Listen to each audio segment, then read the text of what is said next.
Despite being recognized as the top student in the entire school, Su-yi had somehow become the problem student, dragging down Beast Tamer Class 14. He sat dazed in the classroom, his eyes vacant and his mind in complete chaos. The bizarre questions on the blackboard: could an iron-toothed crocodile bite through a rock-shell turtle's shell? How many kilowatts could a firefox generate per hour? How close would an electric frog need to get to shock an enemy 10 meters away? These unfamiliar creature names and bewildering scenarios were nothing like what should appear in a high school classroom. The familiar classroom and classmates felt eerily strange. Su-yi had thought he'd been reborn back to high school, but reality turned out to be far more absurd than he'd imagined. The textbook boldly displayed terms like meditation, extraordinary creature contracts, and spatial beast tamer regulations, words that set off alarm bells in Su-yi's mind. As he pondered this situation, memories flooded back like a torrent, causing his head to throb as the truth of this world was revealed. 40 years ago, secret realms had suddenly appeared across the globe. Strange energies invaded. Animals and plants mutated into fierce beasts. Forests expanded into seas. Cities and towns were devoured, and living space was drastically compressed. Extraordinary creatures ran rampant, some originating from the secret realms with terrifying power capable of destroying heaven and earth. Humanity nearly faced extinction, but fortunately, under the influence of this energy, people awakened new abilities, becoming beast tamers who could contract extraordinary creatures and command them. Beast tamers turned the tide, allowing humanity to barely maintain its foothold. Beast taming became an elite profession envied by all, but becoming a beast tamer required talent, financial resources, and luck. None could be lacking. Without talent, one could never cross the threshold. Without resources, contracted beasts couldn't be properly cultivated. Without luck, even ordinary contract beasts were hard to come by. Su-yi considered his luck decent enough, having been detected early for beast taming talent and admitted to Guan City #1 High School, the only experimental beast tamer high school in Guan City. In just a few minutes, he'd been flooded with countless memories, leaving his head pounding. His deskmate Li Xinhao impatiently poked him with a pen holder, urging, "Stop fooling around, I've got a headache." Su-yi rubbed his temples and was about to respond when he heard homeroom teacher Lu Yiting had already called his name multiple times. The entire class's gaze turned toward him in unison. Su-yi snapped to attention and quickly sat up straight. Lu Yiting, in her 20s, was gentle and patient. Rather than scolding him, she spoke with concern. "Student Su-yi, there's still half a month until final exams. Don't be too anxious. Everyone who made it here has beast taming talent. As long as you persist and work hard, you'll have a chance to become a real beast tamer. There are still 2 other students who haven't opened their beast space and give up." These words were both encouragement and reminder. Su-yi felt a mix of emotions. In his previous life, he'd been someone else's child, excellent grades, never holding anyone back. Now he'd become one of the 3 most struggling students in the entire grade. In class 14, only 3 students had failed to open their beast spaces, and Su-yi was among them. If the beast space couldn't be opened this semester, he'd be expelled next semester, as practical courses required having a contracted beast. For Su-yi, this disparity was hard to accept. Just because opening his beast space wasn't going smoothly, he faced elimination. He gritted his teeth silently. Wasn't it just training mental power? If others could do it, he absolutely wouldn't admit defeat. The bell rang abruptly. Lu Yiting gathered her textbooks and walked to Su-yi's desk, saying gently, "Come with me to the office." Su-yi reluctantly stood and followed her, feeling his classmates' complex gazes. This feeling was new to him, going from honor student to poor student. The contrast was embarrassing. In the office, Lu Yiting didn't scold him, but spoke even more earnestly. "Student Su-yi, your theoretical scores have always been in the top 3. Once you open your beast space, you'll definitely become an excellent beast tamer. Beast tamers are the nation's hope. You'll never worry about work in the future. Go home and discuss with your parents about buying some auxiliary materials, like spirit-focusing grass or concentration incense. This money can't be saved, it concerns your future." Su-yi understood she genuinely cared about him. But spirit-focusing grass cost nearly 10,000 per stalk, and with his single mother's salary barely covering 1 stalk in 2 months, typically one would buy 10 stalks at once, over 100,000, far beyond what an ordinary family could afford. Reality was cruel, and class barriers were rigid. In his previous life, poverty hadn't stopped him from entering a prestigious university, but now it had become an insurmountable wall blocking his path. The cost of elite education far exceeded imagination. "Thank you, teacher. I'll discuss it with my family," Su-yi answered calmly, though he'd already made his decision internally. Making his mother bear this heavy burden would be like cutting his heart with a knife. He left the office and looked at students playing with their pets on the playground, feeling deeply moved. What should he do next? Persist with meditation? Or find a way to raise money for materials? But what options did a high school student have? Predatory loans? Donate sperm? He'd heard that those with beast taming talent could get good money for sperm donation. Just then, a mechanical voice suddenly echoed in his mind. Ding! Beast taming system activated. The beast taming system's primary function is to assist the host in acquiring excellent pet beasts and rare resources. Secondary function, to assist the host in cultivating pet beasts. A system?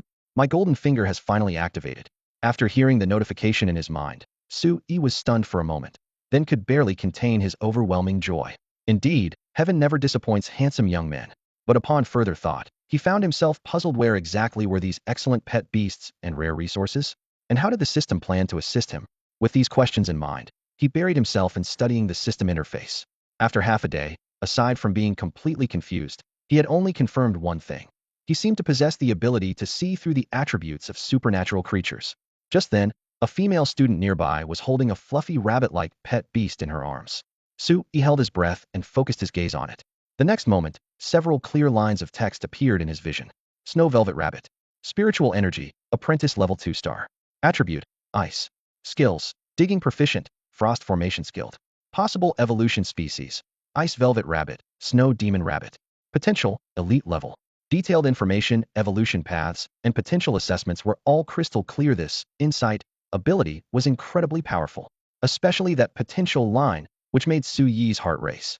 In the supernatural world, racial differences created vast disparities in strength. Some species could only reach the elite level ceiling despite their best efforts, while others were naturally born above elite level. Cruel, but true. Even within the same species, individual differences remained enormous. Some would forever remain at apprentice level, while others could steadily climb to ordinary level, elite level, and a rare few with exceptional talent could even break through racial limitations. Therefore, how to select pet beasts with potential became the most brain-burning subject for beast tamers. Related research papers piled up like mountains, yet precise identification remained elusive, with only rough screening possible and frequent mistakes. Selecting pet beasts had essentially become a high-stakes gamble. With good luck, one could find king-level potential at bargain prices. With bad luck, one might spend a fortune only to buy back trash, wasting a precious contract slot. Clearly, being able to directly perceive potential was like having God's perspective. With this ability, even if Su-yi didn't become a beast tamer, he could make a fortune just by trading pet beasts. Even better, before final exams, the school would organize students to enter the lake forest, providing those who had already opened their beast taming spaces with opportunities to contract supernatural creatures.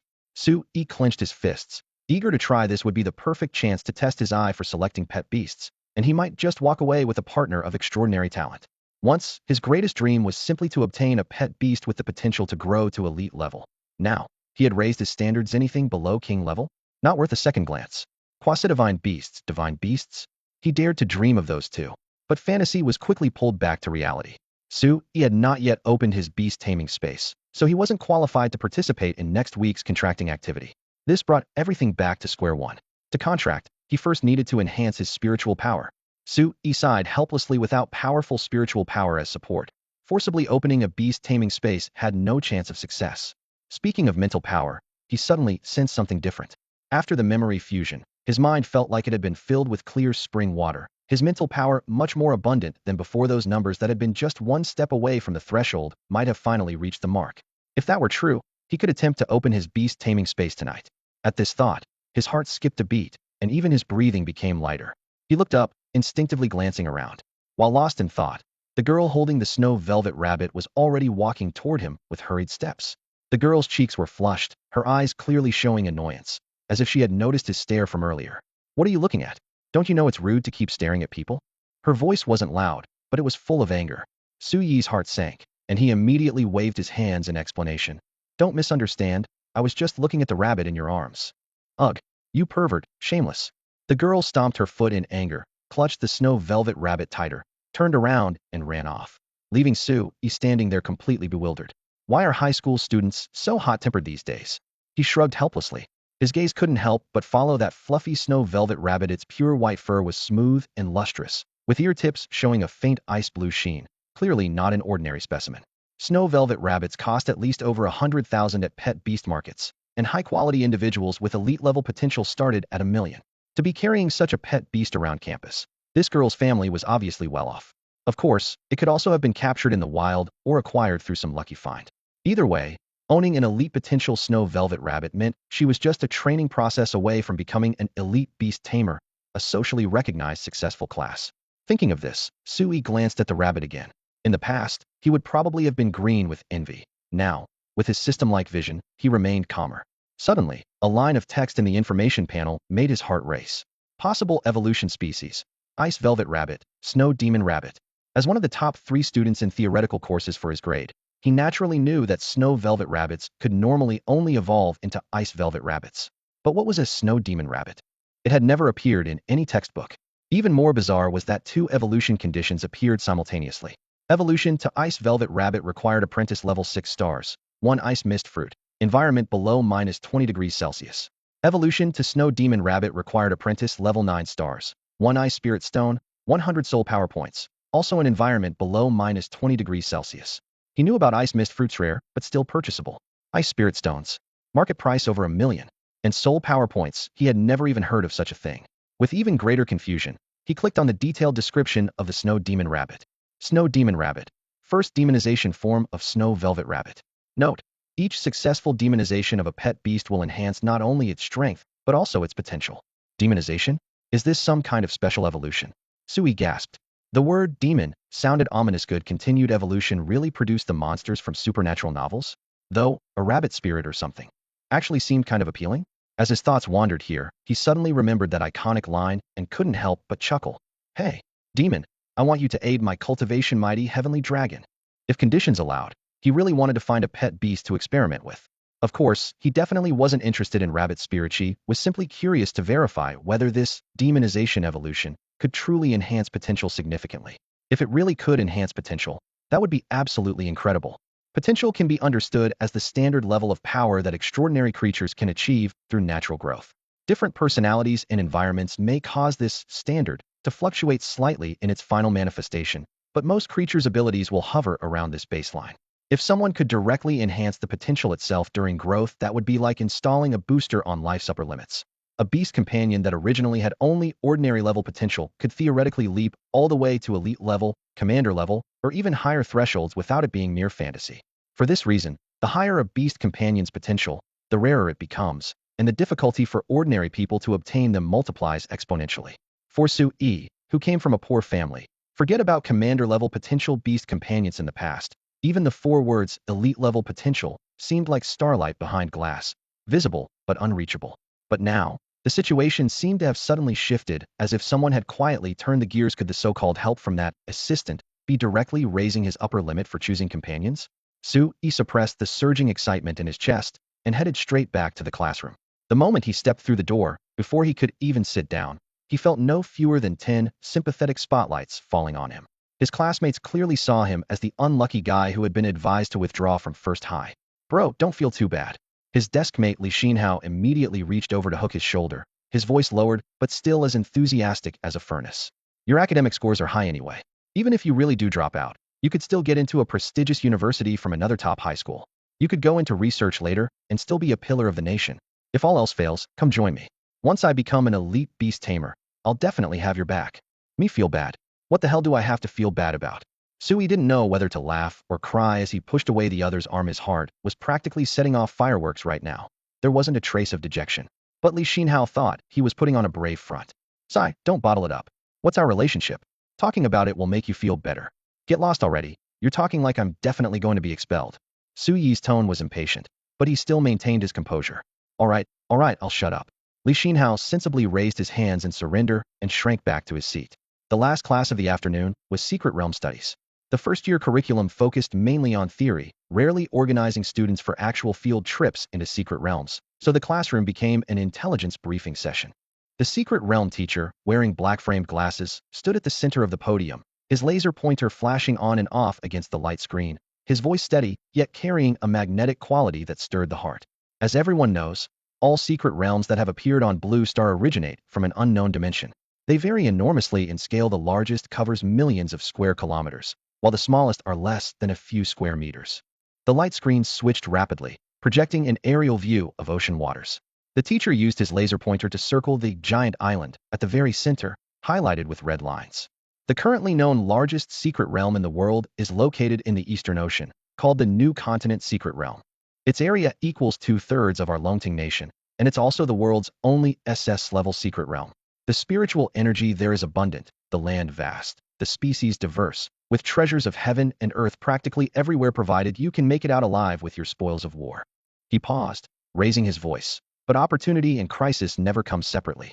Rich resources mean equally dense populations of fierce beasts. There are records of more than one divine beast there. Every nation has invested massive numbers of beast tamers for exploration, yet the areas truly mapped out so far amount to less than 2%, and only the outer regions at that. The red lines on the projection quickly shrank into a thin ring that was the extent of territory humanity could currently hold securely. Every nation views the new continent secret realm as the greatest arena of competition. When you grow into powerful beast tamers in the future, we hope you can represent our country by entering it, reclaiming more territory, and bringing back more resources. Of course, if you're not capable enough, don't even bother going. Don't end up being a burden to the country, forcing them to waste resources rescuing you. This last remark painted such a vivid picture as if someone was being dragged back by the rescue team, thick as a log and dead weight that the classroom erupted in laughter. He found it amusing too, but he knew all too well that the teacher made it sound casual when the reality of the new continent's secret realms was absolutely brutal and bloody. Forget about the SS-level realm they were discussing years ago. Just to explore that clever secret realm within Guan City's borders had cost thousands of lives. It wasn't just the secret realms either. Blue Star itself remained fraught with danger. The White Pool Mountains, North Ridge Forest, Vast Sea Desert, Chaos Rainforest. Any one of these names could make veterans turn pale, their danger levels rivaling glass threats. As for those once lush and tourist-packed scenic areas, they had now been completely overrun by wildly mutated plants, becoming playgrounds for supernatural creatures. This world was far more dangerous than any textbook portrayed. At dusk, the setting sun painted the school building's exterior walls a deep golden hue. As the dismissal bell rang, the school gate's electric barrier slowly rose, displaying the scrolling slogan, Master Beasts, Achieve Success and Fame, on the iron gates. Students streamed out in groups, their faces as aspiring beast tamers brimming with confidence and anticipation for the future.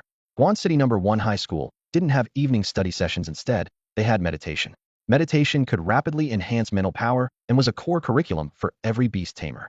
School regulations required even freshmen to meditate 4 hours daily. Once they became actual beast tamers, they'd need to replace sleep entirely with deep meditation. Fortunately, its effects on relieving fatigue and restoring energy far surpassed ordinary sleep. Since meditation required a quiet, private environment, most students chose to commute rather than board at school. He was one such commuter. At this moment, he was pushing a 70% new, second-hand bicycle, leisurely following the crowd out the gate. The familiar uniforms and familiar streets made him feel as if he'd returned to his teenage years from memory, even the air carrying the scent of youth.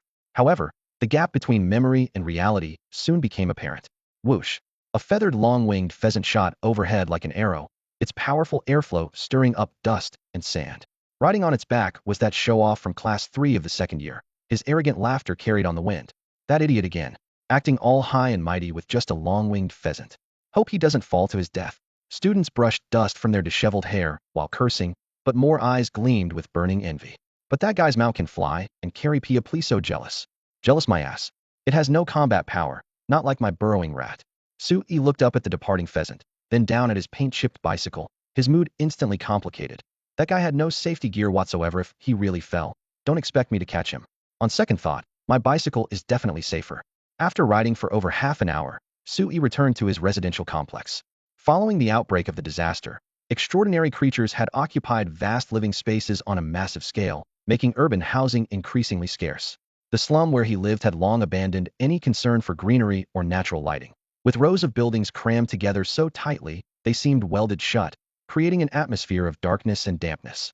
Residents on the lower floors lived more like cave dwellers, barely seeing a few rays of sunlight throughout the day. Is this really my home?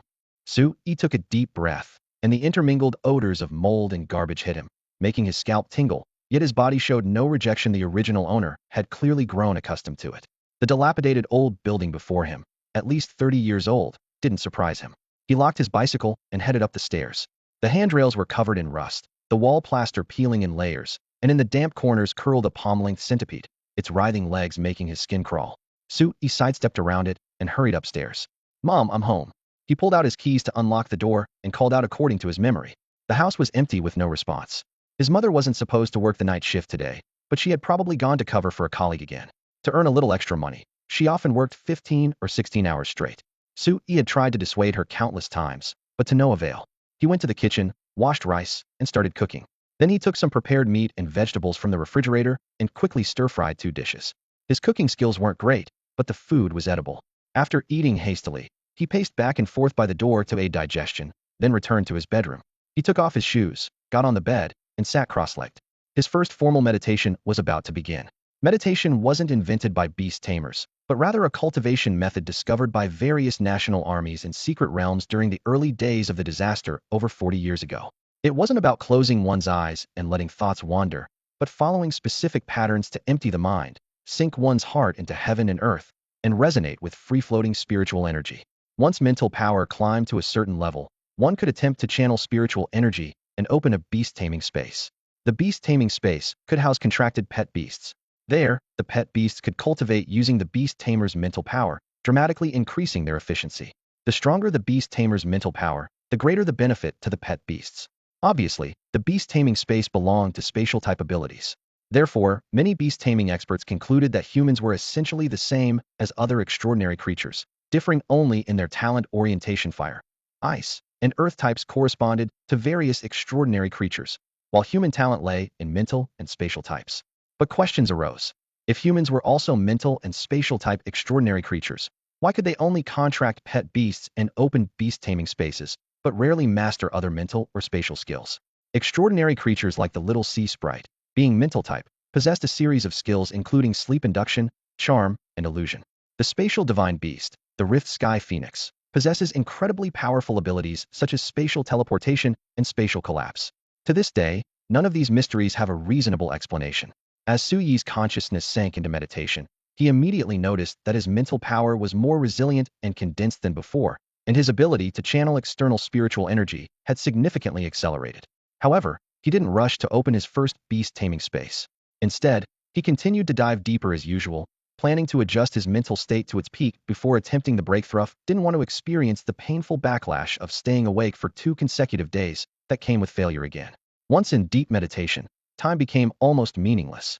After an unknown period, Su Yi felt his mental power reaching saturation and was about to initiate his breakthrough when a gentle knocking at the door pulled him back to reality.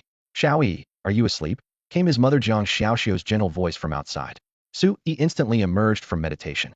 "I'm not sleeping," he responded while quickly walking to open the door.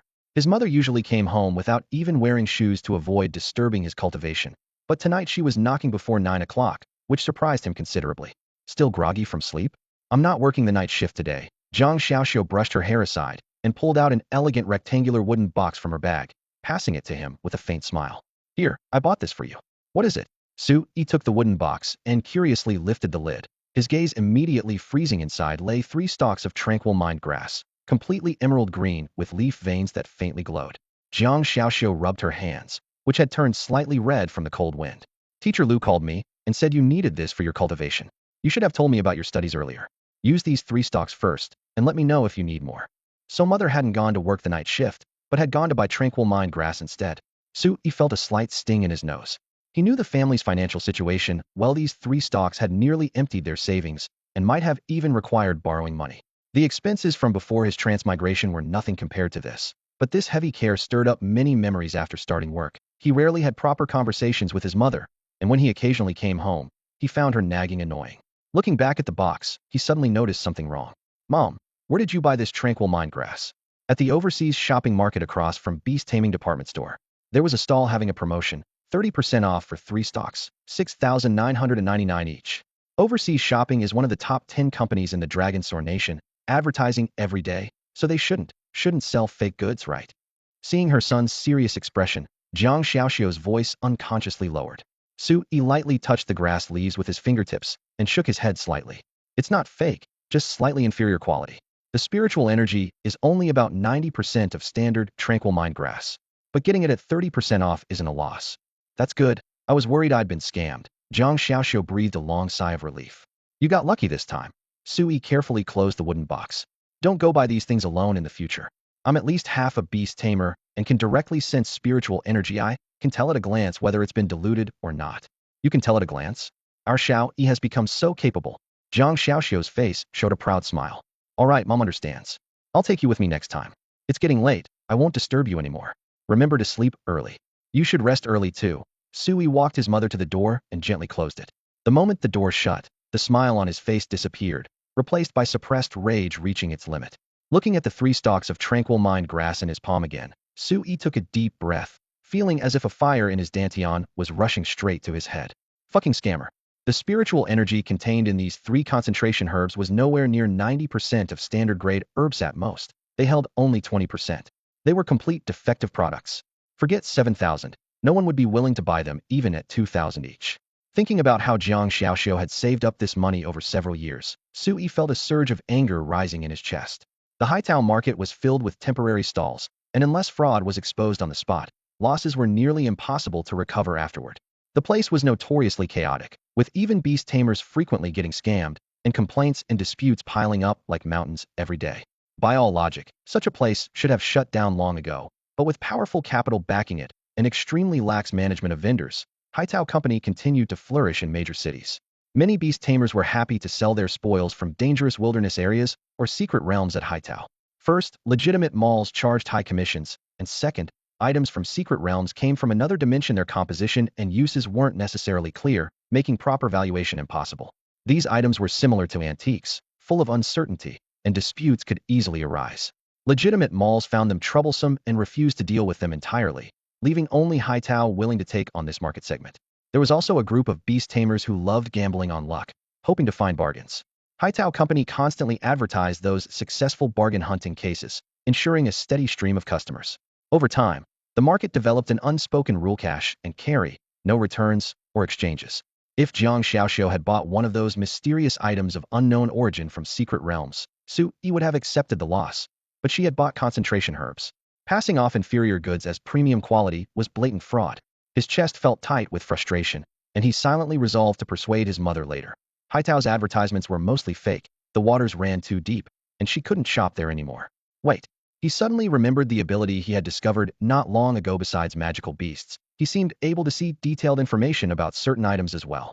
With this thought, he focused his gaze on the concentration herbs in the wooden box, and several lines of text immediately appeared before his eyes. Inferior concentration herb. Grade, low-level spirit herb. Spiritual energy value, 11. Description, the most common spirit herb, possessing calming and focusing effects. Taking it before meditation can double efficiency. Seeing these words, he couldn't help but burst into laughter. Why wouldn't I go there in the future? Not only will I go, I'll go regularly. With these eyes, how could I fear being scammed? I'll be the bargain hunting king of Haitao Market. After laughing, he pushed aside these distracting thoughts and focused entirely on cultivation. Although these 3 concentration herbs contained weak spiritual energy, they were still somewhat useful. After a moment's hesitation, he grabbed one herb, chewed it up, and swallowed it, then sat cross-legged and began attempting to open his beast-taming space. Before long, the medicinal effects surged through his mind, and he could clearly feel that his brain was much clearer than before. If the feeling after emptying his mind before was like struggling in a swamp, then now it was like swimming in clear water. Sui had never meditated so smoothly as he did at this moment, and this was just a low-grade spirit-focusing grass. He couldn't help but imagine how amazing the effects would be if he used a proper spirit-focusing grass, or even rarer heavenly treasures. At this thought, a trace of envy for his wealthy classmates welled up in his heart. As far as he knew, several students in his class regularly used spirit-focusing grass to aid their cultivation. The medicinal effect wouldn't last long, and wasting it would be such a shame. Sui quickly steadied his mind and decisively began attempting to open his beast-taming space. His consciousness sank into his sea of consciousness, and he felt as if he were in boundless chaos, surrounded by darkness and emptiness. Time seemed frozen. Suddenly, he shouted in a low voice, "Open!" Spiritual energy surged like a tide. His sea of consciousness shook violently, and that void seemed to be torn open by a sharp blade as a thin crack rapidly expanded. Sui concentrated all his attention on controlling the spiritual energy, stretching the fissure until it was as vast as a football field. Success! His heart leaped with wild joy as he clearly felt his mental power break through its shackles and step onto a new level. The nourishment of spiritual energy also strengthened his body along the way. Though the improvement was far less than that of true extraordinary creatures, it still slightly enhanced his constitution and resistance better than nothing. Ding! Congratulations to the host for officially becoming a beast tamer. Pet search mode activated. Entering pet search mode. Automatically searching for wild pet beasts with king-level potential. Ding! Search failed. Please move to other areas and search again. The notification sounds exploded in his mind one after another. Sui was stunned for a moment, then felt both surprised and delighted. The system could actually search for wild pet beasts directly. But what was this search failed about? Were there no suitable targets nearby? Searching directly for king-level potential isn't that setting the bar a bit too high for me? Su didn't know whether to laugh or cry. Once tamed, a king-level pet beast could dominate and rule supreme. In the entire West River province, there were very few who possessed them. How could one just encounter them so easily? Pet beast spiritual energy levels from low to high were apprentice, common, elite, commander, grandmaster, marquis, king, emperor, quasi-god, and god levels. Never mind Kingle if he could pick up a pet beast with commander-level potential, he'd be too excited to sleep. Lower the standards and search again. After studying the pet search mode for a while, he discovered he could set search conditions himself, which immediately lifted his spirits. Originally wanting to adjust the target to commander-level potential, he hesitated for a moment and decided to lower it to grandmaster level first. Though rare, perhaps he really could strike it lucky? There was another point to note. If the potential was grandmaster level, the current level couldn't also be grandmaster level, or he'd only be courting death if he actually encountered such a monster. The only thing he was confident about taming was still an apprentice-level extraordinary creature. After completing the settings, Su took a deep breath and pressed confirm. The moment to witness a miracle had arrived. Ding! Grandmaster-level potential wild pet beast discovered. Ding! Master-level potential wild beast detected, 4.7 kilometers from host. Su bolted upright in bed, his heart pounding wildly. With a nothing-to-lose mentality, he never expected the system to actually provide coordinates. Dreams really do matter. 4,700 meters wasn't too far for him. He leaped out of bed, his toes barely touching the ground before he felt the urgent need to contract this extraordinary creature. Glancing at his wrist, the digital watch showed 6:30 a.m. Opening the beast-taming space had taken that long? Though somewhat surprised, daylight actually made things safer, which was reassuring. After a quick wash, he casually called out to his roommate Jiang Xiaoxiu and rushed out of the rental apartment without even eating breakfast. He feared that any delay might result in someone else snatching away that beast with master-level potential. Half an hour later, at the entrance of Guan City Beast Trading Center, the magnificent floor-to-ceiling glass reflected blinding rays under the morning sun. Su stood on the steps, drenched in sweat, his mind completely blank. The system prompt still hovered at the bottom of his vision. Master-level potential wild beast detected 32 meters ahead. You call beasts for sale in a trading center wild? He cursed internally. Did anything not contracted by a beast tamer count as wild? What a scam. He should have realized there couldn't be truly wild beasts in the city. Despite his disappointment, the allure of master-level potential was too great. If he had money in his pocket, he'd definitely buy it immediately. Since he was already here, he might as well take a look, maybe he could find a bargain. With this thought, he stepped toward the entrance. Just as he took a step, a familiar figure emerged from the glass doors. Li Xinhao. Su was slightly stunned. He hadn't expected to run into a high school classmate here. Hey, Su, you're here to buy a beast too? Wait, haven't you not opened your beast taming space yet? Li Xinhao waved in greeting, his eyes full of confusion. Just browsing around. Su didn't want to explain much and greeted him briefly before trying to walk past. Li Xinhao grabbed his arm. Wait, look carefully, what's different about me now compared to before? As he spoke, he excitedly shrugged his right shoulder. Only then did Su notice perched on Li Xinhao's shoulder was a red-feathered bird, half a foot tall with bright, intense eyes. The system displayed identification information: Crimson Sparrow, spiritual energy, apprentice level 2 star, attribute, fire, skill, ignite beginner, evolutionary species, lesser fire sparrow, fire spirit sparrow, potential, common grade. This is your beast. Su was amazed. Haha, cool, right? Li Xinhao grinned from ear to ear. I'm now someone who has a beast too. Once I train it into a lesser fire sparrow, getting into a beast taming university will be a piece of cake. Jealous?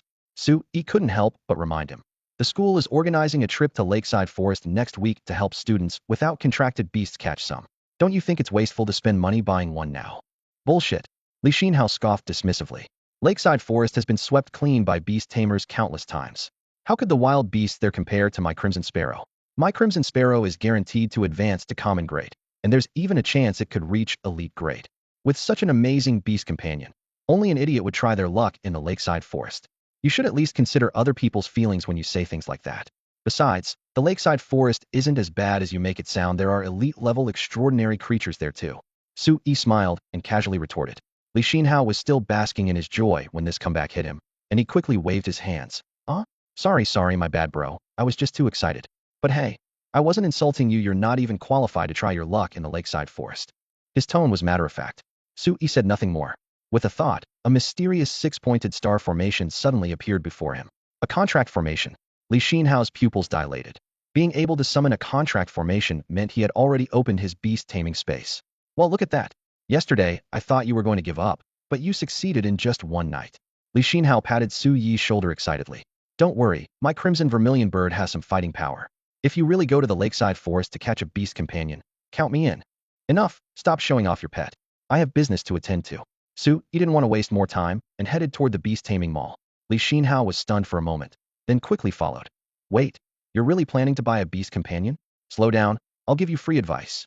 Pushing through the doors of the beast taming mall, they were greeted by soaring ceilings and gorgeous crystal chandeliers, with sweet-smiling sales girls at counters lining both sides of the corridor. Su Yi politely declined the approaching sales staff, simply saying he was just looking around, and headed straight for the beast companion section. The beast companion area was larger than expected, with rows of transparent glass cages and temperature-controlled incubation chambers organized by elemental attributes. Young beasts lay sprawled or curled up, occasionally raising their paws to tap the glass, while various beast eggs rested quietly under warm lighting, their patterns mottled and varied.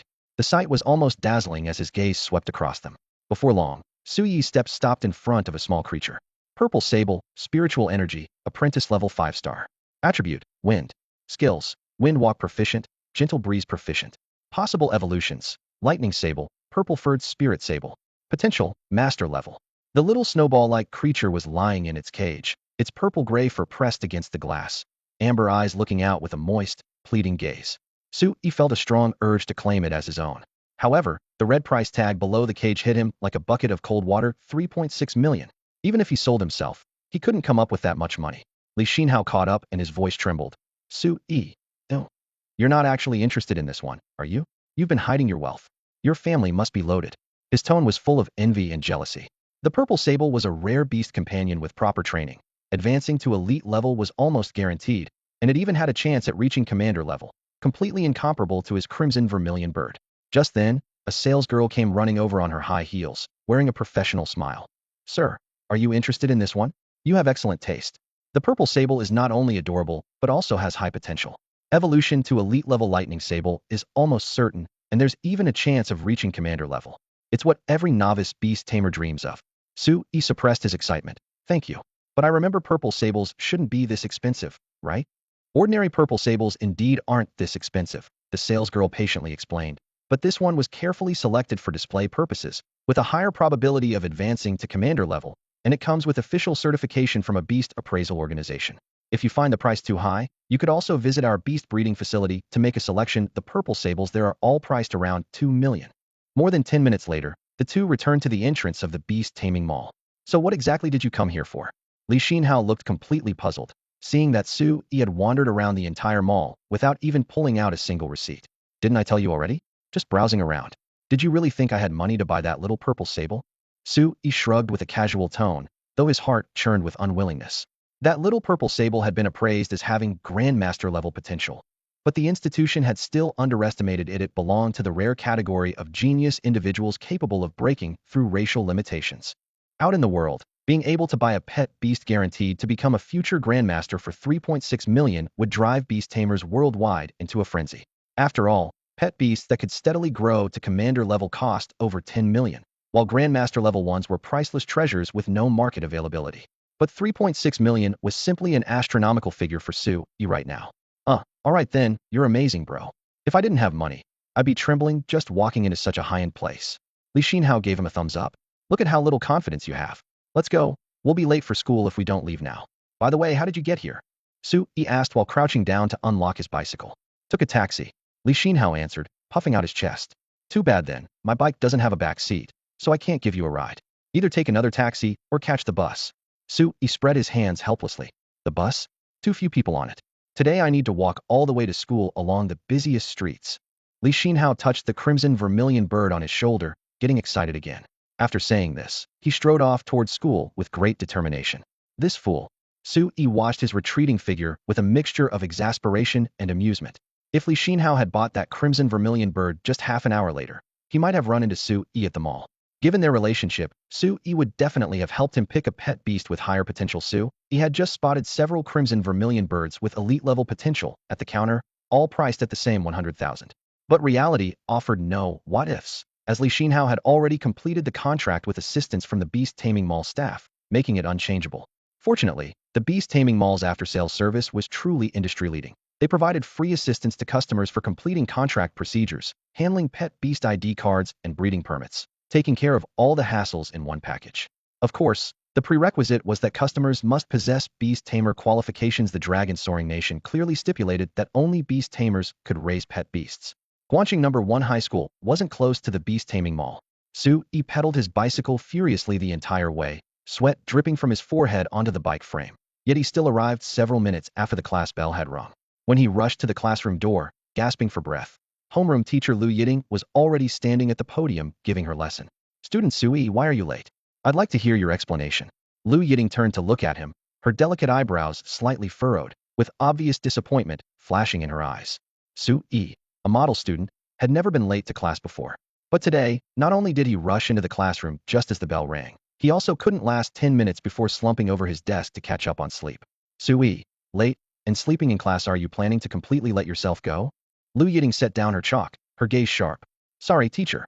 I used too much energy opening my beast taming space last night and lost track of time. It won't happen again."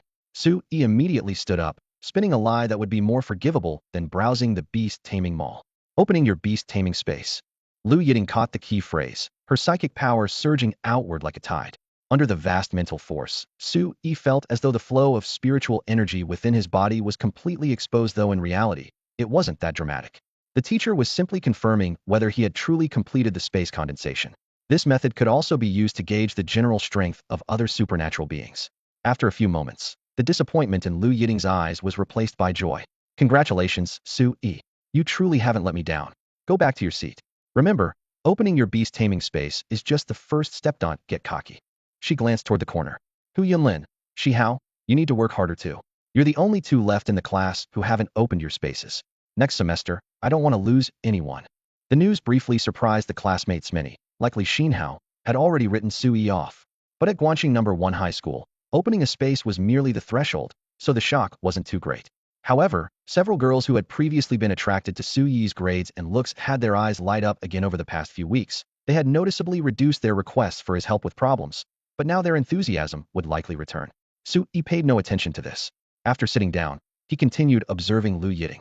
At Guangqing No. 1 High School, the special allowance for being a homeroom teacher was negligible, nothing compared to a beast tamer stipend. The salary was only slightly higher than regular teachers, yet came with far more responsibilities. Most veteran teachers declined the position, leaving only newcomers like Lu Yiting, fresh and full of enthusiasm, to be talked into this thankless job by the principal. After encouraging her students, she opened her textbook and continued the lesson. Chalk scratched against the blackboard as she explained dry theory with clear organization. Before anyone knew it, the bell rang for the end of class. "While we still have a few minutes, let me announce something." Lu Yiting closed her book and raised her voice.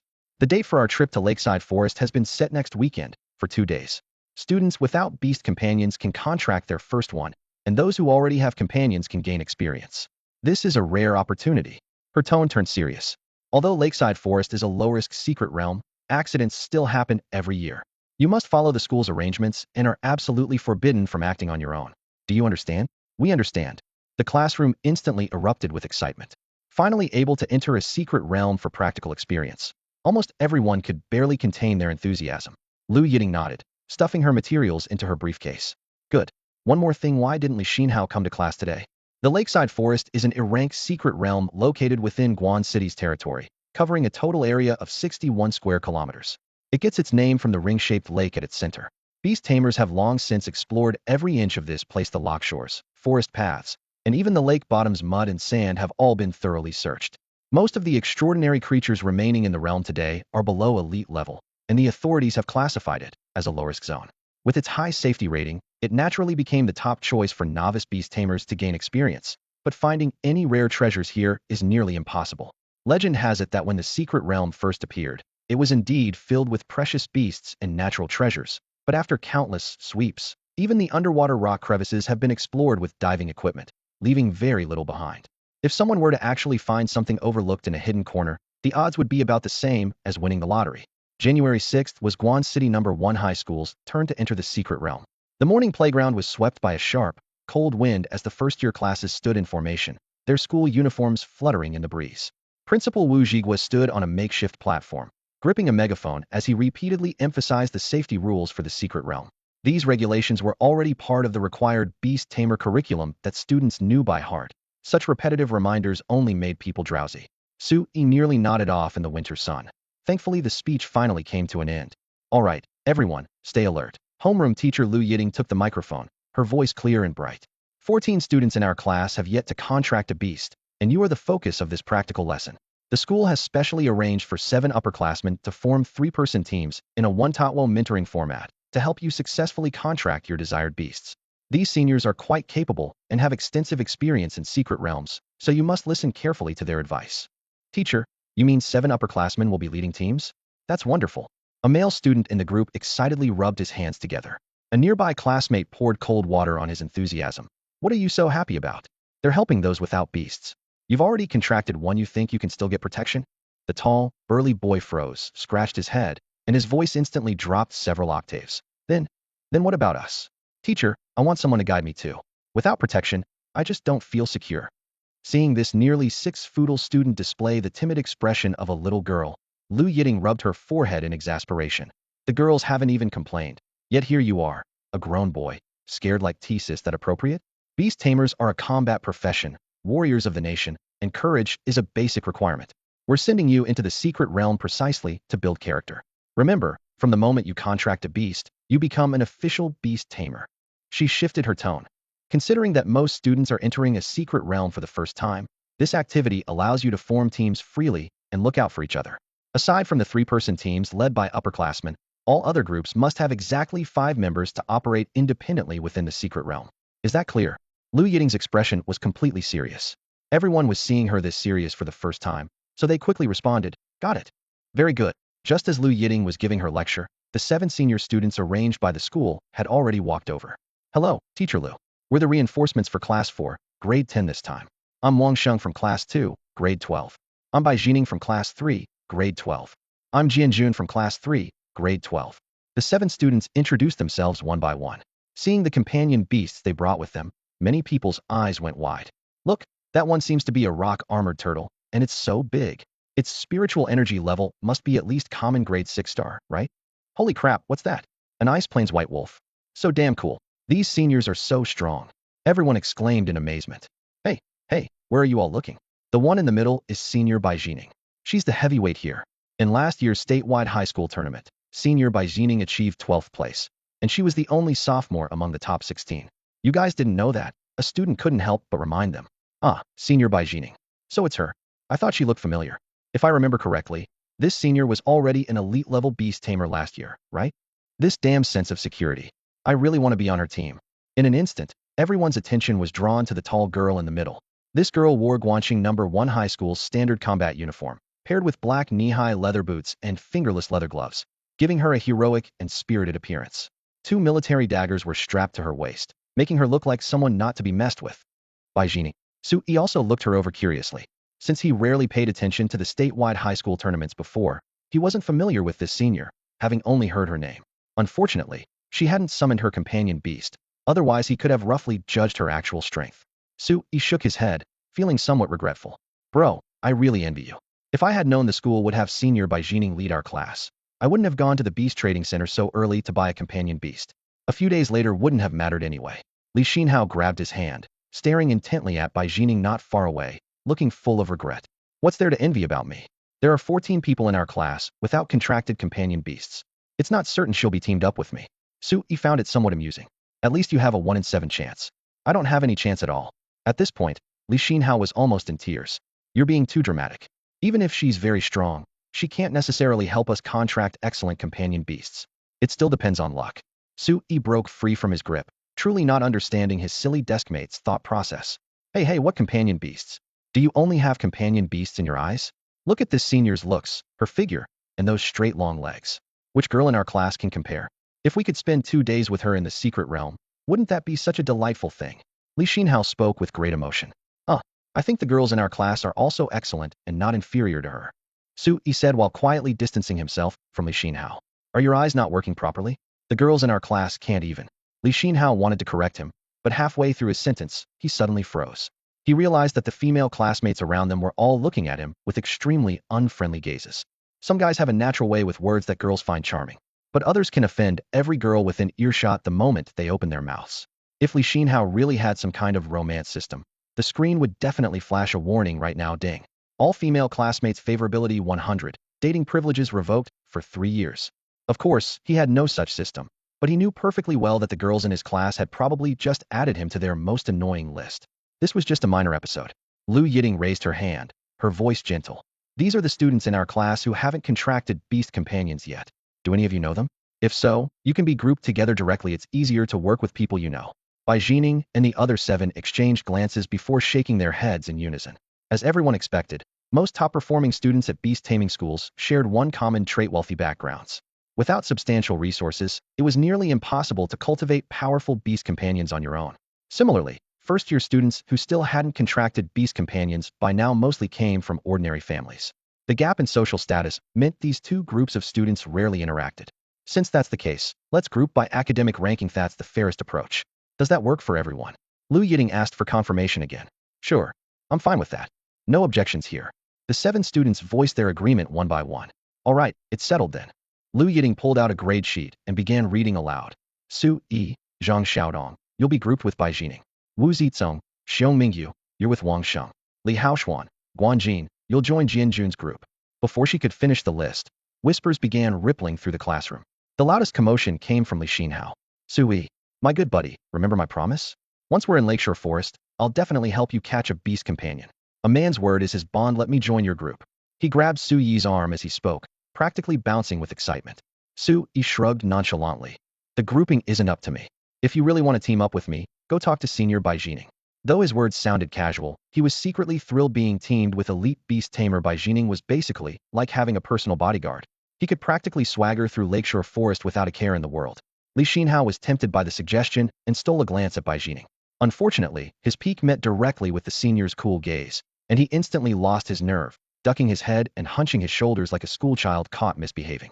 He couldn't even muster the courage to make eye contact, let alone approach her for a conversation. You're absolutely hopeless. Su Yi couldn't stand watching anymore and muttered under his breath. The first-year students were divided into 12 classes, and the school had prepared 12 buses to transport everyone to Lakeshore Forest. Su Yi sat in the back row by the right window, with his teammate Zhang Xiaotong to his left, a shy, timid girl with a few freckles dotting her nose. Beyond her sat Bai Jining. Shortly after the bus started moving, Bai Jining turned toward him, her voice calm, yet caring. Su Yi, what type of beast companion are you planning to contract? Zhang Xiaotong suddenly mustered her courage and spoke up, her voice barely above a whisper. I haven't decided yet. I'll just take it one step at a time. What about you? Su Yi was somewhat surprised but politely turned to answer. However, the moment Zhang Xiaotong met his gaze, she guiltily looked away, her ears quickly turning red. After a long pause, she softly added, I want to contract a healing-type pet beast. I heard there are water sprites in the lakeside forest. It would be wonderful if I could encounter one. Don't worry, I'm sure you'll find one. Su Yi smiled reassuringly. Water sprites prefer areas with abundant water sources. Once we enter the secret realm, we can search along the lake. That's not what I meant. You don't need to change the route just for me. Zhang Xiaotong hurriedly waved her hands, stammering as she spoke. It's fine, Su Yi said gently. The lakeside area has the highest concentration of supernatural creatures anyway.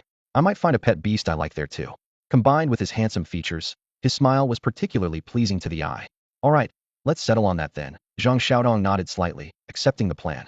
During the long journey, what would have been a tedious and bumpy ride became more lively thanks to their quiet conversation. Other students in the bus also chatted softly, creating a relaxed atmosphere. Bai Jining had been resting with her eyes closed, but hearing the increasingly familiar laughter between the two, she frowned slightly. After a moment's hesitation, she opened her eyes and interjected. You two aren't dating, are you? Her voice was crisp, like pearls dropping on jade, yet it instantly froze the air in the bus. We're not in that kind of relationship, senior. Please don't misunderstand.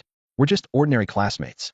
Zhang Xiaodong's cheeks burned even hotter as she frantically waved her hands. Good, Bai Jining said coolly. Just a reminder, I hate teaming up with couples. With that, she withdrew her gaze and stared straight ahead. The atmosphere immediately became awkward. Zhang Xiaotong lowered her head and fidgeted with her fingernails, too embarrassed to speak again. In the silence, Su Yi remembered the important matter at hand and proactively asked, Sorry, senior, I didn't ask for your opinion earlier. Is it okay if we search along the lake once we enter the secret realm?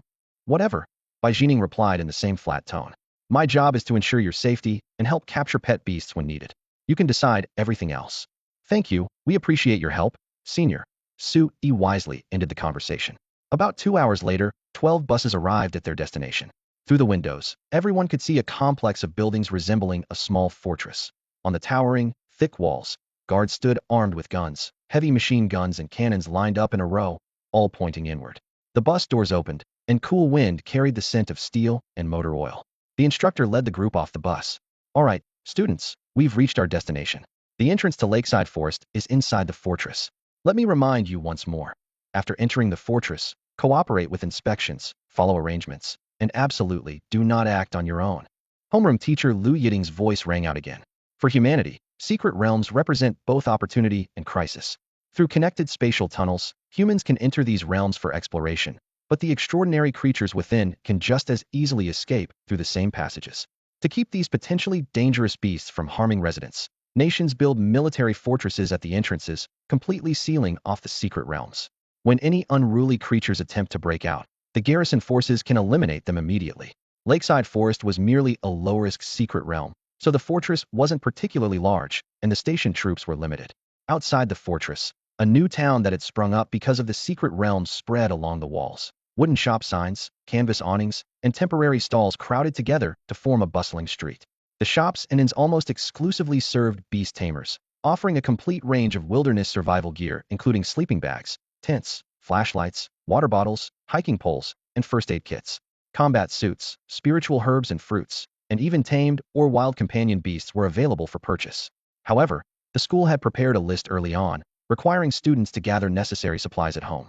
Combat suits were distributed uniformly, one set per person, saving them from spending unnecessary money in town. Everyone, take out your phones and confirm once more that you've downloaded the Secret Realm app. Outside the fortress gates, Class 4 of the first year had assembled. Their homeroom teacher, Liu Yiting, held up a megaphone and repeated the safety instructions as always.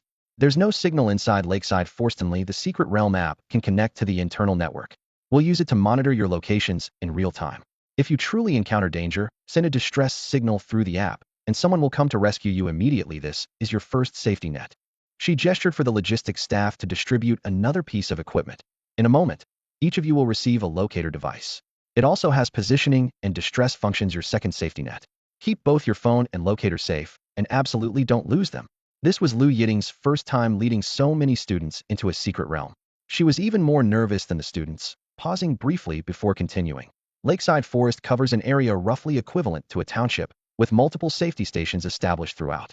Except for the island in the lake's center, no matter where you are, you'll definitely find one within a 5-kilometer radius. Their locations are all marked on the app. By 8 o'clock in the evening, everyone must reach the nearest safety station to rest. Camping outdoors overnight is forbidden.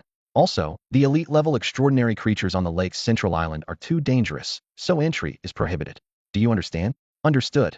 The unified response echoed between the fortress walls. Very good. Liu Yiting nodded. Check your backpacks one more time to make sure you haven't forgotten anything. Then line up and follow Class 3 into the fortress. When the entire group began moving, she nervously gripped the clipboard in her hands without realizing it. At the back of the line, Sui noticed that Bai Jining's hands were empty and couldn't help asking quietly. Senior, how come I don't see your backpack? He and Zhang Xiaodong each carried bulging hiking packs filled with clothing, dry rations, folding knives, spare batteries, everything they might possibly need. For this trip, Su Yi's mother, Jiang Xiaoxiu, had once again spent heavily over 3,000 yuan just on equipment, with more than 1,000 of that going toward a new phone. I have no use for things like backpacks. Bai Jining replied coolly. Seeing that her two teammates didn't seem to understand, she added another sentence. I have this. With that, she gently rolled up her sleeve, her slender pale wrist tracing an elegant arc through the air as a jade-green bracelet materialized. A subtle luminous glow flickered across the crystalline jade surface, and Su Yi could clearly sense the faint spiritual energy flowing within it. This is a mystical artifact, he muttered unconsciously under his breath. Just a storage bracelet, very common. No need to make a big deal about it, Bai Jining said calmly, then gestured with her hand. Give me your backpacks. I'll store them for you so you don't have to carry them all the way. It'll just make walking inconvenient. Her demeanor was natural, as if the mystical artifact in her hand was merely an ordinary trinket. Thank you, Senior. Su Yi and Zhang Xiaotong exchanged glances, then without further ceremony, removed their heavy hiking packs and handed them over. The next moment, the two bulging backpacks flickered briefly in Bai Jining's palm before vanishing completely without a trace. Students from other groups nearby happened to witness this scene, and exclamations erupted one after another. Senior Bai Jining actually has a storage artifact. Why? Why wasn't I assigned to her group? I should have signed up with Su, Yi, and the others. Especially those students with average physical constitution, they practically wanted to stuff their own backpacks over to her immediately, their envy written all over their faces. Soon, the group of teachers and students passed through the city wall and officially entered the fortress. Upon entering, Su Yi's gaze was immediately drawn to the oval-shaped spatial tunnel in the center. Dark light flowed like ink-colored tides, and though the other end of the tunnel appeared empty, it led directly to overlapping alternate dimensions. As the three stepped through, light and shadow twisted around them, and a completely new world suddenly opened before them. This is the lakeside forest. Su Yi, entering a mystical realm for the first time, marveled in amazement. Ahead stretched an endless verdant jungle. Though there was no sun in the sky, it was illuminated bright as day by abundant light element spiritual energy. The air was mild and humid, neither hot nor cold, like perpetual spring, refreshing to the spirit. Everything that needed to be explained has been explained. Students, set out. We'll gather tonight. Dismissed. Lead teacher Lu Yiting finally stopped repeating safety instructions and waved her hand to announce the group's dispersal.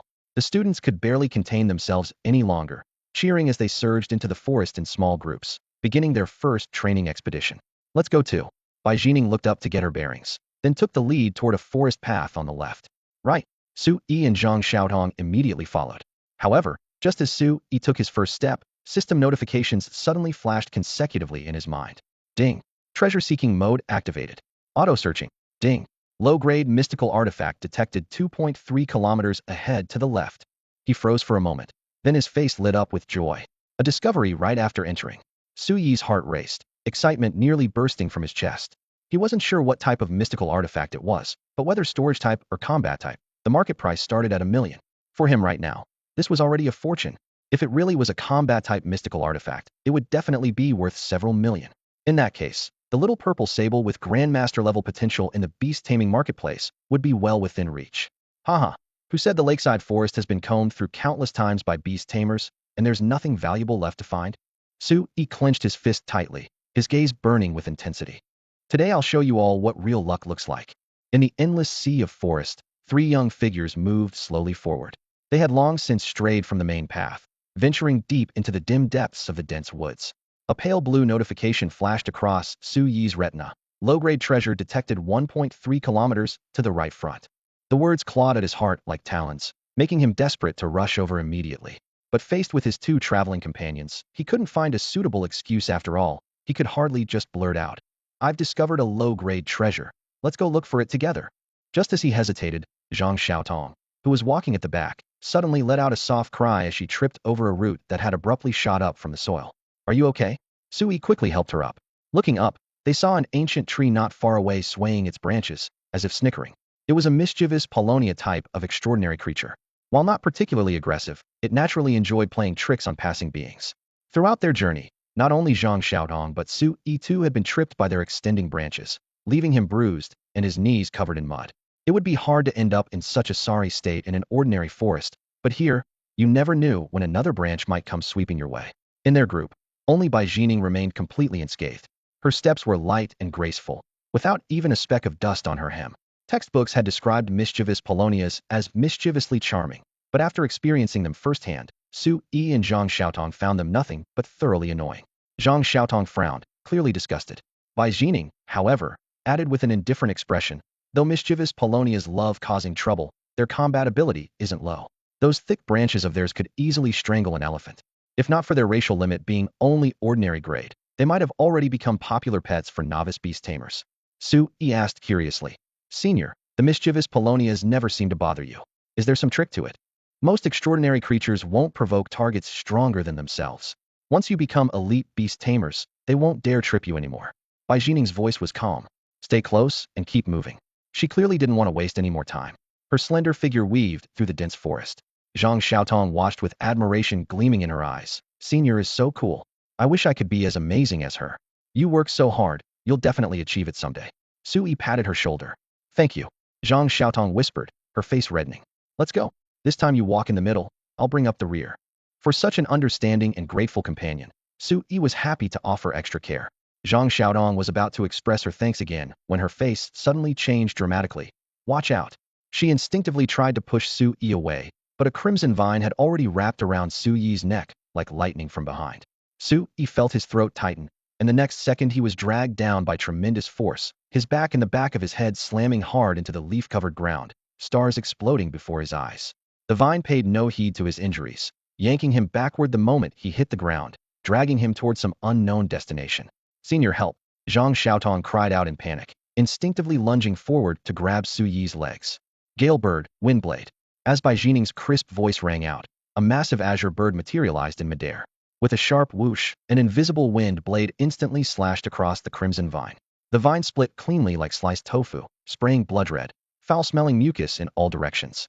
Just as it tried to retreat underground, Bai Jining commanded again. Think you can escape? Gale bird, air cannon. The telepathically connected gale bird opened its sharp beak and let out a long cry. Surging spiritual energy condensed into a pale blue orb at its beak tip before shooting toward the soil where the vine was hiding. Boom. Earth, sand, and pungent bloody mucus erupted high into the air as the ground was blasted into a crater nearly a meter deep. The crimson vine's root system was completely shredded, utterly lifeless. Are you hurt? Seeing Su Yi stand up with Zhang Xiaodong's support, Bai Jining asked with responsible concern. Thank you, senior. I'm fine, just a bit of pain where my neck was strangled. Su Yi coughed lightly, still shaken by the recent danger. You're quite lucky to encounter a bloodthirsty vine. Bai Jining unusually elaborated. These plants are extremely aggressive and are priority elimination targets.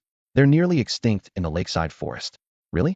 Then perhaps it means I'll have great luck today and contract a rare pet beast. Su Yi joked with a smile, his mood unaffected by the scare. Bai Jining paused slightly, a hint of approval flashing in her eyes. She remembered how long it took her to regain composure after her first wild attack. Just as she was about to praise him, Su Yi suddenly froze. At that moment, a series of system notifications exploded in his mind. Soul force about to dissipate detected, absorbing. Ding, absorption complete, gained 23 soul force points. Soul force? Su Yi's heart leaped. This was an essential element for pet beast demonization. He had previously worried about how to obtain soul force, only to discover it was energy released when supernatural creatures died. Hey, are you alright? Bai Jining frowned slightly. I'm fine, senior, don't worry. Su Yi snapped back to reality, giving Bai Jining and Zhang Xiaotong an apologetic smile. Good. We'll reach the lake in another half hour. Bai Jining nodded and resumed leading the way. Su Yi followed behind her, his thoughts churning. While finding the source of soul force was certainly cause for celebration, he was more concerned about that secret treasure. He had originally planned to make an excuse to leave the group and search alone, but having witnessed the forest dangers, he could only temporarily abandon the idea without a pet beast. Wandering around would only make him a snack for supernatural creatures. If only I could first contract a powerful pet beast. Su Yi sighed quietly. After witnessing the little purple Marden's monstrous potential, he had lost interest in pet beasts below Grandmaster level. Just then, a cold electronic voice suddenly rang out. Ding! King-level potential wild pet beast detected 5 kilometers to the right front. A wild beast with king-level potential? How could such a high-quality creature exist in the lakeside forest? Su Yi abruptly stopped in his tracks, beads of sweat immediately forming on his forehead. Beasts capable of growing to king level were typically rare species seldom seen, even in official guides. He hadn't even found a single creature with master-level potential. Yet now a king-level potential notification had suddenly appeared. This completely shattered his understanding. Su Yi's change in expression was naturally caught by his companions. Zhang Xiaotong quietly approached, reaching out to support his arm as she whispered, Su Yi, what's wrong? Are your injuries from earlier hurting again? After several hours of fighting side by side, she had already come to regard Su Yi as the most reliable partner in their team. Combined with the young man's handsome features and his occasional displays of thoughtfulness, her fondness for him had unconsciously grown. I'm fine. Su Yi shook his head, struggling to suppress his wild joy and replacing it with a relaxed smile. I should be the one thanking you. If you hadn't rushed over to hold on to me, I'd probably have been dragged away by that bloodthirsty vine by now. At the mention of hold on to, Zhang Xiaotong blushed and lowered her head, her voice barely audible. It wasn't that dramatic. Yet she couldn't help replaying that embarrassing scene in her mind. The way she had clung tightly to his leg looked anything but graceful. Su Yi solemnly raised his hand in oath. Regardless, I must express my gratitude. I promise to help you find a water spirit with excellent potential, one that can at least grow to elite level. Zhang Xiaotong had initially responded out of politeness, but hearing elite level water spirit still made her pause. At that moment, Bai Jining, who had been walking at the front, suddenly turned around. Her voice was flat, yet it struck like a splash of cold water. If you want to make a girl happy, at least say something believable. Less than 1 in 10 water spirits can grow to elite level. Even professional assessment agencies can't pick them out. What makes you think you can guarantee it? The comment was perfectly reasonable, leaving Su Yi speechless. He could hardly announce publicly that he could see potential levels. He could only smile awkwardly. Hearing Bai Jining's challenge, Zhang Xiaotong didn't feel angry. Instead, she secretly wondered, when Sui made such a serious promise, was it just casual comfort? Or, does he like me? She stole a glance at him, then thought about her own plain appearance compared to the radiant senior, and couldn't help feeling anxious. Sui couldn't read her thoughts, but he could clearly sense the team's atmosphere rapidly dropping to freezing point. He had originally wanted to lighten the mood before making his request, but now it seemed the atmosphere was beyond saving. Forget it. I'll have to bite the bullet and say it. He took a deep breath and cleared his throat. Senior Bai, Zhang, could we possibly change our route slightly? I suddenly have this very strong premonition about 4 or 5 kilometers to the right front. There's an extraordinary creature that's particularly suited for me. Like, my destined beast companion. As soon as the words left his mouth, even he cringed at the phrase, destined. Ugh. Well, he couldn't really say that, as he couldn't think of any other better reason to convince these two teammates to accompany him there. After all, there was an extraordinary creature with king-level potential lurking in that place. At this moment, Sui wished he could sprint there immediately, his urgency 10 times stronger than when he had discovered any low-grade secret treasure before. To his surprise, after listening to his explanation, Bai Jining didn't mock him. Instead, her eyes widened slightly as she instinctively asked, a premonition? Have you also awakened a special talent? Special talent? Sui cursed inwardly. What the hell kind of special talent? He didn't have that kind of luck. Just as he was about to shake his head, a flash of inspiration struck him. The anomalies brought by the system would definitely be impossible to hide from people in the future, so wouldn't using special talent as a cover be perfect? His eyes lit up as he spoke vaguely. I'm not sure if it's the type of special talent mentioned in textbooks, but I do have this strong feeling that there's a rare pet beast calling to me from that place.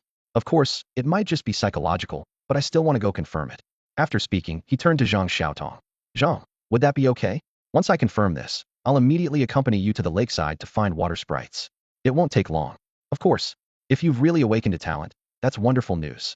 Zhang Xiaotong spoke with excitement. The textbooks mentioned that premonition-type talents are extremely rare. Congratulations. Her trust stirred a hint of guilt in Suyi's heart, though he also felt relieved. Bai Jining pondered for a moment before finally nodding. Then let's first check out the place you mentioned, and decide our next move after confirmation. If he truly was a talent awakener, the school would have to report it immediately. Such individuals were key targets for national cultivation. Having achieved his goal, Sui secretly suppressed that trace of guilt and led the two toward the coordinates indicated by the system. 5 kilometers wasn't particularly long, but due to the complex terrain, it took them a full 2 hours. Along the way, they circumvented swamps and jungles, encountering numerous extraordinary creatures, none reaching elite level and with low aggression, causing no trouble for the team. Precisely because of their weak strength, these creatures had virtually no contract value. Not only Sui, but even Zhang Xiaotong, who was eager to form contracts, showed no interest. After passing through another dense forest, the view suddenly opened up. The massive trees disappeared, leaving only clusters of waist-high shrubs. Their slender stems were covered with sharp barbed thorn grass, the most common extraordinary plant. Sensing the arrival of 3 humans, the more alert thorn grass quickly retracted their stems and burrowed underground. Bai Jining surveyed the surroundings and asked coolly, "Are these the rare pet beasts you mentioned?" Suyi's brow twitched slightly. The coordinates indicated by the system were right. Here could the target be hidden underground? He crouched down to examine the thorn grass attribute windows, and an unremarkable plant quickly came into view, causing him to freeze completely.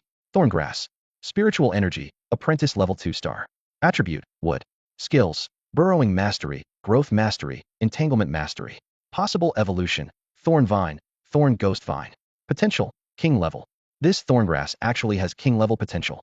This must be one of those legendary individuals capable of breaking through racial limitations, right? Suyi's eyes widened, his breathing nearly stopped, and his mind buzzed with shock. When they first set out, he was certain their target would be some rare, high-grade pet beast. But instead it turned out to be common thorngrass and a king-level individual with terrifying potential at that. The massive contrast left him frozen in place, speechless. His prolonged silence made Zhang Xiaotong think he was embarrassed by his mistake, so she quickly stepped forward to smooth things over. Sui, it's okay. Making an occasional error is perfectly normal. If this doesn't work out, we can always look for targets elsewhere. Zhang Xiaotong's voice struck his eardrums like a gentle hammer, finally snapping Sui out of his shock.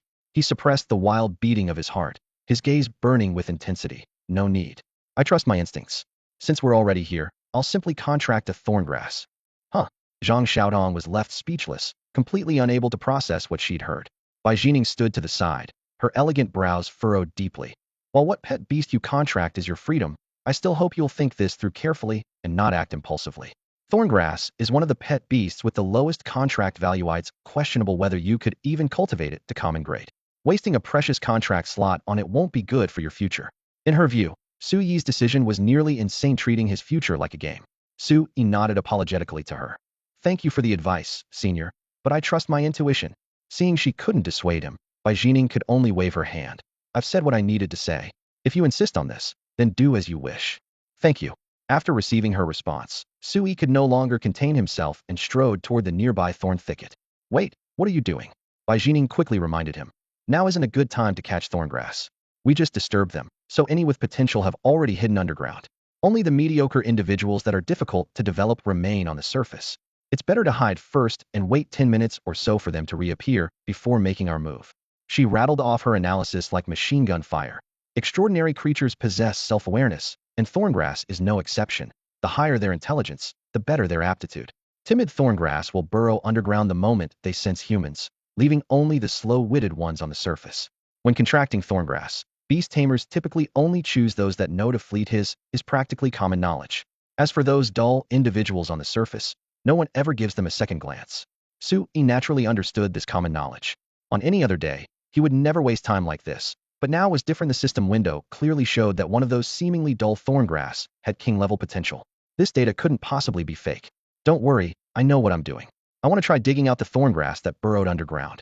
Su Yi called back across the thicket, then bent down and reached into the bushes, searching for the mud holes left by the thorngrass. Fine branches scraped across his sleeves, catching tiny thorns, and Su Yi's arms ached faintly, but he paid no attention. He quickly pushed aside the vines and crouched on the soft muddy ground, using his dagger to pry open the damp soil layers. Each excavation was accompanied by the crisp sound of breaking grass roots and the muffled noise of churning earth. Bai Jining stood at the forest edge, her temple twitching. With thorngrass's burrowing abilities, they could easily dive 2 or 3 meters deep in this soft soil and even tunnel horizontally. Trying to dig them out by hand? It was pure fantasy. She watched Su Yi's busy figure and shook her head helplessly. This junior's thought processes were truly different from ordinary people. However, regardless of her assessment, Su Yi remained immersed in his own rhythm. He firmly believed that the king-level potential thorngrass was hidden somewhere underground in this area, and contracting it would completely change his future. Is he really the top performer among the 14 of you? Bai Jining turned her head, her gaze shifting between Zhang Xiaotong and Su Yi, who was busy working among the thorn bushes, her voice filled with confusion. Su Yi isn't usually like this. Zhang Xiaotong frowned, watching Su Yi rummage through the mud pits, unsure how to explain.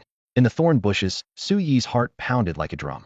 He pretended to focus on digging through mud holes, letting sharp thorns scrape against his military boots as he gradually closed in on his real target, a thorn grass that stood out conspicuously among its kind, strangely still above ground when others had burrowed down. To others, it appeared utterly ordinary, but in his eyes, this was a treasure with king-level potential. 10 meters, 9 meters, 8 meters, 7 meters. The distance kept shrinking as sweat dripped from his chin.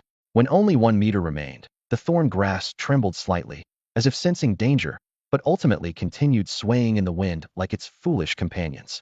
Now, Su Yi took a deep breath and suddenly sprang into action. His crouched figure shot up like a black shadow, lunging straight for his target. Only then did the thorn grass realize the danger, desperately trying to burrow underground, but it was half a beat too late. Su Yi, quick as lightning, grabbed it firmly with both gloved hands, immediately feeling sharp pain as thorns pierced through the leather into his palms, nearly making him let go on the spot. "Senior, help me," he growled, gripping the stem with his other hand and gritting his teeth as he pulled. But the thorn grass proved more tenacious than expected. Even with all his strength, he could barely prevent it from burrowing down. Suddenly, the thorn grass thrashed wildly, extending several finger-thick new stems covered in spikes that snaked towards Su Yi's neck like serpents. If they managed to wrap around him, he'd either be strangled or bleed profusely. Holy crap! Su Yi's face changed dramatically, but he still refused to let go. A wild beast with king-level potential absolutely could not slip away. Watch out! A wind-like figure swept over. Bai Jining drew her military dagger, and with a flash of cold steel, pinned those new stems to a nearby tree trunk. Thanks.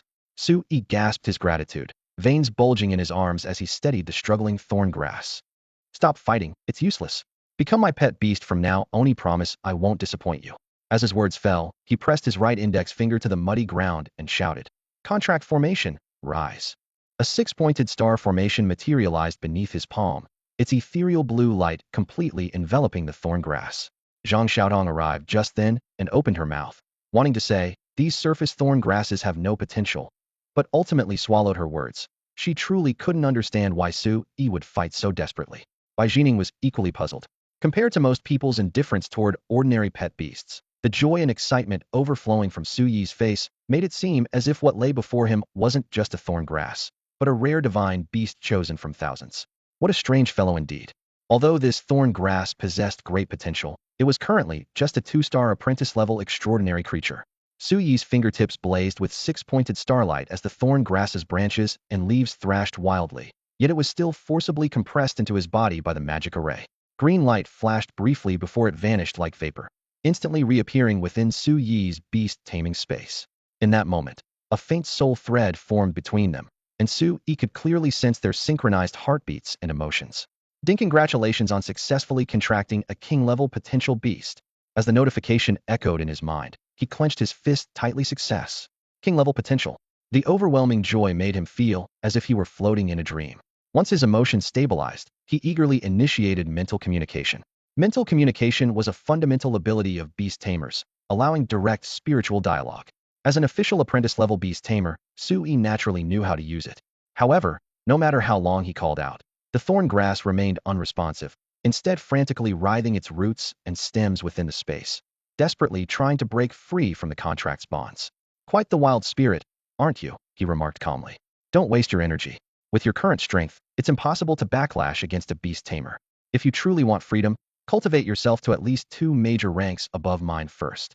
The moment he finished speaking, the thorn grass stopped struggling, but immediately sent waves of emotion. Anger, unwillingness, sadness, like a bride being forced into marriage. Su Yi's heart sank as an intense feeling of guilt washed over him.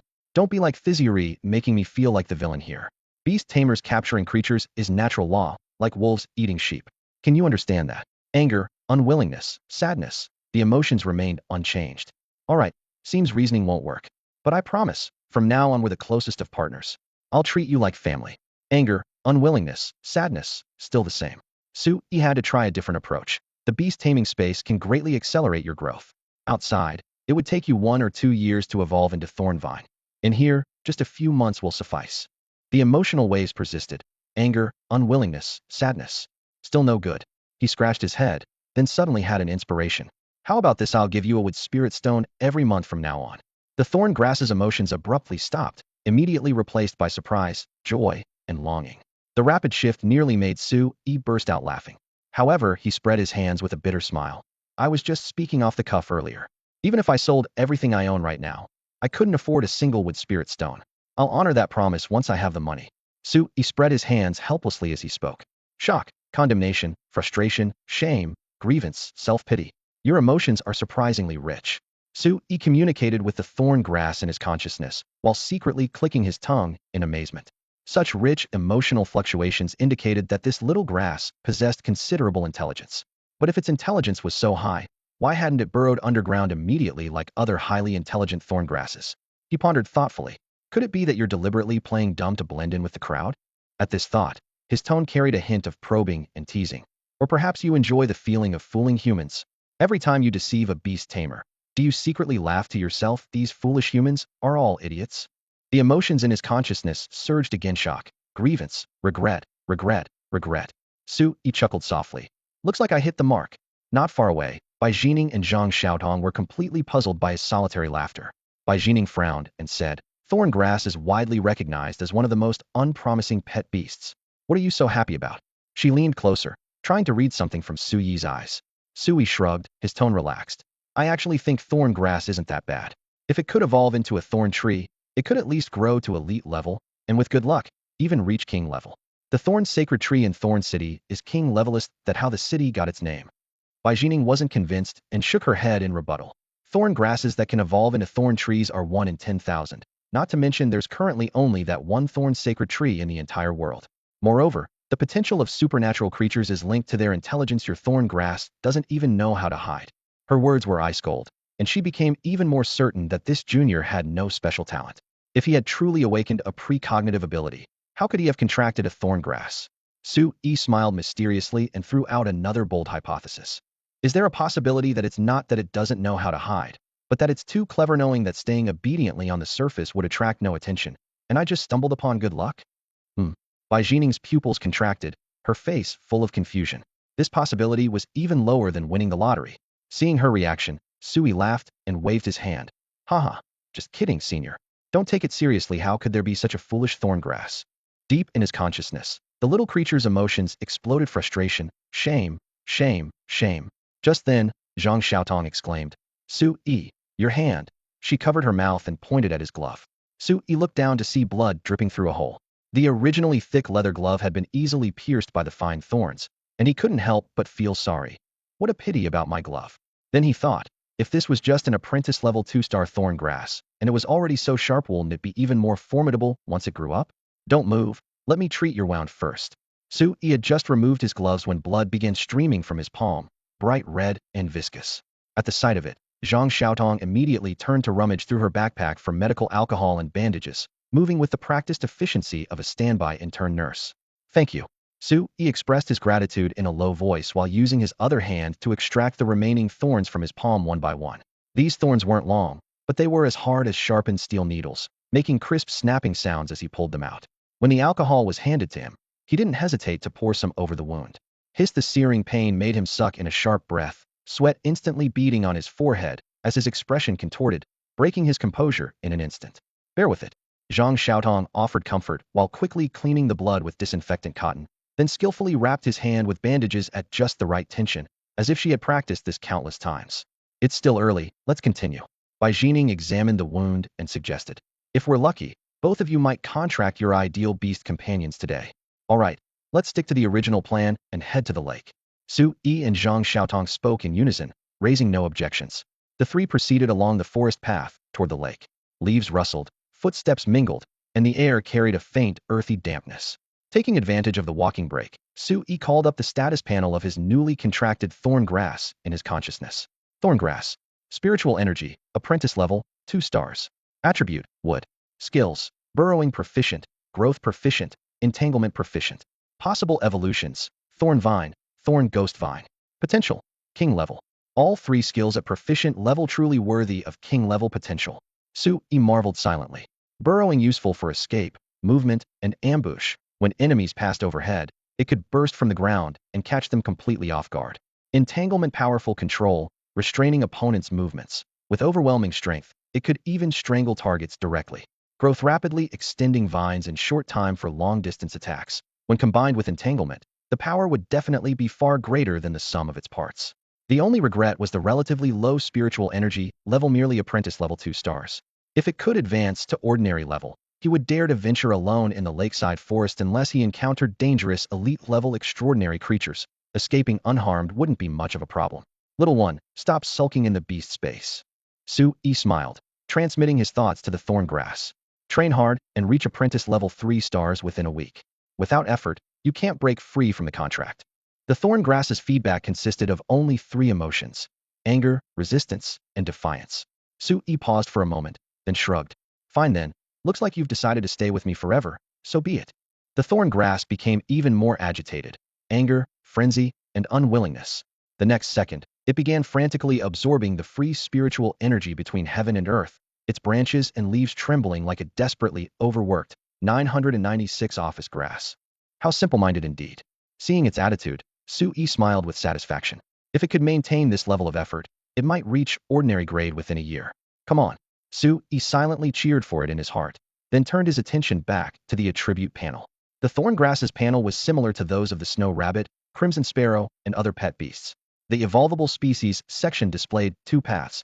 1. Normal evolution, thorn vine. 2. Demonic evolution, thorn ghost vine. The panel clearly listed the evolution requirements. Thorn vine, apprentice level 4 stars, energy water. Thorn ghost vine, apprentice level 6 stars with spirit fruit, 80 soul power points. Compared to the ice spirit stone worth over 1 million that was needed for the snow rabbit's evolution into the snow demon rabbit, the thorn grass's demonization conditions were obviously much more friendly. Although the wood spirit fruit was expensive, it only cost 10 to 20,000. And as for soul power, Su-yi already knew how to obtain it when Bai Jining had killed the bloodthirsty vine. He had gained 23 points in one go. By this calculation, gathering 80 points would only require hunting a few more extraordinary creatures. He was just calculating where to farm soul power when Bai Jining suddenly called out ahead. Watch out. Su Yi and his companions immediately stopped and looked up alertly. What's wrong? Banded cried, highly venomous. Bai Jining pointed ahead. Following her finger, Su Yi saw a black and white striped venomous snake flicking its red tongue, coldly staring at the group. You all step back, I'll handle this. Before Bai Jining finished speaking, she was already preparing to summon her stormbird. Wait. Su Yi stopped her, taking a deep breath. Let me do it. The banded kite is highly toxic, but its spiritual energy level isn't high. The thorn grass can handle it. Bai Jining hesitated briefly, then nodded readily. All right, it's yours. She understood Su Yi's desire to test his newly contracted pet beast. Thank you. Su Yi couldn't contain his excitement, locking his gaze on the banded kite and calling softly. Come out. Thorn grass. A six-pointed star formation flashed, and the thorn grass appeared before him. However, the moment it materialized, it began thrashing about. Clearly unwilling to fight if not for fearing contract backlash, it probably would have already attacked its master. Su Yi calmly persuaded through their mental connection. Stop making a fuss. You haven't escaped the contract yet. Behave yourself. I can't afford wood spirit stones, but I can regularly water you with energy water. Energy water? The thorn grass's emotions wavered, and with some reluctance, it burrowed underground and charged straight at the banded kite. Sensing danger, the banded kite instinctively began climbing toward a nearby tree. The moment it touched the tree roots, the soil exploded. The thorn grass burst from the ground, its branches growing wildly like thick vines, instantly coiling toward the snake's body. The banded kite reacted extremely quickly, its venomous fangs snapping down on several branches with a crack. However, it had overlooked the sharp thorns covering the branches. Its mouth was instantly pierced, and the excruciating pain made it roll frantically, trying to break free. But the thorn grass gave it no chance. Its vine-like branches tightened like a net from all directions, wrapping the snake's body tightly in an instant. The banded kite's tough scales were as fragile as paper before the dense thorns. Before long, the thorn grass had left several hundred bloody holes all over its body. The thorn grass emerged victorious in battle, and its skill proficiency increased. Detecting soul force about to dissipate, now absorbing. As the system notification faded, the silvering snake convulsed and exhausted its last breath of life, collapsing limply onto the ground. The thick thorn vines, finally satisfied, released their coiled grip around the serpent's body and with a swift movement, instantly burrowed into the dark brown soil. Moments later, they re-emerged from the earth, their spikes still razor-sharp, though the bloodstains that had previously marked them were now completely cleansed by the moist soil. Bai Jining had been standing nearby the entire time. While she had originally predicted the thorn grass would win, she hadn't expected the entire process to be so efficient. In less than a minute, an apprentice-level plant-type magical creature had strangled an extraordinary serpent of the same rank. With such efficiency, evaluating its combat talent required little hesitation. Your luck is quite good. She withdrew her gaze and commented softly. This thorn grass can skillfully use burrowing, entangling, and other abilities. Its potential is decent. It will likely grow to ordinary rank. Her tone carried noticeably more certainty than before. Only ordinary rank. Su Yi smiled and shook his head, knowing her assessment was still off by miles. Yet he humbly replied, the silvering snake's greatest strength is its venom, which is completely ineffective against thorn grass. It was essentially countered. This victory doesn't mean much, senior. You needn't rate it so highly. However, Bai Jining insisted, skill proficiency doesn't lie. The one you've contracted is absolutely among the elite of thorn grass specimens. With your words, senior, I feel reassured. It seems my intuition has some merit after all. Su Yi smiled in response. He was about to exchange a few more pleasantries when the system notification rang in his ears again. Absorption complete. Gained 5 soul force points. Current total soul force, 28 points. Only 5 points. He paused, inevitably disappointed. Soon he analyzed the reason. Soul force was linked to spiritual energy levels, and apprentice-level extraordinary creatures could probably only provide single-digit soul force. To accumulate the full 80 soul force points, he'd need to eliminate at least a dozen more targets of the same level. Fortunately, what the lakeside forest lacked least was extraordinary creatures. Forget 80 points. Even doubling or tripling that amount was entirely achievable. From then on, whenever any fierce beast dared to attack proactively, as long as the thorn grass was confident, he would summon it without hesitation. If the thorn grass could win, the opponent would never leave alive. As for monsters above ordinary rank, he, a mere apprentice, wouldn't dare confront them directly. He left those entirely to Bai Jining. As long as they were close enough, the soul force emanating from targets she eliminated could still be collected by the system.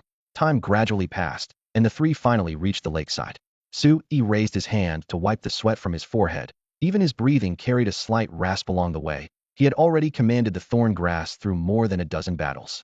At this moment, he could clearly sense his own growth. Initially, when summoning the Thorn Grass, he could only stand aside helplessly, but now he could give precise commands at crucial moments, allowing the Thorn Grass to win battles with minimal cost. As practical experience accumulated, their coordination improved visibly. The only thing that dissatisfied him was that his Thorn Grass was too prideful, occasionally ignoring his commands and acting on its own whims. What frustrated him, however, was that every time Thorn Grass acted on its own, it seemed to achieve even better results. When Thorngrass retracted its vines, it would always send waves of smugness and disdain through their contract bond, as if mocking its master for being clueless. After several battles, Sui finally understood completely when it came to tactics. He was nothing but a burden as a novice beast tamer, while Thorngrass was the true expert. His pride thoroughly bruised. He even began to wonder, had contracting a pet beast with such high intelligence been a fundamental mistake? Those low-intelligence pet beasts would lose at least half their combat effectiveness without their beast tamers, allowing their masters to demonstrate their worth. But Thorngrass didn't need him at all, which only highlighted his uselessness. Bai Jining knew nothing of this internal struggle. Seeing Thorngrass once again cleanly dispatch an apprentice-level extraordinary creature, she exclaimed with genuine admiration, "I really underestimated you before. Your command skills are quite impressive. This level of expertise already surpasses many ordinary beast tamers, and could even compete with elite beast tamers." Suyi's smile felt stiff as he could only manage a forced grin in response. As night fell, pitch black as ink, all teachers and students gradually retreated to the nearest safety station.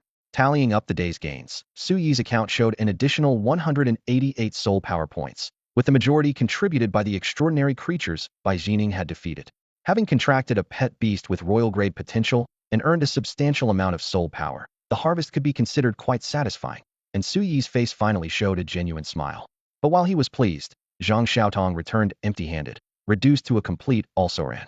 It wasn't really Suyi's fault they had spent the entire afternoon circling the lake, only encountering a few water sprites that were of poor quality, slow-witted, and showed no possibility of advancing to elite rank. Both Su Yi and Bai Jining advised against contracting them. Zhang Xiaotong's requirements weren't actually high, she just wanted an ordinary potential water sprite, but with both teammates opposed, she had no choice but to give up. She could only try her luck again tomorrow. The Secret Realm's nights were truly dark. In the crude 8-person dormitory, Sui leaned against the window looking out, seeing nothing but impenetrable darkness. The Secret Realm had no sun, moon, or stars. Day and night alternated entirely under the influence of light-type and dark-type spiritual energy. When light-type was active and dark-type dormant, it was day. When dark-type was active and light-type dormant, it was night. What was remarkable was that these two spiritual energies' activity cycles were almost perfectly synchronized with Blue Star's sunrise and sunset. The Secret Realm's day-night rhythm was identical to the outside world. Scientists and spiritual energy scholars had provided an explanation after research. Since the Secret Realm had merged with Blue Star, it would naturally be influenced by Blue Star's planar laws in return. As for the deeper mechanisms, further exploration was needed. Beep beep beep. His phone suddenly vibrated. Sui picked it up to see the homeroom teacher had tagged everyone in the class group chat. "Students who contracted pet beasts today, please report them. Include the species and spiritual energy level clearly, as I need to create files." Hesitate? No need. Thorngrass wasn't some shameful secret. Sui quickly typed up the information and sent it directly. The previously lively group chat suddenly fell silent. After a long pause, the next message finally appeared. "Bro, with Bai Jining personally leading your team, you contracted this kind of weird thing? How could you be so short-sighted and waste such an opportunity?" Thorngrass is widely recognized as one of the most worthless contracted beasts. The issue isn't its combatability, but rather its growth potential. According to established standards, if a species has less than a 50% chance of naturally reaching ordinary rank, it's considered completely worthless for contracting. Years of statistics show that only 1 out of every 10 thorngrass specimens can reach ordinary rank, falling far below this threshold. As for advancing to elite rank, the chances are so slim they're practically non-existent. Given that beast tamers can rarely change contracts once formed, most people would never waste a precious contract slot on such a creature. This explains why classmates were so shocked when they heard Sui had contracted a thorngrass. In the group chat, someone started the discussion, and comments exploded instantly. "If you like wood-type beasts, you could have chosen a bloodthirsty vine. Why pick thorngrass? Sui, you've basically wasted a contract slot. I can only wish you luck that it at least reaches ordinary rank. Dude, Senior Bai Jining's Stormbird is elite rank. She could have taken you deeper into the forest to find better options. Why rush into a contract? Exactly, we still have tomorrow. I'd rather wait with an empty slot." Soon, a new message appeared. Suyi's thorngrass is actually really impressive. It's defeated silver ring snakes and poison dart frogs, and today it even beat a jungle jackal. Senior Baijining said it performed excellently and has potential to reach elite rank. The sender was Zhang Xiaotong. Really? Wouldn't that make it comparable to the dune lizard I bought for 180,000? An elite rank thorn grass is 1 in 1,000. His luck is incredible. Quick question, Senior Baijining is also a high schooler. Is her assessment reliable? Reliable or not? She knows more than we do. Sui, show yourself. Let us see your thorn grass. Scrolling bubbles filled the screen. Sui didn't get angry. Instead, he found the photos he'd taken that afternoon, uploaded them to the class group, and added, "It's a very interesting little guy. I'm quite satisfied to have contracted it. You're amazing. I can't match that mindset." Seeing his calm reaction, the teasing quickly died down, replaced by fresh experiences. After a day of exploring the lakeside forest, many were eager to share their adventures. The secret realm only had local network access, so aside from chatting with classmates, there wasn't much else to do. Sui decided to lurk, silently browsing the conversations. Half an hour later, he closed his terminal, his brow slightly furrowed. While the group chat seemed lighthearted on the surface, he caught glimpses of another reality through scattered comments. Despite their casual attitudes in the chat, many classmates had gotten injured due to their inexperience in exploring secret realms for the first time. Word spread that several students from other classes had suffered serious injuries and were rushed out of the secret realm. This news exploded through the safety station like a bombshell. The lakeside forest was supposed to be a thoroughly mapped, low-risk secret realm, and each class had teachers and upperclassmen accompanying them logically. The casualty rate should have been near zero. But the facts were right before their eyes. Several students lay on stretchers, faces deathly pale, blood dripping all the way. Beast tamers truly were in a high-risk profession. Sui stood by the window, watching the rescue personnel bustling about in the night, and let out a soft sigh. He had known about the dangers all along, but witnessing them firsthand was entirely different. When he thought about the phrase, "every beast tamer is a warrior," he suddenly felt his chest tighten. Once they reached their second year and were sorted into specialized tracks, the school would train them according to full military standards, especially students in the combat science 7 more rigorous than special forces training, as he'd heard countless times. But only now did he truly feel the cold weight of that reality. Forget it, don't overthink things. Just focus on what's in front of you. He shook his head and pulled up the system interface, switching back to treasure hunting mode. Southeast 1.1 kilometers, low-grade, secret treasure detected. This notification had appeared the moment he entered the realm, but he'd been too busy during the day to investigate. Sui stared at the coordinates, his curiosity piqued. Should he sneak over there right now? The thought was barely formed before he crushed it outside the safety station. The darkness was pitch black with visibility under 5 meters. If he went out alone, he'd likely become some extraordinary creature's midnight snack. It wasn't like he could burrow underground to escape like the thorn grass. Wait, the thorn grass. His eyes suddenly lit up. He was a beast tamer, now why did he need to treasure hunt personally? Wouldn't it be much safer to have the thorn grass retrieve the treasure?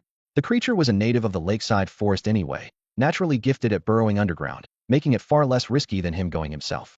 Mind made up, he immediately waved his hand. Contractual light flashed, and the thorn grass tumbled out of the beast's space. Green vines wrapped around sharp thorns, and the moment it hit the ground, it instinctively waved its branches with a hint of resentment. It had been diligently absorbing spiritual energy and was clearly displeased at being yanked out so abruptly. "Sorry, I need to trouble you again. This time it's a very important mission," Sui explained in a low voice, his tone serious. Again, the thorn grass transmitted feelings of irritation, resistance, and anger, flooding his mind all at once. After fighting over 20 battles during the day with its spiritual energy nearly depleted, it truly felt like a workhorse being driven without rest. Sui scratched his head and slowed his speech. "It's not combat, just retrieving something. This item is crucial to whether I can afford to buy you energy water and grass essence fruits in the future." Energy water, grass essence fruits. These two familiar terms struck the thorn grass like lightning. It froze, then coiled itself into a twisted knot, its vine leaves rustling as it clearly wrestled with the decision. Sui didn't rush it, letting time tick by slowly. After a long while, the tangled vines gradually unfurled. The thorn grass swayed its thorns, and though its mood remained sullen, it finally pushed its decision through the contract channel. Agreed. The bond between beast tamers and their contracted beasts is incredibly strong. While it doesn't reach the level of true symbiosis, the death of either party inflicts severe damage on the other. In the contract, the beast tamer holds absolute dominance. If a contracted beast perishes, the tamer suffers contract backlash. Their soul is wounded, the corresponding beast space collapses, and they permanently lose a contract slot, though they still have a chance at recovery. Conversely, when a beast tamer dies, most contracted beasts collapse instantly, unless their spiritual energy level far exceeds their master's. Research shows, if a beast is one major tier higher than the tamer, It can usually survive, but will suffer severe backlash injuries. 2. If 2 tiers higher, it can barely resist the effects. 3. Beyond 2 tiers, the contract's binding force becomes almost negligible. Therefore, beast tamers typically only dare contract beasts one major tier above their own level. Anything higher risks potential betrayal at any moment. Risk comes with reward. Through the mental bond, beast tamers can not only borrow their beast's vision, but also develop additional abilities as their spiritual energy grows. Apprentice-level mental communication, simple yet practical. Ordinary-level attribute sharing, where strength, constitution, reaction speed, and other traits receive synchronized bonuses, allowing ordinary-level tamers to easily overpower regular humans. Higher stages benefits increase exponentially. Legend has it that beyond king level, the fortunate few can even face extraordinary creatures of the same tier in direct combat. However, Suili was still far from that level. By extraordinary creature standards, having just opened his beast space, his spiritual energy was merely apprentice level once not even matching his first contracted beast, the Thorn Grass. Fortunately, beast tamers never fight alone. After Thorn Grass agreed to move out, Sui immediately gave the order. The little creature began stealthily advancing along the safety station's perimeter toward the secret treasure's location.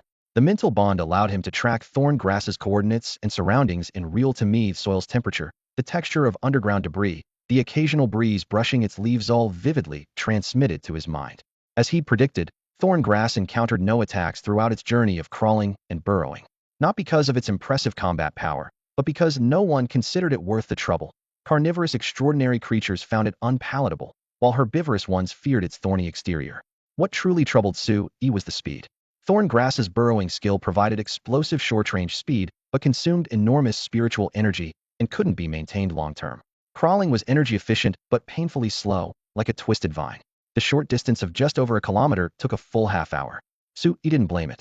He could feel that Thorn Grass had been giving its absolute best throughout the journey. Every slight emotional fluctuation and rapid spiritual energy consumption was crystal clear to him. Pushing the little creature this hard even made him feel a twinge of guilt. Maybe I should buy it some energy water when we get out of here. I can't keep deceiving it all the time. And energy water isn't that expensive anyway, just around 100 yuan per bottle, Sui muttered to himself. He quickly recalled the information in his mind. Energy water wasn't some rare treasure, just a special beverage produced by certain water-type extraordinary creatures. Any living being could absorb it, as it restored stamina, eliminated fatigue, healed injuries, and helped wood-type extraordinary creatures accelerate their growth in a short time. With his current financial situation, while he couldn't afford to supply the Thorn Grass daily, buying an occasional bottle was completely manageable. Lost in thought, the Thorn Grass had already reached the target area. Sui's heart tightened as he quickly refocused, preparing to command his pet to dig up the secret treasure. But looking around, all he could see beneath the Thorn Grass was an ordinary patch of grassland, not even a hint of any treasure. What was going on? He frowned slightly and immediately pulled up the system information. A prompt appeared clearly. Low-grade secret treasure detected 5 meters directly below pet beast. 5 meters. Sui suddenly understood the thing was buried underground. No wonder no one had discovered it earlier. But still 5 meters was quite deep. Thorn Grass, can you drill down there? He tentatively asked through mental communication. The response was a screen full of negative emotions. Can't. Too hard. Don't want to. Sui sighed helplessly. If you can't do it, then forget it. I was thinking of trading the secret treasure for energy water and wood spirit fruits to nourish you. The bait was cast, and how could the Thorn Grass not recognize this obvious manipulation? But the temptation of energy water and wood spirit fruits was simply too great. After a moment's hesitation, it reluctantly activated its drilling skill, full of resentment. The top layer of soil, about 1 or 2 meters deep, was loose, and the roots penetrated easily. But before reaching 3 meters, the soil suddenly became much harder, and the Thorn Grass's drilling speed dropped to a crawl, only able to gnaw its way down bit by bit. 1 minute, 2 minutes, 3 minutes. Through their mental connection, Sui clearly sensed the little creature giving its all, and couldn't help feeling touched. Though the Thorn Grass had a foul temper, this tenacious determination was truly admirable. He thought to himself, if only he could raise its spiritual energy level to apprentice level 5 stars or above, it probably wouldn't struggle so much. Fortunately, just as its spiritual energy was nearly depleted, the secret treasure finally appeared within his perception. A wood spirit stone. Sui was first stunned, then delighted. Though wood spirit stones were consumable secret treasures, their value was second only to combat-type treasures, easily selling for over 1,000,000 yuan, and the market demand was excellent. Over 1,000,000 yuan. I'm going to be rich. His heart raced, and he could even hear the sound of his blood rushing. But his excitement lasted only half a second before he suddenly remembered another problem. Wood spirit stones had a fatal attraction for wood-type extraordinary creatures. The thorn grass couldn't even resist energy water, and wood spirit fruits, how could it possibly resist this thing? As soon as the thought occurred to him, the thorn grass had already tightly wrapped around the wood spirit stone that glowed with a faint green light, its excitement surpassing even Su Yi's. Stop! That thing isn't edible. Su Yi was alarmed and quickly tried to stop it through mental communication, but in that instant, his words seemed so pale and powerless. Without a doubt, the thorn grass completely ignored its master and continued absorbing the wood spirit stone on its own. The crystal-clear stone was wrapped layer by layer in its vines, with spiritual energy being drawn away like a gentle stream. The little creature's emotions were as excited as a child who had snatched a piece of cake surprise, and excitement all flooded into Su Yi's mind through their mental link. Su Yi stood there stunned, unable to close his mouth for a long time. That was a wood spirit stone worth over $1 million. For a poor student, this was an astronomical sum, yet it was being devoured like a midnight snack. It wasn't that he was reluctant to spend money, but the thorngrass's current spiritual energy level was too low. If he really wanted to accelerate its growth, the grass and wood spirit fruits from the shop, costing tens of thousands each, would suffice. Su Yi tried coaxing and persuading. Be good, you're still young. Don't absorb all the remaining spiritual energy. Let's sell what's left and exchange it for energy water and grass, and with spirit fruits you can grow just as well with those. If it stopped now, the remaining spiritual energy could still be sold for hundreds of thousands. However, the thorn grass was already immersed in its gluttonous feast, paying no attention to its master's nagging. Su Yi rubbed his forehead and sighed deeply. Fine, if you want to absorb it all, go ahead. It was meant for you anyway. After accepting his fate, he consoled himself. Looking at it from another angle, the wood spirit stone might help you leap straight to apprentice level 6 star, just one step away from demonization. A pet beast with king level potential deserves this kind of treatment. Despite his words, he could still feel his blood pressure reaching alarming heights. The next morning, other students in the dormitory gradually woke up. Holy shit, what's with those panda eyes? Didn't sleep last night. His temporary roommate groggily climbed down from his bed, genuinely startled to see Su Yi sitting cross-legged at the head of his bed with bloodshot eyes. I slept, just not very well. Su Yi forced a friendly smile. His roommate shivered and, remembering last night's group messages, patted his shoulder. It's about the thorn grass, isn't it? Don't take it too hard, maybe it really can break through to elite level. Thanks. Su Yi maintained his smile. Seeing this, his roommate said no more and went to the washroom to tend to his own business. The morning breeze outside carried the scent of grass as the thorn grass quietly climbed through the window along the wall it had just returned. The wood spirit stone's spiritual energy had been so profound that the little creature had spent the entire night absorbing it all. Realizing it had caused trouble, it huddled on the windowsill, its vines trembling slightly as it cautiously waited for Su Yi to explode in anger. Seeing this, Su Yi's anger immediately dissipated by more than half. He shook his head and said, "Stop pretending to be pitiful. Although you were wrong to act on your own, I did promise to give you the wood spirit stone. Let's just consider this an early fulfillment of that promise." Huh. The thorngrass sent out confused vibrations. Although Su Yi hadn't been by its side last night, during the absorption of the wood spirit stone, it could clearly feel Su Yi's heartache through their mental communication. It had already braced itself for Su Yi's wrath, but to its surprise, this master was unexpectedly lenient and didn't intend to blame it harshly. Is that so strange? Su Yi smiled gently, his tone warm yet resolute. Don't forget, you're my beast companion now, my closest partner. If circumstances allow, forget just one wood spirit stony as long as it makes you happy. I'd gladly give you 1,000, even 10,000. He paused, then added with utmost sincerity, let me properly introduce myself. I'm Su Yi, your beast tamer, and I hope we can get along well from now on. With that, he raised his hand, fingertips hovering in midair as he moved to stroke the thickest thorn vine. 2 seconds later, seeing the unhealed wound on his palm, he could only smile ruefully and withdraw his hand. This particular beast companion wasn't exactly safe to pet just yet. The thorn grass's initial wariness melted away under these heartfelt words. Sensing its master's genuine kindness, warmth surged through its being, emotions shifting from vigilance to subtle gratitude. This beast tamer doesn't seem as detestable as I imagined. If beast companion panels truly had a loyalty stat, it would definitely be skyrocketing right now. Su Yi recalled the thorn grass into his beast space and immediately pulled up the status panel for a closer look. When he saw the spiritual energy level had jumped from apprentice level 2 star to apprentice level 4 star, his heart jolted a 2-star leap in just one night, truly worthy of a wood spirit stone worth over $1 million. Even more thrilling was that the stone's spiritual energy had only been absorbed by 20 to 30%, with 70 to 80% still sealed within the thorn grass. At this rate, once fully digested, breaking through to apprentice level 6 star would be effortless, and even 7 star wasn't beyond reach. considering that the highest level beast companion in their class was only apprentice level 5-star. Reaching 7-star would make the Thorn Grass undisputedly first place. Over 1 million was painful to spend, but for this kind of growth, it's worth it. With this thought, Su Yi's troubled mood completely cleared. Alongside the level increase, the thorn grass's appearance had changed dramatically. The originally finger-thick vines had swelled by a full size, their color shifting from dark green to deep blue-green, looking as tough as steel cables. The thorns on the vines had grown nearly half an inch longer, gleaming with metallic coldness like rows of sharp steel needles.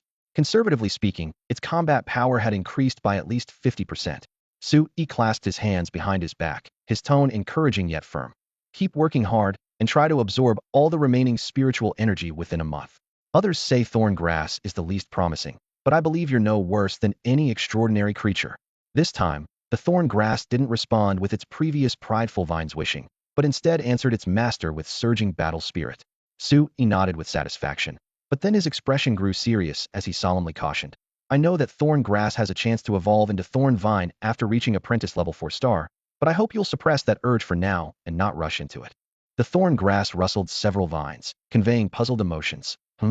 Su Yi looked directly at the cluster of tender green leaves, patiently explaining. Because once you reach apprentice level 6-star, you can undergo a special evolution. When that time comes, I'll do everything in my power to help you become even stronger. Special evolution? The thorn grass silently processed this information. In the past, it might have scoffed at such claims, but now it had developed trust in this master. Since he said so, why not give it a try? After all, delaying evolution a bit wouldn't matter. Thorngrass, entangle. Well done. By the lakeside of the circling lake forest, the morning mist had just lifted when Su Yi commanded a cluster of dark green thorngrass to tightly bind the iron-clawed badger before him. The badger's back was iron gray, its limbs short but powerful, and its claws gleamed with a cold light that could easily slice through gold and cut iron. Earlier, it had used the bushes as cover for a high-speed charge that nearly scattered Su Yi's group of 3, but ultimately found itself trapped and immobilized as the thorngrass coiled tighter and tighter, its bones creaking under the pressure. How's your leg? With the danger past, Su Yi quickly approached Zhang Xiaotong. Her pant leg was torn, revealing 3 wounds over 5 centimeters long that were bleeding profusely, staining her entire pant leg red. The iron-clawed badger was too fast, bursting out of the bushes suddenly. I couldn't stop it. I'm sorry. Bai Jining looked guilt-stricken as she knelt down to roll up Zhang Xiaotong's pant leg. The stark white skin made the bright red blood appear even more jarring, causing her delicate brows to furrow deeply. Don't say that. It's because I was walking too slowly and fell behind that we got ambushed. Zhang Xiaotong gritted her teeth and endured, her face pale from pain. Let me treat the wound. Bai Jining efficiently retrieved a thumb-sized vial from her storage bracelet, its contents glowing with a faint green light. This, healing water? It's too expensive. Just bandage it up, and we'll treat it properly when we get back to the safety station. Zhang Xiaotong quickly waved her hands in protest. Healing water was even more costly than energy water, something she wouldn't dare dream of using normally. It wouldn't look good if a girl had scars on her legs. Don't refuse. Bai Jining brooked no argument, then looked up at Su Yi. Come here, hold her leg steady, and keep the wound edges together. All right. Su Yi knelt beside them, gently cupping Zhang Xiaotong's calf with both hands and pressing the wound closed. The warm, delicate sensation made him pause slightly. This kind of intimate contact would probably embarrass her, wouldn't it? He glanced up discreetly and saw Zhang Xiaotong looking down silently, her ears bright red, confirming his suspicion. Bai Jining had already uncapped the vial and slowly poured the glowing green liquid onto the wounds. The moment the cool sensation touched her skin, the bleeding stopped and fresh, tender flesh began rapidly growing to seal the cuts at a visibly fast pace.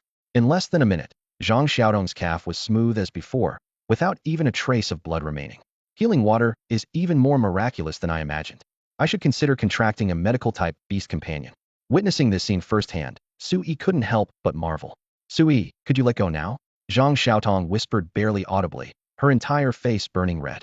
Sorry. Su Yi quickly released his grip, only to notice his palms were covered with tiny blood scabs, dense as pinpricks. His heart suddenly felt sour when he was injured yesterday. Senior Bai Jining hadn't offered him any healing water. Did rough guys not deserve such treatment? After a quick cleanup, the 3 didn't linger and continued deeper into the forest along the lakeshore. What did you feed the thorngrass last night? Bai Jining suddenly asked as they walked. What? Su Yi didn't react immediately and looked at him with confusion. Bai Jining raised her eyes, a hint of scrutiny gleaming in her dark pupils. Overnight, your thorngrass jumped from apprentice level 2-star to apprentice level 4-star. Don't tell me it was natural growth. So that was the issue. Su Yi calmed down, took a gentle breath, and answered naturally. I fed it a plant spirit fruit. Plant spirit fruit. Bai Jining frowned slightly. What variety could have such an obvious effect? She was clearly skeptical but didn't press further, instead steering the conversation back on track. That Iron Claw Badger just now was apprentice level 8 star in spiritual energy, with fast reflexes and strong destructive power. It ranks among the top of same-tier extraordinary creatures. The fact that you defeated it with just an apprentice level 4-star Thorn Grass shows your commanding ability is stronger than many elite beast tamers, and your Thorn Grass is exceptionally outstanding. Otherwise, victory would have been impossible. Sui felt a bit embarrassed by the praise and nodded politely. Thank you for the compliment, senior. I'm not finished yet. Bai Jining's expression grew serious. I'm saying all this because I want to ask if you'd be willing to take on a private commission to be a sparring partner for my younger sister. Sparring partner? Sui looked up in surprise. Yes. Bai Jining's tone remained calm. She's also an apprentice-level beast tamer. To train her in actual combat, we've hired many opponents of the same level, but she's been improving rapidly. She hasn't lost a single match in nearly 2 months, and the training effect has obviously declined. Observing your battle, although you've only recently contracted your beast and your spiritual energy level isn't high, your commanding strategy is outstanding and worth learning from. In a sense, you're a genius who could help her. 2 months undefeated? Sui was secretly amazed. This was definitely another campus celebrity in the making. After thinking for a moment, he couldn't help asking, then why not find her an ordinary level or elite level beast tamer? Wouldn't that be more effective? Bai Jining shook her head gently. My sister is young and her temperament isn't stable enough yet. She's been winning too easily lately and has become somewhat arrogant. If someone whose spiritual energy and beast level are both inferior to hers could defeat her, it would greatly benefit her character development.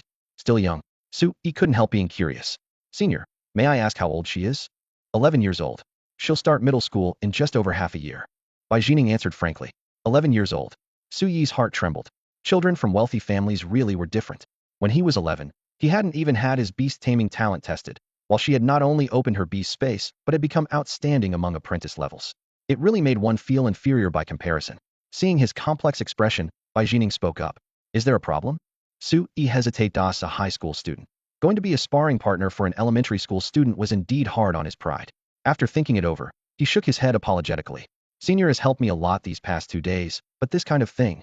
1,000. What? Sui looked up.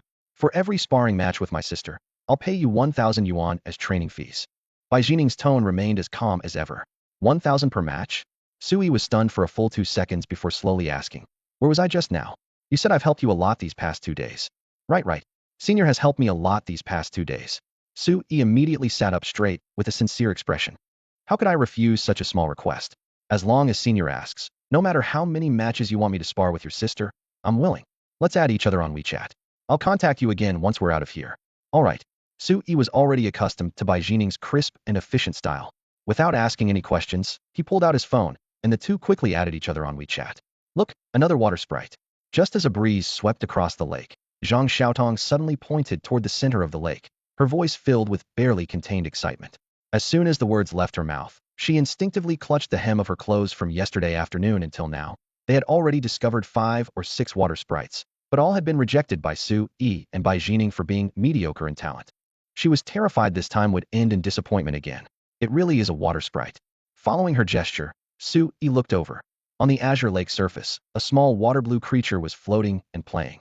Its fan-shaped ears twitched gently, its round, bright eyes blinked constantly, and its fish tail created gentle ripples on the water's surface. It looked like a mass of clear water that had been given life. That's the 6th one already. Hopefully we can hit the jackpot. Sui held his breath and called up the attribute panel. Water sprite. Spiritual power, apprentice level 3 stars. Attribute, water. Skills, water bullet proficient, pure water proficient, energy water skilled. Evolution paths, pure water sprite, wave sprite, acquired water spirit. Potential, elite level. We've got one. He closed the panel, a smile creeping into the corners of his eyes. Congratulations, Zhang. This one is excellent. I can guarantee it will definitely grow to elite level. Hearing this assessment, Zhang Xiaodong's eyes immediately lit up. This water sprite not only possessed apprentice level 3-star strength right now, but also mastered the rare healing skill, energy water. If she could successfully contract it, forget about great wealth, at least it would quickly lift her family out of their financial struggles. After graduation, beast tamers with healing pets were highly sought after by hospitals everywhere. For someone from an ordinary family who couldn't afford to raise combat-type pets, this was the most reasonable and safest choice. Really? Does that mean I can contract it directly? In her excitement, she still looked toward Bai Jining, wanting to hear the senior's opinion.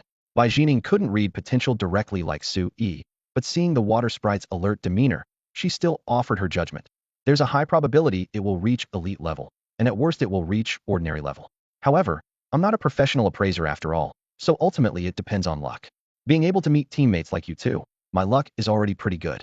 Zhang Xiaotong nodded vigorously. Since you don't object either, senior, let's contract this one. Bai Jining agreed. However, Su Yi thought of a practical problem, but it's in the center of the lake, at least 20 meters from shore. If we row a boat over, we'll scare it away before we get close, and once it dives to the bottom, we won't be able to find it. Are you questioning my abilities? Bai Jining raised an eyebrow and tucked her long hair behind her ear. Leave it to me. With that, she raised her hand and summoned her flame bird.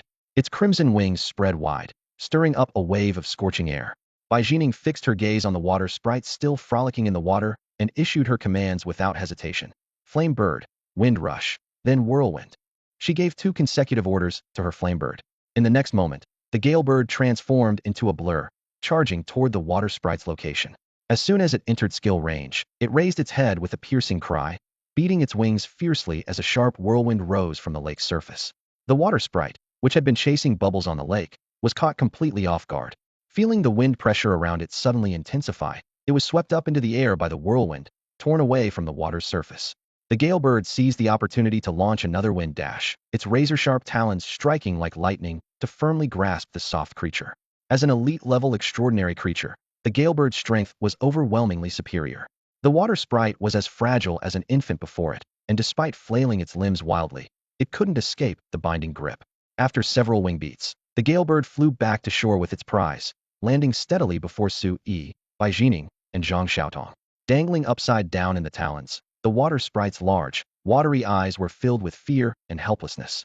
Zhang Xiaotong's heart softened, and she immediately stepped forward, gently stroking its damp forehead. Don't be afraid. The gale bird won't hurt you.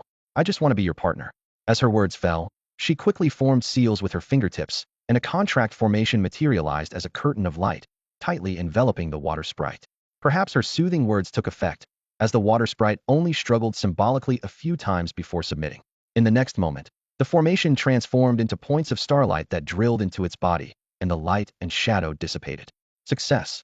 Zhang Xiaotong was overjoyed, jumping high into the air. Congratulations! Both Su Yi and Bai Jining smiled. Senior, Su Yi, thank you both. Zhang Xiaotong said with sincere gratitude. No need to thank me, thanking our senior is enough. We should all properly thank our senior. Su Yi said half-jokingly. Bai Jining waved her hand dismissively, her tone calm. It's just a school assignment. Su Yi's expression grew serious. I don't like owing favors. Even if you say that, I'll remember it and definitely repay you someday. No need for such trouble. Just seriously spar with my sister, that's enough. Bai Jining was unconcerned. That won't do. One thing is one thing. I accepted your sparring fee, so I can't use sparring as repayment. Su Yi's tone was resolute. Bai Jining was slightly stunned. So, you never thought of using free sparring to repay the favor? Huh? Of course not. The sparring fee is just pocket change. Wouldn't thanking you that way make me seem too petty? Su Yi said earnestly. Bai Jining rolled her eyes. As if I believe that. This is the first time I've seen someone justify being stingy so righteously. In her experience, other male students invariably tried to appear generous, going out of their way to please her. Yet this guy practically had, "I'm very stingy," written on his face. Was there no one in this team he cared about impressing? Or did he simply not think to show any courtesy in front of her? This overly genuine attitude was somewhat difficult for her to adapt to. Su Yi looked completely bewildered. What's stingy?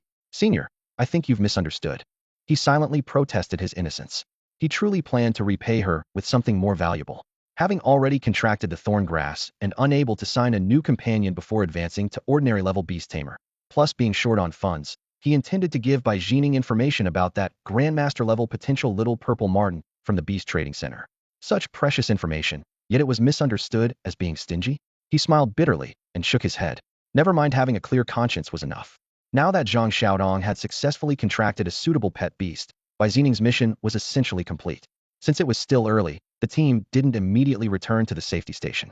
Su Yi suggested making another loop around the lake. Perhaps they could stumble upon hidden treasures or discover wild pet beasts with exceptional potential, while also taking the opportunity to train Thorngrass further and accumulate more soul power.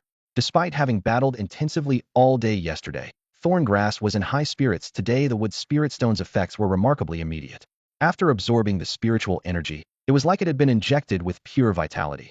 Its surface vines were a vibrant green. Spiritual energy surged through it, and not a trace of fatigue from yesterday's fierce battle with the Iron Claw Badger remained. With such excellent condition, Su-yi certainly wasn't going to waste it. If it doesn't fight 30 or 40 battles today, I'd be doing that with Spirit Stone a disservice. At this moment, Thorn Grass was resting in the beast taming space, contentedly absorbing the remaining spiritual energy, completely unaware of its contractor's hellish training plan. Thorn Grass, underground ambush. The moment Su-yi's words fell, the ground immediately bulged with a green surge. In just 2 seconds, Thorn Grass burst from underground, appearing beneath a jungle jackal. Growth entanglement, barbed thorns strangle it, finish it off. Thick vines bristling with barbs shot through the air, instantly wrapping around the jackal's limbs and neck. The thorns pierced its flesh, blood sprayed everywhere, and the jackal let out a piercing howl, yet could no longer move. Within moments, it was nearly suffocated, its body riddled with bloody holes as it collapsed to the ground. The system notification chimed. Thorn Grass victory. Skill proficiency increased. Underground ambush has reached mastery level. Mastery level? Su-yi paused, immediately checking the skill panel. Skills. Underground ambush. Mastery level. Entanglement. Proficient. Growth. Proficient. No wonder its stealth speed was incredibly fast. Just know it had actually broken through. Many ordinary supernatural creatures never touch the edge of mastery level in their entire lives. Yet Thorn Grass achieved it effortlessly.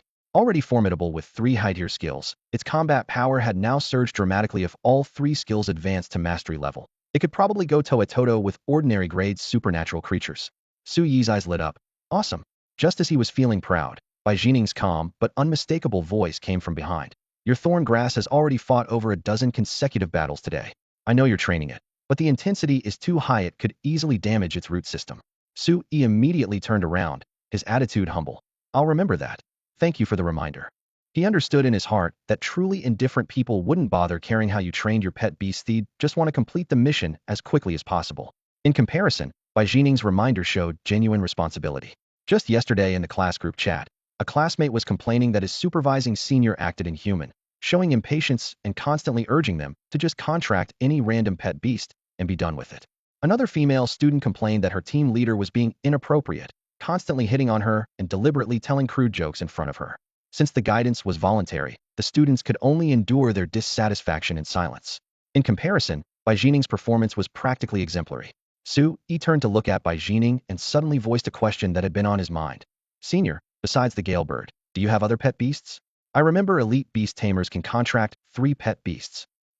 Bai Jining glanced at him indifferently without giving a direct answer. Su-yi quickly explained. Did I ask something I shouldn't have? Sorry. Zhang Xiaotong, who was nearby, couldn't stand it anymore and cleared her throat as a reminder. Student Sui, do you really not know? Senior Bai is a star figure at our school. Last year in the Provincial High School League, she made it to the top 12 while still a sophomore. Her 2 rare pet beasts, the Gale Bird and Shadow Cat, are known by almost everyone at school. Sorry, I don't usually pay much attention to these things. Su-yi looked somewhat embarrassed and apologized repeatedly. Bai Jining didn't mind and said calmly. The extraordinary creatures we've encountered so far can be handled by the Gale Bird, so I haven't needed the Shadow Cat to act yet. Su-yi pondered for a moment before speaking again. So, Senior, you haven't contracted a 3rd pet beast yet, right? Aren't you asking too many questions? Bai Jining frowned slightly.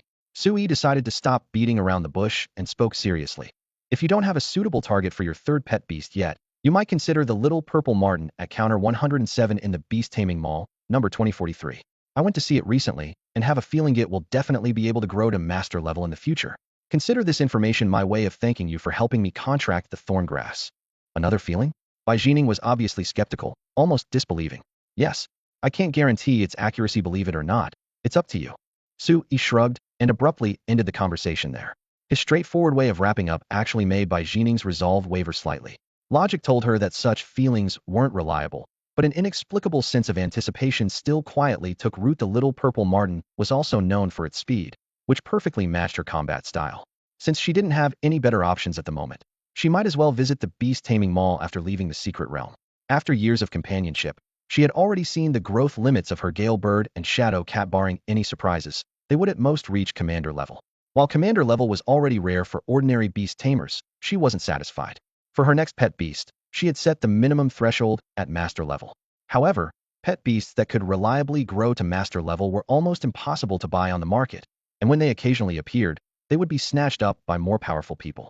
After waiting for so long, She was gradually losing patience and was preparing to settle for second besto purchase a pet beast with a chance of growing to master level and gamble on luck. The little purple marten was already on her list of candidates. Students, it's getting dark. Please return to the nearest safety station immediately. Reply when you receive this message. Roger, Roger, Roger. A string of replies instantly flooded the class group chat. Su-yi also sent a brief Roger before shoving his phone back into his pocket. The sky darkened rapidly, gray-blue blending with deep purple. Su-yi looked up and sighed softly as expected. It was nearly impossible to find anything valuable in a low-risk secret realm that had been scoured countless times. Let's head back, he suggested. Okay. Bai Jining and Zhang Xiaotong nodded without hesitation. If not for Su-yi's insistence, they would have started the return journey an hour ago. The three began walking back toward the nearest safety station. Just as Su-yi took his first step, a translucent blue notification suddenly appeared in his vision. Intermediate treasure detected 5 kilometers northeast. An intermediate treasure? His heart skipped a beat. Just when he was ready to call it quits, this notification popped up and it was an intermediate treasure worth several times, even dozens of times more than a low-level treasure. This could instantly lift a poor family into the middle class. Why did you suddenly stop? Bai Jining and Zhang Xiaotong both noticed his strange behavior and looked at him with confusion. Su-yi was about to brush it off when he froze the next second. The northeast direction, marked by the system, was the lake. If the treasure wasn't at the bottom, it was most likely on the small island in the center. That place was crawling with elite-level supernatural creatures. With his current strength, going to the island would be suicide. Their homeroom teacher Liu Yiting had repeatedly emphasized absolutely no unauthorized visits to that area. But if he didn't go, his thorn grass roots alone couldn't possibly cross that vast expanse of water. Su-yi, Zhang Xiaotong called again. It's nothing. Just remembered something important. Su-yi snapped back to reality, cast one last reluctant glance at the lake surface, and walked toward the safety station alongside his 2 teammates. With darkness falling completely, there was nothing he could do now except keep that intermediate treasure in mind. As for whether someone else might beat him to it, he wasn't too worried. If it were that easy to find, it would have already fallen into other beast tamers' hands. The fact that it was still on the island meant it was extremely well hidden and temporarily safe. If only Bai Jining would spare some time to accompany me to the island. At this thought, he stole a glance at Bai Jining walking ahead, then imperceptibly shook his head. Their relationship wasn't close enough for him to make such a risky request. Students, our 2-day Secret Realm practical course has come to an end. Remember to gather at the Secret Realm entrance at 9 o'clock tomorrow morning to take the bus back to school together. Many things happened over these 2 days. Some students contracted their desired companion beasts, some gained valuable experience, but others were injured and got hurt. Regardless, this practical course has concluded successfully. I believe everyone has grown tremendously over these 2 days and gained a deeper understanding of the beast tamer profession. I hope you all continue working hard and strive to become pillars of our nation. Alright, everyone's had a long day, so get some rest early. One more thing, those of you who contracted beast companions today, please send their information to me as well. I need to register them, and will help you process their identification cards and breeding permits later. Late at night, the temporary dormitory at the safety station was dimly lit.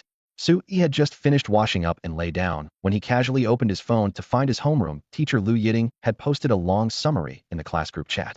He patiently scrolled through and discovered that his classmates' newly contracted beast companions were generally mediocre in quality, at best only slightly better than Thorn Grass. Thorn Grass had only a 10% chance of growing to ordinary rank, while other beast companions mostly ranged between 30 to 50%. Though they were all considered trash-tier pets, there was still a possibility of reaching elite rank or even higher, just like Thorn Grass, where on average 1 or 2 out of every 1,000 could reach elite rank, and among billions, 1 might even become a sacred thorn tree. The difference was that Su-yi could easily pick out that sacred tree, while others could only rely on luck. As the messages reached their end, he closed his phone to sleep. Just then, a new notification popped up. The message was from Zhang Xiaotong. Basic information about a water spirit, with photos attached. If it had been just text, Su-yi would have assumed she was simply reporting as the teacher required, but adding photos, she clearly wanted to show off a little. Even the usually shy and introverted girl had some restless pride hidden within. The group stayed quiet for less than 3 seconds before exploding. Holy crap, a water spirit. Confused black guy meme.jpg. Aren't water spirits rare? They all roam around the lake and are super hard to catch. How did she get one? Am I the only one who noticed the spiritual energy level? The little earth turtle I bought for over 100,000 at the Beast Mall only reached apprentice 2-star after a whole month of training, and her water spirit is already apprentice 3-star. Holy crap, her water spirit even mastered energy water. Is that for real? That skill is usually only learned at elite rank, right? I'm crying. I spent over 200,000 on my water spirit, and it still hasn't even seen a shadow of energy water.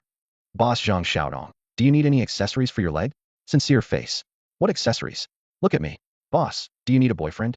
The jokes were getting increasingly off topic when Lu Yiting finally couldn't help but speak up.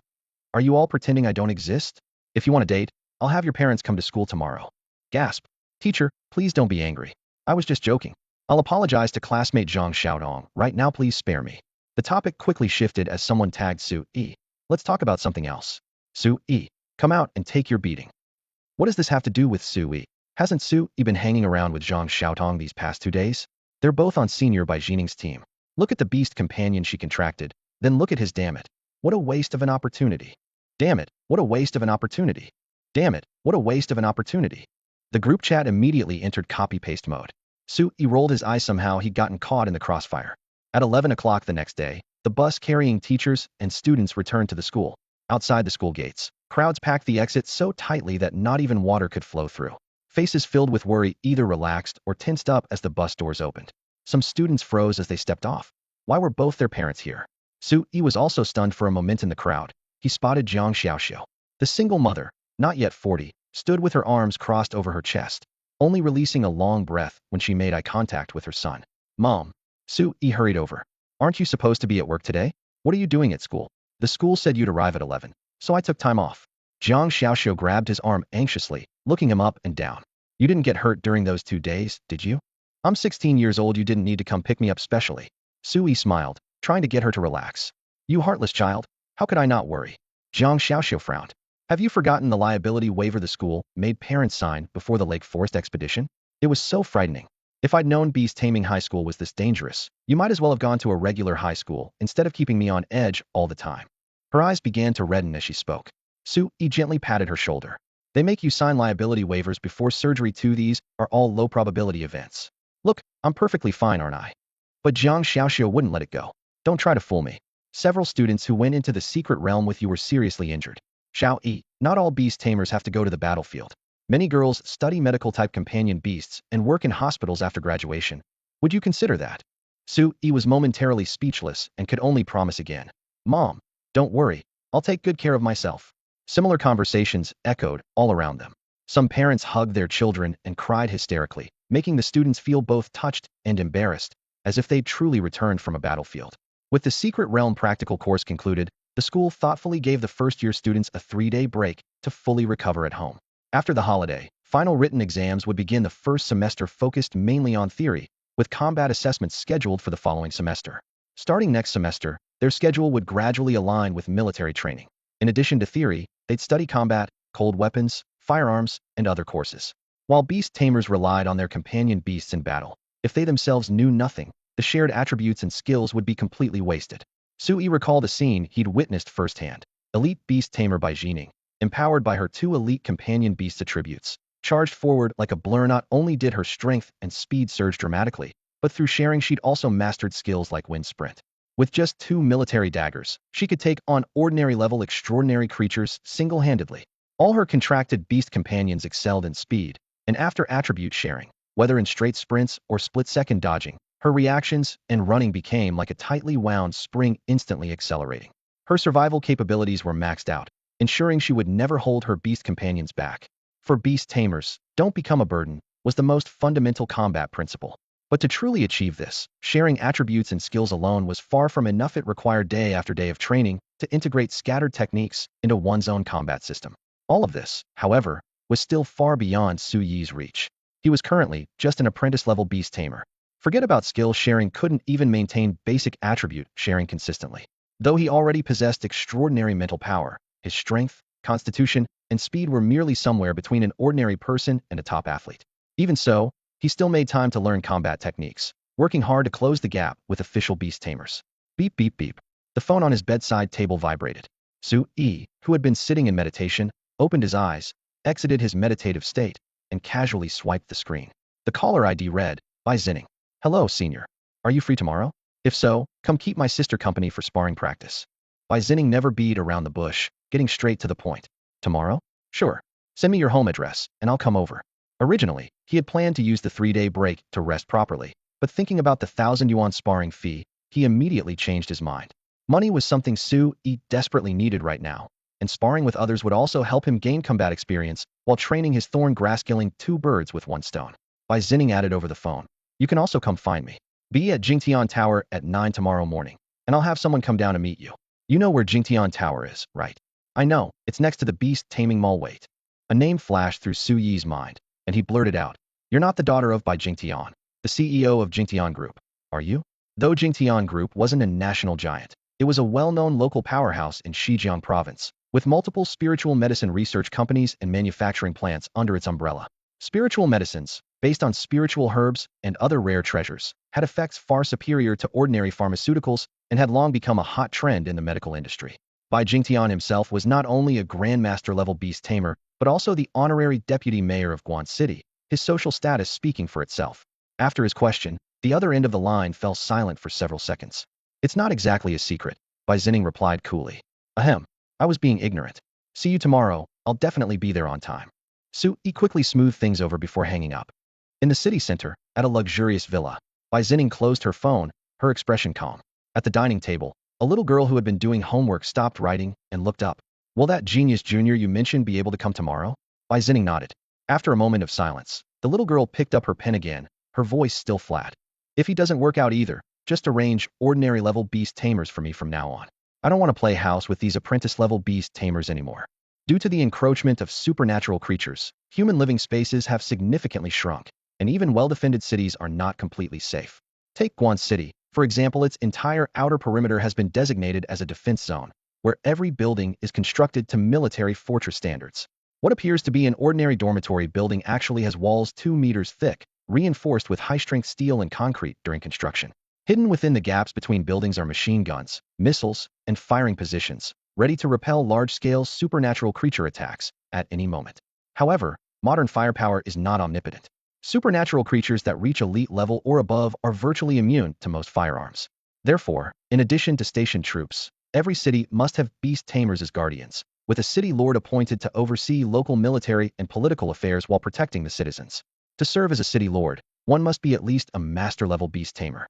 In a sense, the city lord is the guardian deity of the entire city, with residents' peaceful lives depending entirely on them. Thus, the title of city lord itself represents supreme authority. The real urban area lies within the defense zone, densely populated and increasingly prosperous toward the city center. However, towns and villages of various sizes are also scattered outside the defense zone. These settlements choose their locations carefully and, though less defended than the urban areas, still have beast tamers stationed there. This alone demonstrates the importance of beast tamers in contemporary society. Without them, existing human territories would eventually be devoured by supernatural creatures. The greater the responsibility, the greater the power. Elite level and above beast tamers enjoy social status comparable to minor nobles of ancient times, while master level ones like Bai Jining's father are truly exceptional individuals. A title like Honorary Deputy City Lord blatantly symbolizes power and glory. Early the next morning, Sui rode his bicycle to the entrance of Jingtian Tower. Looking up at the magnificent golden facade, he silently wondered when he might be able to afford an entire floor. Hello, are you Mr. Sui? A tall woman dressed as a secretary approached with a warm, spring-like smile. Having seen Su Yi's photo beforehand, she naturally recognized him. That's me. Su Yi showed no timidity in her presence, returning an equally friendly smile. Mr. Su Yi, you're very punctual. This way, please. Our young lady has already arrived. You can leave your bicycle here. I'll have someone park it properly for you. Thank you. Su Yi replied simply and followed her into the building. The 5th through 10th floors of the tower had been converted into exclusive training facilities for beast tamers, complete with meditation rooms, fitness rooms, combat training rooms, and simulated battle platforms covering virtually all the daily training needs of beast tamers. The female secretary provided introductions as they walked. Su Yi nodded lightly. Though he felt a bit envious, he didn't pay it much mind, since his school had similar training facilities as well. The elevator doors closed and ascended. In just moments, with a ding, they arrived at the 8th floor. Here stood a beast battle arena. The entire field was enclosed by transparent bulletproof glass, forming a rectangular box, filled with soft yellow earth a full meter thick, covered with fine grass. The air carried the earthy scent of freshly watered soil. Su Yi looked up to see the glass dome reflecting the lights, no different from the training rooms at school, just more spacious. He'd heard that the 9th floor even had a simulated underwater arena specially designed for water-type beasts. As soon as he entered the facility, he spotted a beautiful woman in her 30s standing in the center of the arena. She had fair skin and a voluptuous figure, wearing an impeccably tailored light gray suit that made her makeup appear particularly radiant. 2 or 3 meters away from the woman stood a pair of sisters who looked remarkably alike. Sui was all too familiar with the elder sister, Bai Jining. Her white-fitted tank top accentuated her impressive curves. Black training pants wrapped around her long, straight legs, and fine beads of sweat still dotted her temples, clearly having just finished strength training. The younger sister, Bai Jian, was quietly reciting from Extraordinary Creatures, her voice soft yet clear. Though she was only about to enter middle school, her height already approached 5 feet, and her delicate features radiated intelligence. Jining, this must be that talented junior you mentioned? The beautiful woman spoke first, her smile polished. Hello, I'm their mother, Li Wenyu. Her tone was gentle, showing no condescension despite Su Yi being just a high school student. Hello, auntie. I'm Su Yi. You can just call me Xiao Yi. Though Su Yi was surprised that Bai Jingtian's wife was also present, he showed no sign of it and bowed gracefully. Li Wenyu nodded in acknowledgement, then turned to gesture toward her younger daughter. This is Jian, your sparring partner for today. Hello, please take care of me. Bai Jian closed her book and bowed slightly. Though she spoke politely, her gaze swept over Su Yi appraisingly. Decent looks, ordinary clothes. A barely perceptible hint of disdain flashed in her eyes. Hello. Su Yi didn't mind and responded with a smile. Bai Jian immediately followed up. My sister told me your beast is a thorn grass that recently defeated a wild iron claw badger at apprentice level 8. Is that true? Just lucky. Su Yi nodded without elaborating. That can't be dismissed as mere luck, the young girl replied earnestly. Thorn grass has notoriously low intelligence. To beat an iron claw badger means your command skills are exceptional. What's its current spiritual energy level? Apprentice level 8 or 9. Su Yi glanced at Bai Jining, his tone calm. Didn't your sister tell you? Apprentice level 4. Level 4? That's not funny at all. Bai Jian's brow furrowed immediately. Li Wenyu also looked surprised, turning her gaze toward her elder daughter. Bai Jining quickly explained, it really is apprentice level 4, which is exactly why I called student Su Yi a genius. His command abilities are virtually unmatched. More importantly, all of his thorn grasses skills should have reached the mastery realm. Mastery realm? I see. Only then did Bai Jian look relieved, nodding lightly. That's about the same as my purple-tail scorpion. Only with mastered skills is there a chance to fight across star levels. But compared to my purple-tail scorpion, it has no real advantage. Me purple-tail scorpion has already grown to apprentice level 7. The little girl was clearly confident in her spirit beast. As soon as she finished speaking, she waved her slender fingers, and spiritual light flashed in her palm as a palm-sized purple-tailed scorpion landed on the ground. Its dark carapace gleamed with a metallic luster, the purple barb at its tail raised high, while a faint sweet and fishy scent of poison drifted through the air. Su Yi took the opportunity to pull up the data panel and quickly scanned through it. Purple-tailed scorpion. Spiritual power, apprentice level 7 stars. Attribute, poison. Skills, iron pincer mastery, scorpion tail whip mastery, basic venom mastery. Evolution potential, poison dragon scorpion, poison scorpion spirit. Potential, grandmaster level. Grandmaster level potential. Su Yi drew in a sharp breath. He knew that both of Bai Jining's spirit beasts had potential that stopped at commander level, still one step away from grandmaster level. Logically speaking, as both were Bai Jingtian's biological daughters, the resources their father provided should be roughly equal rare species that could likely grow to commander level with only a small chance of reaching grandmaster level. It was normal that both of Bai Jining's spirit beasts didn't hit the jackpot, but her younger sister had struck gold on the first try. If Bai Jining knew about this, her feelings would probably be quite complicated. Jian, advantages aren't proven with words alone. Your mother has already told you not to underestimate any opponent. Li Wenyu gently pointed out, then turned her gaze to Su Yi with a smile. Xiao Yi, you must have put in considerable effort to train your thorn grass's skills to mastery level, right? Her question was understandable. Thorn grass was widely known for its low intelligence and poor comprehension, making it extremely difficult to advance skills to mastery level. Su Yi was momentarily stunned, thinking to himself, why didn't senior sister mention this? Did she forget, or was it intentional? Seeing that Bai Jining didn't come to his rescue, he could only answer truthfully. Actually, I didn't put in much effort. Senior sister Bai Jining helped me contract the thorn grass in Lakeside Forest the day before yesterday. Before that, I was a beast tamer without any spirit beasts. What? You only contracted it the day before yesterday? The little girl finally couldn't hold back, puffing out her cheeks as she looked at her sister. It's one thing that you won't arrange ordinary level beast tamers for me, but how could you arrange such a novice? Mom, look at what sister is doing. Li Wenyu's brow furrowed. Jian, what has your mother always taught you? You can't judge people by appearances. Even if Xiao Yi is a novice, as long as his commanding abilities are strong enough, he's completely qualified to be your opponent. No, I don't want to spar with a novice beast tamer. After all, she was just an 11 or 12-year-old girl, and no matter how mature she was, she couldn't hide her willfulness. Bai Jining spoke calmly. Why won't you? Are you afraid that losing to a novice would be embarrassing? How could I possibly lose? Jian bristled like a cat whose tail had been stepped on.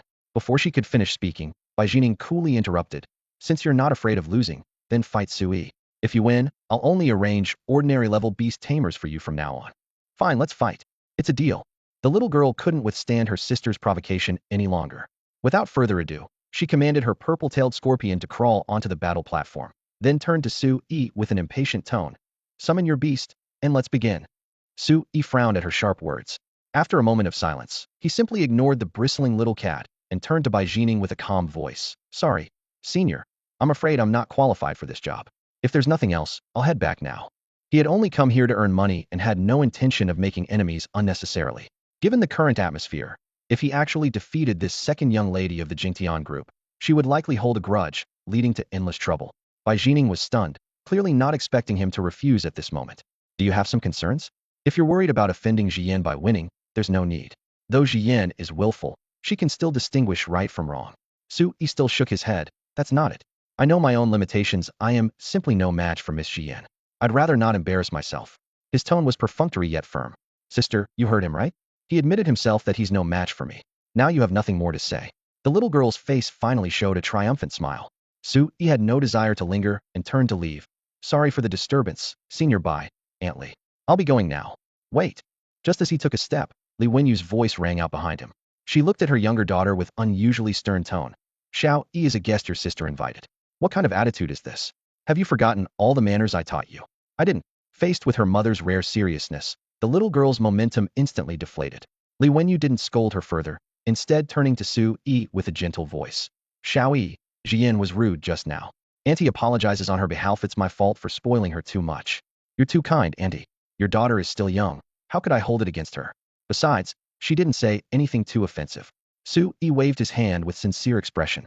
If that's the case, then why won't you stay?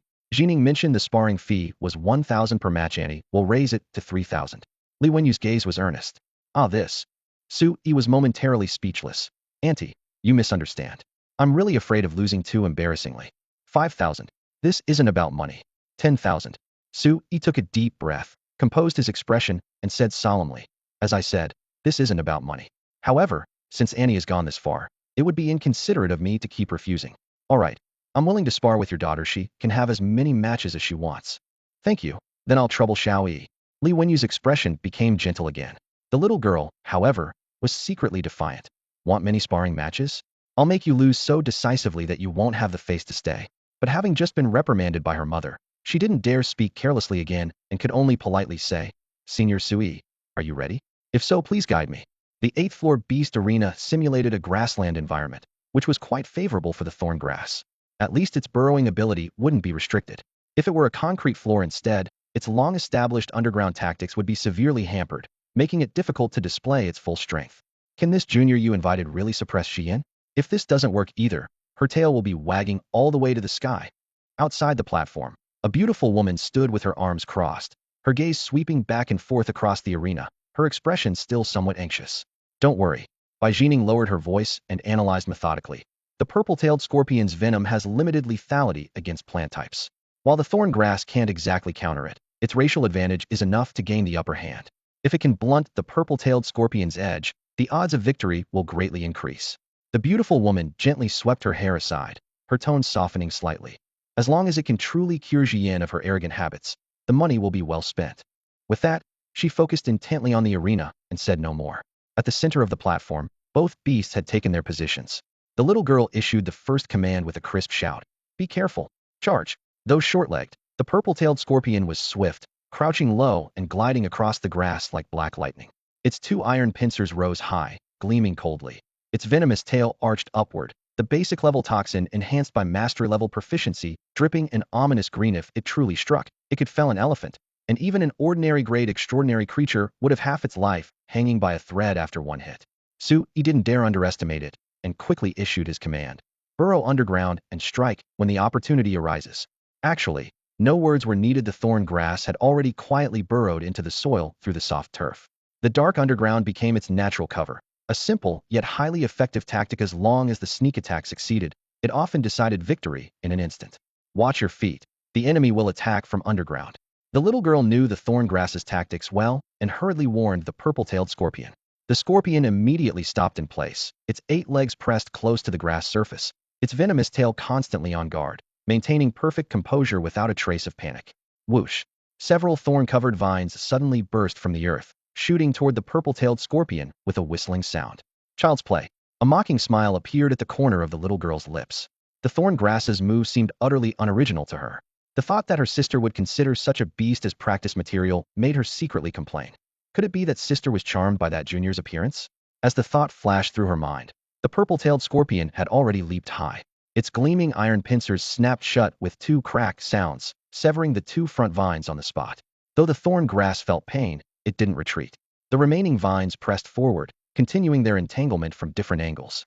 It could simultaneously shoot 6 vines at once, creating a net-like offensive. The purple-tailed scorpion had only 2 pincers, and ultimately 2 fists were hard-pressed against many hands. Theoretically, the thorn grass still had a chance to subdue it. However, the purple-tailed scorpion's pincer technique had also been honed through countless battles, with an alarmingly fast attack frequency.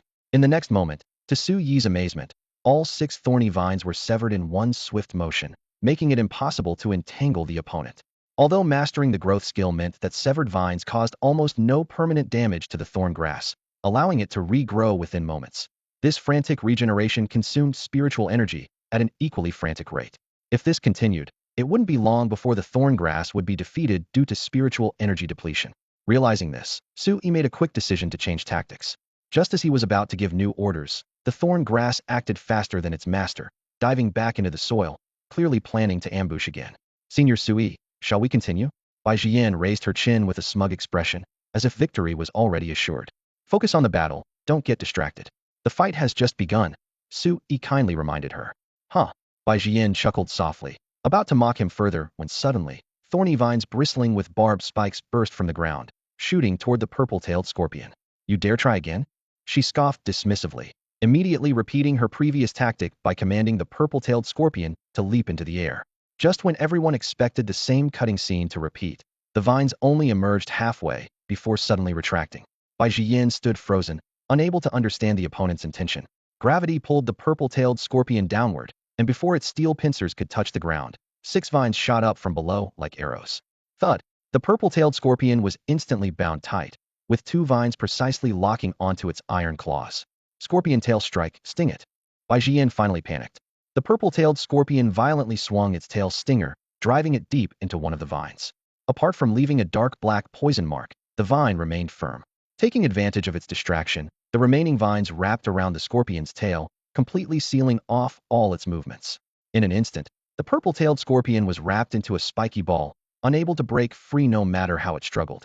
However, the thorn grass's spikes had difficulty penetrating that armored shell, and for a moment, both spirit beasts were locked in a stalemate.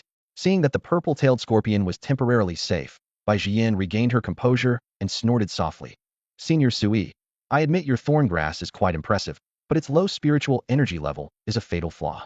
If this continues, it will eventually be broken free from when it becomes spiritually depleted. You should just surrender.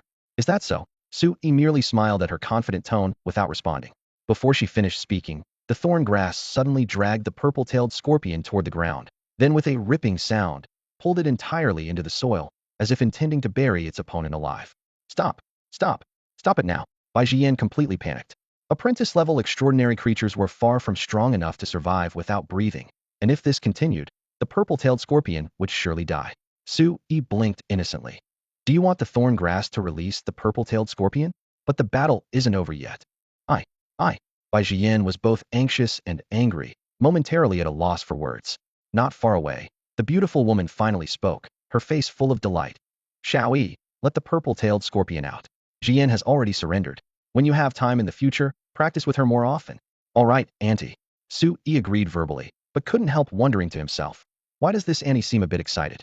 Could it be that she enjoys watching me discipline her daughter? Following Su Yi's command, the thorn grass dragged the purple-tailed scorpion up from the soil. The scorpion was thoroughly suffocated, and even after the thorn grass released its vines, it remained sprawled limply on the ground, with its tail stinger twitching weakly. Well done. Su Yi bent down and patted the thorny leaves of the thorn grass, praising it with a smile as he prepared to recall this meritorious plant into his beast-taming space.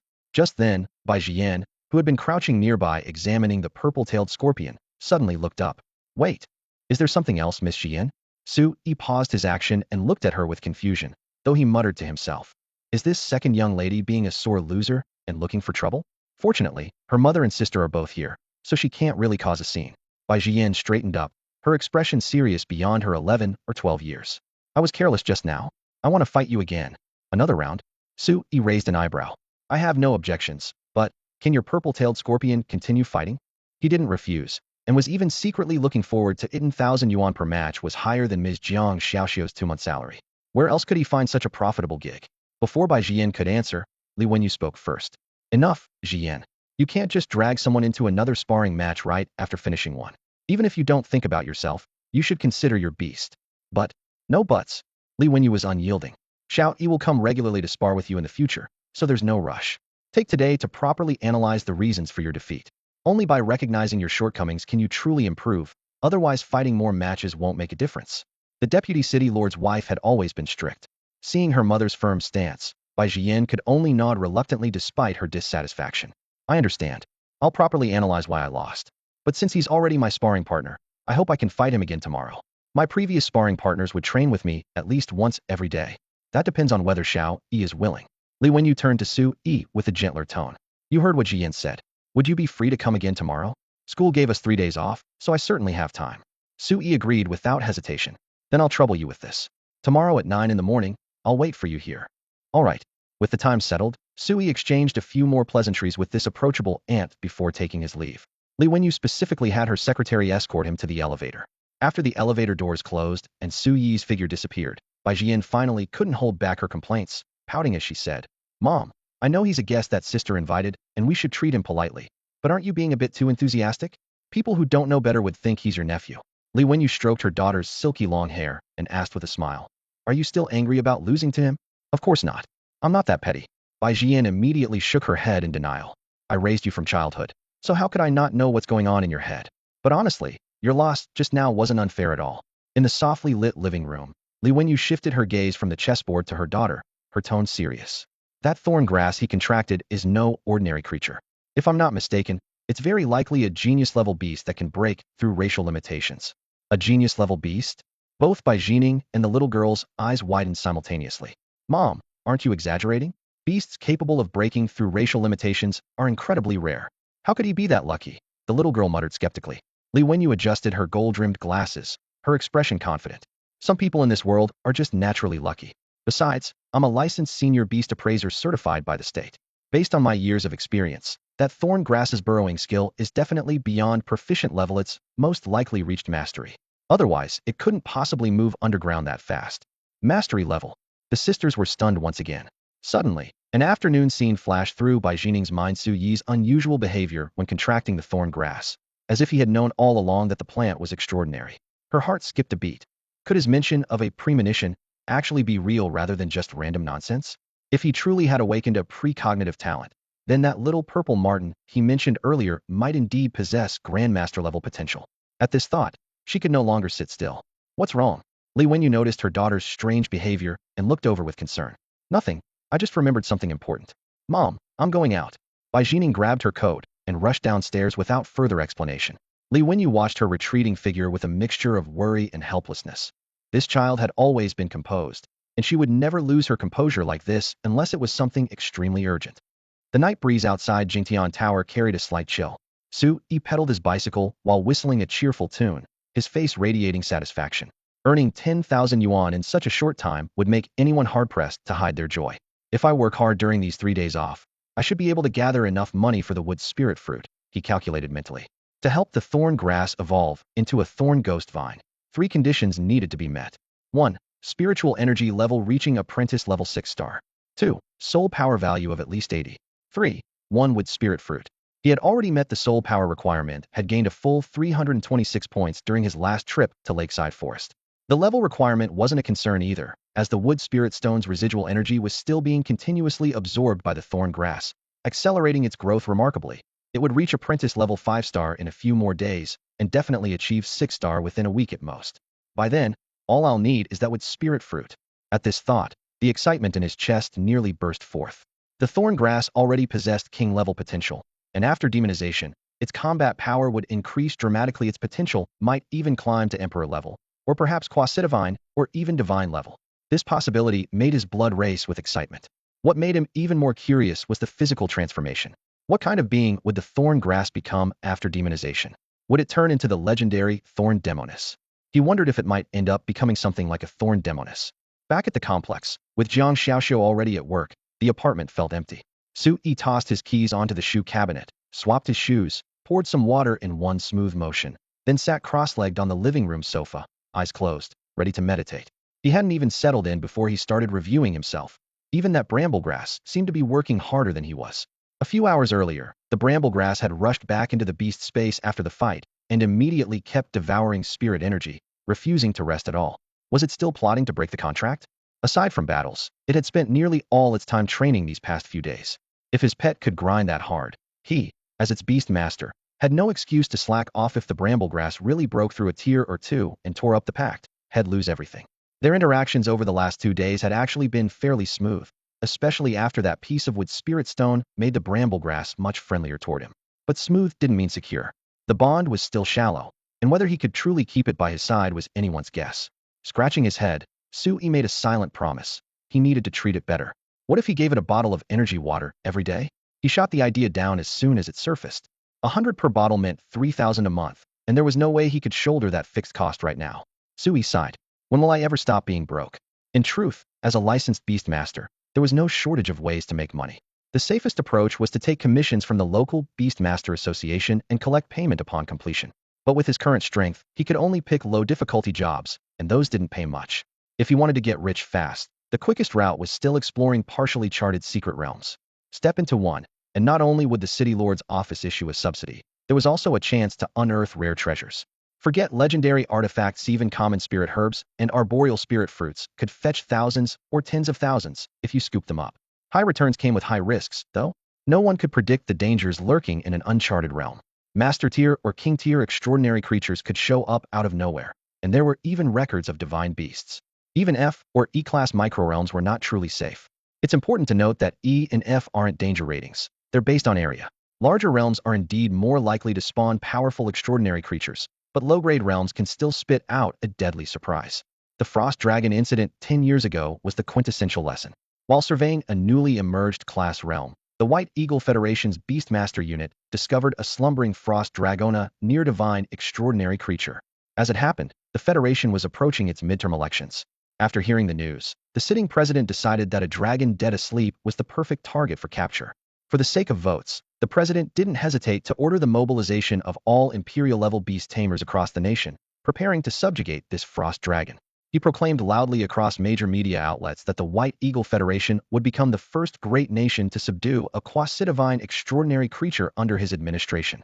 The president's speech was grand and spectacular, with thunderous loudspeakers carrying his bold declarations into every household, instantly igniting nationwide fervor. White Eagle citizens excitedly gathered around televisions and online live streams, as if they could already see the moment when the Frost Dragon would submit. However, tragedy struck swiftly. The White Eagle Federation had indeed made thorough preparations. Hundreds of nuclear warheads were deployed into that crank secret realm. Imperial-level beast tamers lined up in formation, and support troops with logistical supplies were positioned. Yet, even so, they couldn't shake that slumbering behemoth. The Frost Dragon, awakened by the sneak attack, was consumed with rage. In its rampage, it killed several Imperial-level beast tamers in succession, then directly tore through the secret realm's barriers and burst into the real world. Freezing mist blanketed everything. Cities were frozen into white ruins, and in mere hours, an entire Federation state was transformed into a dead zone under the dragon's furious breath, reducing the population by 1/50. Worse still, after venting its fury, the Frost Dragon didn't leave, but simply settled on that scorched earth, claiming the entire state as its new territory. After this devastating battle, no nation dared to easily target quasi-divine or divine beasts again. The White Eagle Federation's president, who had loudly proclaimed great achievements, was sent to meet Jesus by a mentally unstable beast tamer shortly after the incident ended. From this, people understood even more clearly. Secret realms that hadn't been thoroughly explored harbored unforeseeable risks, and anyone who entered must be prepared to risk their lives. I'm being foolish. Why would I go to those high-risk secret realms? Su Yi leaned back in the old wooden chair of his rental apartment and suddenly slapped his forehead in realization. In low-risk secret realms like Lakeside Forest, he could dig up several treasures. There were several other secret realms around Guan City at the same level as Lakeside Forest. With his system, he could most likely find precious treasures that others had missed. Perhaps finding just one more would free him from his dire financial straits. By then, he could be like those wealthy young masters, incorporating concentration grass into his daily cultivation. Wait, what was concentration grass? He should also get his hands on the spiritual medicines produced by the Baijining family that could directly enhance a beast tamer's spiritual energy level. These bold fantasies made Su Yi's lips curl upward unconsciously. Just then, his phone rang abruptly. The caller ID showed Baijining. Su Yi was slightly puzzled but still answered. Hello, senior. Is there something else you need to tell me? The other end was silent for several seconds before Baijining's cool voice came through. The thorn grass you contracted is more outstanding than I thought. It might even break through racial limitations and grow to commander level. Commander level. Even Baijining's Stormbird and Shadowcat were only at this level. Su Yi laughed heartily. What commander level? Senior, you're overestimating it. I'd be grateful to heaven if it could reach elite level. Baijining frowned. In Lakeside Forest, that's not what you said. Answer seriously, have you awakened some special talent? I wish I had. Su Yi shrugged, his tone relaxed. Unfortunately, it's probably just psychological. What about the thorn grass's abnormality? You must have noticed it, right? Just good luck, I suppose. I just randomly grabbed one at the time. I understand. Baijining suddenly ended the conversation and hung up directly. In the spacious and bright Beast Commerce Center, Baijining put away her phone, her delicate brows furrowed tightly. She didn't believe Su Yi's explanation but was certain that further questioning wouldn't yield results, so she stopped pressing. Miss Bai, are you interested in this little purple marten? The sales assistant approached with a bright smile. This one then, I'll pay by card. It seems this senior has already grown suspicious. But this was to be expected. A pet beast with king-level potential is simply too outstanding to keep hidden. After pondering for a moment, Su Yi shook his head. Whatever, he'd just stick to the story about being lucky and try to keep a lower profile from now on. He couldn't keep this sparring job forever anyway. Once he earned around 100,000, he'd deliberately lose to that little girl and then resign gracefully. Having made his decision, he stopped dwelling on these thoughts, took a few deep breaths, and prepared to begin his meditation. The next morning, feeling refreshed and energized, he left early again, cycling straight to Jingtian Tower. Having been there once before, he was familiar with the route and quickly met his employer under the female secretary's guidance. Just like yesterday, all three family members were present. Li Wenyu remained as approachable as ever, calling him Little E, as if she were a close elder. The second young lady hadn't changed either. Beneath her polite exterior, she still radiated a hint of arrogance and conceit.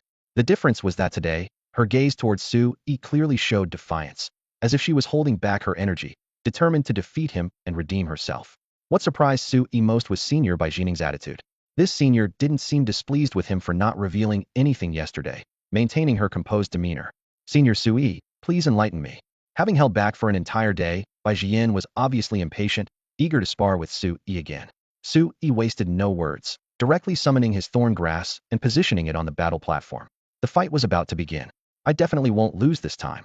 Baijian clenched her small fists tightly and called out delicately. Be careful. I'm going to attack.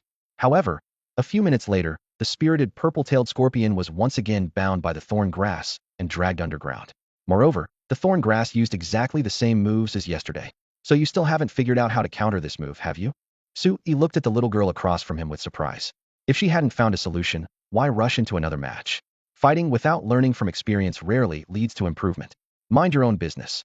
Baijian's face flushed bright red. She indeed hadn't figured out how to avoid being entangled by the thorn grass, but she didn't believe that was the main reason for yesterday's defeat. She thought she had simply been too careless yesterday, and that today, by being more cautious and taking the initiative, she could easily defeat this low-level thorn grass. However, reality slapped her hard in the face. Even though she had been extremely vigilant just now, the purple-tailed scorpion still repeated its mistake and was subdued by the thorn grass. Seeing this scene, both Li Wenyu and Baijining couldn't help but frown. Clearly, yesterday's defeat hadn't cured Baijian of her arrogant habits. But that was fine. If one failure didn't fix it, then two would. If two didn't work, then three. As long as she failed enough times, surely she couldn't remain so conceited forever. The sparring session is over.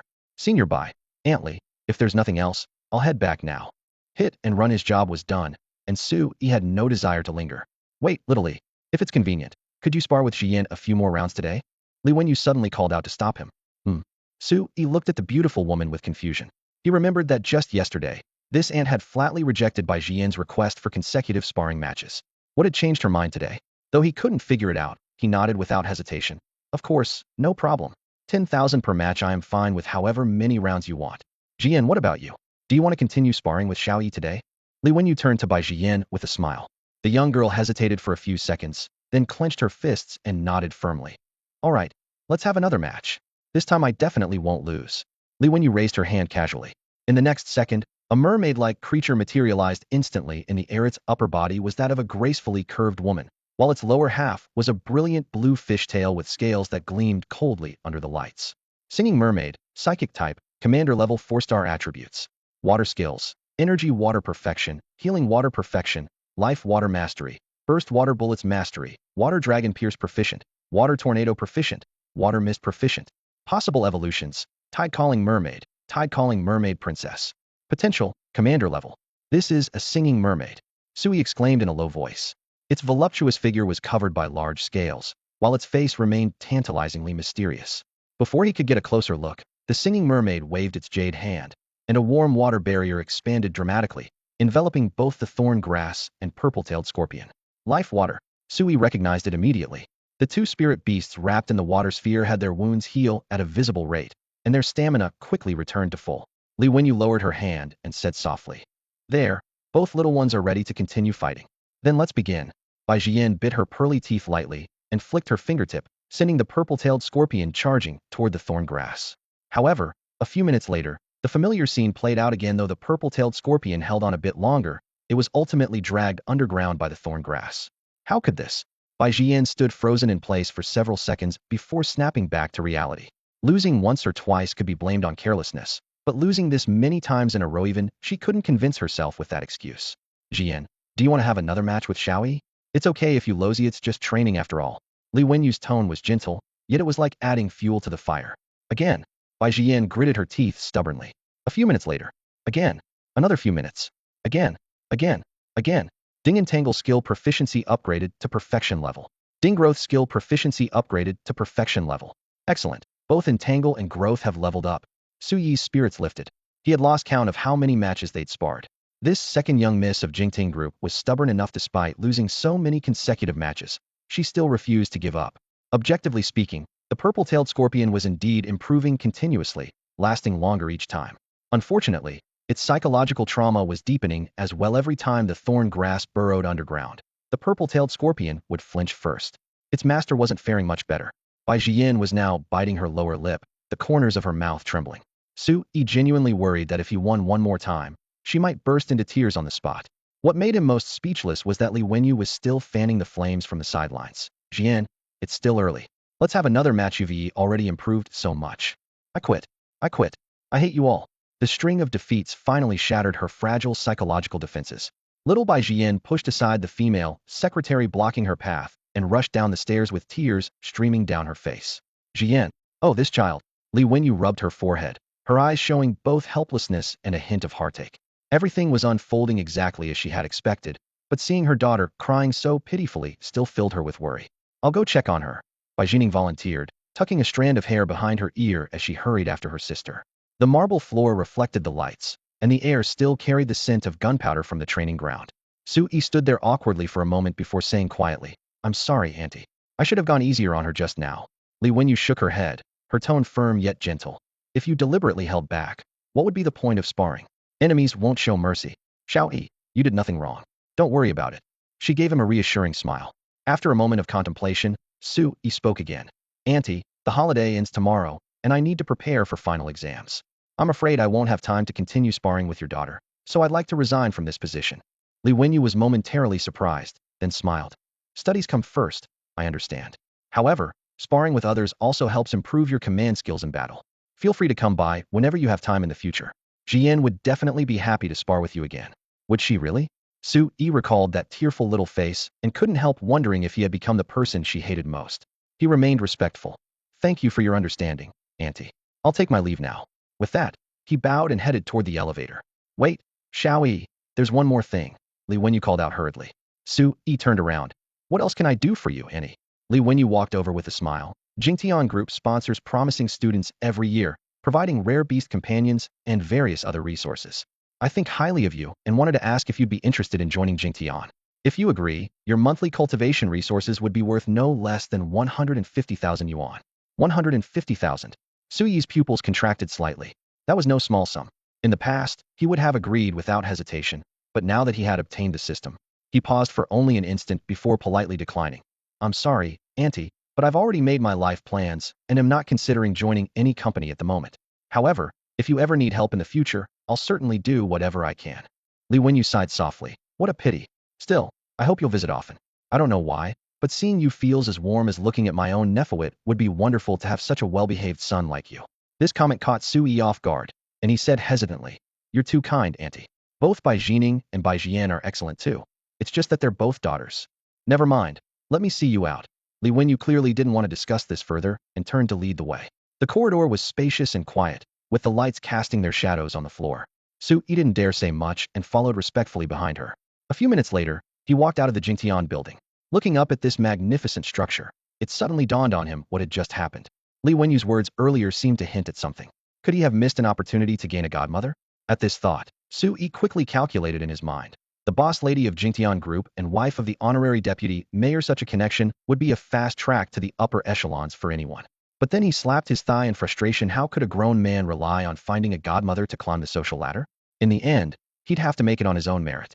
Though he felt a twinge of regret, he quickly let it go, humming a tune as he mounted his rather shabby bicycle and pedaled off into the morning breeze to start another busy day. The 3-day break flew by in an instant. During the holiday, he devoted almost all his free time to cultivating the thorn grass. His efforts finally paid off as expected. The thorn grass broke through to apprentice level 5-star. The thorny vines were noticeably thicker than 3 days ago, their dark green surface gleaming with an oily luster, and even a gentle tug revealed their impressive resilience. What delighted him even more was that the wood spirit stone's remaining spiritual energy hadn't been completely absorbed. Roughly 40 to 50% remained, once again proving the high value of those million-plus spirit coins. After his initial excitement, he quickly calmed down. First, jumping several levels in 3 days was already extremely fast. Feeding it more with spirit stone would be like forcing growth unnaturally. Second, as a beast tamer, his own level hadn't caught up yet. If his pet beast advanced too quickly, it would leave lasting problems. Another matter also lifted his spirits. Bai Jining had already transferred the sparring fee, full 200,000. In reality, he'd only fought about 11 or 12 matches, but when the little girl said, My mom told me to transfer this, it shut down any protests. Su Yi understood that Li Wenyu was showing goodwill and building connections, and he couldn't help but be moved by such thoughtful consideration. If this Annie ever needed help in the future, he probably wouldn't have the heart to refuse. With the holiday over, campus buzzed with life again. Perhaps well-rested, everyone in class seemed in good spirits. During break, Li Xinhao from the front seat turned around curiously. Su Yi, why haven't you been active in the class group chat these past few days? Every time I say something, you all tease me about contracting the thorn grass, especially you. Su Yi looked up. Haha, sorry about that, just messing around. But actively contracting a thorn grass is still too outrageous. I still suspect Senior Bai Jining tricked you into it. Li Xinhao scratched his head with an incredulous expression. Su Yi rolled his eyes, too lazy to explain. But then Li Xinhao suddenly lowered his voice and leaned in mysteriously. Come clean, did something happen between you and Zhang Xiaodong in Lakeside Forest? She keeps stealing glances at you. Huh. Su Yi instinctively turned his head. On the other side of the classroom, Zhang Xiaodong was pretending to focus on her homework, but being caught in the act made her flustered, her fair cheeks instantly flushing crimson. Su Yi shook his head gently. It was the age when hormones ran wild. But the girl was mistaken. This wasn't love, just a momentary flutter. He admitted Zhang Xiaotong was cute with fair skin and a sweet personality, but he had no interest in romance right now. At this moment, what concerned him most was where to search for secret treasures after the final exams ended. Students, the first semester of your sophomore year is coming to an end. Although it's only been a little over 4 months, you have all become true beast tamers, and I'm proud of you. From the podium, homeroom teacher Lu Yiting's gaze swept across the classroom. Winter sunlight streamed through the windows, casting sharp lines across her crisp uniform. She closed her textbook, her voice clear and strong. Next semester, the school will hold everyone to military standards. Besides theoretical courses, practical combat classes will carry more weight. I hope you'll continue working hard to become truly excellent beast tamers. Also, final exams are tomorrow and the day after. Once they're finished, you'll have a month-long winter break. I'll announce the start date for next semester in the class group chat. She closed her lesson plan, offered a few more words of encouragement to the students, then turned and walked out of the classroom. As the soft sound of the door closing fell, the tension weighing on everyone's shoulders instantly lifted. Finally, we're free, someone whispered. The next second, cheers that had been suppressed for an entire semester exploded, and the classroom atmosphere suddenly became lively. For students, nothing was more exciting than the approaching winter break. Sui, do you have any plans for winter break? His deskmate Liaozhai asked, stretching lazily and turning his head. My mom wants to enroll me in a beast tamer training camp to comprehensively improve my abilities, so I can keep up when practical combat classes start next semester. Nothing special planned. Sui casually stuffed his workbook into his desk drawer, his tone calm. I plan to meditate at home and try to break through to ordinary level as soon as possible. Break through to ordinary level? You sure dream big. Liaozhai raised an eyebrow with a bitter smile. At our level, we'd be lucky to reach ordinary level before graduating senior year. That would at least get us into a second-tier beast taming academy. But extra meditation never hurts. Even at the end, his tone still carried doubt. In fact, most students in the classroom planned to enroll in training camps. Some specialized in training beast companions, others in training beast tamers themselves. Over the past few days, workers from various educational institutions had flooded the school gates, clutching flyers filled with discount information. But for Sui, who had dozens of combat experiences under his belt, these courses held little appeal. Rather than spending a month at a training camp, he preferred a venture into a secret realm. Time quickly moved to the next day. Final exams arrived as scheduled, testing purely theoretical knowledge. Sui sat in the back row, his pen scratching steadily, finishing the entire test before the allotted time. The difficulty level seemed like child's play to him. After 2 days of exams, he had barely encountered any questions he couldn't answer. Estimating his grades would easily place him in the top 5 of his year. Walking out of the exam hall, he took a deep breath of the cold air, feeling completely relaxed not only because winter break had officially begun, but also because his recent cultivation had yielded significant gains. His thorn grass showed signs of a spiritual energy level breakthrough. At this moment, Sui's mind conjured the image of thorn grass's cluster of emerald spikes.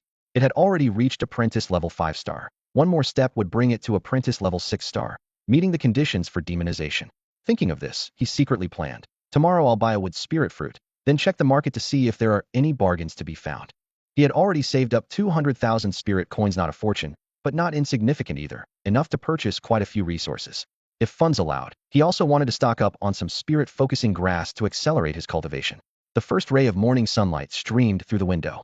Sui slowly opened his eyes, ending a night of meditation. He had gradually grown accustomed to replacing sleep with meditation. Surprisingly, after the meditation ended, his mind was crystal clear, his spirit was invigorated, and his energy was abundant. The restorative effect was far superior to sleep. Mom, I have something to take care of. I'm going out for a bit. After washing up and glancing at the wall clock, Sui eagerly headed for the door. What's the matter? Eat breakfast first. Zhang Xiaoxiu called out to him from behind the kitchen door. I'll skip it and grab something outside. His voice drifted through the door crack as he had already disappeared at the courtyard gate. This child, Zhang Xiaoxiu sighed helplessly. Guan City's largest beast tamer commodity trading area Haitao Market soon came into Sui's view. The place covered a vast area with countless stalls arranged in neat rows. Its scale far exceeded even the official beast tamer shopping centers, yet it thrived due to its high degree of freedom. Anyone could rent a stall by the day, sell their goods today, and leave tomorrow, with authenticity and quality entirely dependent on the buyer's discerning eye. If Sui wanted, he could rent a stall and sell on the spot too. However, precisely because of this freedom, all sorts of scammers who operated hitandron schemes were abundant. Even so, beast tamers still loved browsing. Here, what if they actually found a hidden treasure? It's even bigger than I imagined. Standing at the entrance, Sui was slightly amazed. The stalls displayed oddly shaped stones, jade slips, metal blocks, as well as secret treasures, spirit stones, pet beast eggs. Based on appearance alone, it was impossible to distinguish the real from the fake. Time to show my true skills. He rubbed his hands together eagerly, officially entering treasure hunting mode. The next second, notifications flooded his mind. 25 meters northeast, low-grade secret treasure detected. 25 meters northeast, disabled mid-grade secret treasure detected. 32 meters northwest, damaged secret treasure detected. The dense stream of information nearly overwhelmed him. Too many notifications were as good as no notifications, so he simply strolled past the stalls one by one. Following the nearest coordinates, he arrived at an inconspicuous small stall. The vendor was a middle-aged man scrolling through his phone, too lazy to even greet customers. Sui sensed the spiritual energy fluctuations flowing within the man's body and felt a chill. The vendor was also a beast tamer. The stall was piled with various curious items excavated from secret realms, but when his gaze fell upon the price tags, he nearly gasped aloud. Storage ring. Category: low-grade storage type, secret treasure. Effect: built-in 0.8 cubic meter storage space. Description: the most common storage secret treasure with pitifully small space. Price: 1.2 million. To put this in perspective, at the Beast Tamer shopping center, similar secret treasures with 1 cubic meter of space only cost 1 million. Even ripping off customers shouldn't be this blatant, right? Next to it was another item. Damaged water blessing pendant. Category: low-grade medical type secret treasure. Effect: infusing spiritual energy can condense healing water damaged, unusable. Description: destroyed in a battle 300 years ago, subsequently abandoned by its owner. Price: 500,000. A damaged secret treasure, and he dares ask for 500,000. Sui stared in disbelief. Seemingly noticing his expression, the vendor glanced up with an impatient tone. Buying or not? These are all genuine secret treasures, just disabled from being buried in secret realms too long. Spend 500,000 to activate them at the Beast Tamer Association and they'll work. My prices are very fair. Secret treasures is actually a general term that refers to all valuable items unearthed from secret realms. When broken down into categories, they include spirit stones, interdimensional equipment, beast skill stones, and various rare materials. Apart from spirit stones, which can absorb and condense spiritual energy on their own, most other secret treasures lack this self-charging ability. Interdimensional equipment and beast skill stones are particularly problematic, as their internal spiritual energy slowly dissipates over time, rendering them completely useless if left and used for extended periods. Once their spiritual energy is completely depleted, they look no different from ordinary rocks, with virtually no detectable spiritual energy fluctuations. If not for the fact that these treasures are often crafted from rare materials, they would likely end up in scrapyards, mistaken for common ore. What makes matters worse is that even forcibly injecting spiritual energy at this point yields no response. Specialized equipment must be used to rapidly infuse massive amounts of spiritual energy for reactivation before normal function can be restored. However, it's not easy for a secret treasure to become completely powerless. A renowned beast taming scholar from the Iron Blood Duchy published research calculating that it takes at least several hundred years for spiritual energy to be completely lost. In other words, as long as these items are used regularly, there's basically no need to worry about sudden failure. But ancient artifacts unearthed from secret realms are a different story. Some have been buried for hundreds or even thousands of years, making power loss almost inevitable. This is why the market is flooded with powerless secret treasures. If these were truly merely powerless treasures, a price tag of 500,000 would be reasonable. Spend another 500,000 at the Beast Tamer Association for reactivation, and the total investment would only be 1 million. While no one knows the exact effects before activation, betting 1 million isn't too much of a loss.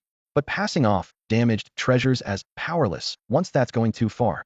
Sui stared at the most prominent item on the stall, a water's blessing pendant with an obvious crack on its surface.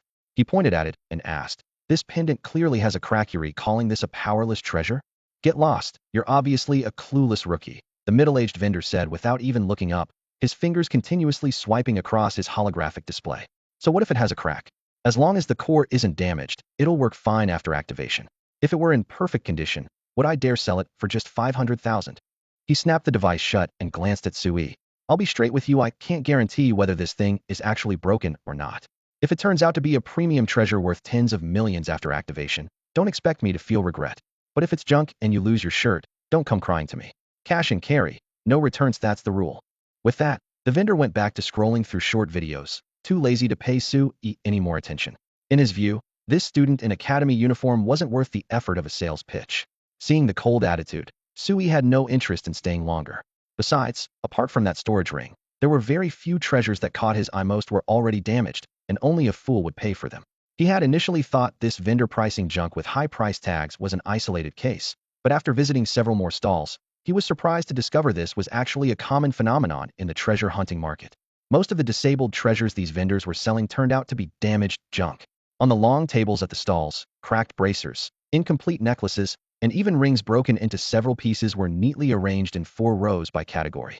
The top row with flawless appearances was uniformly priced above 1 million yuan. The next row with fine cracks ranged from 500,000 to 1 million. Those with more obvious damage were priced below 500,000. And the bottom row with missing corners and broken surfaces all bore the price tag of 100,000. This hardly looked like selling treasures, it was more like a row of mystery boxes. Sui had long heard that the overseas treasure market was murky, and now he was experiencing it firsthand. But far from being angry, his heart beat faster while others bought these items purely on luck. He could see at a glance whether the core was intact, eliminating even the need to gamble. The only problem was money. His pitiful bank balance automatically relegated anything above 200,000 to the can't afford category. Among those below 200,000, after searching for ages, he hadn't found a single item with an intact core. Indeed, You get what you pay for finding a gem among damaged treasures was about as likely as winning the lottery. Nevertheless, he didn't give up and planned to continue searching stall by stall. After all, you had to scratch enough lottery tickets to have a chance even if the winners were usually the lottery employees. Blazing Sun Jade Pendant, low-grade treasure, priced at 1.5 million, too expensive, skip. Catherine's Blessing, mid-grade treasure, 3 million, skip again. Storage Bracelet, low-grade treasure, 300,000, still can't afford it. Hardening Crystal Core, Beast Skill Stone, still can't afford it. Similar mutterings continued for a full half hour. He had wandered through half the market, his eyes nearly crossing from strain, yet his gains were zero. If he couldn't find anything in another 10 minutes, he'd have to wait until he saved enough money to return.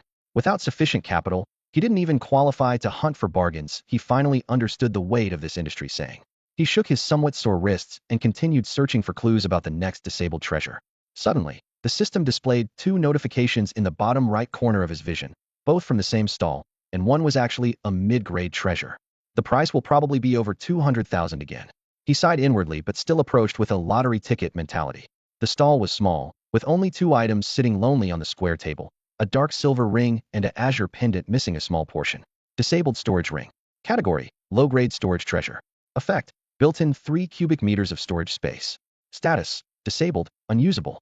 Description, most common treasure, completely disabled from prolonged disuse. Price, 150,000. Disabled Frost Guardian. Category, mid-grade defensive treasure. Effect, can cast extreme cold ice shield to resist attacks when infused with spiritual energy. Status, disabled, unusable. Description, completely disabled from being submerged in lake bottom too long. Price, 100,000. Both treasures appeared in the core intact section of the system list. The ring only had a crack at the bottom of the band without actual missing material. The pendant called Frost Guardian, though missing a small portion, still had an intact core. He couldn't help but widen his eyes. So this pendant was made so large because it was just decorative shell? As he was pondering this, the vendor who had been leaning back in his chair eating sunflower seeds stood up with a smile. Young man, are you interested in this pendant? You have good taste. Made of pure ice jade, the materials alone are worth 40 to 50,000. Don't mind the missing piece. With my years of experience, its core is very likely intact, and it could still work perfectly after repair and activation. Since you're a student, Uncle can give you a 20% discount. Keep bluffing, Sui thought to himself. If this pendant really wasn't damaged at its core, would it be priced so low? It would have been sent to the Beast Tamer Association for activation ages ago. Standing at the stall, Sui held the chipped blue-white pendant with a smile, unfazed by the vendor's blatant lies. Ironically, these lies hit surprisingly close to the truth judging by the outcome alone. This vendor was fairly honest, willing to sell a disabled intermediate-grade mystical treasure for 80,000 yuan, which was rare on this entire street. However, 80,000 was still too expensive. With this thought, Sui cut off the vendor's pitch. Boss, this pendant is missing such a large piece, yet you're telling me to get it activated? That's not very honest of you. If I really want to activate it, I'd lose at least 500,000. I'm only interested in the ice jade material. It's perfect for my Ice Plains White Wolf's evolution. Give me another price, and if it's reasonable, I'll buy it. The vendor rubbed his hands together, his tone still enthusiastic. What, bluffing? Look what you're saying. All right, since you really want to buy it, I'll come down a bit more, 60,000, lowest price. Sui shook his head. Boss, you're still not being honest. How is a small piece of ice jade worth 60,000? 40,000 is fine. That's the price at the beast taming mall, and I'm too lazy to make that trip. The vendor's expression darkened slightly as he picked up the pendant and waved it around. Little brother, you can't calculate the price like that. It's still a mystical treasure after all. You think it's just ordinary material? Then what else could it be? Sui countered. Who would spend 500,000 to activate a mystical treasure broken like this? If you really want to activate it, I'd give you an extra 100,000. Would you be willing? This question left the vendor speechless. He knew full well that no one would take on a mystical treasure damaged this severely. It would most likely end up being processed as raw material sooner or later. After a few moments of silence, he sighed in compromise. Fine. Let's each take a step back. 50,000. Consider it making a friend. This pendant is much larger than the standard ice jade at the beast taming mall. You definitely won't lose out. 50,000. Sui pondered for a few seconds, then suddenly pointed to a corner of the stall. How much for that storage ring? The vendor followed his gaze to the ring with its twisted shell and surface covered in cracks, still gritting his teeth as he quoted, 150,000. The damage isn't too severe, at least a 50% chance it's intact. Sui laughed out loud. It's already cracked and deformed. Where's this 50% chance coming from? If you took 10 rings like this for activation, you'd have to thank the heavens if even one worked. Similar ones at nearby stalls are only priced at 100,000. How about this, the ring plus the ice jade, 150,000 total. If you're willing, I'll buy. If not, I'll leave. You're cutting too deep, at least let me make some profit. The vendor frowned, still reluctant to give up. The two went back and forth for quite a while. Finally, the vendor reluctantly nodded, settling on a deal at 156,000. When the mystical treasures fell into his hands, Su Yi's heart raced, his fingertips trembling slightly. Though the storage ring was only a low-grade mystical treasure, it possessed a full 3 cubic meters of storage space at the beast taming mall. It could sell for at least 1,500,000. As for this pendant called Frost Guardian, it was a highly sought-after defensive intermediate-grade mystical treasure that could potentially fetch over 10 million at auction. You have to understand that in battle, the most important thing for a beast tamer is to protect themselves. Only when their own safety is guaranteed can they calmly command their pet beasts. Otherwise, if the opponent goes for a capture the king first strategy, the battle will instantly spiral out of control.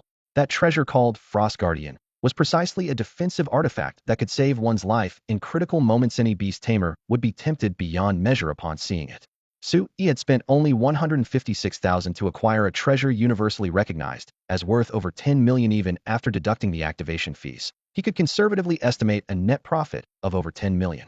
Anyone would be trembling with excitement at such a windfall. But thinking about activation, his smile froze on his face. He was out of money. The activation fee at the Beast Tamer Association had always been standardized 500,000 per attempt, regardless of the treasure's grade. First, the spiritual energy required for activation was nearly identical. Second, before activation, treasures were difficult to authenticate, and their grade and condition couldn't be confirmed. In other words, even if you brought an ordinary stone for appraisal, the association would still charge 500,000, then push that stone back to you unchanged. They only handled activation and made no guarantees about the results. Just as Su Yi was frowning over the 500,000 fee, a barrage of emotional fluctuations came from the contract's space: anger, grievance, disappointment, all crashing into his mind at once. What's wrong? Su Yi was startled, suddenly remembering there was another important matter for this trip. He patted his forehead and smiled awkwardly. Sorry. I almost forgot we came here to buy you a wood spirit fruit. The thorn grass's emotions hadn't settled, still transmitting waves of indignation. All right, I'll go buy it right now. Su Yi secretly felt relieved. Fortunately, the two treasures had only cost 158,000 total. If he'd really blown the entire 200,000, this little guy would probably be heartbroken. Since the day they formed their contract, Su Yi had been dangling the wood spirit fruit as a carrot on a stick, stringing it along for several months. Now that he was finally fulfilling his promise, he didn't dare be careless. Wood spirit fruits came in many varieties with varying quality, priced anywhere from a few thousand to hundreds of thousands, with vastly different spiritual energy content and plenty of markup. Fortunately, Su Yi could naturally see detailed information about items, so he wasn't afraid of being ripped off. After browsing for less than 10 minutes, he locked onto a high-quality wood spirit fruit for 40,000 spirit coins. The moment the transaction was completed, the thorn grass's mood instantly cleared up like a sunny sky, its slender vines excitedly twisting themselves into spirals. This is for your evolution. Wait until you break through to apprentice 6-star before eating it. I'll keep it safe for now. Su Yi reminded solemnly. As his words fell, the thorn grass first froze, taking a long time to react. Then the entire plant wilted like it had been drained of water, continuously emitting bubbles of sadness, disappointment, and anxiety. Su Yi pretended not to notice and pumped his fist encouragingly. Come on, you're about to break through soon. You can definitely do it. The thorn grass quietly put away its pitiful act and channeled all its emotions into motivation, beginning to absorb spiritual energy even more diligently. After returning from the sea market, Su Yi's life returned to the 3-point routine of cultivation meal straining, spending most of his time meditating and absorbing spiritual energy. The class group chat was bustling with activity, many classmates posting photos of their intensive training at various institutions, flooding the feed with comments. But Su Yi would glance at it briefly before closing it and continuing his quiet cultivation. 2 days later, a familiar electronic voice suddenly rang in his mind. Ding! Thorngrass has advanced to apprentice level 6-star and has met the conditions for demonization, finally meeting the requirements. Su Yi emerged from his meditative state with pleasant surprise. The moment he opened his eyes, he sensed the excited emotions transmitted through the soul bond from the thorn grass. The little guy was clearly eager to absorb that wood spirit fruit. What a little glutton! Su Yi chuckled with indulgent affection. You just devoured an entire wood spirit stone last time, and there's still plenty of spiritual energy undigested in your body. How are you already craving something new? Though he said this, he understood the fruit was essential material for evolution. So he swallowed his remaining words and summoned the thorn grass from the contract space with a thought. Deep green thorny vines swayed in the air, tiny sharp spikes gleaming coldly. Su-yi opened the refrigerator and retrieved the wood spirit fruit he had sealed in a wooden box. The fruit was slightly smaller than an apple, with glossy skin that radiated rich, pure wood element spiritual energy. The moment the fruit's aura leaked out, the thorn grass trembled with excitement, its vines quivering wildly. Su-yi had planned to tease it a bit, but seeing it's desperate to pounce, expression almost drooling, shook his head with amusement and handed over the fruit. Instantly, multiple vines wrapped around the fruit, coiling layer upon layer until it was completely enveloped. The thorn grass transmitted feelings of joy and satisfaction through their mental link. Absorb it slowly, don't rush, Su-yi whispered gently. Watching that emerald glow, he suddenly felt the urge to touch it, but just as he reached out and saw those coldly gleaming spikes, he sheepishly withdrew his hand. Damn it, I definitely need to contract a pet beast I can actually pet someday. Ding! Thorn grass has met all demonization conditions. Consume 80 soul power to assist its evolution into thorn ghost vine. The mechanical system prompt suddenly rang out. Su-yi took a deep breath, his gaze burning as he stared at the thorn grass absorbing the fruit. Are you ready? The thorn grass immediately gave an affirmative response. Good, evolution began. As his words fell, countless gray-white light particles flew from Su-yi's body, drawn as if by magnetism into the thorn grass. This was the soul power he had painstakingly collected. The number in his status dropped instantly from 326 to 246, but he had no attention to spare for that now. As the soul power infused, the thorn grass erupted with blinding green light. The violent changes initially panicked it, causing its vines to instinctively contract. This was completely different from the evolution method in its inherited memories. Don't be afraid. This is a special evolution that will make you stronger. Just follow your instincts, Su-yi quickly reassured. The comfort worked, and the thorn grass gradually calmed. The green light on its surface blazed even brighter, forcing Su-yi to close his eyes against the painful glare. Thunderous growing sounds echoed around them as the vines visibly lengthened and thickened at an incredible pace, becoming a full size larger than before in mere moments. After 4 or 5 minutes, the light finally dimmed. Su-yi opened his eyes to discover that the once slender thorn grass had completely transformed. Its branches could no longer be called thorny twigs, they had transformed into tough, resilient vines as thick as a grown man's arm. The surface of each vine bristled with razor-sharp spikes that gleamed with a cold light, while eerie black patterns spiraled between the thorns, radiating an ominous, chilling aura that suggested even the slightest touch would result in torn flesh and spilled blood. Any creature caught by this thing would face an easily imaginable fate. Could this be a successful evolution? Su-yi's heart skipped a beat as he immediately pulled up his beast companion status panel. Thorn Ghost Vine. Spiritual Energy. Apprentice Level 7 Star. Attribute. Wood. Skills. Burrowing Mastery. Entanglement Mastery. Growth Mastery. Steel Spikes Beginner. Hardening Beginner. Lashing Beginner. Evolutionary Species. Thorn Demon Flower. Potential. Emperor Class. This is incredible. Su-yi's eyes widened. The creature had awakened 3 entirely new skills immediately upon completing its evolution. Normally, awakening 1 or 2 skills at once was considered exceptional talent, with the rest requiring day after day of grueling practice, yet this had achieved everything in one leap. Each new skill had its own unique advantages. 1. Steel Spikes. When activated, the thorns on the vines transform into genuine steel needles. If they encountered another purple-tail scorpion, there would be no need to drag it underground. Once entangled, there would be a chance to pierce directly through its shell. 2. Hardening. Targeting the vine's main body. The branches instantly become as hard as refined iron, no longer vulnerable to being severed as they once were. The higher the proficiency, the more astonishing the hardness if mastered to perfection. Complete invulnerability to blades and spears wasn't impossible. 3. Lashing. Simply striking targets with the vine tendrils.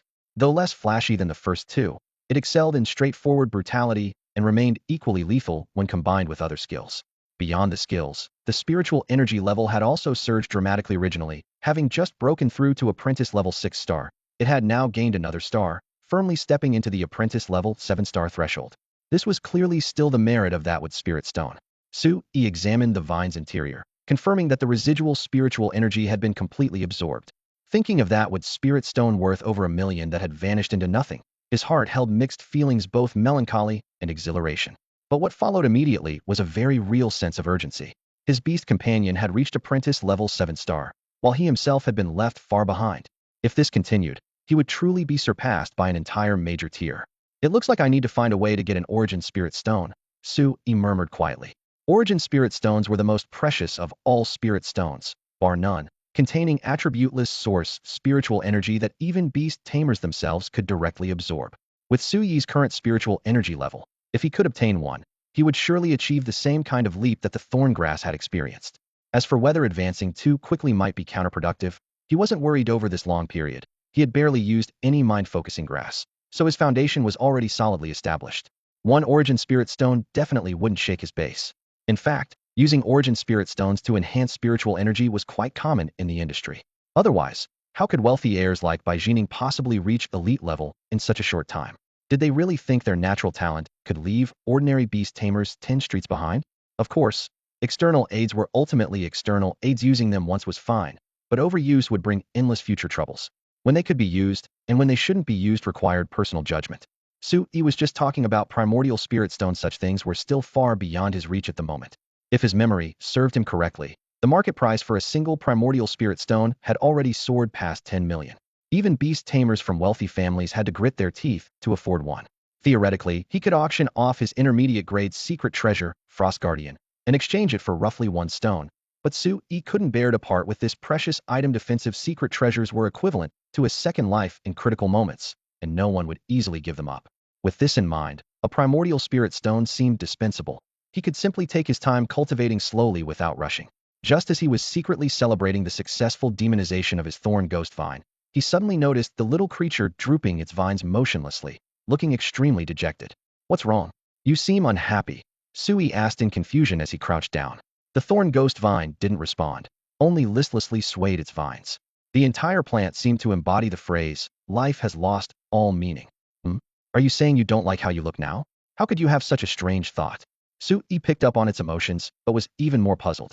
He looked up and down at the circle of thick vines. "Look at yourself, Yuri, so thick and strong now, so mighty and imposing. With those black patterns wrapped around you, other extraordinary creatures would tremble 3 times just seeing you. They'd be intimidated by your aura before even fighting. How fierce." He had intended to flatter his pet to cheer it up, but as soon as he finished speaking, the thorn ghost vine's vines drooped even more. If it had eyes and a mouth, it would probably be crying rivers by now. He finally realized. The little creature didn't like this fierce appearance at all. It yearned for the delicate form of ordinary thorn vines. The higher the intelligence of a pet beast, the more troublesome it became. With personality and preferences, it would throw tantrums at the slightest displeasure. But Sui could understand. After all, everyone had a love for beauty. After pondering for a moment, he gently consoled. "If you really don't like how you look now, it's okay.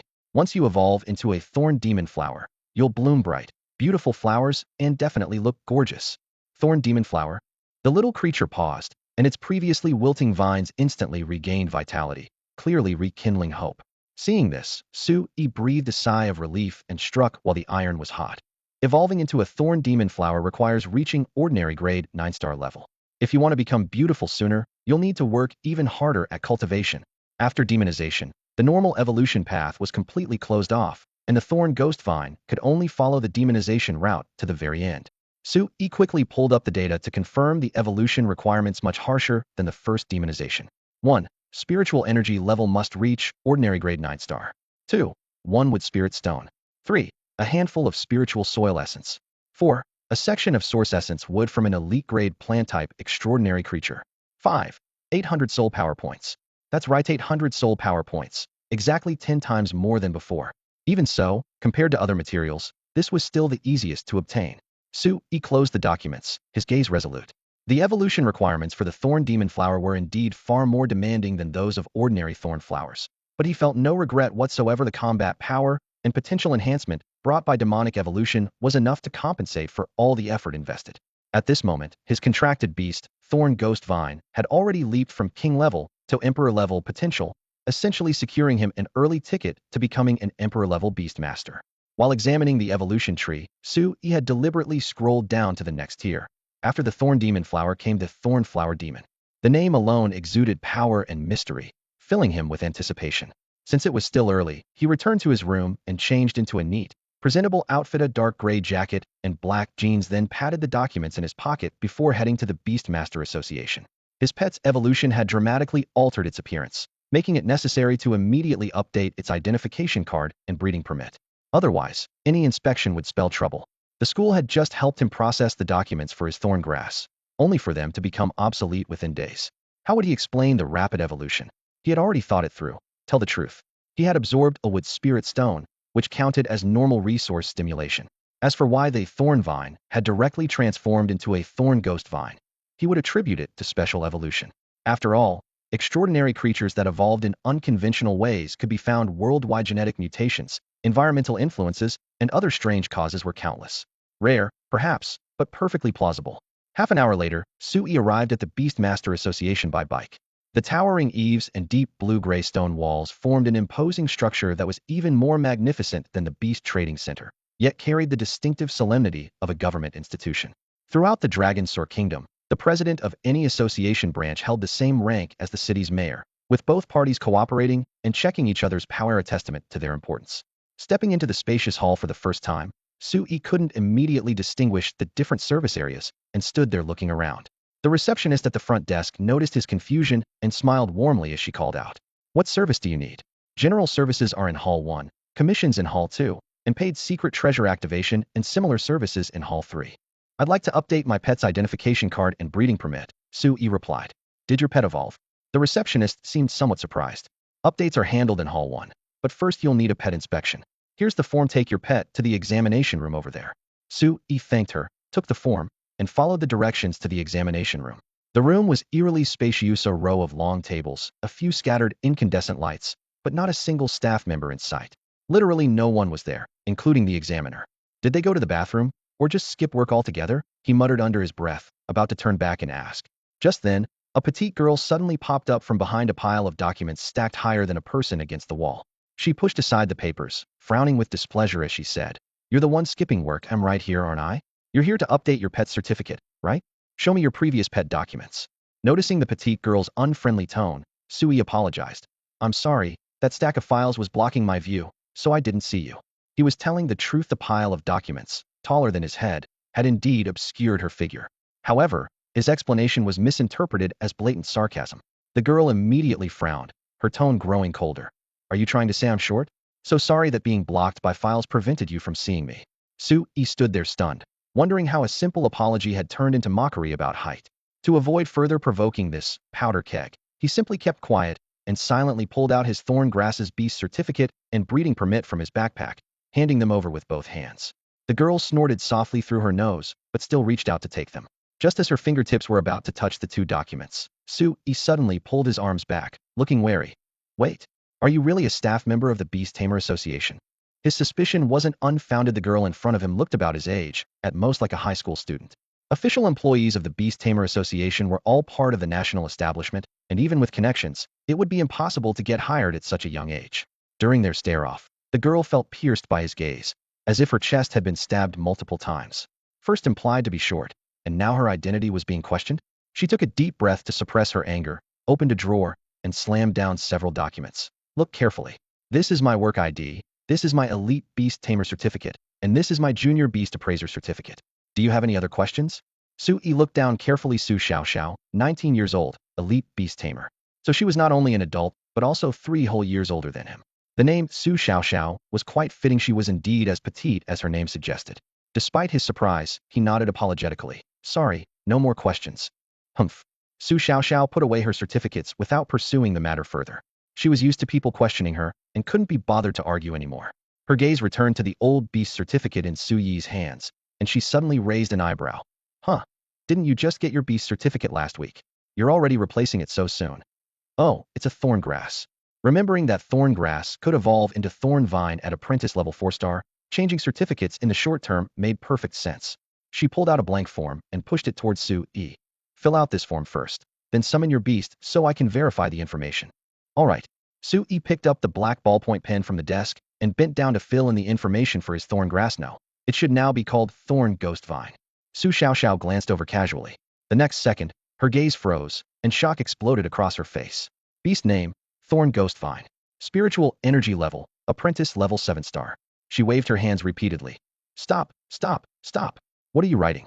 Is there really a supernatural creature called Thorn Ghost Vine in this world?" Su Yi put down his pen and explained calmly. "Thorn Ghost Vine is the new name I gave it. My beast underwent a special evolution, and after evolving, it's vastly different from ordinary thorn vines." "Special evolution?" Su Xiaoxiao was obviously skeptical, her eyes lighting up with curiosity. "Please summon it and let me see." "All right. Come forth, Thorn's Pike, Ghost Vine." Su Yi focused his mind, and the air trembled as clusters of dark green vines emerged from the void. Their thick stems were wrapped in mysterious dark patterns, writhing before him like living serpents. Is this a thornspike vine?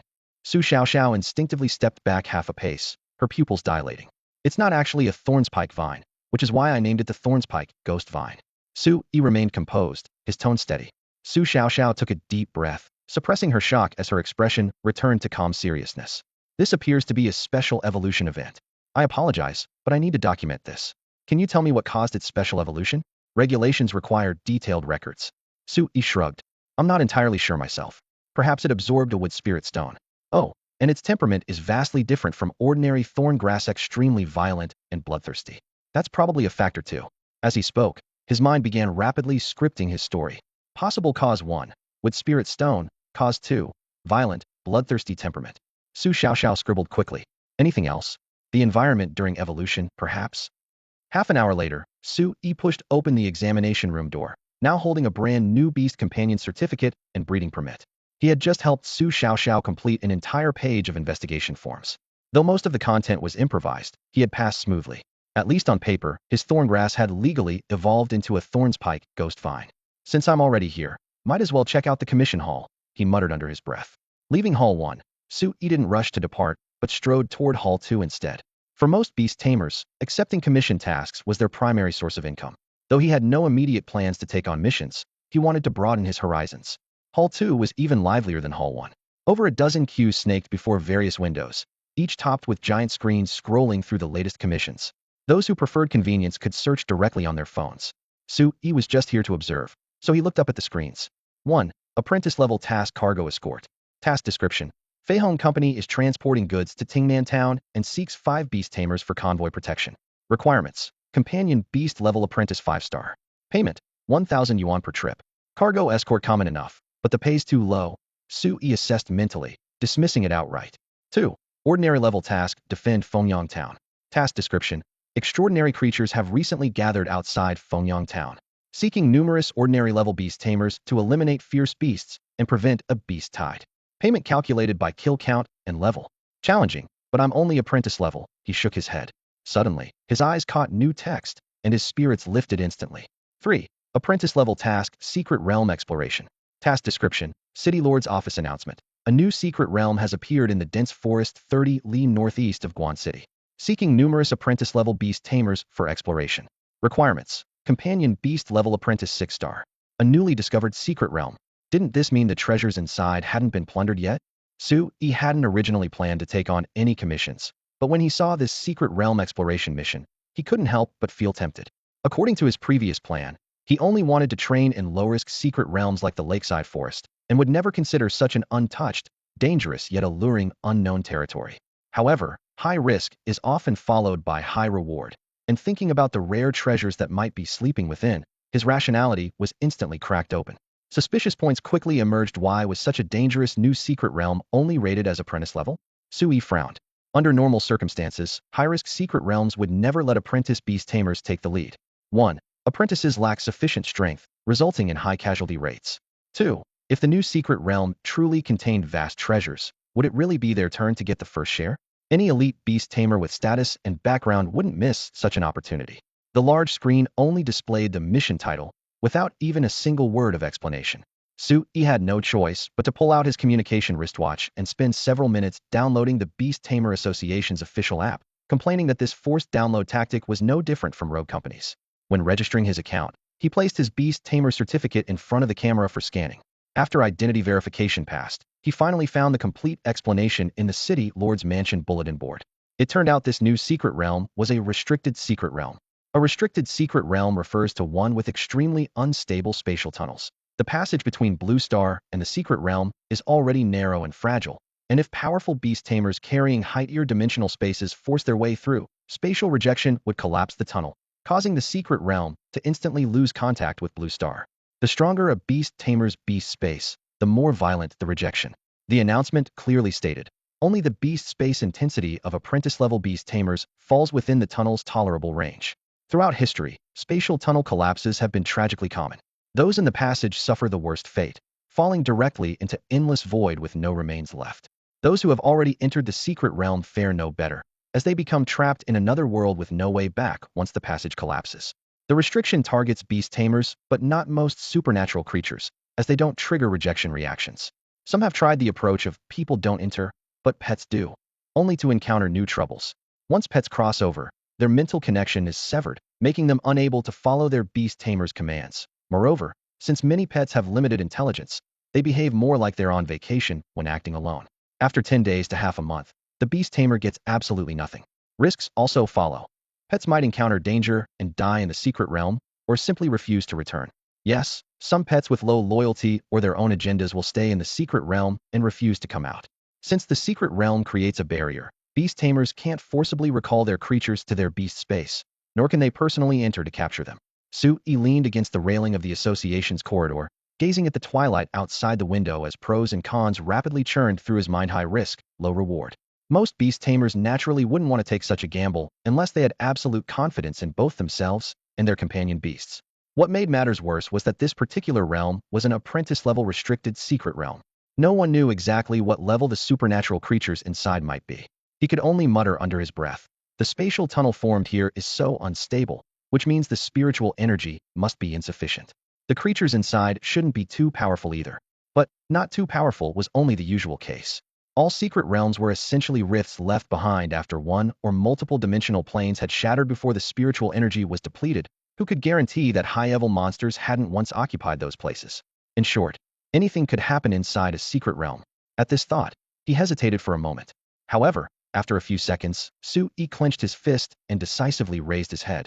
He was going for it. With the Thorn Ghost Vine's combat power, he absolutely stood at the forefront among apprentice beast tamers. If other apprentices dared to enter, he had even less reason to back down. If only I could activate Frost Guardian first. That intermediate-level defensive treasure pressed against his chest felt heavy, both a source of security and the pressure of 500,000 in startup funds. His first thought went to Senior by Xining. Understood his potential well, and perhaps a mere 500,000 could be solved with just a nod from her. But then he thought of her aloof personality and frowned, shaking his head. Rather than approaching her, he might as well seek out her mother, Deputy Mayor's wife Li Wenyu. Though they'd known each other for a shorter time, it didn't affect their more harmonious relationship at all. With this in mind, Sui pulled out his phone but never managed to press the dial button. Sigh, why is my skin so thin? Can't I learn to be a bit thicker skin like that guy Li Xinhao? He mockingly raised his hand to slap himself, but ultimately stuffed the phone back into his pocket, preparing to leave the Beast Tamer Association and think of other solutions. Buzz, buzz, buzz. His phone vibrated on its own. Sui instinctively swiped open the screen, his expression instantly freezing. The caller was none other than Li Wenyu, whom he'd just been contemplating. I just thought of you. And you're calling? Could this be telepathy? He exhaled and answered. Hello, Aunt Li. Xiaoyi, you've been on break for so long. Why haven't you come to visit? That girl Jian keeps clamoring about wanting to spar with you again.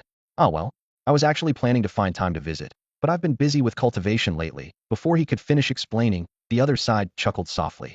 Don't take it seriously, Andy was just saying. I know you're busy. I'm calling about something important this time. Li Wenyu's pace wasn't hurried, but each word landed in Suyi's heart. A new secret realm appeared in the suburban forest a couple days ago, only allowing apprentice beast tamers to enter. Jian is making a fuss about going in for training and won't listen to any persuasion. I'm worried about her, so I wanted to ask if you could team up with her tomorrow to enter the secret realm and watch out for each other. Bai Jian also wants to enter that secret realm? Sui was stunned, various possibilities spinning rapidly through his mind, when suddenly he heard a girl's voice mixed in from the other end of the call. Mom, I don't want to team up with him. I can handle it on my own. Sui didn't mind teaming up with others, especially capable teammates. After all, more people meant more strength and shared risks. But could Bai Xian, a petite girl under 12 with slender arms, really be considered a teammate? Her abilities were indeed outstanding, ranking among the top apprentice beast tamers, but her personality still carried a childish streak. The thought of taking such a little girl into a secret realm made Sui worry he'd be forced to become a babysitter. After weighing his options for a moment, he looked up and spoke. I've heard of that secret realm too, and I'd like to see it for myself. If Miss Jian doesn't mind, I'd be willing to accompany her in exploring it. So you're agreeing, Xiaoyi? Li Wenyu was clearly surprised, having expected to need more persuasion. After all, that secret realm had never been fully explored, making its dangers unpredictable. Sui smiled with a relaxed tone. Why are you so surprised, Auntie? Though Miss Jian is young, her combat ability matches any apprentice-level beast tamer. Having such a partner greatly increases our safety. Many people would beg for such an opportunity. Li Wenyu shook her head with a laugh. Don't praise her to the skies. If she were really as excellent as you say, I wouldn't be so worried. Anyway, I'll have to trouble you this time. Su Yi waved his hand. Don't be so formal, Annie. Miss Jian is indeed excellent, and Senior Bai Jining has helped me a lot before. It's just that there might be unknown dangers in the secret realm. If we really encounter trouble, I can only promise to do my utmost to help. But whether we can escape unscathed will depend on luck. He laid out the facts first, setting proper expectations. I understand. Your word is enough for me. Li Wenyu's attitude was serious. Though we've only met twice, I can tell you're a trustworthy young man. Being praised so directly made Su Yi feel embarrassed, and he coughed. You're too kind, Annie. Too kind. Everyone who knows me knows I never speak empty pleasantries. Her tone was straightforward. If there are no other issues, I'll send someone to pick you up at 8 tomorrow morning to head directly to the secret realm entrance in the suburbs. Well, Su Yi hesitated for a moment before steeling himself. Auntie, I have one more favor to ask. I'd like to make more preparations before going in. Could you lend me 1 million? As soon as the words left his mouth, he felt so embarrassed he could have dug a hole with his toes. Li Wenyu was stunned for a moment, then chuckled softly. I thought it was something major. This is nothing. I'll have someone transfer the money to you right away. Is 1 million enough? Yes, more than enough. Thank you, Auntie. Su Yi nodded repeatedly. No need to thank me. Consider it advance payment for your services. I'm entrusting Jian to you. Payment. 1 million just for accompanying a little girl into a secret realm once. Su Yi's heart raced as he immediately waved his hands in refusal. That won't that his million is a loan.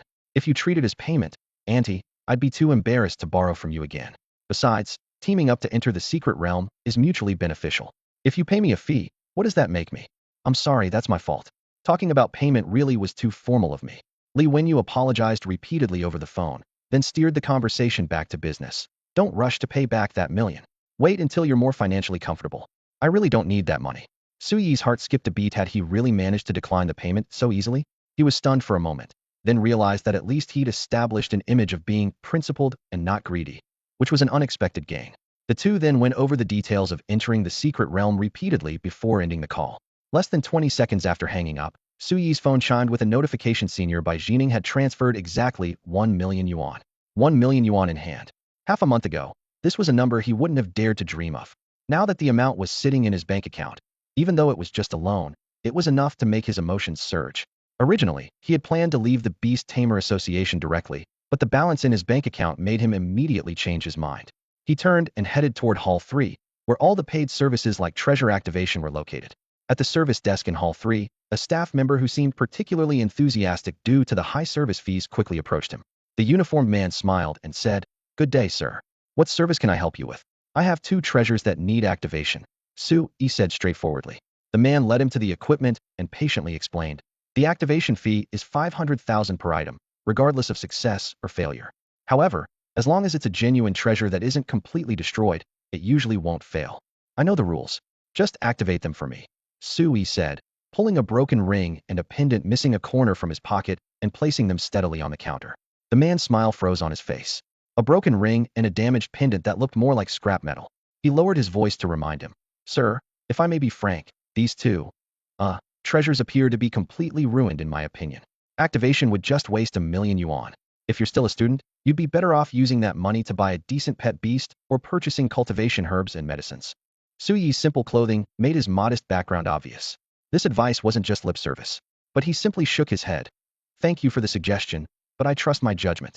The man sighed inwardly. Every gambler who's lost everything says the same thing. But since his advice had fallen on deaf ears, he could only follow procedure. Taking the treasures, he first placed the broken ring into the massive precision instrument beside him. The machine had 8 spirit stones embedded on top, making it frighteningly expensive to operate, which explained the high fees. Following protocol, he confirmed once more. Sir, are you certain you want to activate this ring? Certain. Su Yi's tone was firm. The button was pressed, and all 8 spirit stones lit up simultaneously. Tremendous spiritual energy gathered into blinding white light and thundered into the ring. The ring first trembled lightly, then began pulsing as if awakening. In just a few breaths, it burst forth with dazzling, brilliant light. This was success? The man was too shocked to speak. It had actually activated successfully despite being broken and deformed. What incredible luck. Success. Although Su Yi had always known he could do it, the moment he witnessed the silver-gray ring emit a faint glow, he couldn't help but clench his fists as a surge of exhilaration washed over him. The operator stood stunned for a full 4 or 5 seconds before snapping back to reality, quickly shutting off the equipment, lifting the alloy cover, and carefully retrieving the ring. Through the faint spiritual energy fluctuations visible on its surface, he immediately recognized it as a low-grade storage ring. While the internal space size remained uncertain, such treasures commanded market prices of at least 1 million yuan. With activation fees alone costing 500,000, plus various upfront costs, the actual profit margin wasn't substantial. Congratulations, activation successful. You're quite lucky, he said, handing the ring back. Thank you. Su Yi accepted it eagerly, slipping it onto his right ring finger without delay. Deep blue spiritual energy flowed from his fingertip into the ring's surface. In the next moment, an enclosed storage space appeared in his perception, his very first genuine treasure. Originally intending merely to test the spatial function, his consciousness suddenly froze upon scanning the interior contents. The space wasn't empty. Several clusters of withered spirit herbs, a few yellowed books, some oddly styled robes and gauntlets, along with various miscellaneous items of unknown purpose lay quietly arranged inside. Could these belongings have been left by the previous owner? Su Yi's mind raced. According to records, this batch of rings had remained dormant for hundreds of years at minimum. Most likely, the former owner was an ancient person from the beast-taming plane, possibly from hundreds or even thousands of years ago. The beast-taming plane was the academic term for that unknown world. Its fragmentation had created numerous secret realms, ushering Blue Star into the age of beast-taming. Of course, this was merely one of many theories. Some scholars believe the existing secret realms didn't originate from a single plane, but rather from fragments of multiple planes, given the vast differences in artifacts and scripts unearthed from different realms. Various viewpoints remained hotly debated, but one fact was universally accepted. Those planes had harbored humans or species remarkably similar to humans. Abundant fossils and remains confirmed this. More importantly, they had pursued a completely different developmental path from Blue Star, yet achieved remarkable advancement in beast-taming systems. Their diverse equipment-type treasures served as the most tangible evidence. In contrast, despite years of research, Blue Star's nation still hadn't mastered true treasure mass production technology. Occasional laboratory successes remained costly one-offs. The staff member noticed Su Yi's changing expression and inquired cautiously. Sir, are there really relics from the beast-taming plane inside the ring? Su Yi collected his thoughts and shrugged. Just some defunct spirit herbs and miscellaneous items, nothing valuable. Seems my luck is about average. The man frowned and solemnly assured him. Rest assured, sir. National regulations stipulate that items within storage treasures belong to the whole Durno department has authority to confiscate them. However, if you discover any books or artifacts of research value, we hope you'll consider donating them to our Beast Tamer Association. These items may be worthless to you, but for the nation, they're crucial evidence for studying otherworldly civilizations. Of course, we won't ask you to hand them over for nothing. The staff member adjusted his glasses with a serious tone. The association will provide appropriate compensation based on the value of the items you submit. Upon hearing this, Su Yi's eyes lit up as he rummaged through everything in his bag. I do have some clothing items in here. Do these count as artifacts? How much reward could I get for turning them in? Clothing is too common and has limited research value. The staff member pondered briefly, then pointed to the ring. If you could provide the excavation site of this ring, the association would purchase it, though the reward would probably only be a few thousand yuan. That's truly unfortunate. Su Yi spread his hands with a sigh. I bought this storage ring from an overseas online marketplace. I have no idea where it was originally found. There goes several thousand yuan, he muttered quietly, though he couldn't help feeling disappointed inside. The staff member glanced up at him, shook his head, and didn't pursue the matter further. Instead, he steered the conversation back on track. What about this remaining treasure? Do you want to continue with the activation? Activate it. Why wouldn't I? Su Yi immediately perked up. I've already succeeded once, which means today's my lucky day. If I miss today, I might never get another chance. What kind of nonsense superstition is that? The staff member grumbled internally, but considering the man had indeed succeeded once earlier, he decided not to argue. Following the same procedure as before, he placed the damaged pendant into the activation device and pressed the start button. All 8 spirit stones lit up simultaneously, and tremendous spiritual energy poured forth, striking the pendant's surface with tremendous force. The next second, the staff member's eyes widened in disbelief. The pendant was actually responding. After violent trembling, a blinding blue light suddenly erupted, followed by the formation of a 360-degree ice shield phantom in the air. This is a defensive treasure. The overwhelming joy nearly made the staff member forget to breathe. A damaged item successfully activating, and turning out to be an extremely precious defensive treasure, no less. It was like something out of a fairy tale. At this moment, he even felt the urge to go to the market and gamble on some junk himself. Seeing him frozen in place, Su Yi had to remind him. Excuse me, could you take my pendant out now?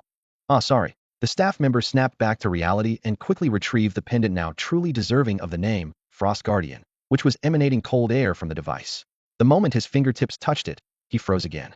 The spiritual energy fluctuations were clear and substantial. This was definitely not a low-grade treasure, but a far more precious intermediate-grade treasure. Damn, what kind of luck does this guy have? Envy, jealousy, and even a hint of resentment instantly filled his chest. What had been a broken pendant moments ago had now become an intermediate-grade defensive treasure. Though it had nothing to do with him, the psychological gap was still hard to accept. Thank you. He had no interest in dealing with the man's emotions. After a brief thanks, he directly took the Frost Guardian. The staff member didn't dare obstruct him and instead apologized repeatedly. Sorry, I lost focus there. As a public servant, especially in the city district, he couldn't afford to harbor any improper thoughts. The value of an intermediate-grade defensive treasure needed no explanation, but no matter how precious it was, it had nothing to do with him. He pocketed the pendant and stepped out of the Beast Tamer Association's entrance, taking a deep breath. Even the air seemed to carry a faint sweetness. Now he was also a wealthy man, with 2 treasures. This feeling was truly wonderful. Frost Guardian. In the spacious training ground, Sui looked like a protagonist leaping straight out of a manga as he shouted the command. Spiritual energy instantly flowed from his palm into the ice jade pendant hanging around his neck. Cold air erupted, and a crystalline spherical ice shield formed with a bang, encasing him seamlessly with no gaps visible from any angle. Thorn Ghost Vine, lash me with all your might. At his command, the nearby Thorn Ghost Vine had been eagerly waiting. 6 vines simultaneously whipped upward, slashing down with sharp whistling sounds cutting through the air. Damn, you're really going full force. As the vine shadows rushed toward his face, Suyi's heart skipped a beat. He had hoped his contracted beast would hold back a little, but the little guy was clearly getting carried away. Though Frost Guardian was supposedly an intermediate-level mystical treasure, this was his first time using it. If the ice shield shattered, he'd be fine, but the Thorn Ghost Vine would suffer serious injuries. As this thought flashed through his mind, the strike had already landed. Crack! A crisp yet not dull sound echoed. The ice shield remained completely motionless, not even trembling slightly. Instead, dozens of sharp spikes broke off from the Thorn Ghost Vine's outer shell. The pain made it recoil with a puff, pitifully withdrawing its 6 vines. Truly worthy of an intermediate mystical treasurites, really sturdy. Ha ha! Witnessing the defensive power firsthand, Sui laughed heartily. Though the Thorn Ghost Vine was only at apprentice level 7-star, its explosive strength was no weaker than ordinary grade supernatural creatures. Being able to block its full force attack proved that Frost Guardian could safely withstand ordinary grade attacks, and might not fail even against elite-level enemies. Moreover, this was just the effect achieved with Su Yi's apprentice-level spiritual energy. By Jining were to power it, perhaps even a commander-level supernatural creature's strike could be blocked. The only regret was how quickly it burned through spiritual energy. With Su Yi's current foundation, he probably couldn't maintain it for even 10 seconds. But 10 seconds was enough for battle-sufficient time to create a winning opportunity for his beast companion.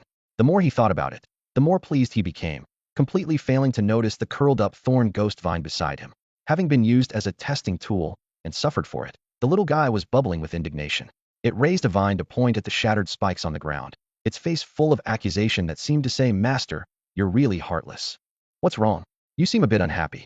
Could it be that you're disappointed in yourself for being unable to break through the ice shield?" Only then did Su-Yi snap back to attention, asking with a smile. The Thorn Ghost Vine frantically waved its vine tips, poking and pointing, finally stopping at the fallen spikes. "Oh, so you're injured." Su-Yi nodded in realization, but continued. "However, this should just be a minor scratch for you. No different from losing a few strands of hair." Ah, ah, ah. The Thorn Ghost Vine's tendrils thrashed wildly, clawing at the ground like an angry cat, sending sand and stones flying everywhere. "Ha ha, I was just joking with you. Don't be so worked up. Just now. Thank you for your hard work." He put aside his teasing and thanked it earnestly. Humph. The vines curled into a ball with a swish, sulking. Su-Yi cleared his throat softly and changed the subject. "By the way, you don't seem to like it when I call you Thorn Ghost Vine. How about I give you a proper name?"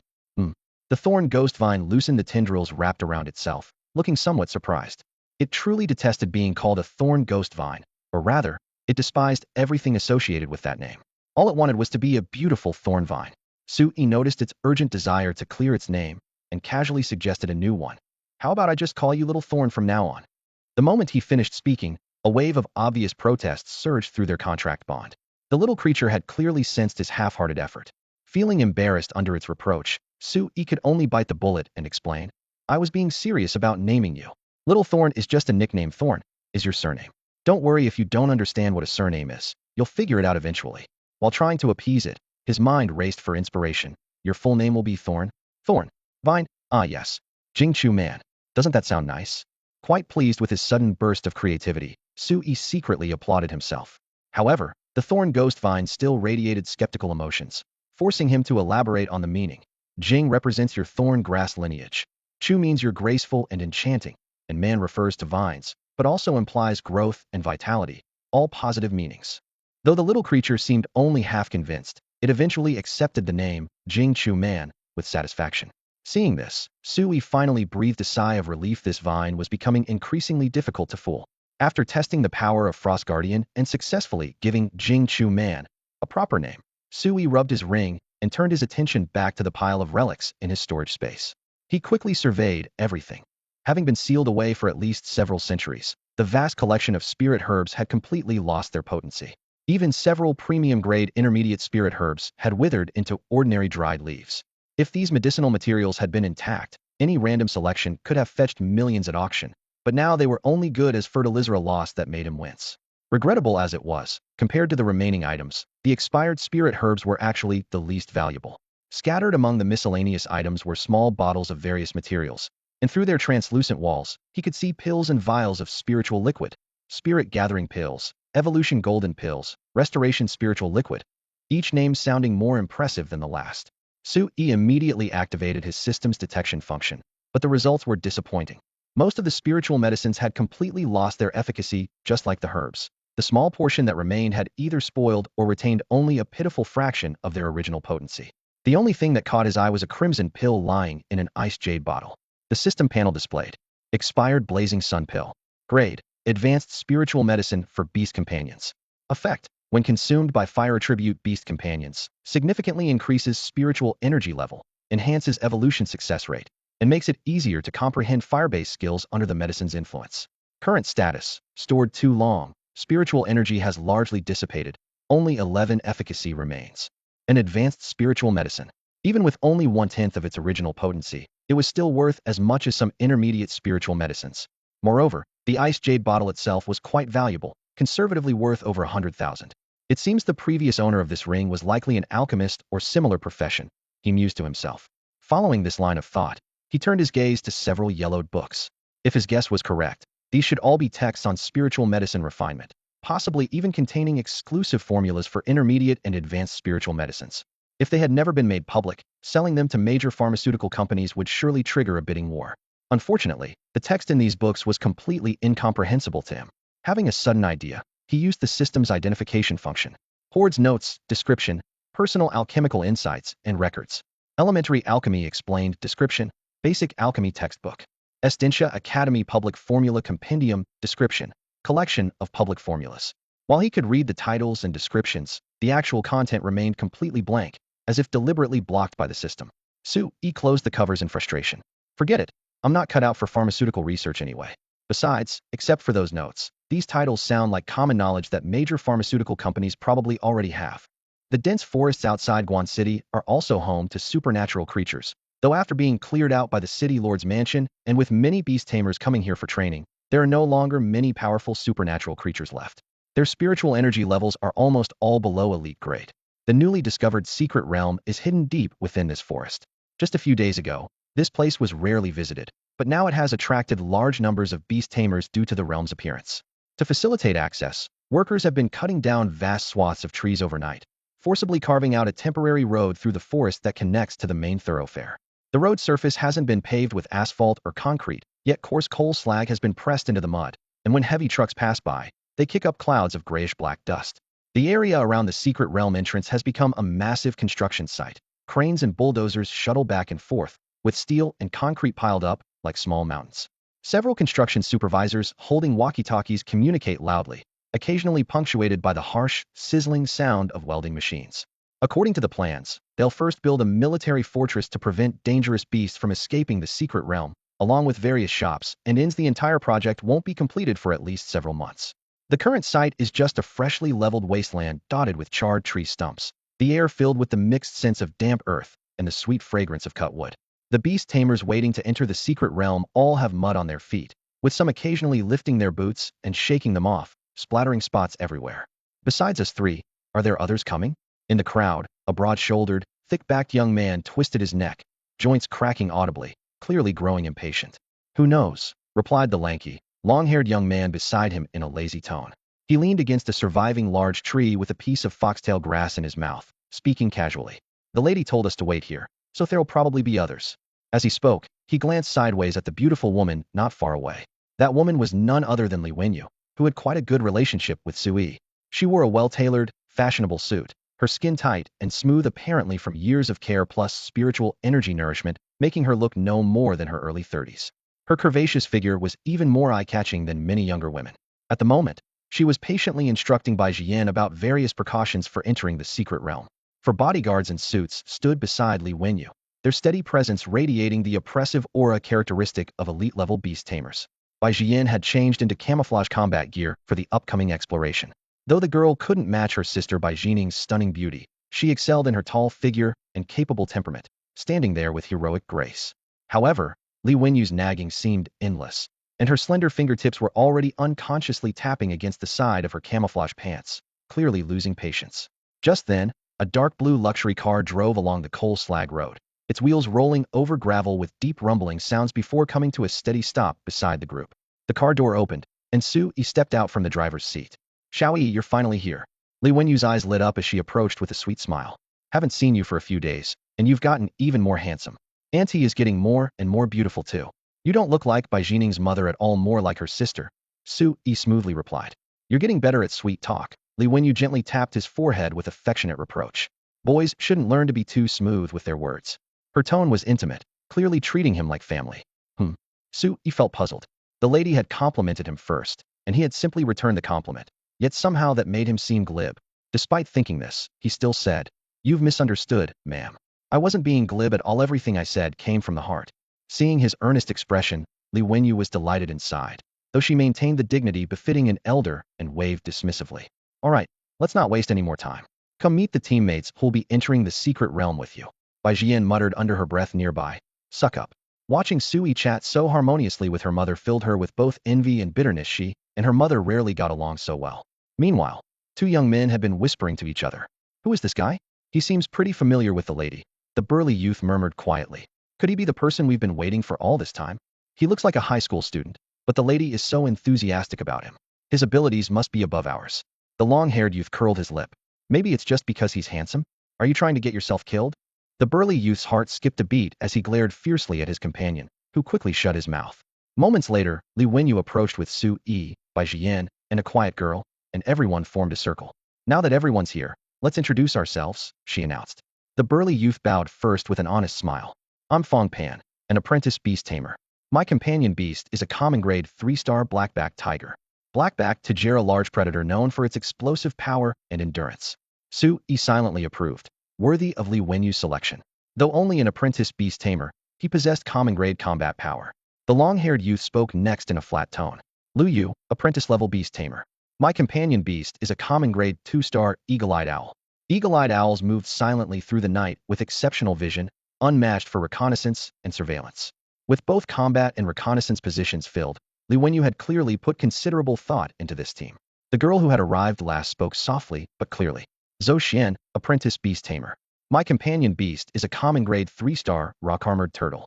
Sui caught a glimpse of the faint turtle pattern glow flickering around the girl's fingers and nodded silently. Rock-armored turtles specialized in defense and endurance, clearly someone who prioritized safety. After the three finished their introductions, all eyes turned to Sui. He spoke calmly. I'm Sui, apprentice beast tamer. My companion beast is an apprentice-level 7-star Thorn Vine. Fong Pan and Lu Yu exchanged bewildered glances, wondering if they'd heard wrong. They had assumed the young man must be the strongest, given the lady's enthusiasm toward him, but it turned out to be a rarely regarded Thorn Vine that was still only apprentice-level 7-star from their expectations. That's right. Sui calmly accepted everyone's stares. Bai Jian's eyes widened. Your Thorn Grass is already apprentice-level 7-star? Li Wenyu was equally surprised and pleased that it had only been apprentice-level 4-star not long ago. This rate of improvement was remarkably fast. I've been lucky lately with significant improvements, Sui explained with a smile. Bai Jian clenched her fists. Damn it, she had originally hoped to find an opportunity for revenge, but now it seemed unlikely in the near future. Li Wenyu, however, felt more at ease. Excellent. Now I can feel even more confident. Now that we've all been introduced, I hope you'll work hard and make the most of this secret realm. Li Wenyu stood before the group, her tone serious. Loot distribution follows the usual rules. Team efforts are split equally. Individual gains can be kept without sharing. Any objections? If profit distribution isn't clarified up front, it can easily damage relationships. Her clarification made the atmosphere tense for a moment, but Fong Pan quickly lightened the mood. He smiled and spread his hands. Madam, you're too kind. We've already been paid, so even if all the loot goes to Miss Jian, it would be perfectly reasonable. How could we object? I have no objections either. Lu Yu chimed in, his casual demeanor unable to hide his sincerity. The loot is secondary. I'll do everything in my power to ensure Miss Jian's safety. Please rest assured, Director Li. Li Wenyu nodded with satisfaction and turned to the remaining two. What about you? Zhou Xian straightened her posture, her attitude serious. Without Madam, I wouldn't be where I am today. I'll follow whatever arrangements you make. Su Yi also expressed his agreement. I'll listen to Auntie. In his view, even if they encountered real treasures, he could have the Thorn Ghost Vine retrieve them, so there was no need to worry about distribution. Since no one objects, it's settled. Li Wenyu gestured to the security guard. These are positioning distress beacons, one for each of you. Activate them immediately if you encounter danger, and I'll send rescue. Also, here's a map of the secret realm. Someone explored the perimeter over the past 2 days, and the small areas are clearly marked. For the blank areas, you're on your own. The security guard handed out the positioning devices and maps one by one. The cold metal sensation spread from their palms as the 5 showed varying expressions. The new secret realm had only appeared recently, yet Li Wenyu had already obtained a map. Su Yi was amazed as he unfolded the paper. The outlines of hills, rivers, and forests were distinct, with dense annotations throughout. At the map's edge, a wild wolf forest was circled in red, home to packs of ordinary grade wind wolves, including a predicted ordinary grade 9-star wind wolf king. Another area called Snake Valley was even more alarming, with a note reading, elite grade fierce beast coxcomb snake. Fierce beasts referred to supernatural creatures that actively attacked humans. National regulations required eliminating such creatures whenever possible, and bringing back their corpses could earn bounties from the city lord's mansion. Many beast tamers specialized in hunting for this very purpose.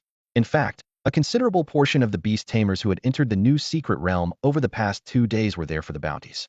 Bai Jian stored the positioning device and map in her storage bracelet, then looked up at the distorted space tunnel nearby. Is there anything else you need to tell me? If not, I'm going in. Her eyes practically sparkled with eagerness. Li Wenyu frowned slightly. Being so relaxed on her first secret realm expedition, with such dangerous overconfidence, she had protected her daughter too well in daily life, leaving her without enough experience facing setbacks.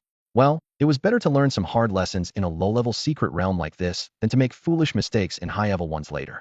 With this thought, Li Wenyu hesitated no more and said earnestly, I've already bought the tickets for you all. Go ahead. But remember, protecting your own safety comes first. Got it, Bai Jian responded casually, then turned to her teammates and waved them forward. Let's go. Zhou Xian and the others glanced at Li Wenyu, and seeing she had no further instructions, quickly followed Bai Jian's lead. Su Yi lingered at the back, turning to give Li Wenyu a reassuring look before stepping through the gate. Although the city lord's mansion had issued a citywide commission to explore the new secret realm, entry wasn't free. Tickets were required, and ticket sales were one of the mansion's important revenue sources. As long as explorers could bring back realm coordinates plus visual evidence, even intelligence like ordinary level beasts spotted here or elite level beasts appeared there could earn substantial rewards. Combined with bounties for slaying beasts and treasures gathered within the realm, the ticket investment seemed trivial. Li Wenyu had clearly made arrangements in advance. The guards at the secret realm entrance saw their group approaching and didn't even bother with questions, simply parting ranks to let them through. This was Bai Jian's first time entering a secret realm, and her eyes sparkled with excitement. As they passed through the spatial tunnel, she couldn't help looking around. In the next instant, light and shadow flickered, and the 5 found themselves standing in the realm's thin mist. Miss Jian, according to the map, heading north will take us to the core area. Generally speaking, the closer to the core, the greater the danger, and we'd have to pass through the wolf woods. Fong Pan unfolded a map, pointing, as he explained. To the east lies Snake Valley, crawling with venomous snakes, and home to an elite-level crested snake equally risky. I suggest we head west first, where many areas have been explored by senior beast tamers and no threats to us have been found. After listening, Bai Jian frowned, her tone displeased. We came here to explore, not vacation. What's the point of going where others have already been? Then, what does Miss Jian suggest? North. She clenched her delicate fists, eyes gleaming with excitement. The closer to the center, the fewer people there are, and the greater the challenge. We're among the best apprentice beast tamers. If we don't go to such places, who will? North. Fong Pan's heart skipped a beat. Lu Yu and Zhou Xian exchanged glances, both frowning. Zhou Xian couldn't help but advise. Miss Jian, the wind wolves in Wolf Woods are troublesome enough, And with that wind wolf king even at ordinary level, it could pose a real threat to us. It's far too dangerous. Why are you all so timid? Mother sent you to protect me, not command me. Besides, that wind wolf king is only ordinary level. What do we have to fear? The three were momentarily speechless. Suddenly, Fong Pan had an idea and turned to the silent Su Yi. Little brother, you know Miss Jian, best you talk some sense into her too. Me? Su Yi was startled and instinctively checked his system. The prompt clearly read, low-grade secret treasure detected 3.5 kilometers north. He looked up at the group, his tone somewhat hesitant, but still nodded. I think Sister Jian is right. Su Yi and Bai Jian didn't have a good relationship at all. In fact, the little girl rather disliked him, so his persuasion would be utterly useless. Given Bai Jian's stubborn streak, she wouldn't learn to behave unless she hit a few walls first. The typical bratty kid syndrome. Rather than waste his breath, it was better to go along with her idea and let her suffer some hardships in the wolf forest. The wind wolves lurking there were indeed dangerous, but they were only ordinary grade beasts. If they really encountered any, escaping wouldn't be too difficult given their skills. Moreover, there happened to be a low-grade secret treasure hidden 3.5 kilometers to the north. He had checked it against the map, and the treasure's location was right in the wolf forest. Considering all factors, he really couldn't find a reason to oppose Bai Jian's proposal. Fong Pan and the others had no idea about this calculation. Hearing that Su Yi actually supported Bai Jian, they were all dumbstruck, unable to form a complete sentence for quite a while. Brother, you might not understand how dangerous wind wolves are. Fong Pan frowned as he explained. They live in packs. Either you don't encounter any, or you run into a whole group at once. Even a team like ours might not escape unscathed. Of course I know that, Su Yi shrugged. But my opposition won't help. Ask her if she'll listen. Before he finished speaking, Bai Jian couldn't help but interrupt. Don't call me Sister Jian. Please call me Miss Jian. We're not that close. This attitude made everyone's thoughts crystal clear. Fong Pan and the others exchanged bitter smiles, completely abandoning any hope of having Su Yi persuade her. Seeing her teammates still dawdling, Bai Jian impatiently flicked her long ponytail. I already said I don't need protection. If you're too scared to go, just head back to the city. I'll be more comfortable alone. With that, she strode directly northward. Miss Jian, Fong Pan, and the others' faces changed, and they could only steel themselves to follow. They didn't dare let her act alone. If something went wrong, none of them could escape responsibility. At the rear of the group, Su Yi watched that small figure ahead and shook his head silently. This girl really needed to be taught a lesson.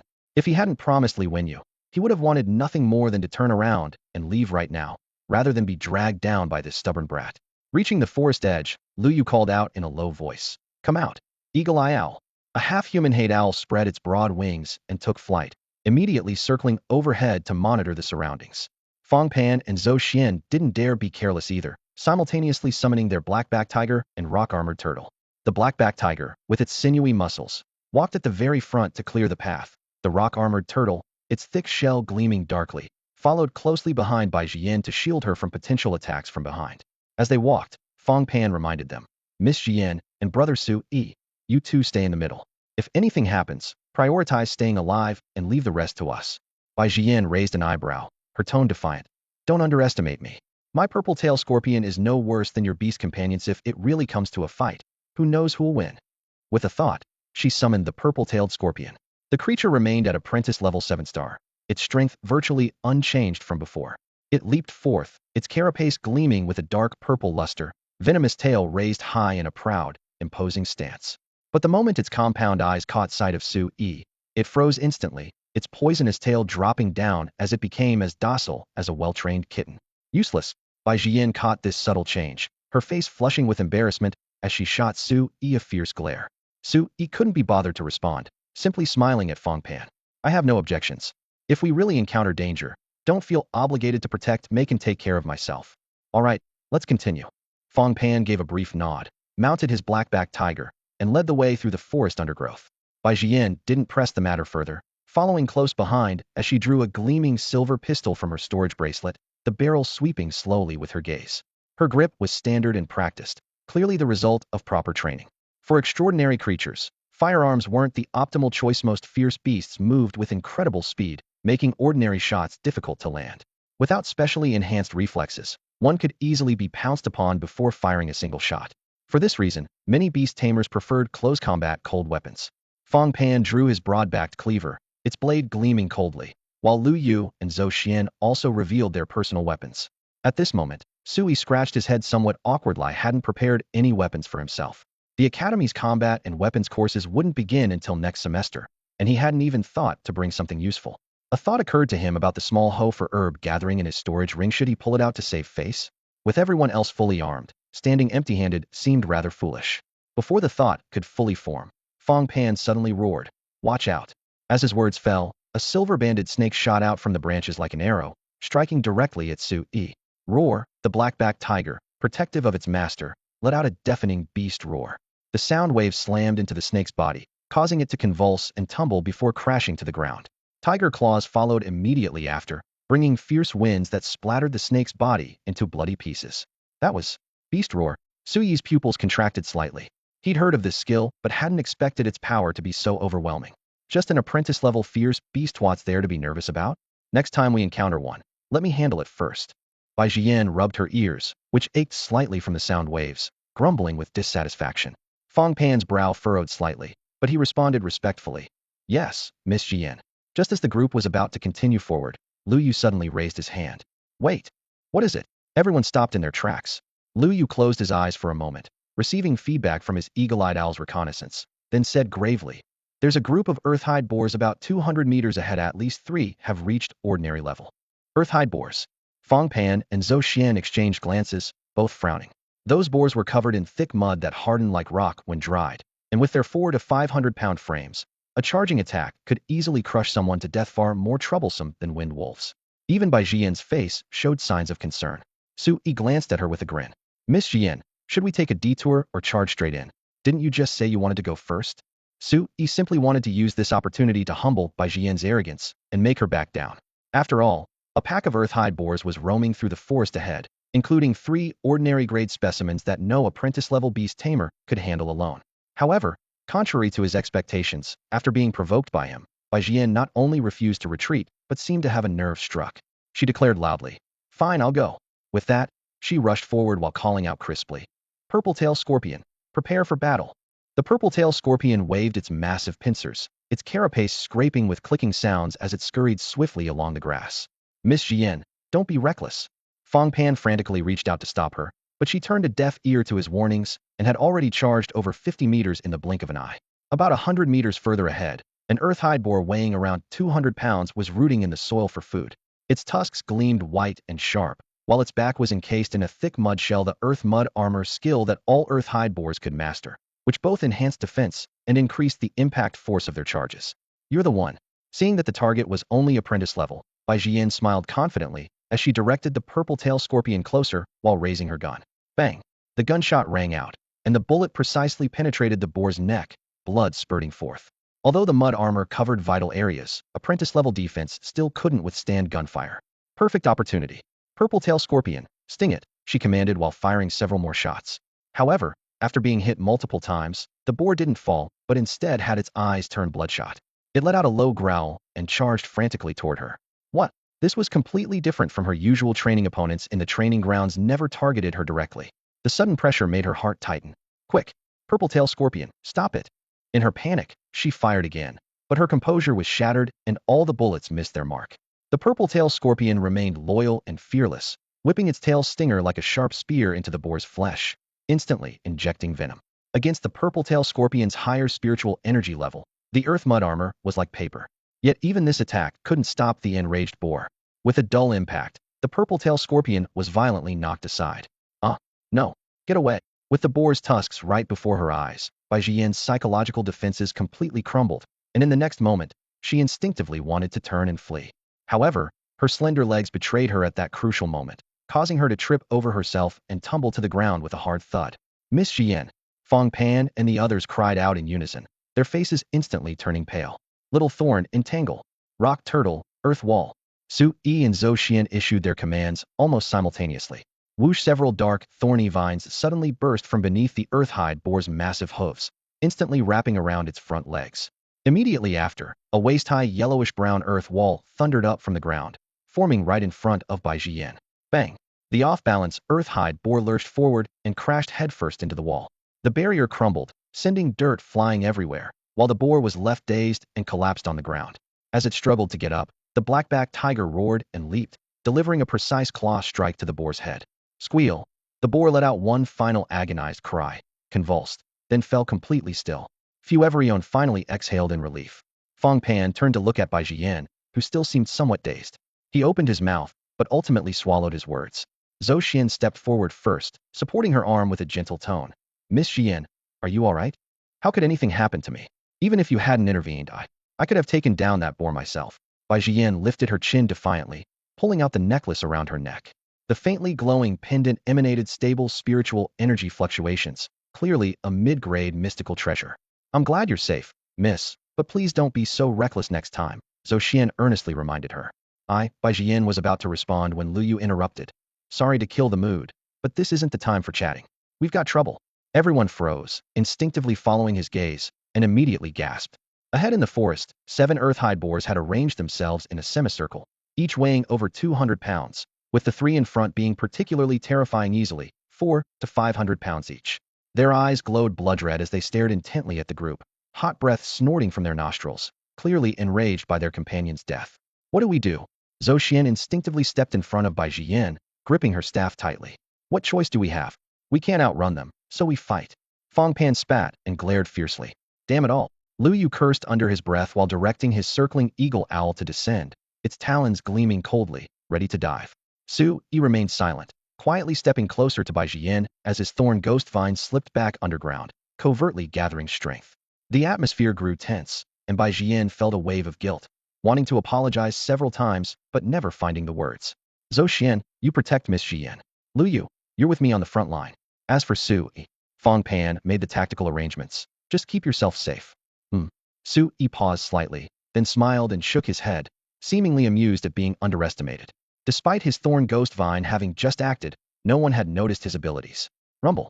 The 7 boars finally charged. Their heavy hooves pounded the earth, making the ground tremble like a minor earthquake. Eyes blazing red, filled with fury and bestial rage, they thundered toward the group. Blackback Tiger, charge. Fong Pan raised his gleaming machete high and swung it with tremendous force, creating an impressive display. Following his command, the blackback tiger let out a thunderous roar and pounced toward the 7 earth-hide boars ahead like a streak of dark lightning. This guy really has presence. I definitely underestimated him earlier. Su Yi nodded silently to himself, his opinion of Fong Pan shooting up. No wonder Li Wenyu had good reason to bring him along. However, the next second left him stunned. The burly Fong Pan had only roared loudly, but didn't charge forward himself. Instead, he pulled back and huddled closer to the rock-armored turtle's thick shell. So charge, meant for the blackback tiger to charge. Su Yi had thought he would brandish his blade and show off some swordsmanship. Apparently, he'd been overthinking it. Roar. The blackback tiger had always been known for its ferocity. Its furious roar rumbled like muffled thunder, causing the eardrums of the 3 lead boars to bleed. It pushed off the ground with both paws, leaping into the air as its gleaming claws whistled down. Bang! The boar was immediately knocked over, its cheek torn open with several deep gashes that reached the bone. If this had been just an apprentice-level boar, it would have been killed instantly. Unfortunately, this was one of 3 ordinary-level boars with spiritual energy matching the blackback tiger's. It only suffered a hard blow that left it dazed and disoriented. Just as the blackback tiger prepared to follow up with another strike, another ordinary-level boar charged forward with lowered head, its tusks pointing like 2 curved blades straight at the tiger's belly. The blackback tiger quickly twisted to dodge, avoiding the tusks but taking the full impact of that solid pig body, which sent it flying to slam against a large tree with bark scattering everywhere.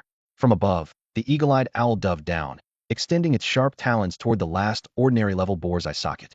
Knowing its eyes were vulnerable, the boar braked urgently and raised its head, thrusting upward with its tusks. The eagle-eyed owl didn't dare clash directly, spreading its wings to glide past the boar's back, its sneak attack failing. In just one brief exchange, neither the tiger and owl nor the 3 lead boars gained any advantage. The expressions of Fong Pan's group grew serious. Watch out. The remaining 4 boars are charging at us. Lu Yu cried out, his voice trembling. Though these 4 apprentice-level boars were a tier weaker, each stood half a person's height with raised mud armor, making the ground rumble as they ran. A direct hit from any of them would likely mean death or serious injury. I'll handle this. Rock-armored turtle, Earth, Zhou Xian finally raised her staff, but before she could finish, Su Yi's shout drowned her out. Little Thorn, entangle. The thorn ghost vine, which had been lying in wait, erupted instantly. 8 arm-thick vines burst from the earth, their black barbs gleaming coldly like reversed hooks. The vines positioned themselves perfectly just as the 4 boars' front hooves touched the ground. They were tightly bound. Harden, Su Yi commanded in a low voice. Dark light flashed across the 8 vines, instantly making them hard as refined iron, their surfaces taking on metallic dark patterns. After all, These four boars had tremendous charging momentum without the hardening technique. The vines might snap completely. However, in the next moment, although the vines weren't snapped, the thorn ghost vine was dragged out from underground by the four wild boars, startling Su-yi. The thick vine body was forcibly uprooted by the boars, churning up large chunks of earth. But the four wild boars lost their balance during their high-speed charge, their massive bodies tilting forward. With a thunderous crash, they tumbled headfirst into the ground. The charging momentum combined with their own weight proved too much for them to handle, leaving them bruised and battered, seeing stars, their howls echoing one after another as they struggled to get back up. Little Thorn whipped them. Steel spikes. Su-yi seized the opportunity and barked out orders. The thorn ghost vine responded telepathically, its vines suddenly lashing out through the air with explosive wind-breaking sounds. Hundreds of sharp spikes gleamed with metallic coldness as they whistled toward the faces of the four earth-hide boars. Agonizing screams erupted as the four pairs of pig eyes were instantly pierced, blood spattering everywhere as they burst on the spot. Entangle them. Bind them tight. Su-yi immediately issued his second command. In fact, before he even spoke, the thorn ghost vine had already automatically hardened its body, coiling around them layer by layer. The steel spikes twisted and pierced the boars again, creating countless bloody holes across their bodies. The four wild boars struggled frantically, mud splashing everywhere, but they were locked tight and couldn't move for the time. Being on apprentice-level thorn vine had actually accomplished the incredible feat of taking on four opponents at once. Fong Pan, Zhou Xian, and the others hiding behind the rock-armored turtle nearly had their eyes pop out of their heads. The difficulty of facing four apprentice-level earth-hide boars was definitely no less than facing one ordinary grade beast. Yet this thorn vine, which had always been considered the least valuable for contracts, had subdued them in an instant. Even more outrageous were those black patterns coiling around the vine body, looking ominously evil, like some kind of mutation or unknown skill that completely overturned their understanding. Not just Fong Pan and Zhou Xin, even Bai Jian was stunned on the spot. More than 10 days ago, Su-yi's thorn vine had already been strong enough, but still within her comprehension. Now, not only had its appearance drastically changed, but its combat power had multiplied several times over. Compared to it, her purple-tailed scorpion was at least 1 or 2 grades inferior. While everyone was still in a daze, Su-yi's voice snapped them back to reality. What are you waiting for? Help me finish off these four boars. The thorn ghost vine's spiritual energy is draining like a flood. Rock-armored turtle, crushing stone stomp. Zhou Xian was the first to snap out of it, crying out delicately. The rock-armored turtle stepped forward, its front legs transforming into heavy stone pillars under earth element spiritual energy enhancement, smashing down on the nearest boar's head with a resounding thud. The hard skull cracked like a spider web, and the boar whimpered once before dying on the spot. On the other side, the purple-tailed scorpion that had been knocked away earlier also pounced back, its tail hook gleaming with purple-black toxic light as it repeatedly stabbed into the back of the remaining 3 boars' heads. Within moments, the boars were foaming at the mouth, their hooves twitching a few times before going completely rigid.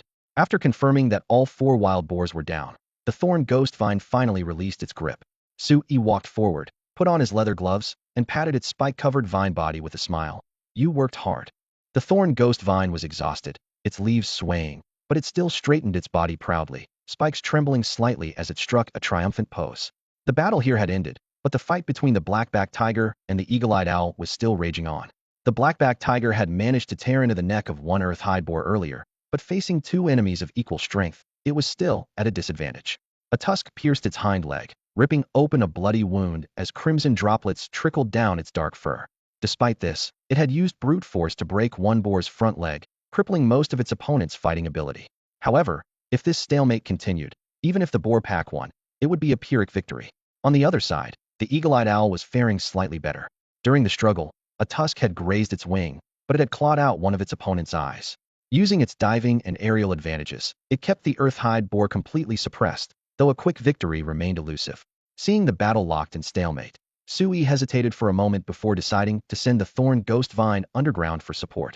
Although the thorn ghost vine's spiritual energy was nearly depleted, standing by and watching could result in both the black-backed tiger and eagle-eyed owl suffering severe injuries. The secret realm had just opened, and he couldn't afford to lose 2 of his main forces. Roar! The black-backed tiger bellowed again, its sound waves making both boars' eardrums throb. However, they seemed to be gradually adapting and continued charging from front and back, clearly intent on a quick resolution. With nowhere to retreat, the black-backed tiger's eyes flashed with murderous intent as it prepared for a desperate last stand. In that split second, several fist-thick vines burst from the ground, their hardened spikes gleaming coldly as they wrapped around the front hooves of both earth-hide boars.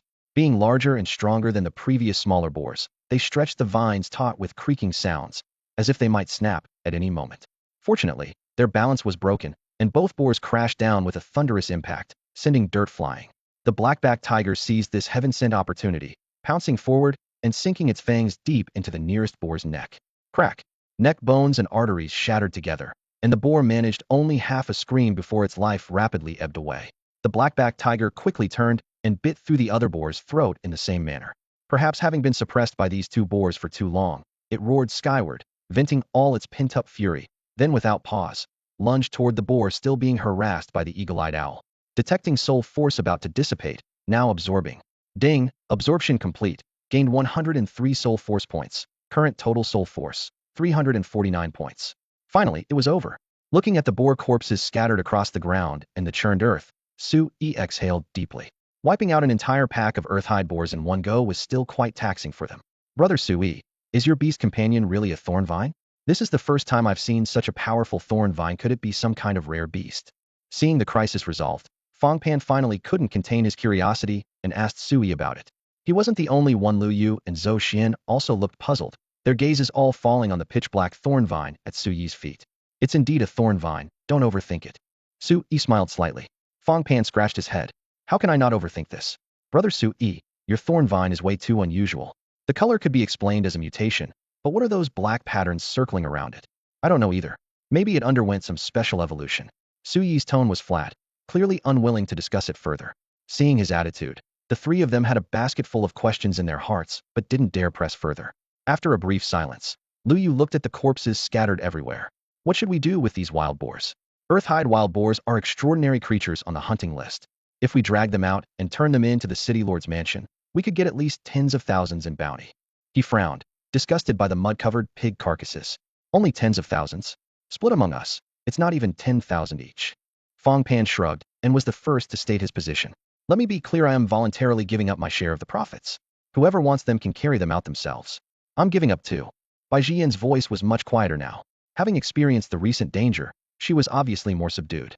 I don't want them either. Lu Yu was the third to decline. Su-Yi couldn't help but sigh. What a bunch of spendthrifts, turning down tens of thousands just like that. He looked at Zhou Xian. Do you want them? Of course I do. Zhou Xian answered almost without hesitation. Su-Yi felt awkward. So, we split them 50-50. Sure. Since you contributed more earlier, I'll take one large boar plus 3 small ones. You take 2 large ones and 2 small ones. Deal. Su-Yi readily agreed, raising his hand with a wave. For wild boars along with the mud were all collected into his storage ring. Only then did everyone notice that his storage ring had a crack down the middle, as if it had been forcibly split in half, and then barely pieced back together. Fang Pan clicked his tongue. Brother Su-Yi, your ring has quite the personality. Don't tell me you got it from some knockoff market. You actually guessed right. Su-Yi was frank. Got lucky and picked it up for 100,000. Well, impressive. Fang Pan shook his head, but felt even more unable to see through this person. The guy dressed shabbily, yet could get cozy with the big boss lady of Jingtian Group. Had such a bizarre pet beast, and it was better to treat him like a deity and avoid offending him. With the spoils divided, Lu Yu looked toward the depths of the dense forest. Where to next? Do we continue north? He couldn't help but glance at Bai Jian as he spoke. Bai Jian's face reddened slightly. The embarrassment from her earlier impulsiveness still lingered as she bit her lip. If what you all said makes sense, I'm not opposed to changing our route. Su-Yi raised an eyebrow and sighed inwardly. The young lady was more teachable than he'd imagined. One small setback, and she already knew to listen to advice. A few more times like this, and wouldn't she become a well-behaved girl? Fang Pan seized the opportunity to suggest, since Miss Jian doesn't object, let's first check out the areas others have already explored. With good luck, we might find some treasures, and it would be good training for Miss Jian on her first time in a secret realm. I'm fine with that. Fang Pan was the first to agree. I'm fine with it too. Zhou Xian also went along, purely concerned for Bai Jian's safety. Though Bai Jian felt unwilling, she ultimately nodded after accepting defeat. At this moment, Su-Yi suddenly frowned. So you're not planning to explore the central area anymore? Everyone was stunned. Brother Su-Yi still wanted to take risks? I happen to be researching wind wolves and want to check out the wild wolf forest. Su-Yi's tone was calm. But you don't need to worry, I'll go alone and be back to find you in 2 hours at most. That wild wolf forest hid a secret treasure he didn't want to miss, and Bai Jian had learned her lesson and would only train in safe areas, so she shouldn't encounter danger again. Just leaving for an hour or two wouldn't make much difference. You want to continue heading north? Bai Jian also sensed Su-Yi's intention. Although she had some grievances with Su-Yi, after a moment's hesitation, she still raised her hand and said excitedly, I'll go with you. Her mind was still echoing with the recent ambush. The chill of tusks grazing her chest made her heart tremble, yet it couldn't suppress her craving for adventure. Fong Pan, Zhou Xian, and the others' faces immediately darkened. They had finally managed to persuade this little ancestor back to the safe route, only to have her cause trouble again in the blink of an eye. Just as the group was about to voice their objections, Su Yi raised his hand first, his tone calm but uncompromising. Sorry, but I think you'd be better off exploring the outer areas with them first. Besides, I don't have the ability to protect you on my own. I don't need your protection, I can take care of myself. Bai Jian felt underestimated, clenching her small fists and glaring with wide eyes. Really? But just now you couldn't even stop a single earth-hide boar and nearly got pierced by its tusks. Su Yi bluntly pointed out the facts without mercy. These words stung her heart like a surge of pain, instantly bringing both grievance and anger. You jerk, you're bullying me. Don't think that just because you've beaten me a few times you can look down on me. I am also among the top apprentice beast tamers. Su Yi didn't want to bring along a troublesome kid. He knew very well that sometimes 1 plus 1 doesn't necessarily equal 2, and might even be less than 1. If he went alone, he could command his thorn ghost vine to scout the terrain around the treasure location first, then devise tactics for obtaining it. If he assessed failure, he would turn and leave without forcing his way through. But bringing Bai Jian would be different. This girl would never obediently follow orders, and the other teammates couldn't possibly keep up with his rhythm either. Since unified command was impossible, going solo would actually carry lower risks. Seeing tears welling up in Bai Jian's eyes, he still lowered his voice to offer an apology. Sorry, my words might have been too blunt. I'm not saying you're weak, you're very strong. It's just that this is your first time in a secret realm and you lack experience. Going to relatively safer areas first to accumulate exploration experience might be better. Bai Jian's expression softened slightly, but then she suddenly thought of something. Then how many times have you entered secret realms? I remember you haven't had your contracted beast for very long. The second time. Su Yi scratched his nose and told the truth. You jerk, you really are looking down on me. In your eyes, I can't even compare to half of what my sister is, can I? Her voice carried obvious grievance as she broke down again. Of course Notary just as excellent as Senior Bai Jining. Su Yi hastily explained. He realized he seemed to have stepped on her most sensitive nerve. Most likely Li Wenyu and others always compared her to Bai Jining. But he also grumbled inwardly. To be honest, this little girl really couldn't compare to her sister in his eyes. Saying she's halfway there would be giving her too much credit. Setting aside her personality, an apprentice beast tamer would be doing well to reach even 1/10 the strength of an elite beast tamer. Su Yi silently assessed her, not realizing his thoughts were practically written all over his face. Bai Jian stared at him, her delicate eyebrows furrowing as she unleashed a rapid-fire barrage. Don't try to fool me. No, that's exactly what you're thinking. I have no interest in traveling with you anyway. I'm remembering this, and someday I'll make you apologize publicly. Faced with the completely triggered young lady, Su Yi pondered for a moment before speaking sincerely. Actually, there's no need to wait. I can apologize to you right now. What did you say? Bai Jian was still fuming and was stunned by his words. I said I can apologize to you right now. Su Yi's tone was earnest, but Bai Jian bit her lower lip, her eyes growing misty. So you're finally admitting you looked down on me just now? Su Yi found himself speechless and could only smile bitterly. Why did her interpretation have to be so sharp? He raised his hand in a gesture of surrender. I'll wait and apologize to you later then. Remember to stay safe and don't worry your aunt. I'll be back soon. With those words, he called to his thorn ghost vine and plunged into the small grove ahead without hesitation, his figure instantly disappearing into the emerald shadows. Brother Sui Fong Pan opened his mouth to try to stop him, but caught Bai Jian's fiercely warning glare and swallowed his words, only managing to mutter resentfully. That kid's way too arrogant, running off alone into Wild Wolf Grovian, that just asking for death. Lu Yu leaned lazily against a tree trunk and shrugged. Whatever, it's not like we need him. As long as we have the Eagle Eye Owl scouting ahead, we can carefully avoid danger. Bai Jian ground her teeth in frustration. When we get back, I'm definitely telling Mom about this so she can see just how awful that guy really is. Miss Jian, forget about him. Let's choose a new route. Zhou Xian pointed at the map. According to this, going west would be much safer. West? Why west? Bai Jian clenched her fists tightly. If he can go north, so can we. Fong Pan and the others were startled by her words. Still going north? Miss Jian, you know as well as we do that if we encounter another wild boar herd or wind wolf pack, we'll be in real danger. I know. Bai Jian spoke each word deliberately. But we can follow behind that jerk and let him scout the path for us. As she spoke, she pulled out her phone and opened a special map app, revealing 5 small dots of light on the screen. 4 dots clustered together, while the last one moved north alone. Undoubtedly Sui. Is that a positioning map connected to the emergency locator beacons? Fong Pan's eyes widened. Yes. With this, we can secretly follow behind him without worrying about losing track. Bai Jian gripped her phone tightly, lifting her small chin with determination. Fong Pan frowned and cautioned seriously. Miss Jian, I can agree to follow him. But if we encounter fierce beasts we can't handle, we absolutely cannot act impulsively, or we'll really get everyone killed. Fighting fierce beasts isn't like sparring on a battle platform, and exploring secret realms isn't playing house. Fine, Bai Jian agreed readily, though her tone remained resolute. Lu Yu, who had been staring at his phone, suddenly frowned. Are you sure you want to follow him? That kid has already entered Wild Wolf Grove if there's a real chance he'll encounter a wind wolf pack. 313 meters to the northeast, a low-grade treasure detected. Finally getting close. In the Wild Wolf Forest where shadows intertwined, Su Yi felt a surge of joy. Though the treasure's specific attributes remained unclear, he pinned all his hopes on it being an escape artifact, preferably something that could boost movement speed. While Frost Guardian could block one attack, if he encountered a fierce beast he couldn't defeat or outrun, he'd still meet his end in these woods, and the pack of wind wolves clearly marked on his map were exactly that type of monster. Therefore, since entering the forest, he had been treading carefully with every step.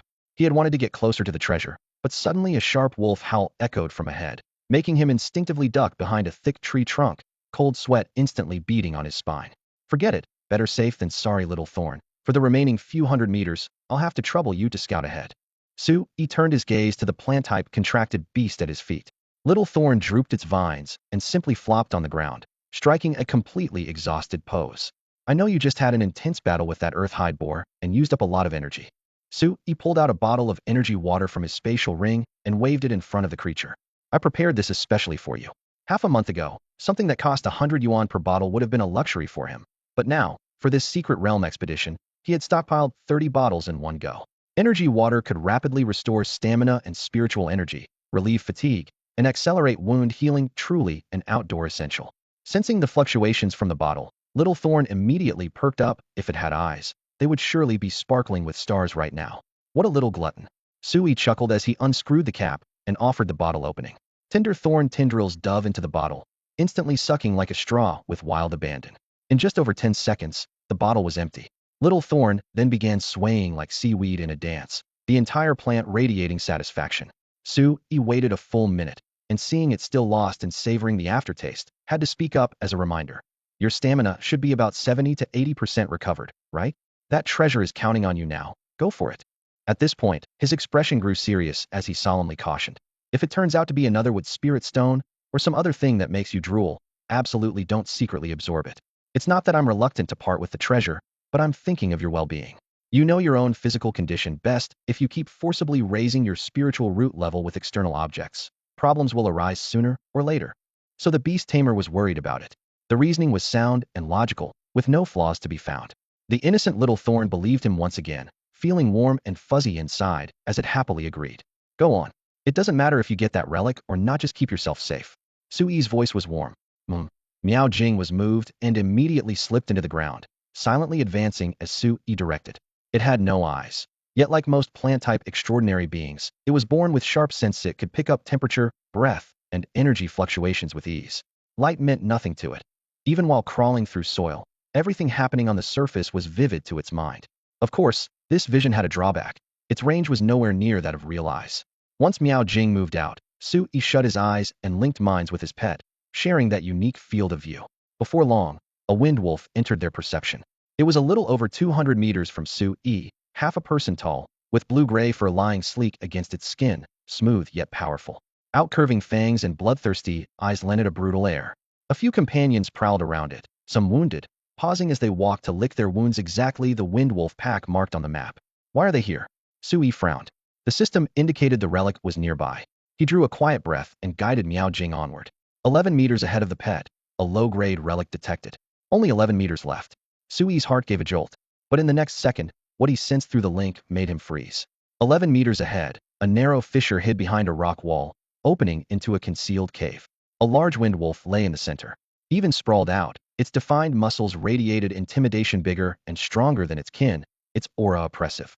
A wind wolf king. Normal grade, 9 stars, 1 step from elite, and far from easy prey.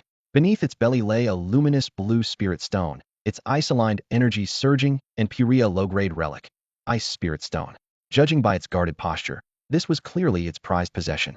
If it broke through to elite, It might even evolve straight into an Ice Wind Wolf King. Try to take the stone, and it would fight to the death. Su Yi's frown deepened. After a moment, he asked through their bond, careful and measured, Miao Jing, can you steal the Ice Spirit Stone before it reacts, and then dive away? Miao Jing rescanned the stone's position pinned tightly under the Wind Wolf King's body. A stealthy strike from below might work, but the odds weren't great. Do your best. If you pull it off, they'll get you a bottle of energy water.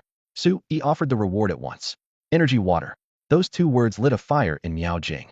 Without hesitating, it tapped its burrowing gift and inched toward the cave the Ice Spirit Stone would be its. But after only 3 or 4 meters, a chill-killing intent speared through the soil and locked onto it. Miao Jing went rigid. The Wind Wolf King was staring coldly through layers of earth. It hadn't attacked yet, perhaps unsure whether the intruder was foe or simply wary of its plant-like form.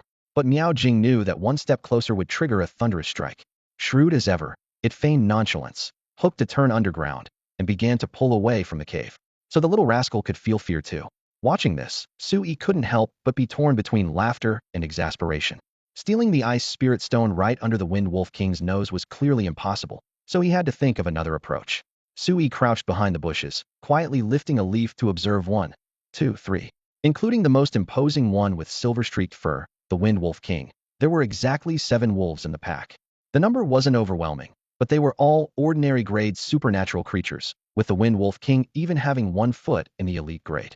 Little Thorn might stand a chance against just one, but facing all 7 at once would be suicide. Since he couldn't win by force, he'd have to use cunning. Su Yi pondered the feasibility of luring the tiger away from the mountain. Little Thorn's burrowing skills had reached perfection. It could instantly dive underground, surface for air, and change direction with lightning speed. Even if all 7 wind wolves gave chase, they'd struggle to corner if this was his ace for drawing them away. If he could lure the entire pack away, he'd have a chance to sneak into the wolf den alone and claim the Ice Spirit Stone. However, he didn't dare be blindly optimistic. Could Little Thorn really draw away all 7 wind wolves at once? What if 1 or 2 wolves suddenly returned while he was infiltrating the den? Any single failure could cost him his life. Plan for defeat before victory. To be safe, Su Yi decided to scout an escape route first. He pulled out his beast hide map. Tracing his finger across it, the east of the wolf den was a cliff nearly 30 meters high. Below the cliff rushed turbulent waters that flowed for over 100 meters before plunging into a waterfall with an even greater drop. With his current abilities, the only way to escape pursuit would be to jump off the cliff. An ordinary person would either be crushed or drowned, then finished off by the waterfall's certain death. But Su Yi possessed Frost Guardian, which created a complete spherical ice shield with 360-degree protection that could withstand impacts and float. By his assessment, the impact force wouldn't be enough to shatter the ice shield. At worst, he'd be swept away by the rapids and could swim to shore once safe. With this in mind, he mentally noted, if things went out of control, retreat toward the cliff. With both plan and escape route set, he took a breath and whispered through their mental link. Little Thorn, can you draw away all 7 wind wolves? With a whoosh of bubbles, Little Thorn immediately received the command through their consciousness channel. It was shocked at first 6 ordinary grade wind wolves plus 1 wind wolf king approaching elite grade. And this beast tamer still wouldn't give up? But then again, tangling with 7 powerful enemies seemed quite thrilling. The little creature felt a flutter of excitement, though it didn't show it, instead making demands 3 bottles of energy water, not 1 less. Su Yi caught its message and couldn't help but chuckle. Didn't this little guy know that the energy water in his storage ring was already meant for it? He raised his hand with a grand gesture and laughed. What's this about 3 bottles? Whether the plan succeeds or not, I'll give you 5 bottles afterward. 5 bottles. Xiao Jing trembled with excitement. His greedy gaze locked firmly on the distant Wind Wolf King as he crouched low and crept closer once again. Be careful, and keep yourself safe first. Su Yi quickly reminded him through their contract. He lowered his body, weaving through bushes and fallen logs, trying his best to avoid several wandering wind wolves as he worked his way toward the den. He was still some distance from the wolf lair, and if he didn't get closer, he might miss that fleeting opportunity. Su Yi had no idea that several hundred meters behind him, his 4 teammates were tracking his movements through positioning dots on their device. He's moving. His direction, he's not actually heading for that wind wolf den, is he? Lu Yu stared at the screen on by Jian's phone and gasped. A few minutes earlier, he had also spotted the pack of wind wolves in their den using his eagle-eye owl. He had assumed Su Yi would be scared off and turn back, but never expected the man to be bold to the point of recklessness. Is he looking to die? Who on earth gave him such courage? Fong Pan couldn't help but complain. In such a dangerous place, not just apprentice-level beast tamers, but even ordinary-level beast tamers would avoid it without hesitation. Could it be that he hasn't noticed the wind wolves ahead yet? Should we warn him? Zhou Xian frowned deeply. Having fought alongside him, She had a decent impression of Su Yi and didn't want to see him throw his life away. Then, let's hurry over and warn him. Bai Jian clenched her fists, her nerves stretched taut. Though she didn't particularly like Su Yi, she couldn't bear to watch an acquaintance die horribly. Liu Yu shook his head. It's too late. He's less than 100 meters from the wolf den and could be discovered at any moment. If we chase after him, we'll only end up in danger ourselves and get wiped out together. Then, what do we do? Bai Jian clearly hadn't yet experienced the true cruelty of secret realms. What else can we do? He chose to go there himself. We didn't force him. He'll have to rely on his own luck. Liu Yu's tone was calm. His only mission was to protect Bai Jian. He didn't care about the others. Fang Pan pondered for a moment, then suddenly asked, Miss Jian, if I may ask, Su Yi seems quite familiar with your mother. Are you relatives? No, my mother has only met him a few times. I see. Fang Pan relaxed. We can't help him, and we're not far from the wolf den ourselves. Su could be discovered too. I suggest we retreat immediately. Just leave like this? Bai Jian's eyes widened. Su Yi had fought alongside them, and even if he were a stranger, she couldn't bear to stand by and do nothing. Before she could think it through, angry wolf howls suddenly echoed from ahead, accompanied by the thunderous crash of falling trees. Oh no, that guy's been discovered. We're done for. Lace, get out of here. Fang Pan decisively ordered. Bai Jian was momentarily stunned and could only be pulled back by Zhou Xian. Wait. Liu Yu suddenly spoke up, a flash of excitement in his eyes. What is it? Fang Pan and Zhou Xian both looked at him. He took a deep breath and said excitedly, There's an ice spirit stone in the wind wolf den. Su Yi seems to be trying to lure those wind wolves away, so he can steal it. Hidden in a cluster of bushes, Su Yi watched the frenzied wind wolf king in the distance, a chill running down his spine. What truly unnerved him wasn't the massive beast approaching elite rank, but rather the sheer audacity of his battle pet, Little Thorn. Initially, he had worried that the apprentice-level creature wouldn't be able to lure the wind wolf king away under normal circumstances. Just a few ordinary wind wolves would be enough to drive it off, never requiring the king's intervention. To drive this leader to madness, Little Thorn had gone all out. It began by weaving back and forth through the shallow soil layers, repeatedly surfacing and disappearing like an elusive earth serpent, lulling the wind wolf king into complacency. Once those ice-blue vertical pupils grew accustomed to the pattern, it suddenly burst a vine from the ground. The vine, enhanced with both hardening and steel spike abilities, silently whipped toward the wind wolf king's vulnerable rear, its weakness close to the ground. Flash! The spikes tore through flesh and blood sprayed. Accompanied by an agonized howl, the massive wolf body jerked upward as the king's reason was instantly stripped away by the searing pain. This sudden turn of events not only sent the wind wolf king into a frenzy, but also made Su Yi gasp in shock. This little guy was actually this ruthless. The maddened ruler barely paused to think before roaring and raising its claws, unleashing its ultimate attack blade storm. In an instant, dozens of wind blades swirled into a vortex, hammering the ground with such force that stone shattered and dust billowed skyward. Had Little Thorn not struck and immediately retreated, burrowing deep underground at the first opportunity, it would surely have been shredded to pieces. Despite escaping unharmed, it remained shaken, fleeing deeper underground. A wooden, enraged howl shook the mountain forest. The thoroughly incensed wind wolf king reflexively gave chase, its mind consumed with a single thought: tear that detestable vine to shreds, completely forgetting about the ice spirit stone. The wind wolves lingering nearby, seeing their leader humiliated, joined in with unified howls as 7 ordinary rank wind wolves immediately joined the hunt. Any other apprentice-level extraordinary creature would face almost certain death against such a 7-fold siege, yet Little Thorn handled it with ease using its masterful burrowing techniques. It would occasionally emerge from the ground, revealing half of its thorny vine body in a taunting display before vanishing again, deliberately maximizing their hatred to ensure the enemy pack wouldn't dare rest. Fleeing?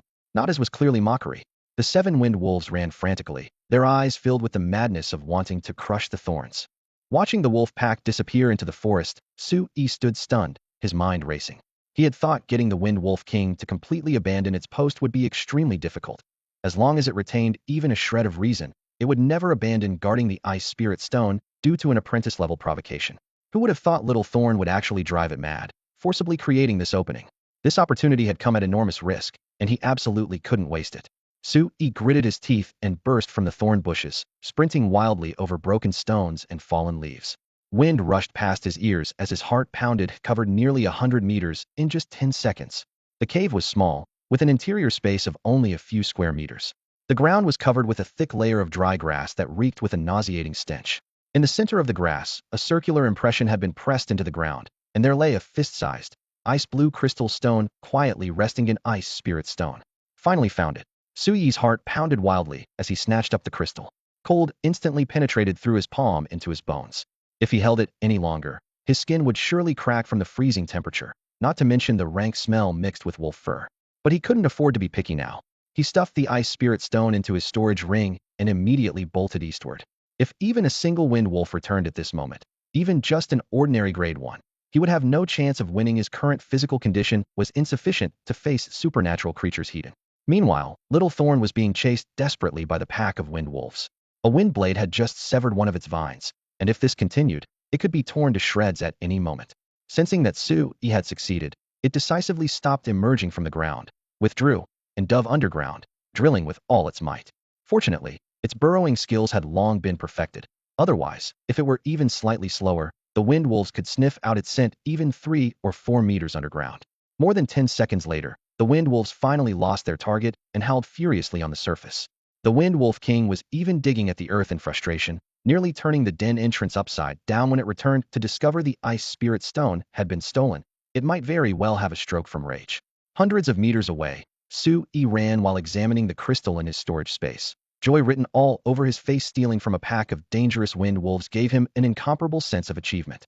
Moreover, its value was comparable to a wood spirit stone, easily worth over $1 million. However, if the Wind Wolf King tracked his scent, this area would no longer be safe, and he needed to put more distance between them. Sui recalled the wind wolf's sense of smell and habits, never stopping his pace. Just as he had run a few steps, another fierce, mournful roar came from the direction of the den. The Wind Wolf King had obviously discovered its treasure was missing. Sorry about that. The ice spirit stone is important to you, but it's equally important to me. We can only rely on our own abilities. I wish you an early breakthrough to elite grade so you can find a new one.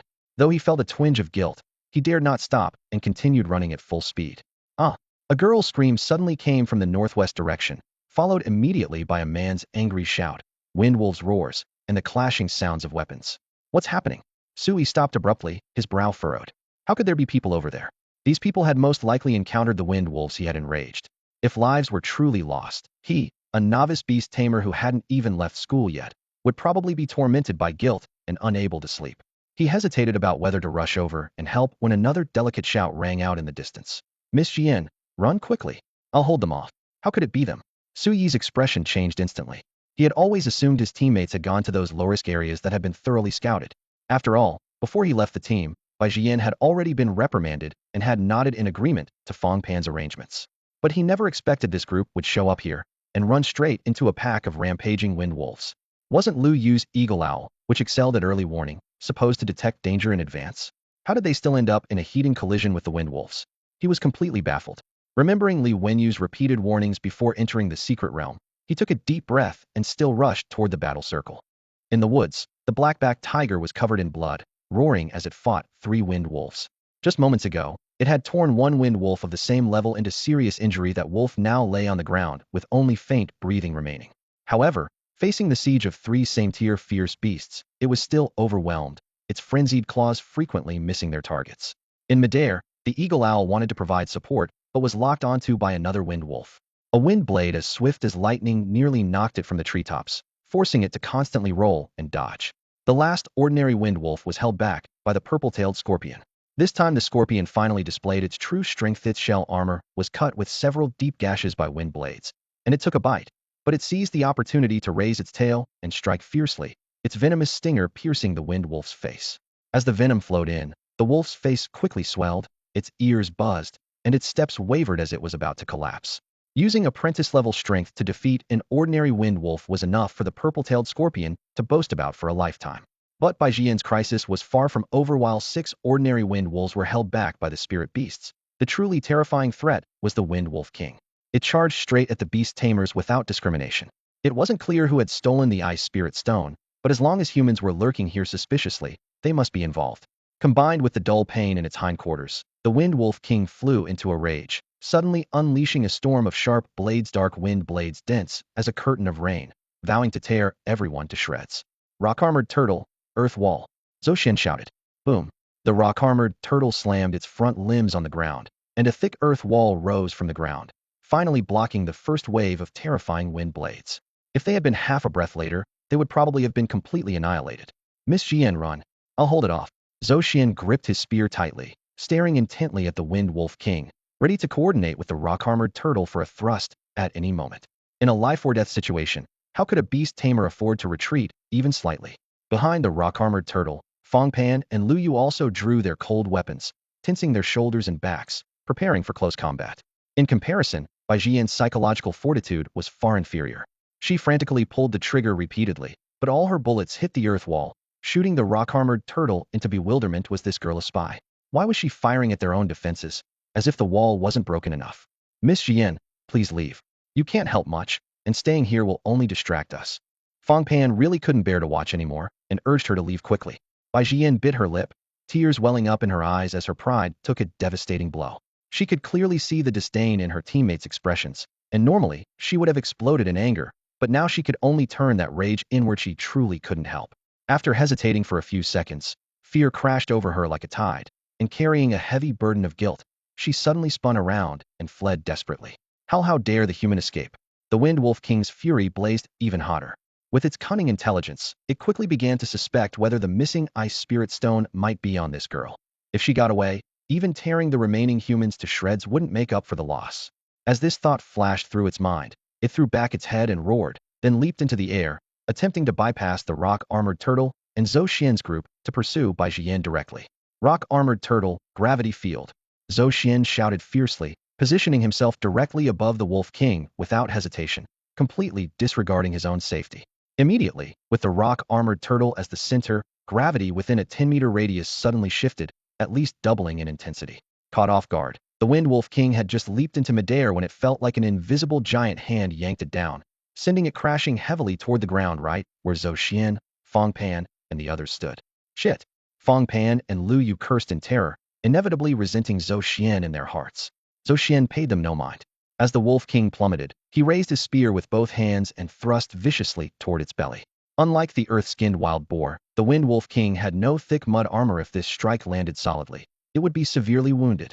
However, in the next moment, a violent gust suddenly swirled beneath the Wind Wolf King, forcibly blowing its body off course by a meter or two. Lightness wind. Zhou Xian's pupils contracted sharply. He rapidly adjusted his spear technique, but it was a step too late. Only managed to gouge a bloody hole in the creature's hind leg. How? The Wolf King cried out in pain and swung its sharp claws at Zhou Xian, wanting to tear apart this human who had wounded it. But the gravity field was still active, clearly slowing its movements. The rock-armored turtle seized the opportunity to raise its heavy front limbs, summoning an earth wall between them while lunging forward itself, intent on engaging in close combat.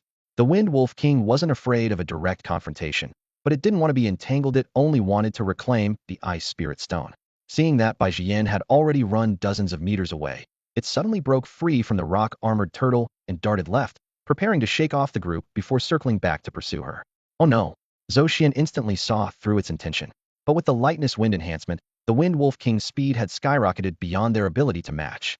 They could only watch as it opened up a gap of over 10 meters, then turned to pounce toward Bai Jian. Zhou Xian's face turned deathly pale. Without time to think, he led the rock-armored turtle in pursuit once more. Though Fong Pan and Lu Yu were worried about Bai Jian, they secretly breathed a sigh of relief, grateful they hadn't died under the Wolf King's claws moments before. Hearing the commotion behind her as she fled frantically, Bai Jian couldn't help but look back. The Wind Wolf King's eyes were blood-red, its fangs bared, approaching at terrifying speed. Wings of clear wind. Having been carefully protected by her parents all her life, when had she ever faced such a situation? She screamed and hastily activated her life-saving treasure.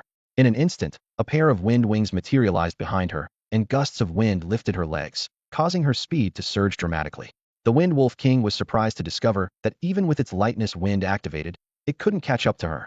However, given Bai Jian's current spiritual energy, the wings of clear wind wouldn't last much longer. If this dragged on, she would eventually be torn to shreds. Just as she was panicking and at her wit's end, a familiar voice suddenly called out from the east. This way. Run toward me. Bai Jian grasped at this lifeline like a drowning person, running toward the source of the voice without a second thought. The wind and her heartbeat thundered in her ears, and only after running a dozen steps did she realize it was Su Yi. This detestable guy she couldn't stand. She really didn't want to owe him any favors, but aside from biting her lip and picking up speed, she had no other choice. Whoa! The Wind Wolf King pursued relentlessly. Having missed its strike, it threw back its head and howled in fury, its razor-sharp claws gouging deep furrows in the grass. Within moments of this chase, both human and wolf burst into Su Yi's field of vision. How is it the Wind Wolf King? Su Yi's expression changed drastically. He'd thought it was just an ordinary wind wolf, but he'd drawn the 1 in 7 grand prize the big boss had arrived. He cursed silently, wondering if this girl had attracted trouble because she looked so tender and fresh. If it were just a regular wind wolf, he could have turned the tables. Now he could only probe first, and if that failed, have Little Thorn hold it off while he and Bai Jian escaped together. Little Thorn, I need to trouble you again. His thoughts stirred, his expression grave. Little Thorn had just escaped back, but hearing this, it dove underground to lie in ambush without hesitation. 100 meters, 90 meters, 80 meters. Bai Jian's figure rapidly approached. Though her impression of Su Yi was poor, at this moment she nearly wanted to cry as she threw herself into his arms. Never in her life had she been so terrified. The Wind Wolf King also spotted Su Yi. Seeing this human standing his ground instead of fleeing, contempt flashed in its wolf eyes, seeking death. But the next second, it caught a familiar scent from its own den. That's right, this human was the culprit who had invaded its lair and stolen the Ice Spirit Stone. Rage instantly blazed in its wolf eyes, killing intent surging. Now Little Thorn, strike! Su Yi roared. Sand and soil exploded as several vines suddenly burst from the earth. The Wind Wolf King happened to step on the thorn-covered vine branches, its two front paws pierced through by the spikes, causing it to howl in pain. Taking advantage of its imbalance, Little Thorn climbed frantically along the vines, deftly binding those two wolf paws tight. Thud! The Wind Wolf King, moving at high speed, crashed down like a tripped wild boar, falling flat on its face.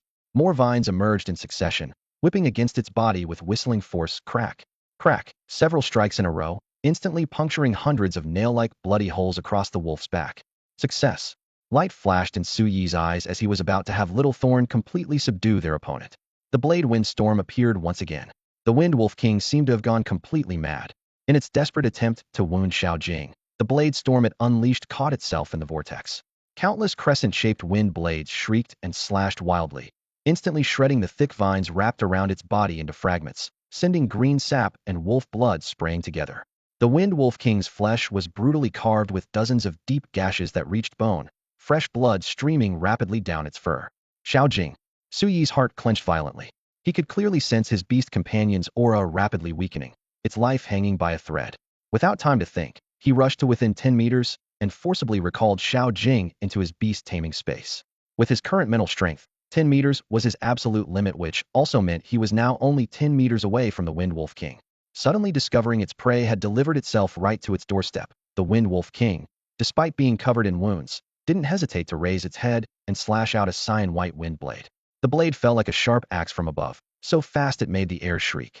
With Su Yi's physical constitution, a direct hit would likely mean instant death. Frost Guardian. In that split second, he activated his trump card treasure. Crack! A thick ice shield materialized before him as the wind blade struck down hard, forcing him back several steps with rubble scattering beneath his feet. But the ice shield's surface only rippled with pale blue waves, without a single crack appearing. It had withstood the blow.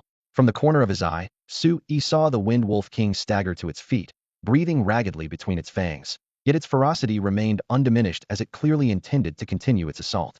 His hair stood on end as he decisively dismissed the ice shield and turned to flee. Passing by the still-dazed Bai Jian, he grabbed the girl's wrist and shouted urgently, "Go!" Only then did Bai Jian snap back to reality and run frantically alongside him. However, her spiritual energy was nearly depleted, making it impossible to summon her wind wings again, greatly reducing their speed. At this pace, forget the Wind Wolf King, even ordinary wind wolves could easily catch up. Su Yi naturally understood this, his heart sinking like a stone into an icy abyss. Surprisingly though, the Wind Wolf King behind them was equally slow. Its front legs, previously entangled by Xiao Jing's vines, were riddled with countless bloody holes, its tendons and bones damaged. Worse still, several barbed spikes were embedded in its paw pads, driving deeper with each step and causing it to growl in pain, unable to pick up speed. Even so, with its gentle breeze talent enhancement, the Wind Wolf King gradually closed the distance. Su Yi could hear the chaotic sound of claws behind them, while Bai Jian's face filled with despair. Were they really going to die here today?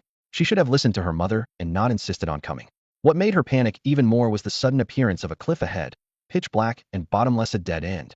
She finally truly understood the dangers of this world, but her realization came too late. Just as she fell into despair, Su Yi suddenly brightened with excitement. Ancestors above, we finally made it here.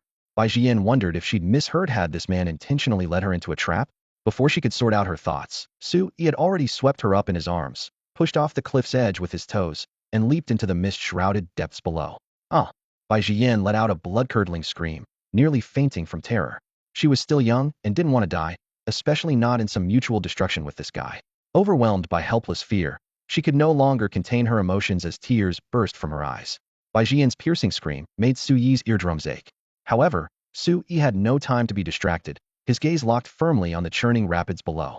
When they were less than 2 zhang from the water's surface, he decisively activated Frost Guardian once more. Crack! The ice shield slammed heavily into the water, the tremendous impact absorbing all their momentum completely. Just as he had anticipated, both people within the shield remained unharmed, though their blood surged and their chests felt tight. The ice shield drifted eastward with the current, and moments later was swept into a waterfall by the turbulent waters, plummeting dozens of meters once again. Atop the cliff, the Wind Wolf King witnessed this scene and howled furiously. It paced back and forth, but ultimately didn't dare leap down. The drop here was simply too high. Even using lightness of wind to cushion the fall would likely result in broken bones and severe injuries. Not to mention it was already wounded. Ahead lay an even deeper waterfall, and since it had never been good at swimming, it could only stand at the cliff's edge venting its rage. Below the waterfall, Su Yi's spiritual energy was completely depleted, and the ice shield shattered instantly. He and Bai Jian fell directly into the pool.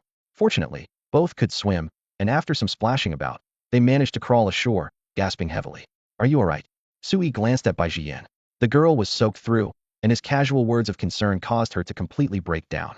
She threw herself into his arms with a wail, her shoulders shaking as she cried, releasing all the terror from moments before and every grievance she'd endured since entering the secret realm. Su Yi sighed inwardly.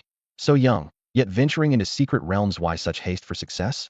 Though the thought crossed his mind, he didn't voice it. Bai Jian in her current state wouldn't listen to reason. She simply needed to let it out. But after waiting a while, she continued sobbing uncontrollably, wiping her snot and tears on his clothes. Su Yi had no choice but to gently push her shoulders. I'm not very good at comforting children. I know you still want to cry, but we're not far from the Windwolf's den, and the Windwolf King could catch up at any moment. How about we find a safe place to rest first? Then you can cry to your heart's content. Bai Jian's body stiffened, and she protested through her sniffles. I'm not a child. Yet the tears still wouldn't stop. Thought she was just a proud little lowly. Turns out she's quite the crybaby, Su Yi thought wryly. But he also understood that lingering here any longer would be gambling with their lives. After a moment's hesitation, he scooped her up in his arms just as he had when they jumped from the cliff, then turned and plunged into the dense forest ahead. Outside the spatial tunnel, Li Wenyu glanced at the timer, her elegant brows furrowed. It's been 35 minutes this time. Why hasn't any new information come from the secret realm? According to protocol, Zhou Xian would report their safety through the positioning distress device every 30 minutes. This was a mandatory order she had issued.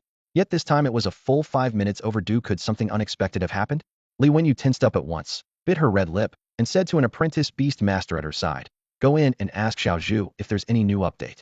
A space tunnel like a silver-gray rift spanned the center of the hall, glinting with cold light.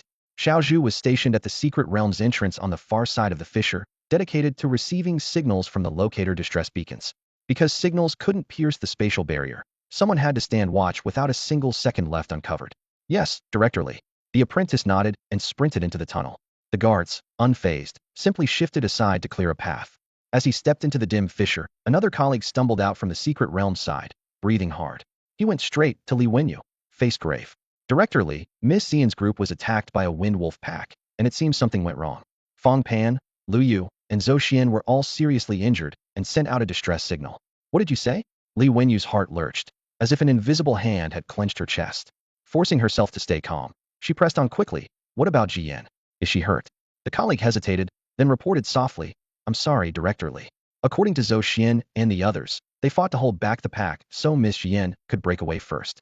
We don't yet know if she's injured.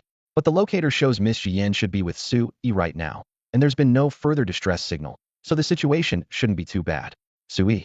At the name, some of the tension eased from Li Wenyu's face, and she secretly thanked herself for pulling Xiaoyi into the team at the last minute. Good thing I brought Xiaoyi in, or the consequences would have been unthinkable. The colleague wavered, then couldn't help adding, Director Li.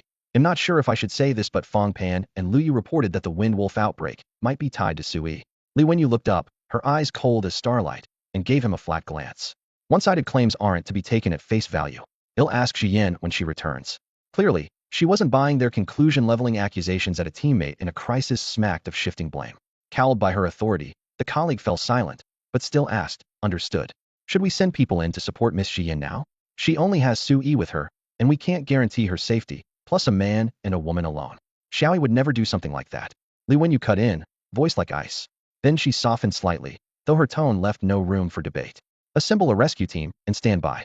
At the same time, try to reach Xiyin and Xiaoyi to confirm their position and status. Yes.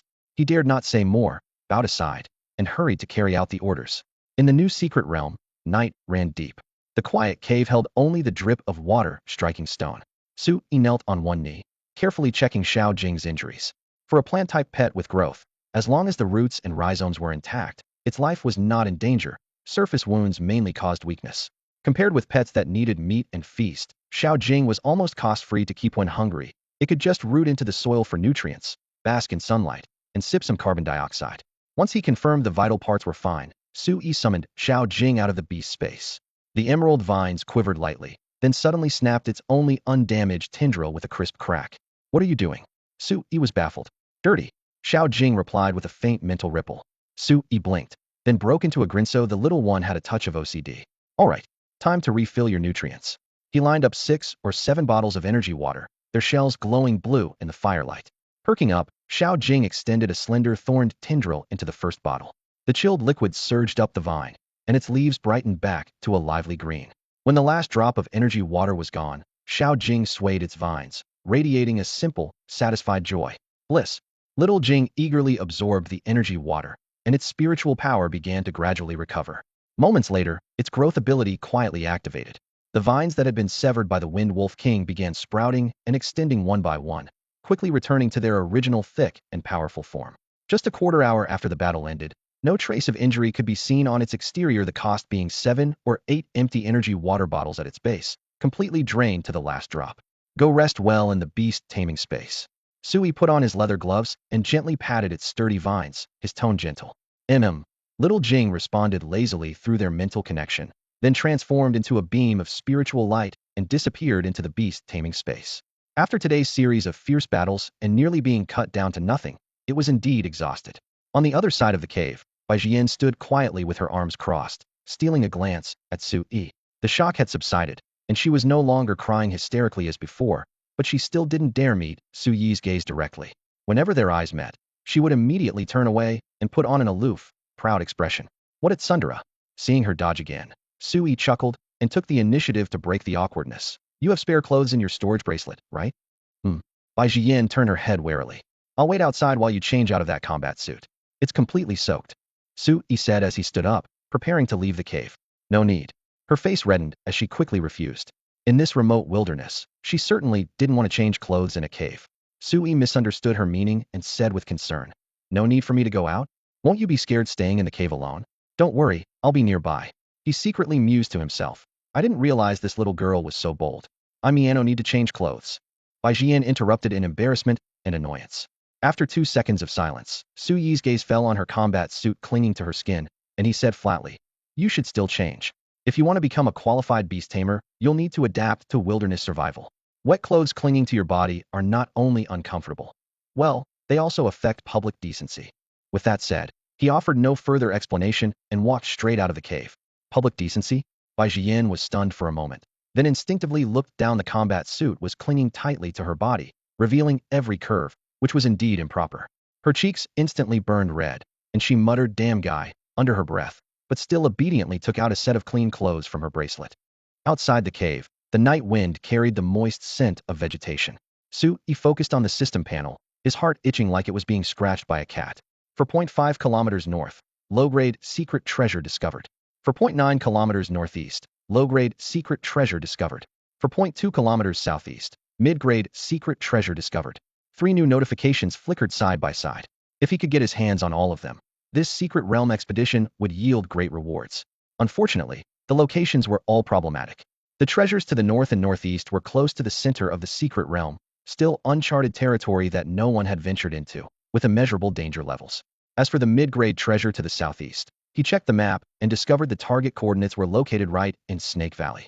Snake Valley was home to an elite-level coxcomb snake, even more dangerous than the Wind Wolf King. Sigh. It seems that unless treasures are buried deep underground, most of them are guarded by fierce beasts. Su Yi stood at the cave entrance, his gaze sweeping across the dense forest as he calculated silently. These fierce beasts are all extraordinary creatures, naturally drawn to spiritual treasures. Not to mention precious spirit stones, even a slightly high-grade spiritual herb would likely have a powerful guardian crouching nearby. At this thought, he shook his head with a hint of regret. With his current strength, it was still too early to claim all those treasures for himself.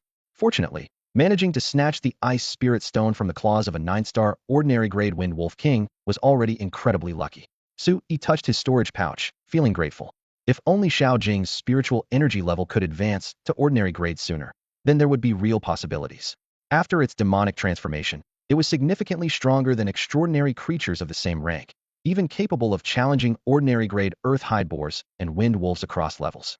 Though it wasn't yet a match for the Wind Wolf King, this was already enough to make Sui proud. Once Xiao Jing truly advanced to ordinary grade and underwent another evolution, he dared assert that typical elite grade fierce beasts would be no match for it. When that time came, returning to this secret realm, even if he couldn't walk through it completely unchallenged, he could at least become a mobile harvester, collecting most of the hidden treasures. The only thing that frustrated him was that this secret realm restricted entry to apprentice-level beast tamers only. In other words, if he wanted to thoroughly plunder this place, he needed to push Xiao Jing to ordinary grade before his own advancement, preferably all the way to 9-star ordinary grade. Otherwise, once he broke through first, he would essentially lose access to this treasure trove. Of course, restricted secret realms had their advantages too. The fierce beasts here were ridiculously strong. Even someone like him, who was cheating the system, or prodigies like Bai Jian, struggled to cope, let alone other ordinary apprentices. He estimated that even after several more months, no one else would be able to reach the central area.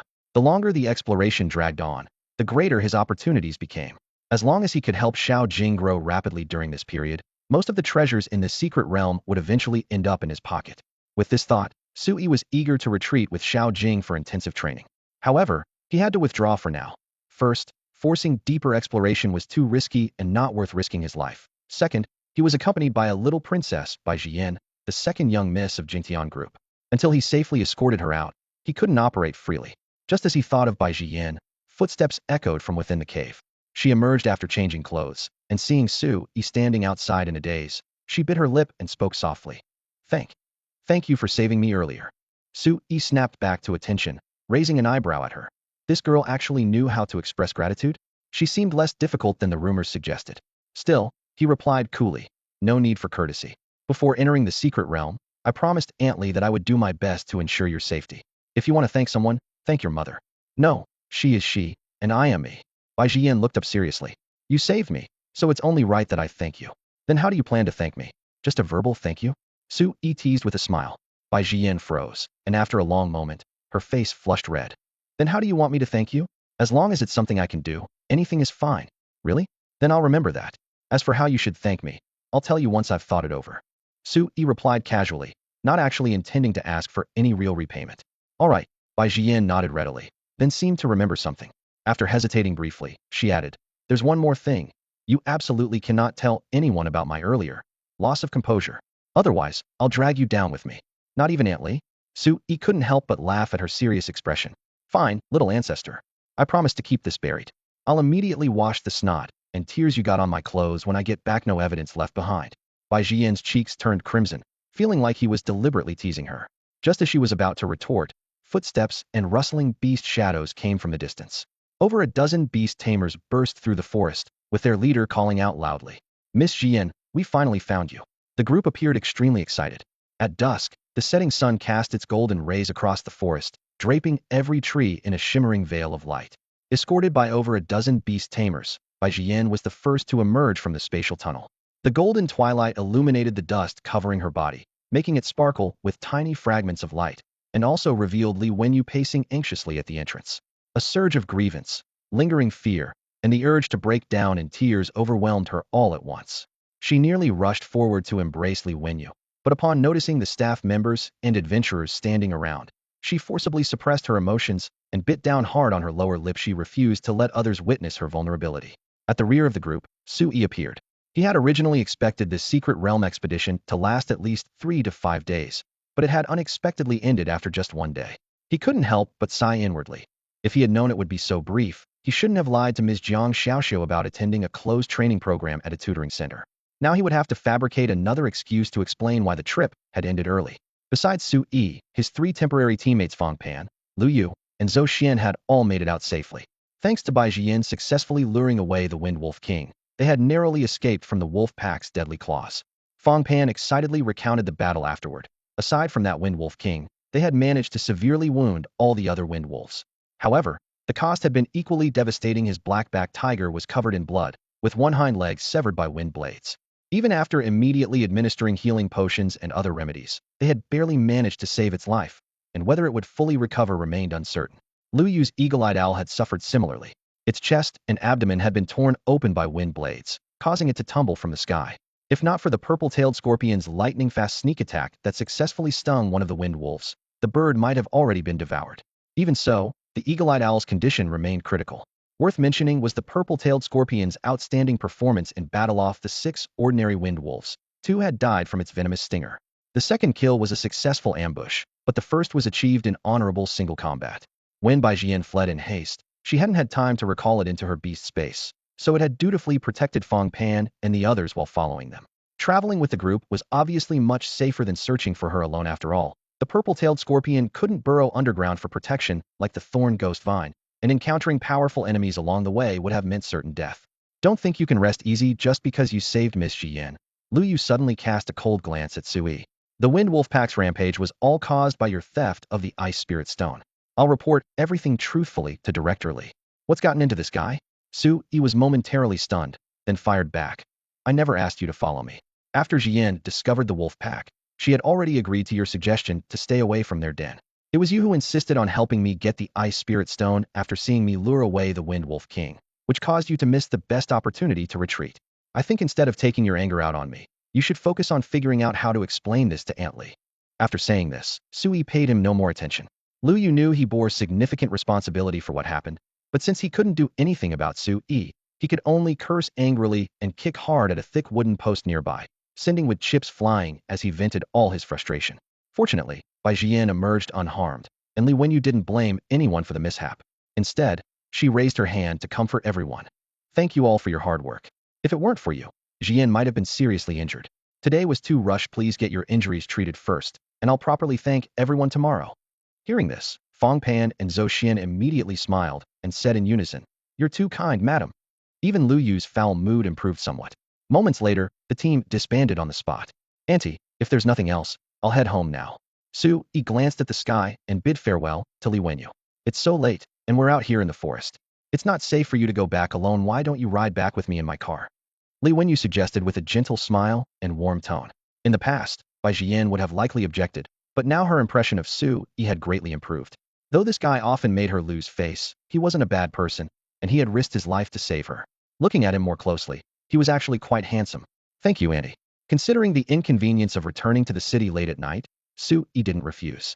Li Wenyu called for the driver to bring the car over and had Sui and Bai Jian sit with her in the back seat, both to better care for their injuries and to show her closeness to Sui. This closeness wasn't without reason. As a senior beast appraiser, Li Wenyu had determined during Sui's first battle with Bai Jian that his Thorn Grass would very likely advance to commander level. Having just learned that the Thorn Grass had undergone a beneficial special evolution, she was even more certain, barring any accidents, Sui would definitely become a commander-level beast master in the future. Being a commander-level beast master herself, such potential was naturally worth cultivating. Sui somewhat guessed her intentions, but didn't dwell on it. Even family relationships weren't necessarily absolutely pure, let alone those with others. At least Li Wenyu was treating him well for now, and he was happy to go with the flow. The car started, and the cabin fell silent for a moment. Li Wenyu spoke first. Xiaoyi, I heard you've been staying home throughout the break. I'm embarrassed to say, Auntie, but I didn't have much to do during the break, so I just stayed home meditating, hoping to advance to ordinary level beast master soon. Sui answered honestly. That's a good mindset, but 8 hours of daily meditation is enough any longer, and efficiency drops significantly. Students like you should take advantage of winter and summer breaks to enroll in more training classes to systematically improve yourselves and your beasts. It just so happens our company owns an educational institution. Would you be interested in taking a look? I'm not bragging, but if you train consistently every day, your overall strength could improve by at least 20% by the end of winter break. Sui was slightly taken aback. The institution Li Wenyu mentioned, Jingtian Beastmaster Training Center, had quite a reputation in Guan City, with many students taking pride in training there. However, the fees were astronomical. Training alone cost over 100,000 per month, and combined with the auxiliary spiritual medicines developed by their company, monthly expenses of over 1 million weren't uncommon. Seeming to guess his concerns, Li Wenyu smiled. If you're willing to go, All fees will be waived. Consider it my thanks for saving Jiyan. I've been wondering how to properly thank you. Don't rush to refuse. You said earlier you didn't want any reward, and I didn't force anything on you. But if you refuse this too, that would be too formal. When Su Yi returned home that evening, Li Wenyu's driver had personally escorted him back to his residential complex. The car's headlights swept across the community flower beds, casting faint light on the stone slabs beneath his feet. Before getting out, he was still replaying the hotel dinner from earlier under the crystal chandelier. The sight of Li Wenyu and her daughter eagerly serving him food had made him feel embarrassed, yet he couldn't bring himself to refuse. In the end, he had nodded in agreement to train at their company's training center every day starting tomorrow until school began. The dim bulb in the stairwell flickered to life with a buzzing sound as Su Yi swiped his card to enter. Jiang Xiaoxiu had just gotten off work, her apron still tied around her waist, reheating leftover rice from lunch in a pot. Looking up to see her son, she paused for a moment. Didn't you say you'd be staying at that training center? Why are you back? They changed their plans. Su Yi made up an excuse on the spot, walking to the stove without even changing his shoes, his gaze falling on the pot of leftovers. They said boarding isn't necessary. I can just commute like going to school, leaving early and coming home late. As the lie left his lips, he felt a bitter taste in his mouth. Just an hour ago, he had been dining contentedly in a luxurious private room. Jiang Xiaoxiu turned off the heat and became serious. Changed again? Is it because there isn't enough money? If money's tight, just tell Mom. Don't cut back on courses to save on fees. Mom, stop overthinking it. They really just changed the schedule. Su Yi smiled, paused briefly, then continued. I made quite a bit of money from that tutoring job I did at someone's house last time. Let's not eat at home tonight. I'll take you out for a nice meal. You only tutored for 2 or 3 days. How much could you have made? Don't spend recklessly. We have food at home. Jiang Xiaoxiu shook her head firmly, remaining unmoved despite his persuasion. Seeing this, Su Yi had no choice but to give up. He quietly calculated. He needed to find a reasonable explanation to make her understand that he now had the ability to help shoulder the family's burdens. After finishing every bit of food with his mother, he returned to his room. As soon as he closed the door, he collapsed straight onto his bed and let out a long sigh. Then pulled out his phone and read messages had piled up into little red notification dots, especially in the class group chat with over 100 messages. Among them was a group announcement from his homeroom teacher, Lu Yiting. It's been over a week since vacation started. Why are there still class announcements? He muttered as he clicked on it. Everyone. Our school has received notice from the higher education department that a newly appeared apprentice-level restricted secret realm in the forest on the northern outskirts contains numerous ordinary-level and elite-level fierce beasts and has been classified as extremely high risk. Therefore, students from our school are prohibited from entering and exploring on their own. Violations will result in penalties ranging from a minimum of disciplinary action to a maximum of expulsion, depending on the circumstances. Please, students, cherish your lives, stay away from danger, and thank you for your cooperation. What? Minimum disciplinary action, maximum expulsion? Su Yi was startled and quickly checked the timestamp of this announcement. Fortunately, the notice was issued at 5 in the afternoon, while he had entered the secret realm around 8 in the morning. Since laws don't apply retroactively, this shouldn't count as violating school rules. Su Yi lifted his head and shifted his phone screen, which had grown warm under the sunlight. With a light tap of his fingertip, the red notification badge on the class group chat instantly jumped to several hundred unread messages. Because of this notice, the group was flooded with new messages. Shocking. There's a new secret realm in our Guan City? How did I not know? Am I from Mars or something? There's been news about this new secret realm everywhere these past 2 days, lol. This has nothing to do with us first years, right? The City Lord's announcement said only beast tamers with companion beasts at apprentice level 6 star or above can enter. Who are you underestimating? Wan Ziheng, Yao Yuning Qiuqi. What's going on? Their companion beasts have all reached apprentice level 6 star? Weren't they still 5 star before the break? The next second, an image popped up thunderrat.jpg. In the picture, silver blue electric arcs crackled across the rat's back, the light illuminating half the desk in brilliant white. Holy crap, with lightning that intense, this has to be way beyond apprentice level 6 star, right? Apprentice level 8 star. Damn, Boss Qiuqi, what did you feed it to make it grow so fast? Nothing much, just a thunder spirit stone. Cost a little under $1 million. I really don't understand the world of rich people. I really don't understand the world of rich people 1. I really don't understand the world of rich people 2. Su Yi watched the 3 identical lines scroll by and raised an eyebrow slightly. In just over a week, someone in his class had actually caught up to him and even shot straight to apprentice level 8 star, with a spiritual energy level even higher than Little Thorn's.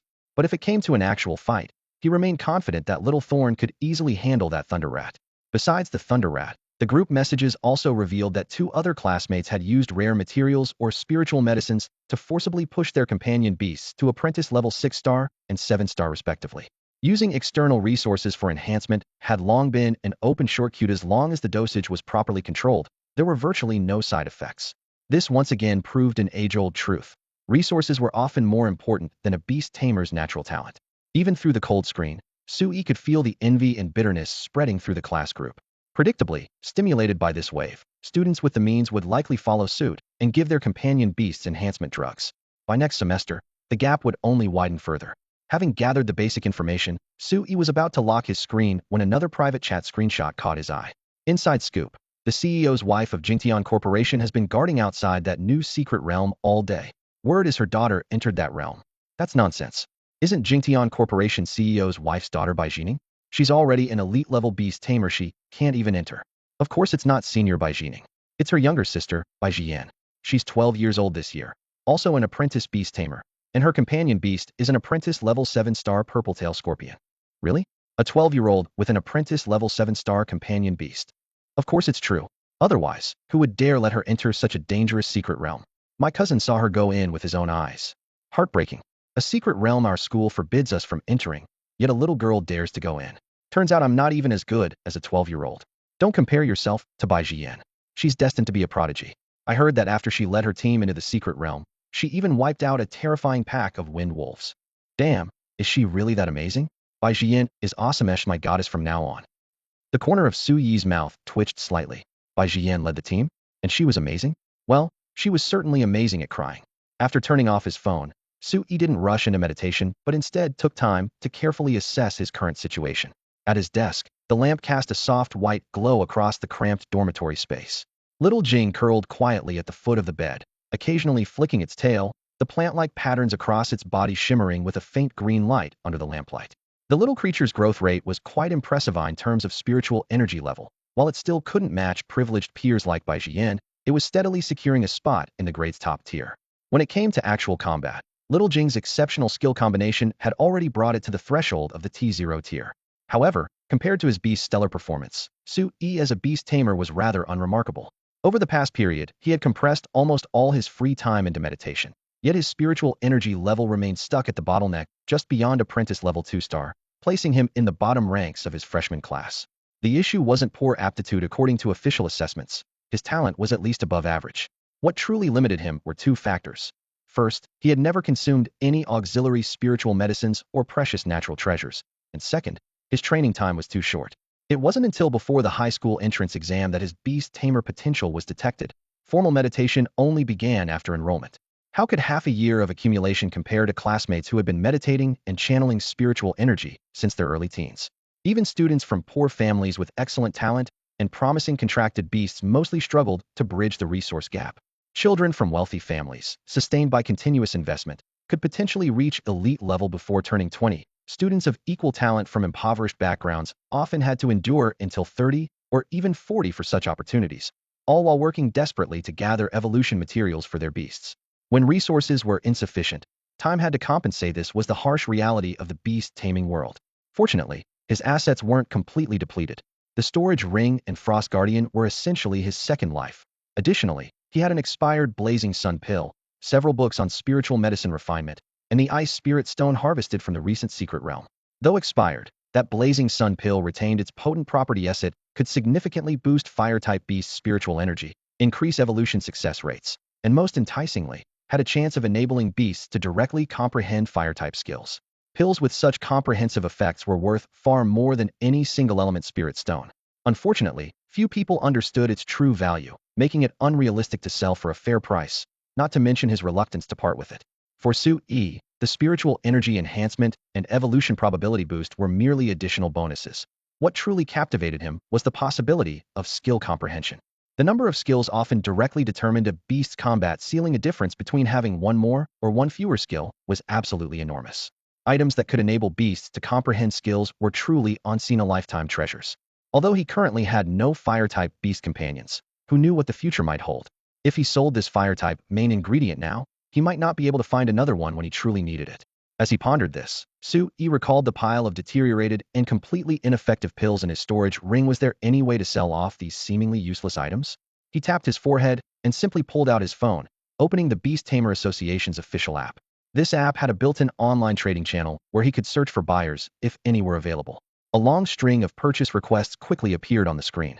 1. Liaozhai Pharmaceuticals seeks large quantities of secret realm pills intact, deteriorated, or ineffective, all accepted, starting from 1,000 yuan minimum with no upper limit. Bulk orders prioritized. 2. National Beast Pharmaceuticals seeks large quantities of secret realm pills. Prices negotiable. Up to 100 million yuan. Contact us. There were an alarming number of similar posts, spanning dozens of pages. He even spotted a purchase advertisement from Jingtian Pharmaceuticals later on. Clearly, major pharmaceutical companies valued secret realm pills far more than he had imagined.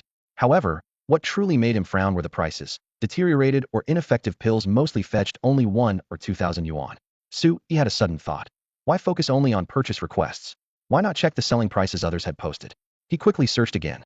Soon, various price tags caught his eye. Secret Realm Unknown Pill. No spiritual energy fluctuation. Price 3,000. Secret Realm Unknown Pill. Faint spiritual energy fluctuation. Price 11,660. Secret Realm Unknown Pill. No spiritual energy fluctuation. Suspected not recorded in National Pharmacopoeia. Price 100,000. This nearly made him gasp. These were just waste pills, yet people could play so many tricks with them. Higher prices for pills with spiritual energy fluctuations seemed reasonable enough, but one suspected unrecorded, ineffective pill dared to ask for 100,000, and below that, someone had listed similar items for millions. Outrageous. He clicked his tongue in amazement. If waste pills could fetch such astronomical prices, wouldn't genuine pill formulas be even more exaggerated? With this thought, he typed in the keywords, Elementary Alchemy Guide, the ancient text he had found in the secret realm. The trading channel showed no one selling the original book, but numerous pharmaceutical companies had posted purchase requests. Liaozhai Pharmaceuticals seeks 1 copy of Elementary Alchemy Guide, with patentable licensing rights, price negotiable. Chonglin Pharmaceuticals purchasing 1 copy of Elementary Alchemy Guide, with patentable licensing rights. Patentable licensing rights? What does that mean? He was completely puzzled. He took out the yellowed ancient book, casually photographed it, and sent it to Li Wenyu with a message. Auntie, I happen to acquire this. Do you know if this type of book has any value? About 5 minutes later, Li Wenyu replied. If it's an original version excavated from a secret realm, according to international beast taming regulations, you can license the pill formulas inside to a company or individual for patent rights, worth approximately 2 million yuan. Photocopies have no value whatsoever. If you're unsure, Annie can have someone help you authenticate it. 2 million. He was overjoyed. This was an unexpected windfall. The International Beast Tamer Organization is a powerful entity representing the interests of all beast tamers worldwide. To protect the rights of this group, they have enacted multiple international regulations, with the most important being the Secret Realm Formula Authorization Act. According to this law, beast tamers hold absolute copyright and usage rights to any spiritual medicine formulas obtained in secret realms, whether nations, corporations, or individuals. All must purchase original formula books from the formula holders to obtain legal authorization. Each book can only grant research and production qualifications to one institution or individual, and any unauthorized resale immediately voids the original qualification. Those who mass produce and sell without authorization face consequences ranging from factory seizures and business shutdowns to complete financial ruin or even imprisonment. Because of this, books with research value found in secret realms can sell for astronomical prices. Being a beast tamer himself, is one of the beneficiaries, though he hadn't understood this regulation until Li Wenyu explained it to him in detail, finally making the key points clear. The next morning, arrived at the Jingtian Beast Tamer Training Center on the city's outskirts, carrying the Elementary Alchemy Guide. The training center covered vast grounds, with the main building surrounded by lush forests filled with the fresh scent of grass and tree resin. Li Wenyu couldn't attend due to business matters, so He was greeted by a brightly smiling receptionist. You must be He. Director Li specifically instructed us to take good care of you. Her voice was crisp as she led him toward the spacious reception hall. I'll show you around the different areas. Feel free to ask if you have any questions. As she spoke, she handed him a silver-white metallic card. This is your Platinum Premium Membership card, which gives you access to all training facilities. We'll also provide you with daily supplies of fatigue relief, stamina recovery, and meditation-enhancing spiritual medicines. The young woman wore a well-tailored business suit, with sheer black stockings covering her long legs. Her demeanor was professional, yet sweet and charming thanks to her smiling eyes. He accepted the card with both hands and bowed slightly. Thank you so much, miss. What a sweet talker. She laughed, revealing shallow dimples. As if suddenly remembering something, she lightly tapped her forehead. I almost forgot. Director Li mentioned you brought a Secret Realm book for authentication? Let me have it. I also studied Secret Realm archaeology and am fluent in 3 common Secret Realm scripts. so I can do a preliminary assessment. Fluent in 3 secret realm scripts. Su Yi raised his eyebrows in genuine amazement. That's incredible. You flatter me. She gestured for the book. Without hesitation, Su Yi handed over the Elementary Alchemy Guide while asking, "By the way, I haven't asked your name yet." "I'm Qin Yufei, just call me Yufei." Qin Yufei replied casually as she took the book, her gaze already fixed on the cover. "Then I'll call you Sister Yufei." Su Yi stepped aside and waited quietly without further interruption. The crystal chandelier cast soft light throughout the hall, illuminating the sandalwood table and highlighting the delicate shimmer of Qin Yufei's hair as she bent over the book. She turned pages extremely slowly, pausing at each one to lightly touch the text with her fingertips, occasionally murmuring softly. Time passed in silence, and after several minutes, she finally closed the book with an appreciative smile. "Congratulations. Whether analyzing the book's material, writing style, or age, this is definitely an original version from a secret realm. You just need to get it certified by the Beast Tamer Association, and then you can sell it." However, this was just a basic alchemy manual, containing fairly common formulas that most pharmaceutical companies already had patent licenses for, so it wouldn't sell for much, probably around 2 million.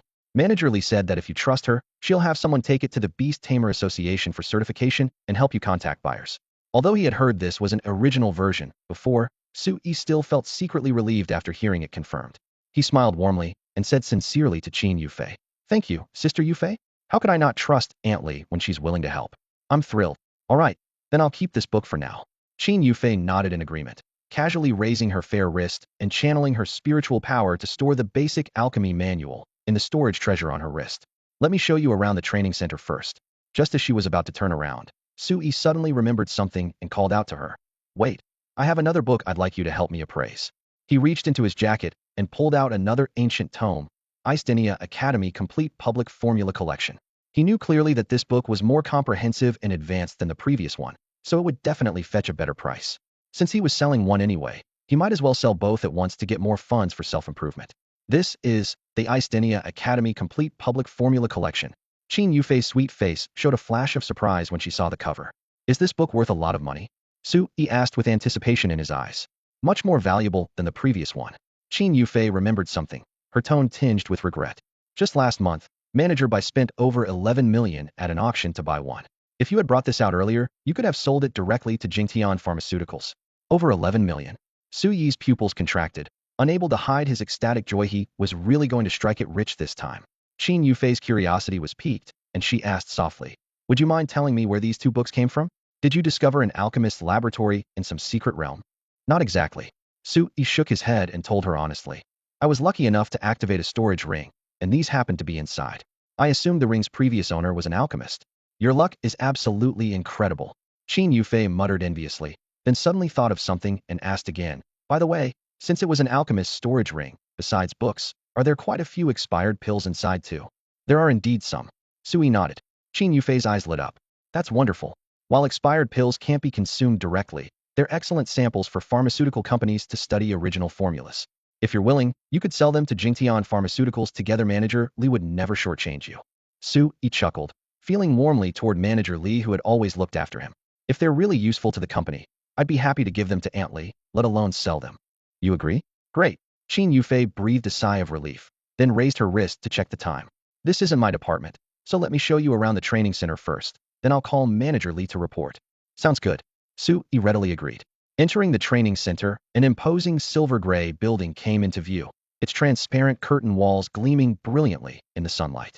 Su Yi took out his phone and snapped a photo of the golden characters Jingtian Beast Tamer Training Center above the main entrance, casually posting it to his social media with the caption, "First day of training at Jingtian Beast Tamer Training Center." People in his social circle posted training photos all the time, so today he'd share one too. Of course, he wasn't showing off, but rather laying groundwork. When school started and he and little Jing showed rapid improvement, his classmates wouldn't be too surprised, since they'd know he had trained for a month at such an impressive training center. "Little Thorn, lash out. Excellent, once more." Crack. The wooden post in the center of the training ground suddenly exploded under the rapid-fire strikes of the vine whips, splitting cleanly with wood chips flying everywhere. At the same time, the crisp system notification rang out in Su Yi's mind as expected. Ding. Lashing skill proficiency upgraded to skilled level. Ding. Hardening skill proficiency upgraded to skilled level. Phew, finally leveled up. Su Yi clenched his fists, his knuckles turning white, unable to suppress the smile spreading across his face. For a full half-month, He and Little Thorn had smashed through round after round of training posts, and now they were finally seeing tangible results. Strictly speaking, the name, lashing, wasn't entirely accurate.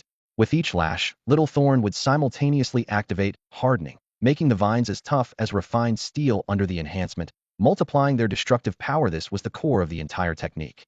Combined with the permanent steel spikes, it was essentially 3 skills merged into one. Iron Whip? Not quite fitting. Mace? That seemed to lack the agility.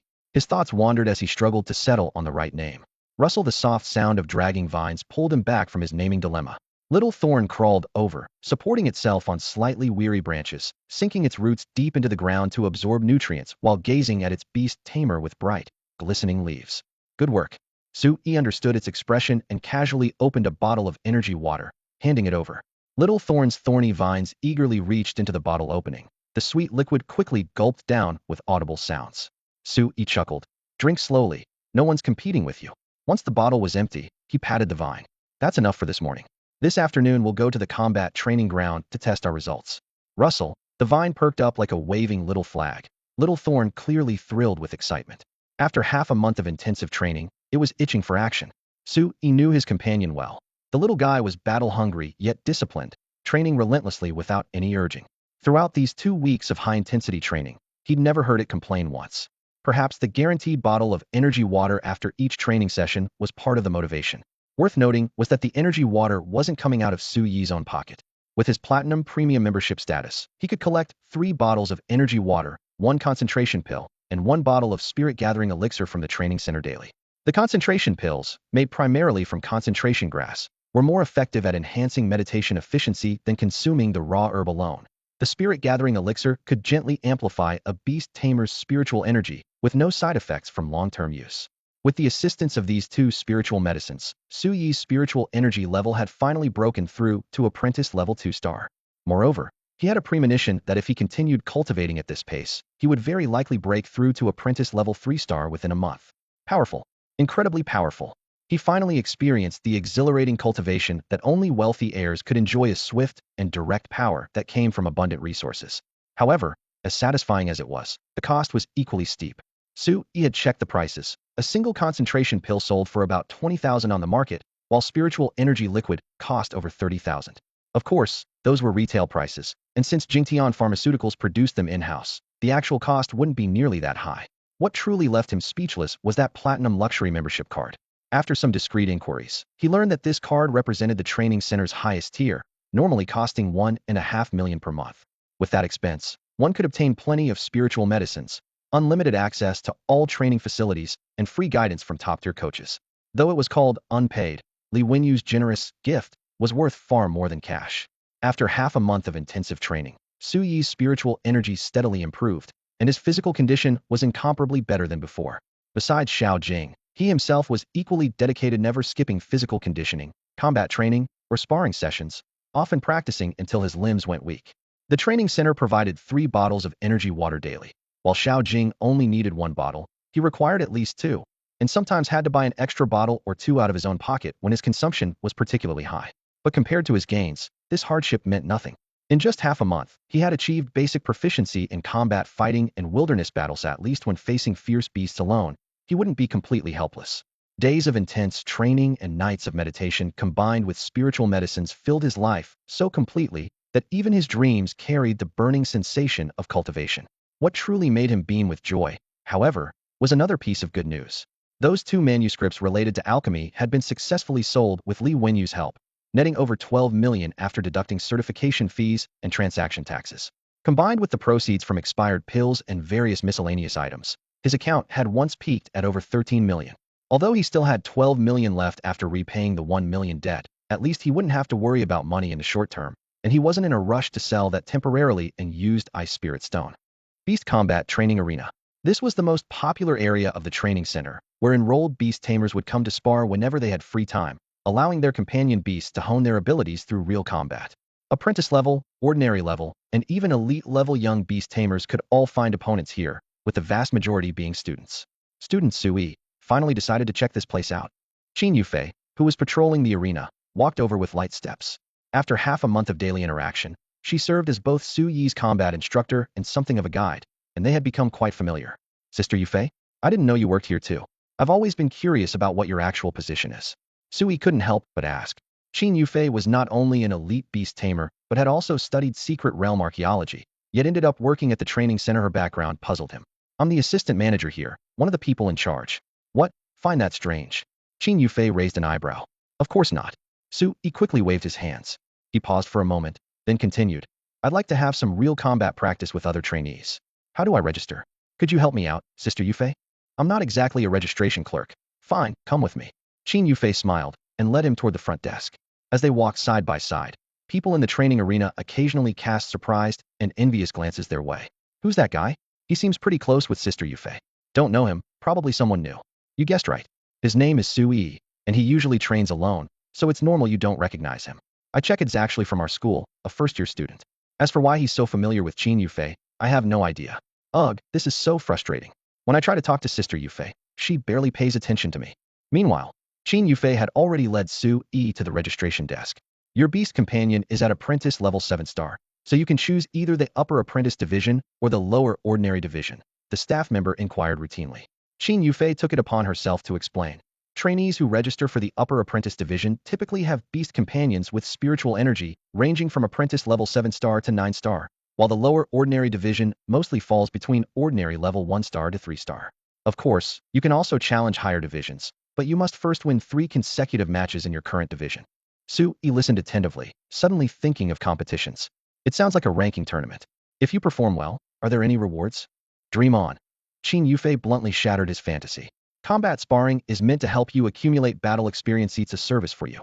Where would the rewards come from? If you weren't a platinum premium member, you'd have to pay extra facility fees. At this point, she suddenly slapped her forehead.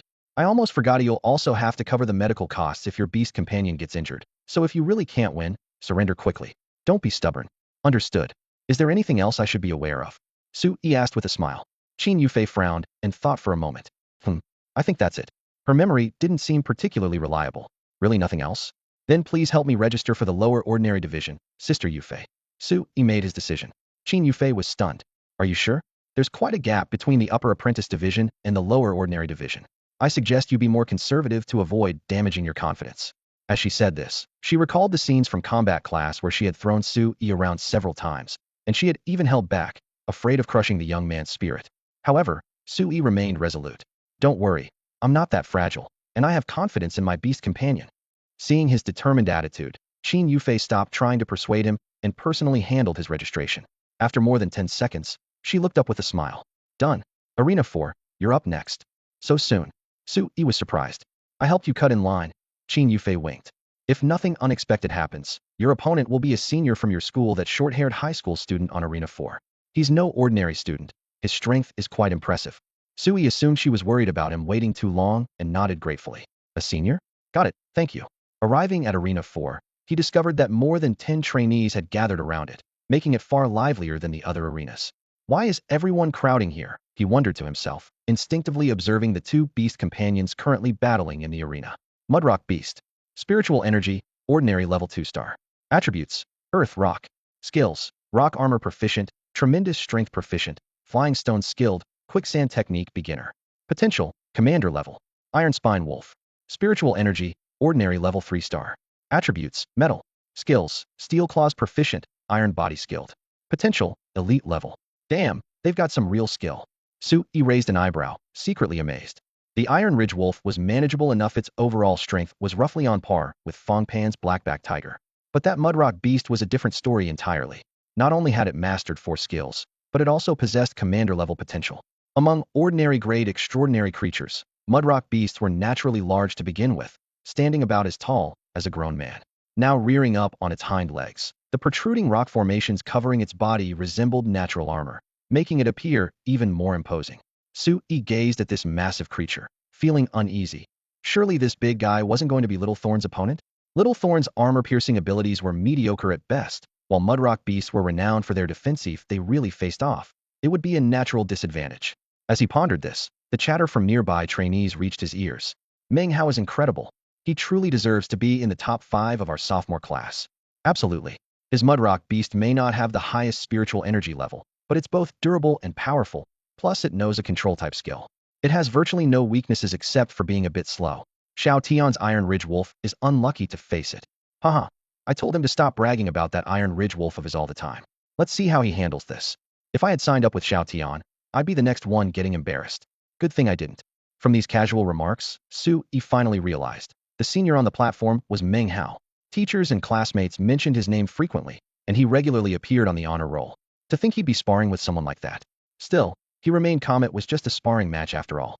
Winning or losing didn't matter. Giving his best effort was what counted. On the platform, the battle was reaching its conclusion. The Mudrock beast suddenly raised its palm, and grayish-yellow spiritual light flashed quicksand technique. The ground beneath the Iron Ridge Wolf instantly transformed into soft quicksand. Caught off guard, its front paws sank directly into the sand as it struggled desperately. The Mudrock beast stepped forward and lunged down with its massive frame, pinning the Iron Ridge Wolf firmly into the sand pit as the entire wolf disappeared into the churning quicksand. I surrender. The student called. Xiao Tian panicked and shouted quickly, afraid that waiting another second would suffocate his beast companion. The referee immediately announced, Meng Hao wins. Match over. Get the Iron Ridge Wolf out. Only then did Meng Hao signal his Mudrock beast to release its grip and drag the wolf out. After confirming the Iron Ridge Wolf was merely exhausted, Xiao Tian breathed a sigh of relief and thanked him repeatedly. Meng Hao nodded slightly, then turned to the referee and spoke coolly. Who's next? I hope you can arrange someone more challenging. The referee frowned. This kid was cocky enough. Though he wasn't surprised, he glanced at his list and announced loudly. Next match. Meng Hao versus Su Yi. Both sides prepare. Let me emphasize again, this is practical combat training, not a fight to the death. Stop when appropriate, and violators bear their own consequences. Finally, this kid's turn. Not far away, Qin Yufei's eyes lit up. Su Yi seemed to sense something and glanced back at her, then shook his head and strode toward the platform. You're also from Guan City First High. As soon as Su Yi stepped onto the platform, Meng Hao noticed his school uniform and asked casually. Su Yi from Class 4, Grade 10. Please guide me, Senior. Su Yi's tone was polite. Grade 10. Meng Hao's brow furrowed slightly. Go ahead and summon your beast companion. Su Yi didn't hesitate. With a flash of spiritual light, Little Thorn appeared beside him, a thorn vine covered in sharp spikes, clearly a mutant variant. Meng Hao looked mildly surprised. This is a mutated thorn vine. Su Yi nodded in acknowledgement. But Meng Hao immediately spotted the problem, his frown deepening as his tone grew displeased. Your beast companion is only apprentice level? This is the ordinary level platform, not apprentice level. Just surrender, I don't want to waste time. Faced with such arrogance, Su Yi felt his own anger rising, but he responded calmly. I'll only surrender when I'm certain I can't win. If you really don't want to fight me, Senior, according to the rules here, you can surrender and step down to let someone else take your place. This freshman is pretty cocky. The trainees watching from the sidelines raised their eyebrows in surprise, clearly not expecting Su Yi to dare challenge someone so openly. This kid's probably in for a rough time. Senior Meng Hao doesn't have the best temper. That's true, but why do I feel a little excited about this? If he could actually make Meng Hao eat his words, man, that would be something. Huh? You're hoping for that too? I've been sick of Meng Hao's show-off attitude for ages. Sure, keep it down. We can watch the drama, but don't be too obvious about it. We don't want to make enemies. Just enjoy it quietly. Haha, this kind of thing only happens in our dreams. Don't forget, even though that freshman's beast is decent among his peers, it's still several levels below Meng Hao's rock mud beast. While the crowd whispered among themselves, Meng Hao's eyes narrowed at the center of the arena. You're the first underclassman who's dared to talk to me like that. Since you're looking for trouble, I'll give it to you. Referee, let's begin. Clearly, Su Yi's attitude had completely ignited his anger. An apprentice-level junior not only refused to surrender, but had the nerve to talk back.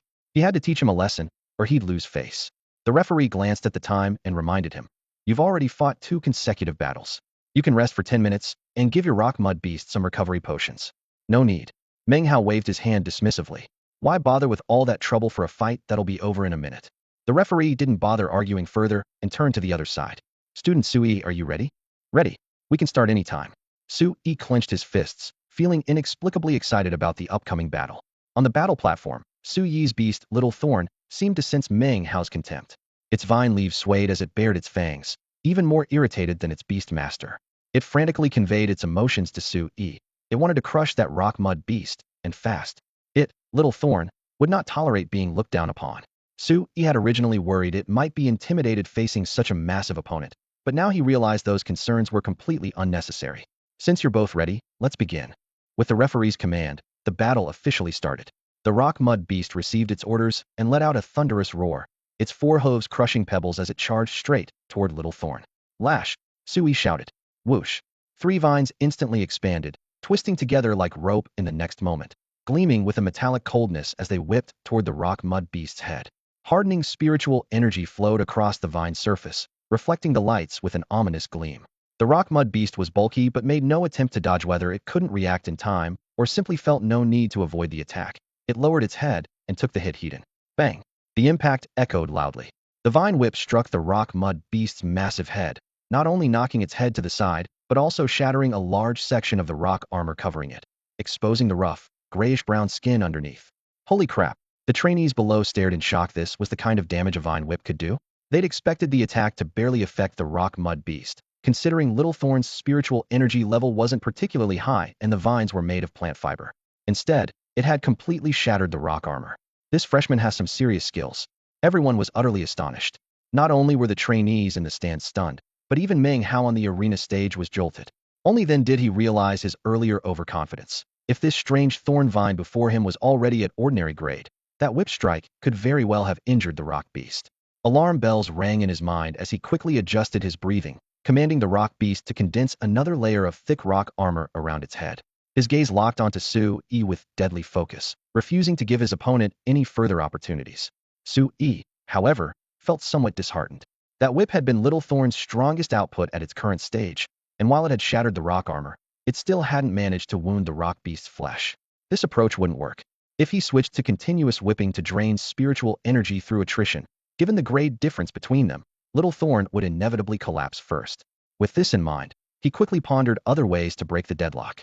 The moment this thought arose, Meng Hao struck first. The rock beast pressed both palms to the ground, instantly transforming large patches of earth into loose quicksand that surged upward. Simultaneously, its massive body lunged forward, clearly intending to use the terrain advantage to capture and kill Little Thorn in one decisive move. However, the quicksand technique was virtually ineffective against Little Thorn. The soft ground actually became natural cover. With a flash of vine shadow, it dove directly into the sand flow and vanished without a trace in an instant.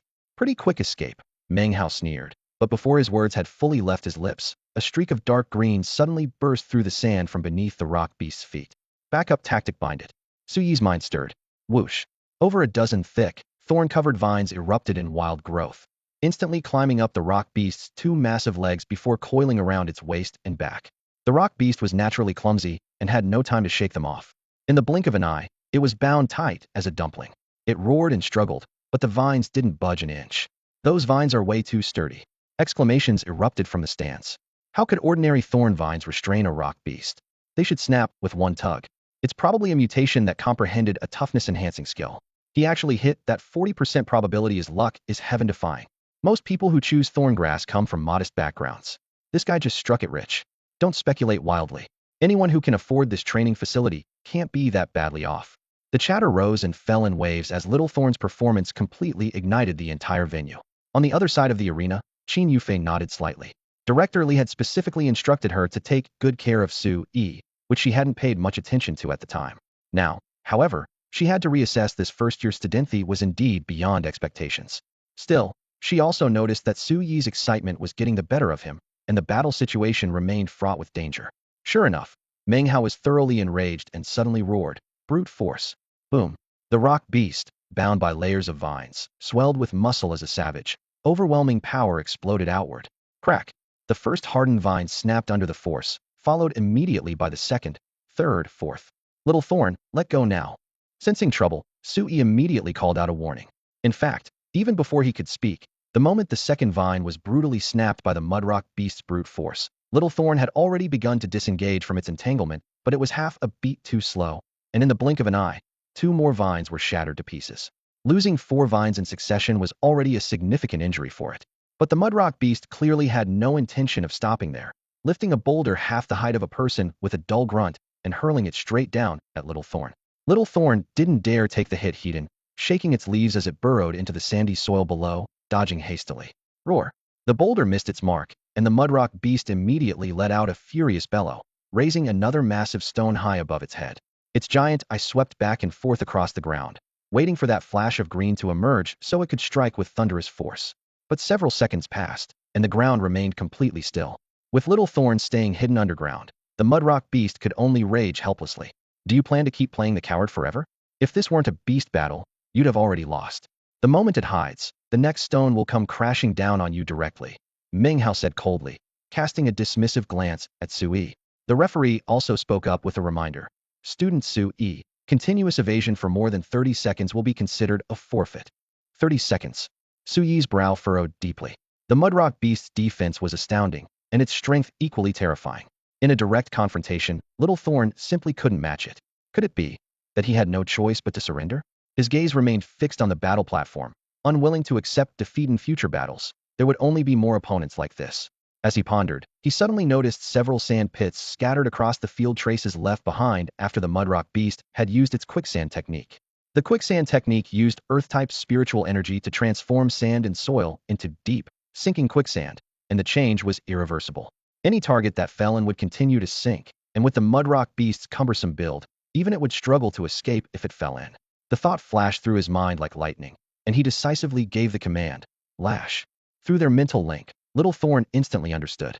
The next second, it burst from the earth behind the Mudrock Beast, its vine whip striking out with a sharp crack that left a fissure in the rock armor and shattered several stone fragments. Roar! The Mudrock Beast turned around in fury, but before its massive body could complete the turn, Little Thorn had already disappeared back underground. Immediately after, it emerged from another side, delivering a second lash with its vine whip. After 4 or 5 rounds of this, the Mudrock Beast was driven to frenzied roaring, blood vessels filling its eyes as its sanity nearly collapsed. On the platform, Meng Hao's expression grew increasingly grim. Though he knew Little Thorn hadn't managed to inflict any fatal damage, watching his own beast being toyed with was a complete loss of face. Below the platform, the watching trainees felt frustrated on Su Yi's behalf. He had gained the upper hand in both tactics and mobility, but his spiritual energy level was simply too weak to truly break through the Mudrock Beast's defenses, leaving him trapped in a stalemate. If Xiao Jing's attack power were just a bit stronger, it might have been able to completely dominate this Mudrock Beast single-handedly. What a pity. Even Qin Yufei couldn't help but shake her head and sigh. On the platform, however, the situation suddenly reversed in the next second. Xiao Jing, who had been dodging and hiding, suddenly stopped, lashed the Mudrock Beast hard with a whip, and then boldly stood its ground, branches and leaves swaying slightly in a gesture full of provocation. A furious roar immediately erupted. The Mudrock Beast completely lost its mind, its forehooves pounding wildly as it charged straight at Xiao Jing with clouds of dust and sand. Everyone could see that if this collision landed squarely, Xiao Jing would have absolutely no chance of survival. Now, Su Yi's heart pounded violently. The moment the Mudrock Beast charged forward, the ground split open with 4 cracks, and 4 thick vines emerged from below, wrapping around its legs. Crack! The vines snapped instantly, but the brief moment of entanglement was enough to make the Mudrock Beast lose its balance. Before everyone's eyes, the massive creature stumbled and fell straight into the quicksand pit it had created earlier. Sand rolled and churned as its head and upper body were completely swallowed, leaving only its 2 rock-armored hind legs flailing wildly outside. Xiao Jing didn't waste the opportunity. Its branches wrapped around the rock armor again, yanking forcefully several times to drag its opponent deeper into the quicksand. In just a few breaths, half of the Mudrock Beast's legs were also swallowed, and no matter how it struggled, it couldn't move. Success! Su Yi clenched his fists, joy flashing unmistakably in his eyes. The trainees below were all stunned. Using the quicksand pit dug by the Mudrock Beast to bury the Mudrock Beast itself was an operation unheard of. After being dazed for several seconds, the referee suddenly snapped back to reality and announced loudly, Su Yi wins. Meng Hao was like someone struck by lightning, still in a state of confusion. Only when he sensed the Mudrock Beast's aura growing weaker did he rush into the arena and raise his hand, calling softly, "Come back." A flash of light appeared, and the deeply buried Mudrock Beast was instantly recalled to the beast taming space. Su Yi stepped forward respectfully. "Senior Meng Hao, thank you for going easy on me." Meng Hao glanced around at those burning gazes, his cheeks flushing as he said sullenly, "I admit your thorn vine has some ability, and I was careless. But don't get too happy too soon. This was just a beast battle. If we really fought, you'd definitely be no match for me. I'm an ordinary level beast tamer with 2 beasts, and my personal strength isn't something you can compare to." As his words fell, he clenched his fists, his bloodline surging, muscles instantly bulging, and his skin surface showing gray-brown rock patterns. This was the attribute sharing that only ordinary level beast tamers could master, allowing them to apply part of their beast's attributes to themselves. So this is attribute sharing? Senior Meng Hao is truly impressive. Su Yi nodded sincerely. In real combat, I certainly wouldn't be a match for you, Senior. Even in this beast battle, I only won by luck. Please don't take it to heart, Senior. Meng Hao was stunned. Logically, with Su Yi conceding defeat publicly, He should have felt satisfied, but that lingering unwillingness still gnawed at him. However, with the other party being so humble, if he continued to show attitude, he'd appear petty. After a long silence, he spoke sullenly. Actually, you're quite good too. Among the first-year students, there aren't many who could beat you. With that, he turned and quickly left. As he left the combat training ground, his brow remained furrowed. That kid had clearly embarrassed him in public, so why had he been so polite to him? Whatever, it was just a combat exercise, and losing was losing. But still, thinking back on it was really frustrating. Being able to think of using the environment to your advantage shows your combat command abilities are passable. Her black stockings outlined her slender curves as Qin Yufei stepped closer, her sweet face showing rare approval. Let's call it a day. Sui shook his head, firmly declining. After that grueling battle, Little Thorn had won with difficulty, bearing wounds even more severe than the rock beasts. Though it was a plant-type companion beast, it would need at least 5 or 6 bottles of energy water to recover. Besides, through that fight, he had roughly gauged Little Thorn's capabilities. His objective was achieved. The results were as expected. Little Thorn was exceptionally strong.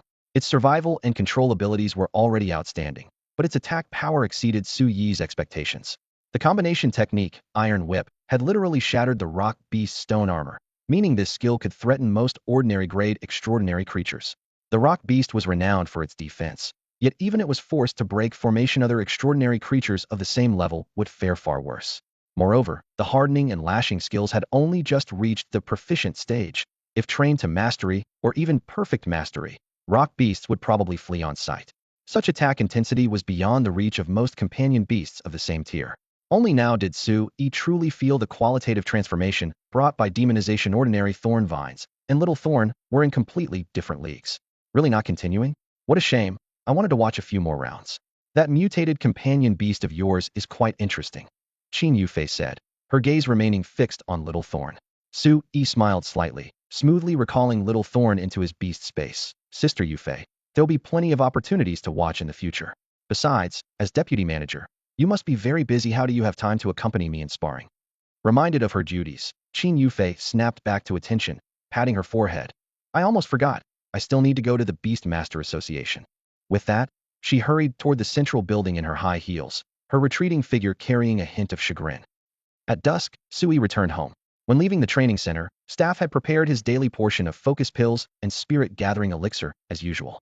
With his platinum luxury membership level, he could easily stay overnight at the center. The accommodations rivaled 5-star hotels and offered complete privacy. Yet he still chose to commute daily, simply to share a few more meals with Ms. Jiang Xiaoxiao. Once autumn semester began, such opportunities would become even rarer. In his room, Little Thorn, which had been barely alive that afternoon, was once again full of vigor after absorbing 5 bottles of energy water. Perhaps due to the satisfaction of defeating a powerful enemy, it was in exceptionally high spirits, as if its tail might wag right up to the sky if it had a tail, that is. Thornvine Ghost Spirit Xiao Jing's abilities, apprentice level 7-star attributes, Wood Element, skills, Burrowing Mastery, Entanglement Mastery, Growth Mastery, Whipping Proficient, Hardening Proficient, Steel Spike Beginner, Evolutionary Species, Thornvine Demon Flower, Potential, Emperor Class. Sui examined its current status. Memories from half a month ago surfaced in his mind. Comparing the two, Xiao Jing showed almost no physical changes, with the only progress being both whipping and hardening advancing to proficient level. At this rate, Steel Spike wouldn't be far behind. Su Yi quietly calculated. Once Steel Spike reached proficient level, would it be able to pierce through the rock armor of a mudrock beast? The answer was most likely no. It would probably need to reach expert level to have a chance. With this thought, he reached out to gently stroke the thin vine, whispering encouragement. Keep up the good work. The vine trembled slightly, responding with a surge of fighting spirit, clearly eager to grow stronger as well. Su Yi was about to say more when his phone started buzzing noisily in his pocket. Unknown number, local call. He frowned and answered. Hello. Who are you looking for? Silence. 2 seconds. No response. Spam call. What boring person? He muttered, preparing to hang up. You're the boring one, a sweet voice suddenly burst from the other end. A familiar voice? Su Yi raised an eyebrow. May I ask who this is? I'm Bai Jian. At that moment, in a bedroom of a villa in the city center, a little girl huddled under her blanket, clutching her phone indignantly. Her earlier hesitation was purely from embarrassment. So it's you. How did you get my number? Did Aunt Li give it to you? Su Yi asked curiously. No, I asked Sister Yufei for it. Never mind that. Aren't you curious why I'm calling you? Bai Jian let something slip and quickly changed the subject. Qin Yufei. Su Yi's mind raced. The little girl didn't dare ask Li Wenyu for the number, so she had to take a roundabout approach. That meant she was looking for him about something she didn't want Li Wenyu to know. So he deliberately said, Can I answer that I don't want to ask? You? Bai Jian was nearly speechless, her delicate little feet kicking wildly under the blanket. After holding back for a while, she said, even if you don't ask, I'm going to tell you anyway. Do you remember that new secret realm we explored together half a month ago? It's now been ordered closed, with no one allowed to enter, and the order came directly from the state government. Why? Too dangerous? Too many beast tamers died. Su Yi's curiosity was completely piqued. Didn't you say you wouldn't ask? The little girl deliberately kept him in suspense. Su Yi was speechless, almost wanting to grab her and give her a good spanking. If you don't tell me, I'll just search online. I'm hanging up. He raised his hand to end the call. Don't hang up. Bai Jian panicked. Fine, I'll tell you. The reason for the closure is that we discovered ruins in that secret realm, and it's very likely an inheritance site. Inheritance site? Yes. Those emperor level and above beast tamers from the beast taming dimension often leave behind inheritances before they die, hoping to find successors. The places where these inheritances are stored are called inheritance sites. Based on past experience, such places usually contain treasures of immeasurable value. Beast eggs that can grow to emperor or even god level, legendary artifacts, and inheritance jade slips. I see. Thank you for telling me this news. Goodbye. With that, Su Yi hung up without hesitation. Huh, did he just hang up? Bai Jian stood frozen in place. Gripping her phone tightly, she still had so much more to say. Thinking about Su Yi's unhesitating action, she was practically fuming. That guy definitely did it on purpose. Meanwhile, Su Yi closed his phone and casually turned off the screen, letting out a long breath and shaking his head gently. When Bai Jian's eyes had lit up earlier while talking about the inheritance ruins, he immediately guessed what she was thinking. She probably wanted to enter the secret realm again to try her luck, or even invite him to come along. Honestly, that inheritance ruin had stirred something in him too. The Secret Realm textbooks devoted an entire chapter to explaining such places. Inheritance ruins were recognized as the largest and most opportunity-rich type of secret realm. Data showed that a full third of today's emperor-level beast tamers had risen to power through such fortunes. But such benefits were never easily obtained by ordinary people, especially after the news became public. Su Yi could imagine that major factions were now eyeing it hungrily. For someone like Hima, a small fry, to rashly barge in, the outcome was predictable. Whether he could even get through the door was questionable, let alone emerge unscathed. In fact, the state government had already ordered the new secret realm sealed, and the next step would inevitably be strict control. Without connections, one couldn't even dream of getting an entry ticket. Jingtian Group might be able to secure 1 or 2 spots, but now that tickets were as precious as legendary treasures, why would they give him one? Li Wenyu would hardly agree either. Even if he could somehow get in, he didn't want to team up with Bai Jian again. One terrible experience was enough. He absolutely didn't want a second. I hope that girl can understand why I hung up, he muttered quietly. If I had waited for her to extend the invitation and then refused, it would have been even more awkward. Buzz buzz. His phone vibrated again, and the name on the screen was unsurprising, Bai Jian. Fine, I should clear this up. He hesitated for a moment before answering. I wasn't finished talking. You just hung up? That's so rude. On the other end, the girl was furious. Sorry, I thought you were done. So, what else did you want to say? Su Yi's voice remained calm. Huh? After everything I said, you're not even a little interested in the inheritance secret realm? There could be beast eggs with emperor-level potential or higher inside. She clearly couldn't understand his indifference. Of course I'm interested, Su Yi explained patiently. But as you said yourself, the things in there are too precious. Right now, the entire nation's attention is on that ruin. Forget about small fry like me. Even a young lady like you might not be able to get involved. So that's what you're worried about. Bai Jian chuckled softly, her tone suddenly becoming confident. Don't you know about priority exploration rights? According to regulations, for secret realms of such great value, the local city gets 1 round of priority exploration. Only after that round ends do other cities in the state get the chance to participate in the second round of exploration. It would only open to the entire nation after the second round concluded. On the other end of the phone, Bai Jian rattled off the intelligence. This secret realm follows the same rules. The first round only allows locals from Guan City to enter. The date has been set for 1 month from now, with a tentative quota of 100 spots. My father is the honorary deputy mayor and holds 3 recommendation slots, so you don't need to worry at all. Priority exploration rights. Su Yi was hearing about such regulations for the first time. He stood by his dormitory window, thought for 2 seconds, then shook his head. You're definitely contacting me behind Aunt Lee's and your father's backs, aren't you? Even if your dad is willing to give me a slot, I wouldn't dare accept it. His voice was low but carried an undeniable authority. More importantly, you shouldn't go in either. Have you forgotten what we encountered in that last secret realm? There's more than one fierce beast like the Wind Wolf King in there, and there are even elite-level fierce beasts. With your current strength, going in would be taking a huge risk. Bai Jian straightened up on the edge of her bed, her delicate eyebrows rising in obvious defiance. Don't look at me with outdated eyes. I haven't been slacking these past 2 weeks. My purple-tailed scorpion has already advanced to apprentice level 8 star. Apprentice level 8 star? Su-yi was indeed somewhat surprised, but still shook his head. Even so, it can at most suppress weaker ordinary level fierce beasts. Without advancing to true ordinary level, I still don't recommend you enter the secret realm. I'm guessing your parents wouldn't agree either. This statement hit her weak spot perfectly. In fact, she had hinted many times about wanting to visit that inheritance site, and both Bai Jingtian and Li Wenyu had refused with identical reasoning. Unless her purple-tailed scorpion broke through to ordinary level and established a solid foundation, they would absolutely not agree. Only 1 month. The timeline is too tight. She sighed, her fingertips lightly tapping the bed frame. Suddenly inspiration struck, and she bounced up from the bed. If I can't participate in the first round, then I'll join the second round. Dad has influence in Xinjiang province too. Even for the second round exploration, he can secure recommendation slots. With this thought, she regained her spirits. The second round would be at least another 2 to 3 months away, just enough time to prepare. As for whether others might beat her to it in the first round, she wasn't worried. She knew all the notable apprentice beast tamers in Guan City inside and out. Very few could truly surpass her, and with such hasty preparation, their chances of obtaining the inheritance were low. The only regret was that slots would be tight in the second round, and she probably couldn't bring Sui along. Wait, Guan City First High should also get recommendation slots. Her eyes lit up again. What are you muttering about? Hearing the fragmented monologue from the phone, Sui couldn't help but speak up. Nothing. Bai Jian quickly adjusted her tone. You're right. We're indeed not suitable for the first round, so let's wait for the second. 2 to 3 months is enough time to prepare. Don't worry about the slots. Guan City First High will definitely get several, and I believe you can secure one. When the time comes, we'll go in together. Your thorn vine will handle control, my purple-tailed scorpion will handle the finishing blows, and we'll definitely obtain the inheritance. She grew more excited as she spoke, her speech rate accelerating accordingly. Su-yi rubbed his temples, the corner of his mouth twitching. I'm honored you think so highly of me. However, I refuse. Goodbye, and don't call again. With that, he hung up the call with a decisive click.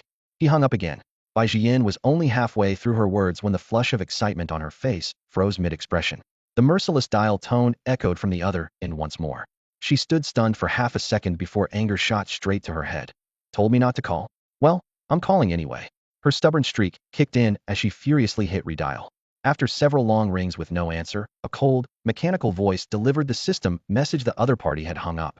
Unwilling to give up, she tried calling multiple times, only for her screen to suddenly display, "You have been blocked by this contact." That bastard. Realizing she'd been blacklisted, Bai Jian nearly exploded with rage. Her delicate feet thrashed wildly under the covers, kicking the soft comforter into a wrinkled mess. Finally, some peace and quiet. Su-yi tossed his phone beside his pillow and lay flat on his back, stretching luxuriously. He'd originally planned to meditate immediately, but the words inheritance ruins kept spinning in his mind, making it impossible to settle down. Honestly, Bai Jian's analysis had genuinely moved him. Initially, he'd had little interest in those ruins, but now his perspective was beginning to shift just as she'd said. 1 month of preparation was far too short, and the first round of exploration simply wasn't suitable for him. Going in with his current strength would likely mean playing a minor role at best. The second round would be different. If there really were 2 to 3 months available, he was confident he could push Little Jing to ordinary grade. With Little Jing's extraordinary skill proficiency, once it broke through, it would definitely rank among the top ordinary grade supernatural creatures, and might even hold its own against elite grade fierce beasts. His real concern was whether Guanqing No. 1 High School actually had recommendation slots. Even if they did, would the school conduct fair competition rather than making backdoor appointments?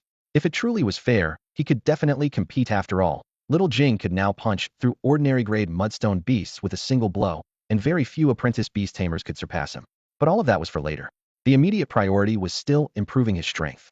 Even if he eventually secured entry to the ruins, without sufficient combat power, he'd only end up slinking away in defeat like last time. With this thought, he fell silent for a moment, then casually grabbed his phone and opened the local beast taming marketplace app, typing in elemental spirit stone price, 2.2 million.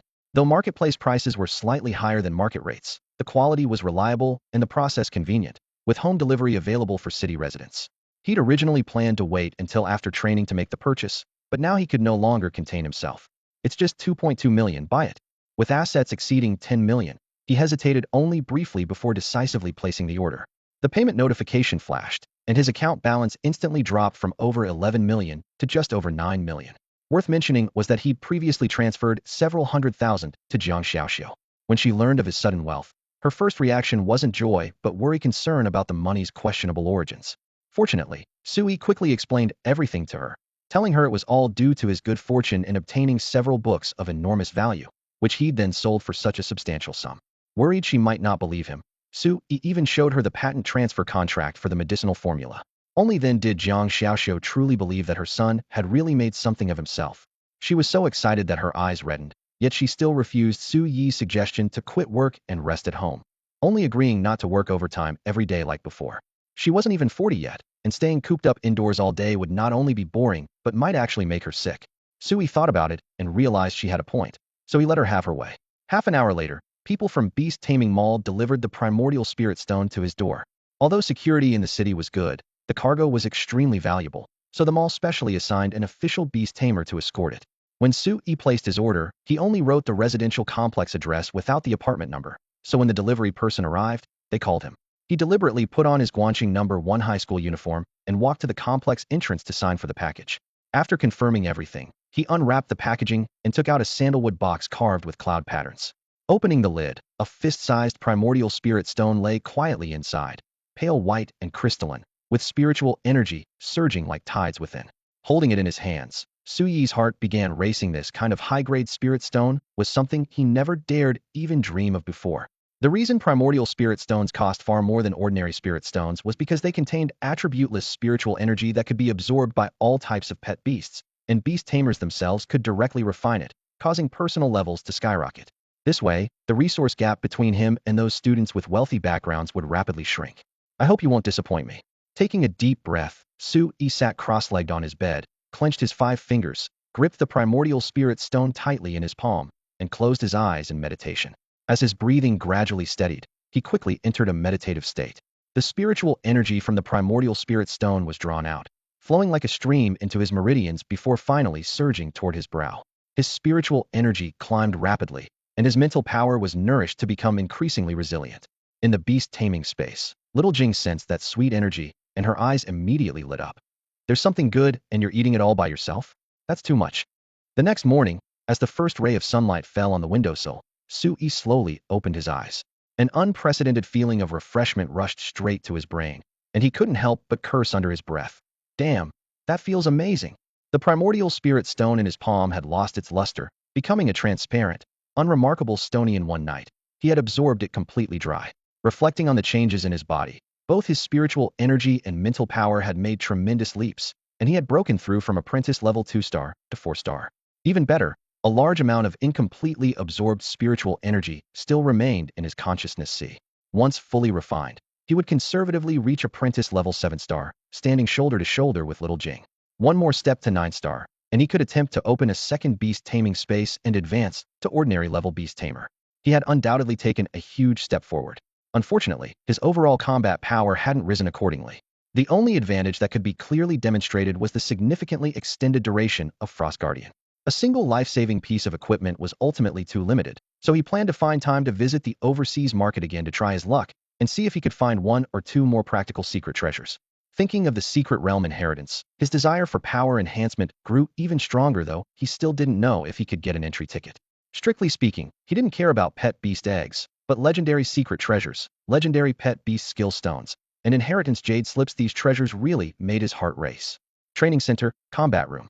Sui sat in the leather chair waiting, looking as if he were facing a formidable enemy. Combat training was nothing short of torture for him, especially during the first few days. Just the leg stretching and flexibility exercises alone nearly drove him to question his very existence. After all, he was already 16 and had never done any similar training before. Qin Yufei completely ignored his miserable state, first forcing him to drink several mouthfuls of some elixir that supposedly loosened muscles and bones, then pressing him down on the mat like a dance instructor and forcibly stretching his tendons. During each training session, she would make him lie face down or on his back in various torturous positions. Sometimes she would even make him lie flat on his back while she stepped on his thighs, forcibly pressing him into a split.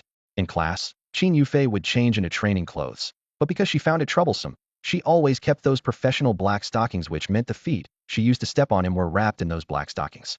But no matter how stimulating the scene might be, the hot-blooded Sui couldn't muster even the slightest romantic thoughts, only hoping to end this torture as soon as possible.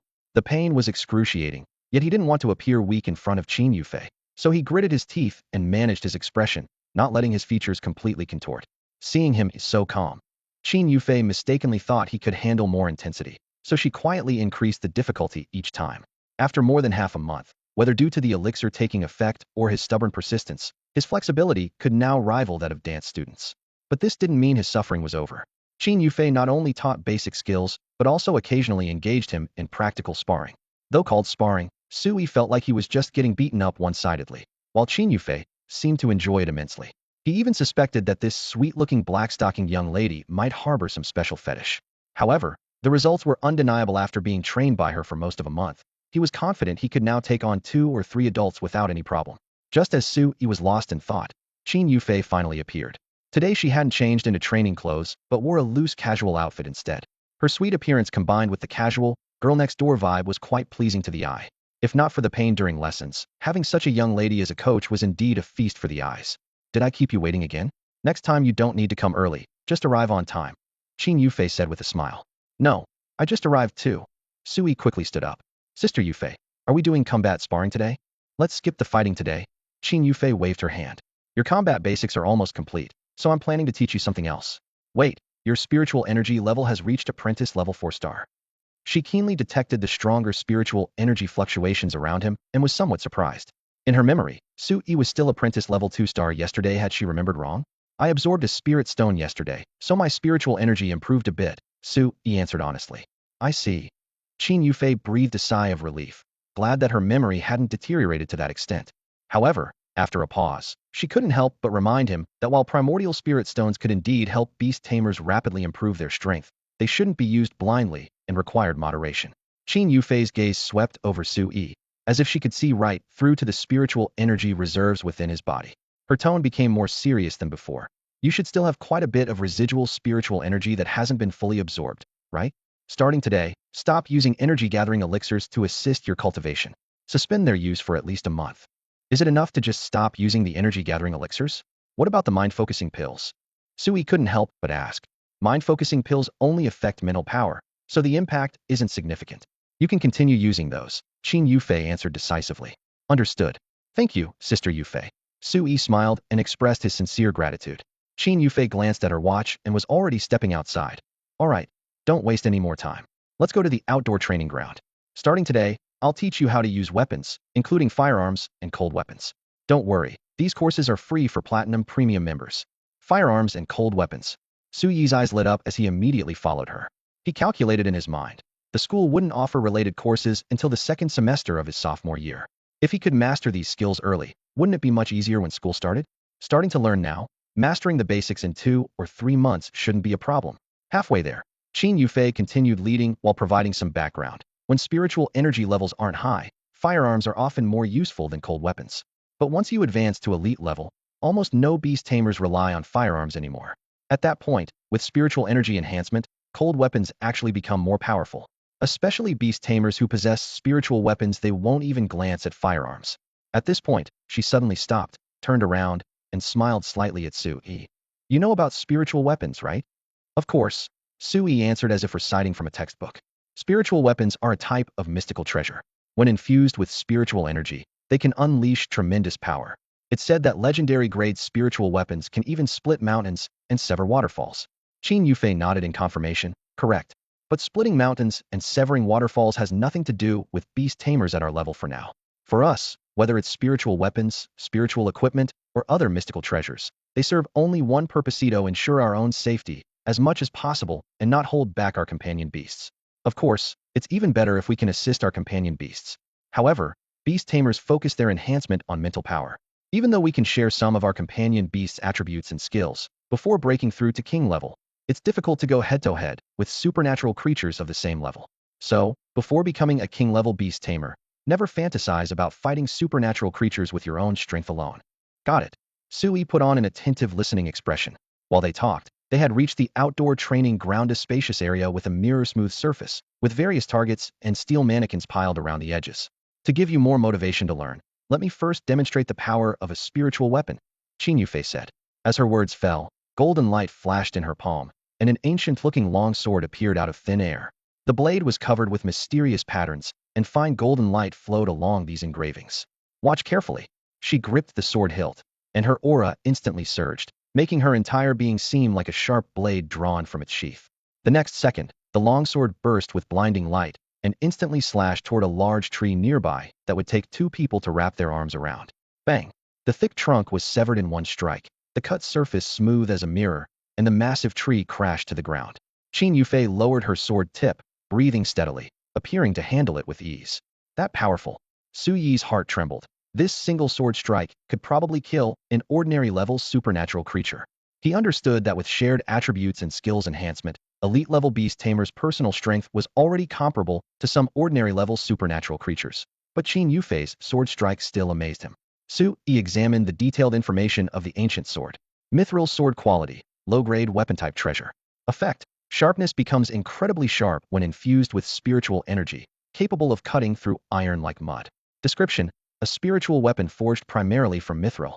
It was merely a low-grade treasure, yet Qin Yufei's strike unleashed terrifying power, clearly due to her elite-level spiritual energy playing a decisive role. Su Yi muttered his amazement under his breath. What are you muttering about? Qin Yufei raised an eyebrow. So, do you have some understanding of spiritual weapons now? With all that money you earned last time, buying a spiritual weapon shouldn't be a problem. You might even find something better. What's more important for you is learning how to use them. She paused, her tone probing. What kind of weapon would you like to learn? Su Yi thought for a moment, then shook his head. They all seem pretty similar, but that sword strike of yours was quite impressive. It got me a bit excited. Excited about the longsword? For boys, I'd still recommend considering a greatsword or a blade. Qin Yufei explained with a smile. Especially blades, they're easier to pick up. Practice a few thousand chopping motions daily, and you'll see results in a month or two. Great. I'll focus on blade training then. I trust Sister Yufei's judgment. Su Yi agreed readily. This straightforward response pleased Qin Yufei considerably, and a sweet smile curved her lips. Since you agree, let's begin. The first weapons class commenced. Half an hour later. Ha! Thwack! Ha! Thwack! In training ground number 3, Su Yi gripped an unsharpened tang blade, muscles tense, sweat trickling down his temples. Each strike was accompanied by the dull sound of air being torn apart. Not far away, Xiao Jing was equally diligent, using its vine whip to lash a thick tree wrapped in iron sheets. The trunk was covered with whip marks and cuts from sharp thorns, the metal clanging with each strike. What appeared to be simple lashing actually involved Xiao Jing simultaneously activating 3 skills: lash, hardening, and steel spikes. Spiritual energy surged as it trained with remarkable efficiency. The creature seemed naturally enthusiastic about this high-intensity training despite the massive spiritual energy consumption. It grew more excited with each session and couldn't stop. In comparison, Su Yi the beast tamer looked rather pitiful. Half an hour of high-frequency chopping had left his arms aching and his palms blistered. He simply threw the tang blade aside, collapsed on his back, and gasped desperately for air, not even caring about the dust on the ground. His chest heaved violently as he smiled bitterly. Phew, this is exhausting. Maybe I should just be a laid-back beast tamer instead. With a strong enough beast companion, whether the tamer himself is strong or weak doesn't seem to matter much. It wasn't that he was unprepared. Physical training and combat classes had been torturous enough, but only during weapons class did he truly understand what torture upon torture meant. In just half an hour, his hands had developed bloody blisters, and continuing would likely result in broken skin and calluses. Thinking about how he might be rejected by a future girlfriend for having rough hands filled him with melancholy. Well, he didn't have a girlfriend yet, so these weren't things he should be worrying about right now. Just as his thoughts were wandering, a system notification suddenly chimed in his mind. Ding! Steel spike skill proficiency has advanced to skilled level. Su Yi was startled and quickly turned to look for Little Thorn. The little creature was lashing out with a vine whip that struck the iron bark of a nearby tree with a sharp crack, leaving dozens of tiny needle holes. The spikes had actually pierced straight through the metal bark, turning the vine into what looked like a spiked club. Little Thorn also sensed the change, freezing for half a second before happily burrowing underground and popping its head up right beside Su Yi's feet, eagerly seeking praise. Are you some kind of tunneling flower now? Seeing how it had completely switched from crawling to burrowing, Su Yi teased with a laugh. He put on his leather gloves and gently patted the vine. That's amazing. I've only been practicing for half an hour and already want to slack off compared to you. I'm embarrassingly lazy. I should learn from you, follow your example, and let you motivate me with your actions.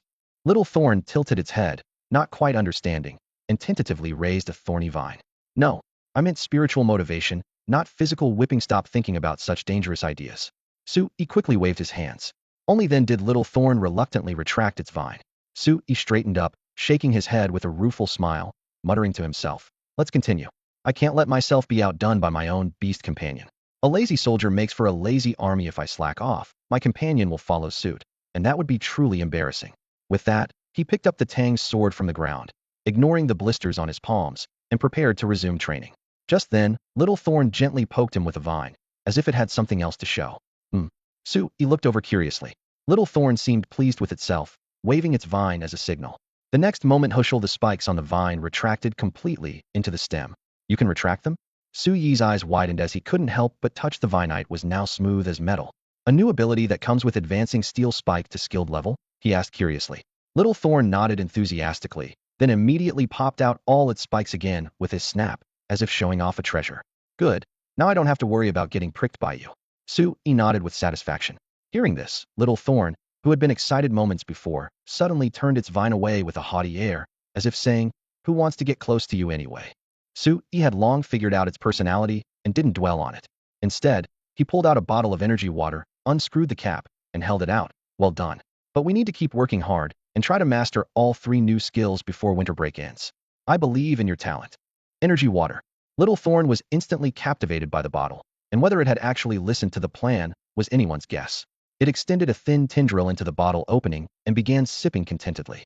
Sui, when you throw yourself wholeheartedly into something, time seems to fly by.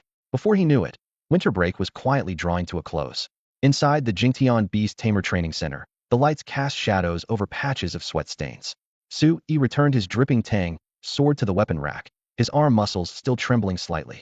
As he turned around, he saw Little Thorn in the distance, still fiercely lashing at the alloy steel pillar. The whooshing sound of vines cutting through the air echoed in the spacious hall like a violent storm battering windows.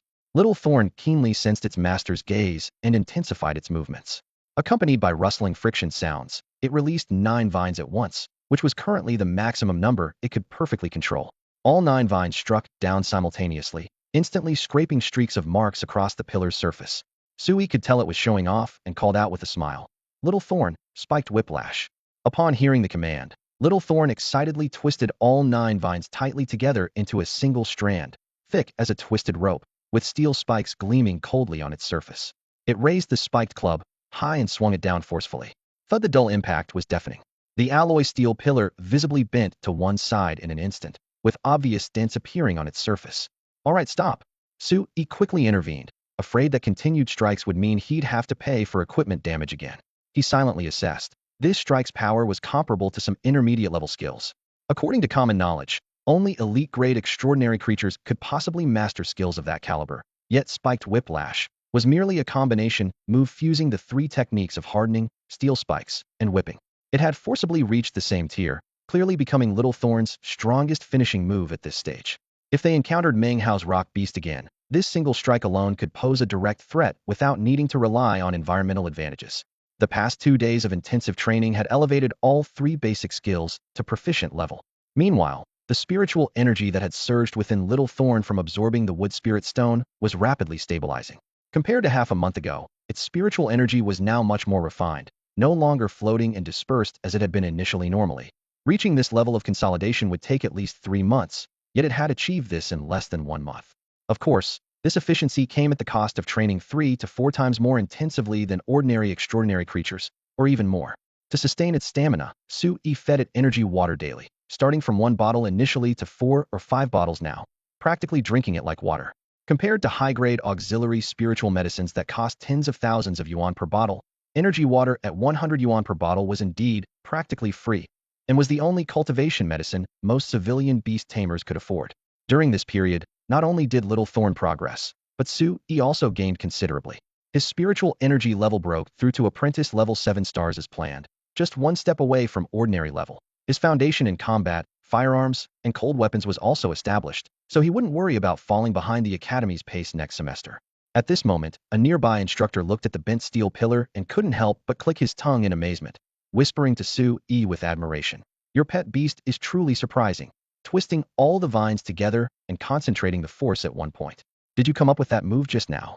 Qin Yufei walked over with her long legs clad in black stockings, having clearly witnessed Xiao Jing's use of the wolf fang whip moments earlier. Su Yi casually handed the whip back to Xiao Jing, wiped the sweat from his forehead, and turned to face her with a relaxed smile. Sister Yufei, you're in good shape. Qin Yufei examined him and nodded with satisfaction. You've made considerable progress during this time. However, school starts tomorrow. Will you still come for training? Next semester's coursework will be heavy, so I probably won't have the time. Su Yi shook his head regretfully. You could come on weekends. Qin Yufei raised her hand and waved a metallic card. General Manager Li specifically instructed me about this. Your Platinum Premium membership card is valid permanently. Permanently? Su Yi was stunned, then waved his hand dismissively.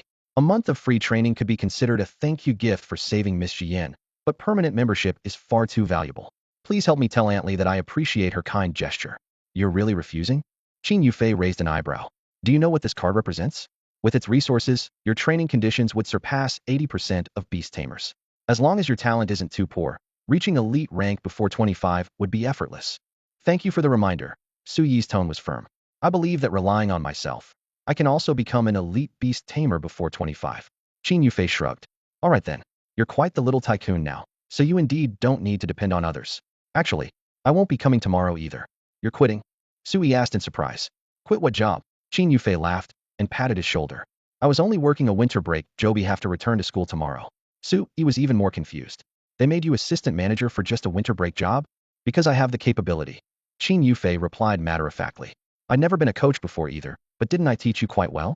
General Manager Li was even worried that my training regimen was too intense and might break you. But you persevered, proving I have talent. A flash of pride appeared in her eyes as she said this. Su Yi scratched the back of his head. So, you were coaching for the first time? But didn't General Manager Li say that Platinum Premium members get paired with gold medal coaches for unknown training? That's possible. Qin Yufei spread her hands. But when I asked if you'd be willing to let me personally train you, you agreed immediately. Since you're a Platinum Premium member, naturally your preferences take priority. Su Yi was speechless. No wonder he seemed to be the only person in the entire training center who was exhausted like a mad dog every day, with 3 or 4 bottles of energy water barely being enough to replenish him. Now he finally understood why. That said, Qin Yufei had indeed trained him very effectively. Aside from the pain, the gains were enormous. He said earnestly, regardless, I still need to thank you.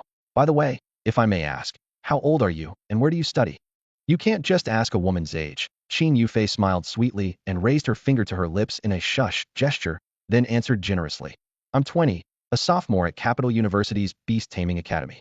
Capital University's Beast Taming Academy. Su Yi's eyes lit up. That was one of the 3 top beast taming academies in the Lungting Kingdom, and also the institution he most aspired to attend. Qin Yufei glanced at her watch. I need to handle the handover now. See you next time. She flashed him a sweet smile and turned to walk toward the main building with her long strides. Watching her figure gradually disappear into the distance, Su Yi shook his head gently, then said to Xiao Jing, let's head back too. Students, the month-long holiday has come to an end. Have you been meditating properly and training your beast companions diligently during the break? In the classroom of Class 4, Grade 10, Lu Yiting stood at the podium like a gardener who had just finished tending to her flower beds, energetically surveying the condition of her seedlings. To become an excellent beast master, you must put in extraordinary effort. Her gaze swept across each young face. Otherwise, even with the greatest talent, you'll fade into mediocrity. I hope that in the coming semester, you'll continue to strive and keep pushing forward. Don't worry, teacher. Li Xinhao was the first to jump up, clapping his hands vigorously with a sound as crisp as firecrackers. I'm destined to get into a top Beastmaster university, and I absolutely won't slack off. Everyone applaud. Su Yi glanced at him and couldn't help but chuckle silently. This goofball, why doesn't he just say he's destined to become the Pirate King? Still, he cooperatively joined in the applause. With the 2 of them leading, the entire class mechanically began clapping, the scene resembling expressionless subordinates forced to respond to their leader during a meeting. Lu Yiting raised her hand, signaling for quiet. All right, that's enough.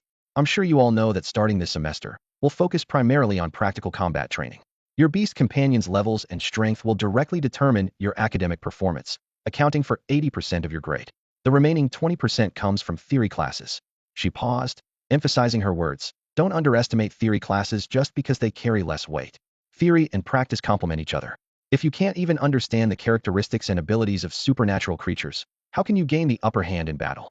This is especially important for students planning to major in beast breeding, beast identification, or beast medical care. You cannot neglect theory. Is that clear? Yes, it's clear.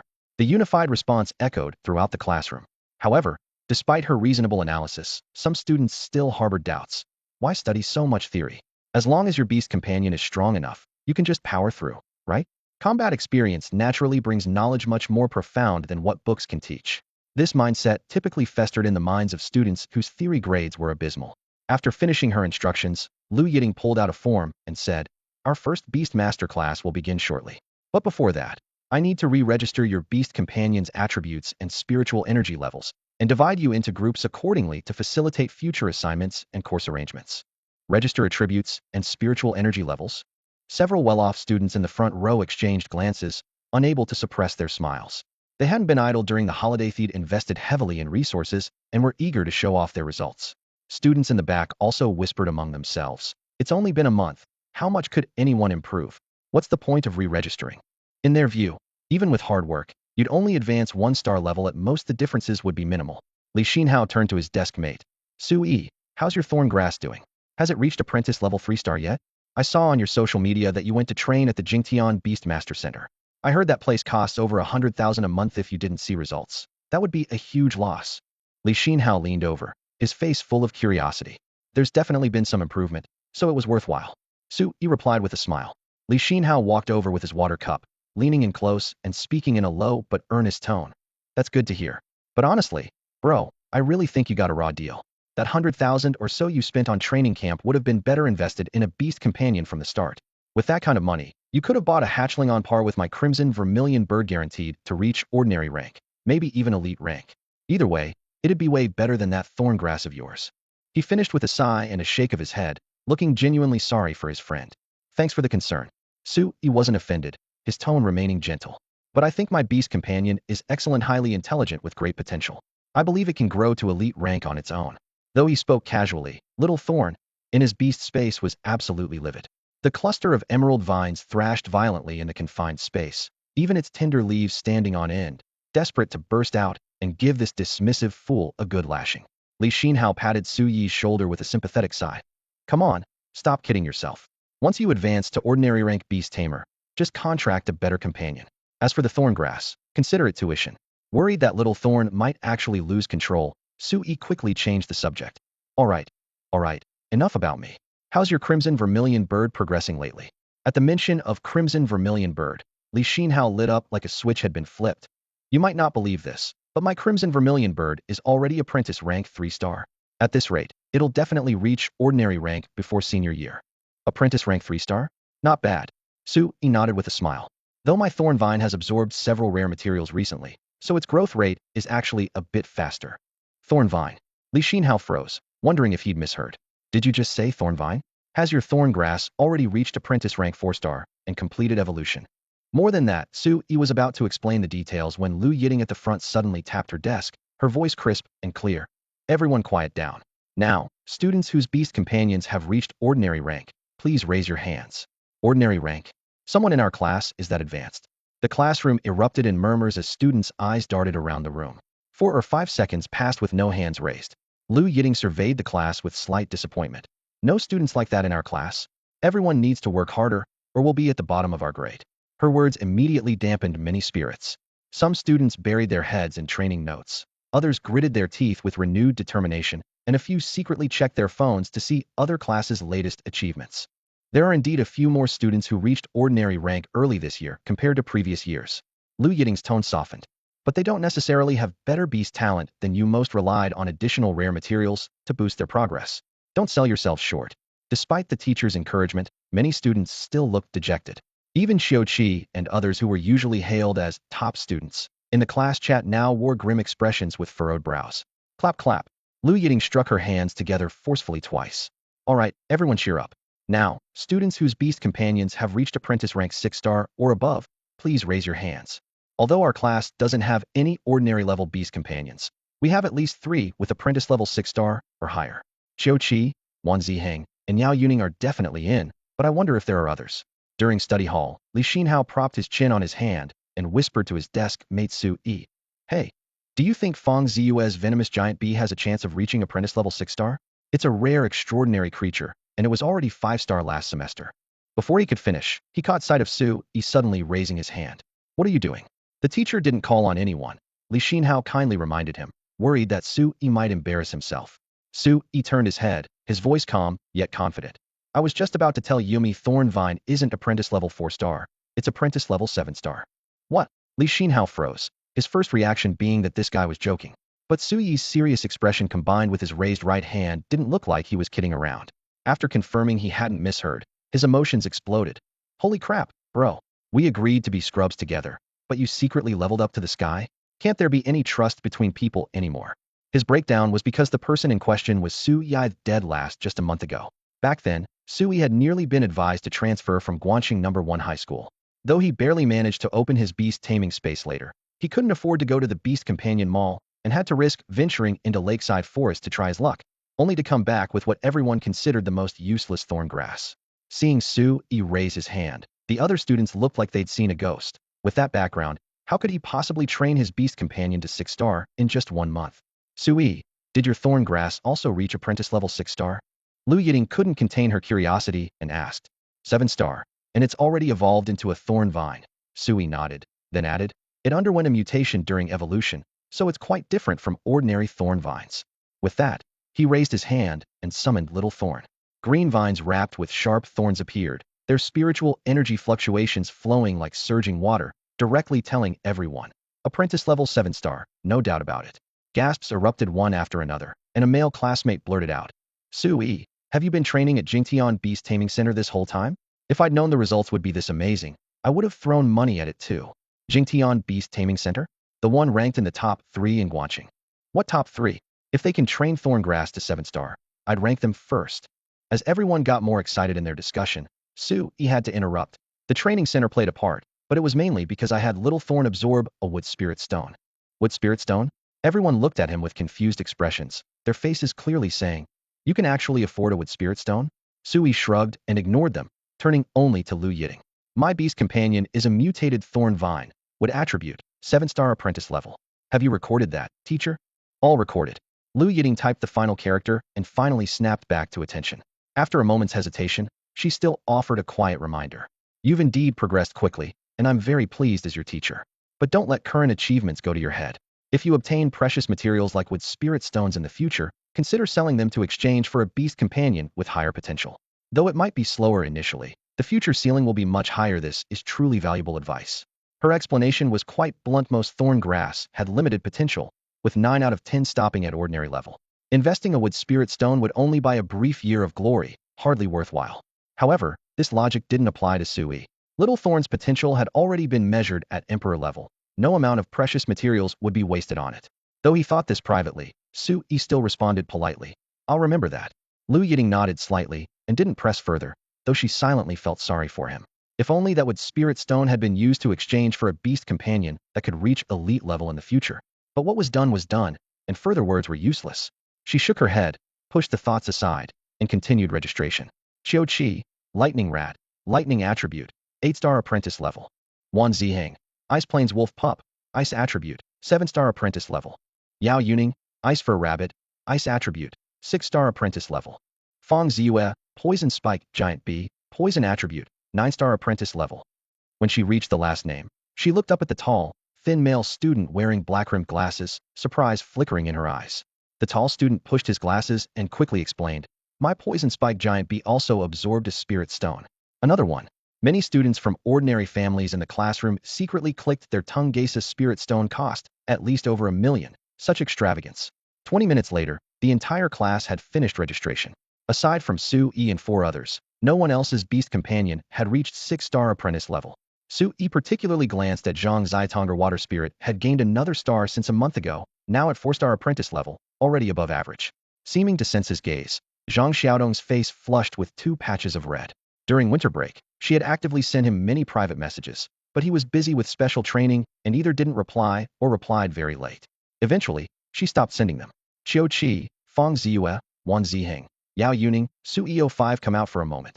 Lu Yiding closed the registration book, her gaze sweeping over the group before leading the way out of the classroom. What could this be about? All 5 had their guesses and quickly followed, with Fong Ziyue and Qiu Qi even showing anticipation in their eyes. In the hallway, Lu Yiding's smile faded and her expression grew serious. You've probably heard about the inheritance ruins discovered in the suburban secret realm, right? In about half a month, the first round of exploration will begin, allowing only 100 apprentice beast tamers to enter. Our school, as Guan City's only public beast taming high school, has secured 10 recommendation slots. She looked at everyone, speaking each word deliberately. You are the elite of the younger generation and the future of our nation. The secret realm is dangerous, and the school originally didn't encourage you to take such risks. But the inheritance ruins are too precious. If someone obtains the inheritance within, In a few decades, our country might birth another emperor-level beast tamer. This is also a rare opportunity. If the school blindly prevents this, it wouldn't be right. Before she could finish, Fang Ziyue impatiently interrupted. So the school is allowing us to enter? Lu Yiting nodded. You could say that. But slots are limited, so we can't let everyone go. The school will hold a wilderness survival assessment, and only those who make it into the top 10 can obtain recommendation qualification. Her gaze moved between the 5 students. Theoretically, you can all apply. However, you must be cautious and not act rashly, especially you, Sui. Thorn vines aren't suited for direct combat. Even if it's just a wilderness survival assessment, it would be extremely dangerous for you. Suddenly being called out by Lu Yiting, Sui felt somewhat helpless. In the classroom, the emerald thorn vine on his shoulder, little thorn, was definitely not the weakest contracted beast in terms of spiritual energy. The ice cotton rabbit in the corner was truly at the bottom. As for whether the thorn vine could actually fight, even as an ordinary species, with its entangling and piercing abilities, it could completely hold its own among peers of the same rank. Su-yi understood that the teacher singled him out simply because of the preconceived notion that Su-yi is weak. There's a kind of weakness called the teacher thinks you're weak. He wasn't angry about being underestimated. Lu Yiting's words clearly came from concern, worried he might get into trouble during the exam. Teacher, how many people will sign up for this wilderness survival assessment? Qiu Qi in the front row suddenly raised his hand. The exact number isn't confirmed yet, but we expect over 100 participants, including sophomore and senior students still stuck at apprentice level. Lu Yiting looked at him and added, the recommendation slots are really limited, so don't get your hopes up too high. Most will likely go to upperclassmen whose contracted beasts have reached ordinary rank. However, every cloud has a silver lining. Not getting a slot might not be such a bad thing. The inheritance secret realm is crawling with ordinary rank and even elite rank fierce beasts, far more dangerous than Lakeside Forest, and unsuitable for freshmen like you. Qiu Qi's face darkened. Ed was once the class's top student, now second, and the teacher's words either favored other classes or crushed his ambitions. Don't worry, teacher. Just over 100 people making the top 10 won't be difficult for me. Since kindergarten, my grades have never dropped out of the class top 5. He clenched his fist, radiating intense confidence. Very good, ambitious. Lu Yiting smiled slightly, then turned her gaze to Fang Ziyue. What about you? Fang Ziyue adjusted his glasses and said calmly, I specifically raised my venomous giant bee to apprentice level 9-star precisely for the inheritance ruins. I won't give up easily. The 4 words, inheritance ruins, held deadly temptation for any apprentice with ambition. Seems like even if I don't let you sign up, you won't give up. Lu Yiting shook her head. Fine, go get some experience in the wilderness survival assessment first. In her judgment, these 2 had basically no chance of making the top 10 whether they signed up or not. The result would be the same. Thank you, teacher. Qiu Qi and Fang Ziyue stood up simultaneously, their voices full of excitement. Such confidence. Lu Yiting murmured quietly, then looked at Su-yi and the others. What about you? After a moment's hesitation, Su-yi spoke first. I'd like to give it a try too. You want to go as well? Lu Yiting's delicate eyebrows furrowed slightly, clearly not expecting that no one had listened to her earlier advice. Don't worry, teacher. I know my limits.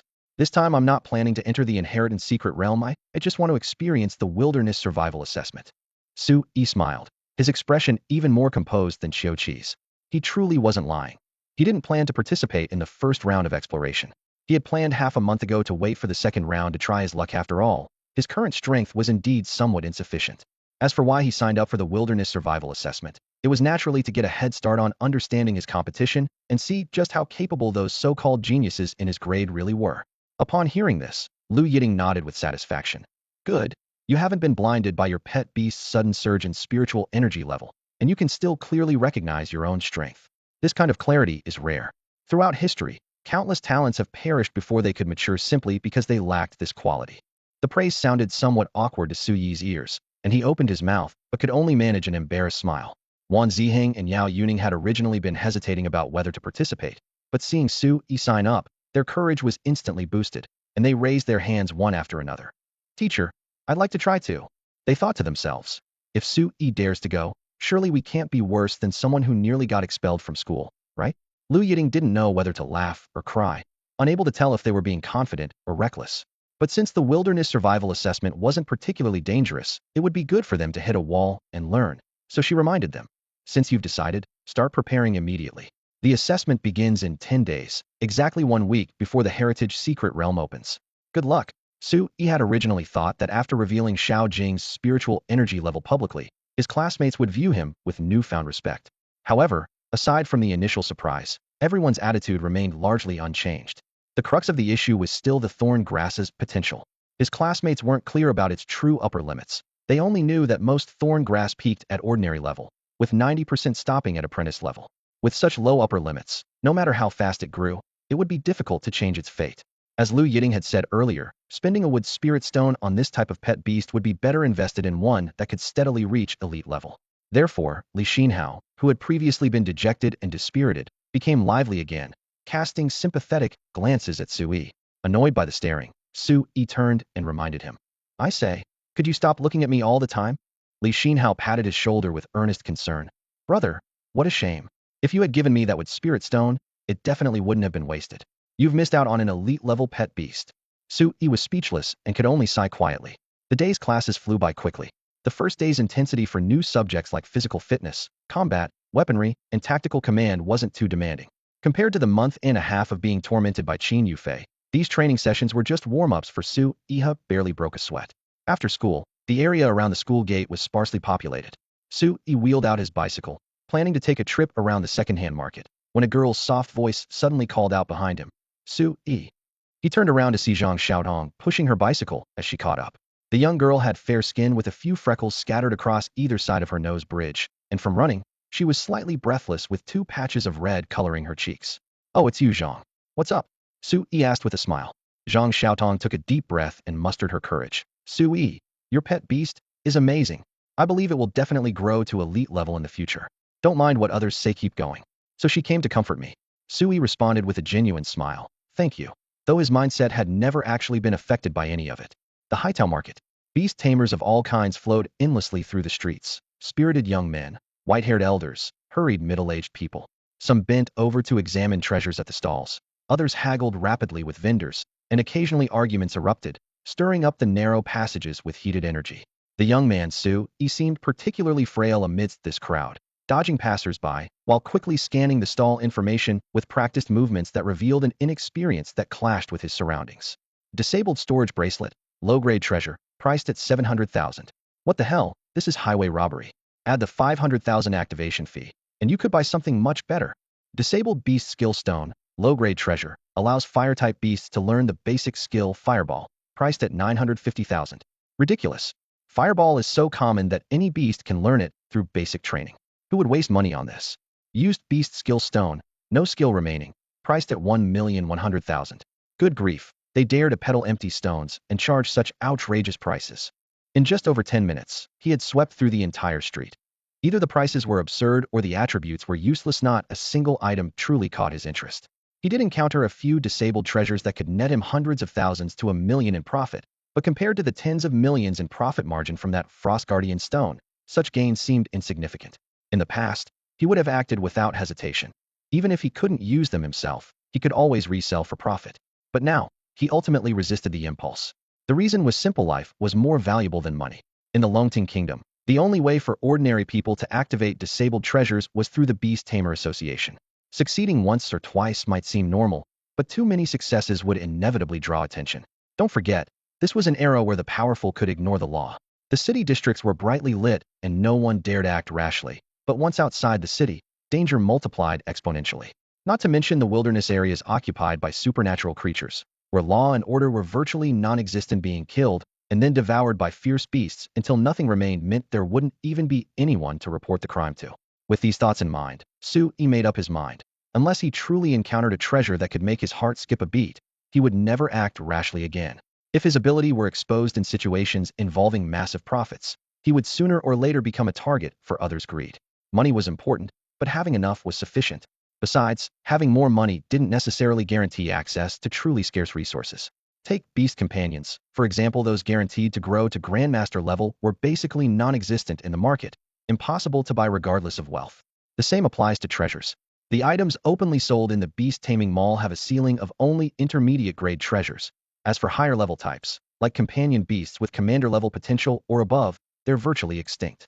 When they occasionally appear, they're immediately swept away by the wealthy elite who spare no expense, leaving ordinary people unable to even catch a glimpse. Take Bai Jining as an example. Her family possesses assets worth billions of yuan, yet without borrowing Su Yi's influence, she would struggle to contract even a Grandmaster-level potential companion beast. Consider when Bai Jian accompanied Su Yi into that inheritance secret realm. Despite being the daughter of Jingtian Group, All her equipment combined amounted to only 2 or 3 intermediate treasures, not a single high-grade one. This shows that while money is important, it ultimately has its limits. Desperately scrounging for those small price differences simply isn't worthwhile. With this in mind, Sui decisively waved his hand and decided to filter out all low-grade items entirely. He immediately adjusted the level filters in treasure hunting mode. Disabled treasures are difficult to distinguish between intermediate and basic grades by appearance, and both categories often carry similar price tags. Therefore, once locked onto disabled items categorized as intermediate, the prices would be far below their original retail value. These were exactly the bargain targets he truly sought. As soon as he finished adjusting the settings, information began flooding in. 113 meters northeast, disabled intermediate treasure detected. 213 meters east, damaged intermediate treasure detected. 412 meters north, damaged intermediate treasure detected. 623 meters north, intermediate treasure detected.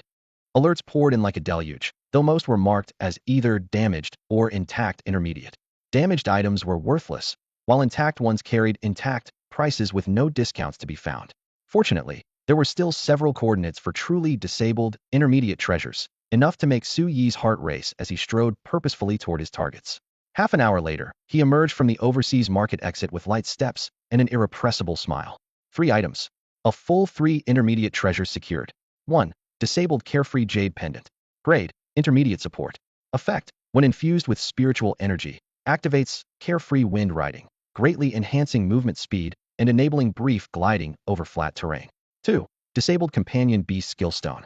Grade, Intermediate Consumable. Effect, Healing Radiance. Light-type companion beasts can master the intermediate skill Healing Radiance upon use. 3. Disabled Companion Beast Skill Stone. Grade, Intermediate Consumable. Effect, Great Flame Burst. Fire-type companion beasts can master the intermediate skill Great Flame Burst upon use. All 3 treasures were highly practical, with the Carefree Jade Pendant being the life-saving equipment Su Yi had long coveted. He wasn't yet sure how fast Carefree Wind Riding would make him, but his instincts told him he wouldn't be disappointed once activated. His survival capabilities would undoubtedly skyrocket. As for those 2 skill stones, despite being single-use consumables, they were equally precious. Currently, Little Jing hadn't mastered even one intermediate skill. The only technique worth mentioning was the combination move Wolf Fang Lash, which barely touched the intermediate threshold. These 2 stones could enable any companion beast to instantly learn a genuine intermediate skill. The only regret was that the skills they contained weren't wood type, so Little Jing couldn't learn from them.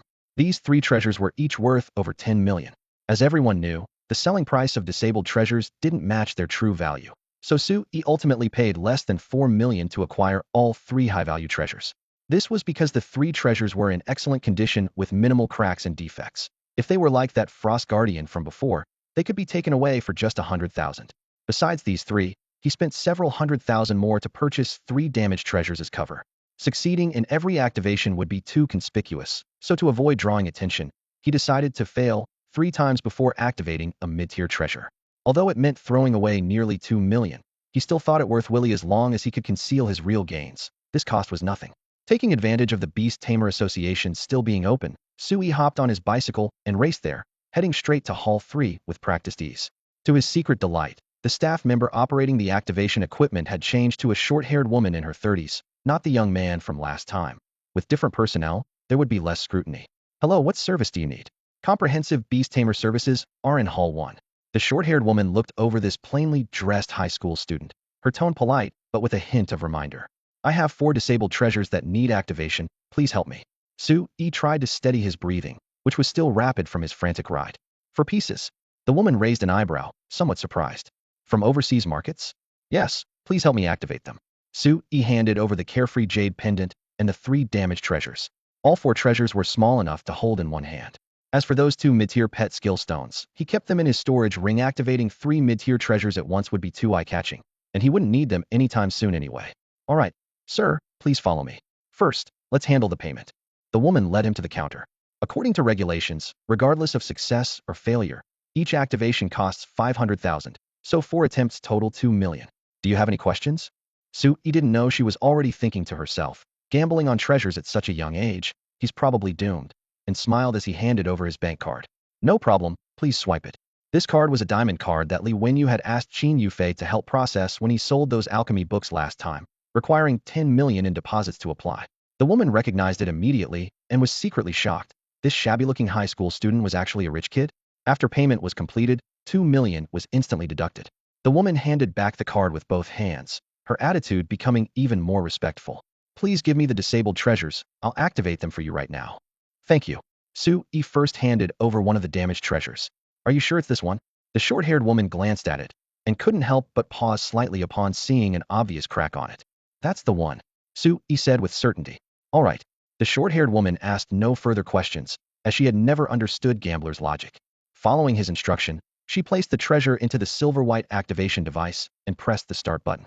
With a low humming sound, the spirit stones on the device instantly lit up, releasing a surge of intense spiritual energy that struck the treasure's surface like a tangible force.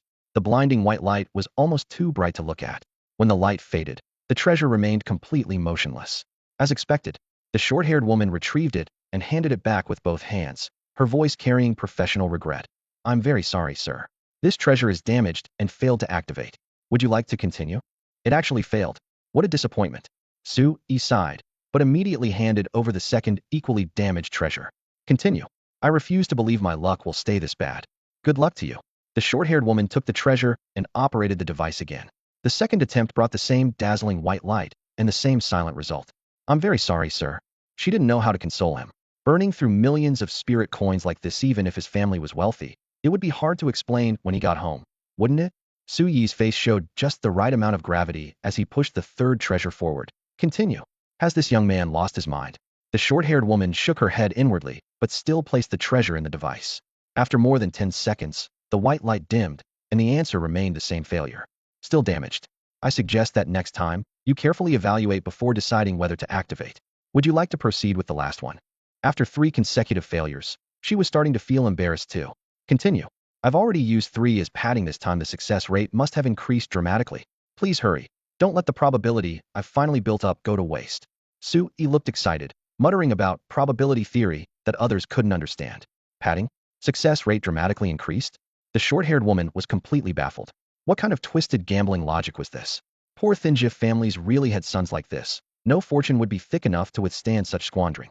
She shook her head slightly, feeling somewhat sympathetic, but still placed the final treasure inside. This last piece was the Xiaoyao jade pendant. Whoosh! The spirit stones erupted again, and high-density spiritual energy washed over the jade pendant like a torrent. The short-haired woman expected another failure, but the next second, the pendant actually trembled gently and began glowing with a soft green light. Immediately after, a powerful spiritual energy fluctuation far exceeding that of low-grade treasures surged from deep within the pendant. It actually succeeded, and it was even a mid-grade treasure. The short-haired woman's eyes widened. Though surprised, she was well experienced and quickly composed herself, retrieving the pendant and presenting it with both hands. Congratulations, sir. This is a mid-grade treasure. Haha, I knew it. Su laughed heartily, then frowned and muttered, but considering the cost, I didn't really make much profit, sigh. He thanked the short-haired woman and walked out of the hall carrying the pendant, looking somewhat dispirited. Watching his retreating figure, the short-haired woman looked thoughtful and murmured quietly. Could using several items as padding really dramatically increase the activation success rate? Wait, what's wrong with me? How could I believe something so absurd? As soon as Sui stepped out of the Beast Tamer Association, the listless expression on his face vanished, replaced by a joyful smile. With the carefree jade pendant activated and the Frost Guardian pendant equipped, he could clearly feel himself wrapped in 2 layers of protection. His survival capabilities soaring even if he faced an elite-level fierce beast Hedon. He was confident he could escape unscathed. His only regret was failing to find a suitable spiritual weapon. Spiritual weapons and spiritual equipment were 2 different things entirely. Once the former developed cracks, or chips, their power would be instantly cut in half.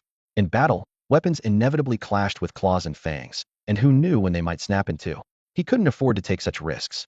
As for high-quality weapons in perfect condition, their prices were astronomical, far beyond his budget, so he had to give up for now.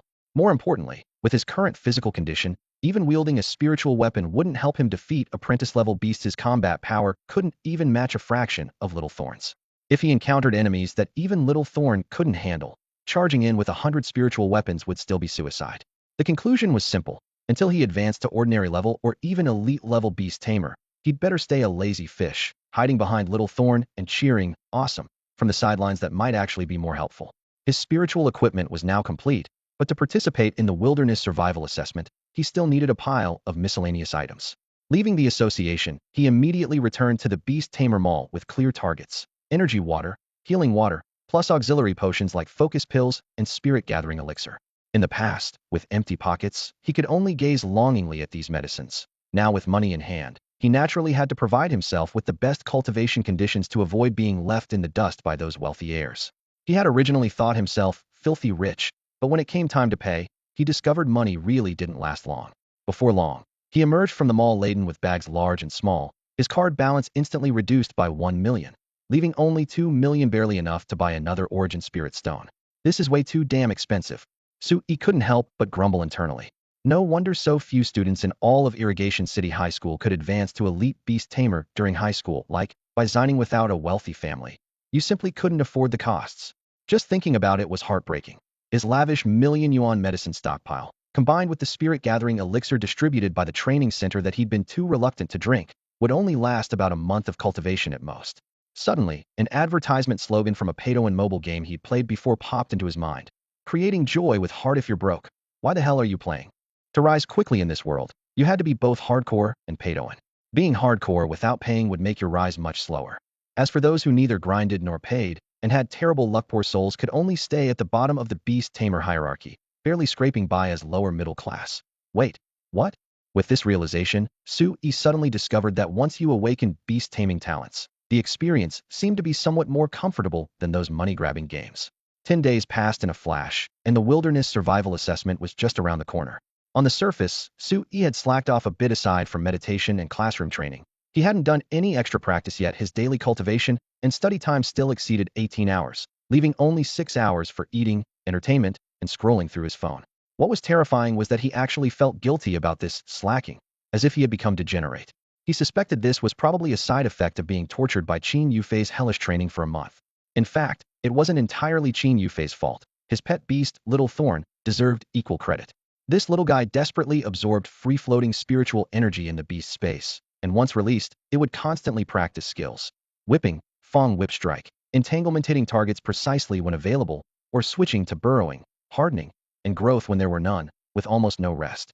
Whenever its stamina and spiritual energy were depleted, it would boldly run to Su-yi demanding energy water, then contentedly absorb it, with only those brief few minutes counting as rest. After observing for several days, Su-yi reached a conclusion. Little Thorn worked so hard just to drink a few more sips of energy water with a clear conscience. He even suspected that stuff contained some addictive component for supernatural creatures. Otherwise, where would Little Thorn get such crazy motivation? Worried it might exhaust itself, Su-yi proactively offered, "You don't need to work so hard. I can provide 5 bottles daily as a fixed supply."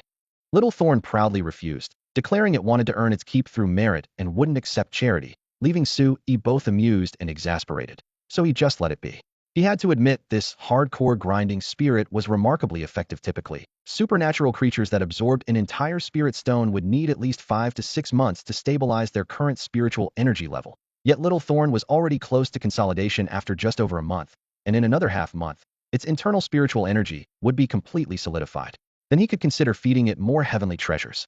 If other beast tamers knew he had such a motivated pet, they'd probably go crazy with envy. On the morning of the assessment, Su-yi rode his bicycle to school. The playground was already crowded with over 100 students, plus dozens of armed soldiers in military uniforms, the Guanxing Corps, under the city lord's jurisdiction, invited by the school to provide protection. "Su-yi, why are you so late?" "Over here." Wan Ziheng had sharp eyes and waved first. Qiu Qi, Fang Ziyue, and others were all clustered around him. Su-yi locked his bike and slowly walked over, greeting with a smile. "Morning." "Morning what? We're about to assemble and depart." Wan Ziheng's tone carried reproach. "The 4 of us arrived half an hour early. If you'd been any later, we were ready to form our own team without you." "Form a team?" Su-yi raised an eyebrow. Qiu Qi chimed in. "Yeah, this assessment is at Lion Peak Ridge, where there are many fierce beasts. Teaming up is safer and more advantageous." Fang Ziyue nodded in agreement. "Honestly, your pet beast was too weak before, so Qiu Qi and I didn't want to bring you along.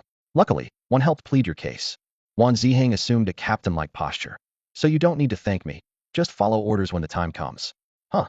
Su-yi was stunned for a moment, then laughed easily. "Sorry, I appreciate your kind intentions, but I want to act alone." Acting alone? Wan Ziheng and the others looked at him like he was an idiot. They had already heard from their instructor about the distribution of fierce beasts in the Lion Peak Mountains, common-grade beasts everywhere, with occasional elite-grade encounters. For a freshman who had only contracted a thorn vine, to leave the group would be like sticking his head into a beast's mouth. Even setting aside the common and elite grades not covered in their wilderness textbooks, what chance would he have against any moderately powerful apprentice-grade fierce beast? Stop fooling around. There's strength in numbers, Wang Ziheng said with considerable weight in his voice, clearly not taking Su Yi's words seriously. But Su Yi still shook his head, his voice gentle yet firm. Thank you, but I'm not joking. I'll have more freedom moving alone. Are you serious? Wang Ziheng couldn't help but raise his voice, completely unable to understand where his confidence came from. Before he could continue persuading, Qiu Qi had already waved his hand impatiently. Go however you want. We respect your choice. Having one more person doesn't help much, and having one less doesn't hurt. Fang Ziyue beside him shrugged with equally cold indifference. Yao Yuning looked at Su Yi's somewhat stubborn handsome face and couldn't bear it, adding, Classmate Su Yi, you need to think this through. We freshmen have virtually zero wilderness survival experience. Going alone would be too dangerous. Thank you all again. Su Yi declined once more. I have my own plans. Seeing his determined tone, Yao Yuning and Wang Ziheng exchanged glances and could only shake their heads helplessly. After waiting a bit longer, their homeroom teacher Lu Yiting approached, clapping her hands to gather everyone's attention. Students, the bus is at the school gate. Take your luggage and boardiery on bus number 1. This wilderness survival assessment does carry risks, but the military has deployed 20 excellent scouts to form a rescue team for full protection. 20 scouts. Su Yi raised an eyebrow. Scouts were mostly beast tamers with considerable strength, nearly equivalent to the military's special forces, showing just how much the military valued these flowers of the nation. Hearing about the protection, Wang Ziheng and Yao Yuning's tense nerves relaxed somewhat. Let's go. Qiu Qi slung his heavy hiking pack over his shoulder and was the first to stride toward the school gate. Wang Ziheng, Yao Yuning, and the others quickly followed. When the group was almost on the bus, Lu Yiting suddenly noticed Su Yi trailing behind empty-handed with leisurely steps. She paused. Su Yi, where's your luggage? Su Yi raised his right hand, a dark ring pinched between his fingertips, and answered with a smile. Don't worry, teacher. All my luggage is right here. With that, he nodded politely and stepped onto the bus. The storage ring shell now gleamed with a dark gold luster. Last month, he had specifically found a jewelry shop to patch the crack with precious metal and add simple engravings. The craftsman, knowing it was spiritual equipment, only worked on the exterior without touching the core. In fact, most larger jewelry stores now offered services for decorating spiritual equipment, with quite mature techniques. Not only the storage ring, but the Frost Guardian pendant also received similar modifications, with its missing parts filled with gold and restyled, transforming the original ice jade pendant into a golden-laid jade piece. After this meticulous refinement, both magical artifacts transformed from ancient relics into exquisite jewelry, appearing elegant and understated, no longer causing onlookers to gape in astonishment and cry out in wonder as they once did. Strangers might simply compliment them as quite beautiful, but Lu Yiting, who knew Su Yi well, froze the moment she saw the storage ring, her expression quickly shifting from surprise to bewilderment. Su Yi had somehow quietly acquired a mystical treasure. Although this ring wasn't particularly rare, the 4 words storage-type mystical treasure were enough to completely overturn her established impression of Su Yi. In her mind, Su Yi was studious, hardworking, and somewhat handsome, but came from such an ordinary background that he needed extra care and financial aid. Yet now, he had not only produced a wood spirit stone, but was casually wearing a storage ring. None of this aligned with being financially disadvantaged. It was just one winter break, so how could such dramatic changes have occurred in his circumstances? Wait. Lu Yiting suddenly remembered that about a month ago, Jingtian Group had sent people to the school to review Su Yi's academic records, and they had specifically called her to inquire about Su Yi's character, integrity, and general performance. Could it be that Jingtian Group had provided sponsorship? If that were true, everything would make sense. But such major corporations typically only favored students with exceptional talent. Did Su Yi really meet their evaluation standards? She looked up towards Su Yi ahead of her.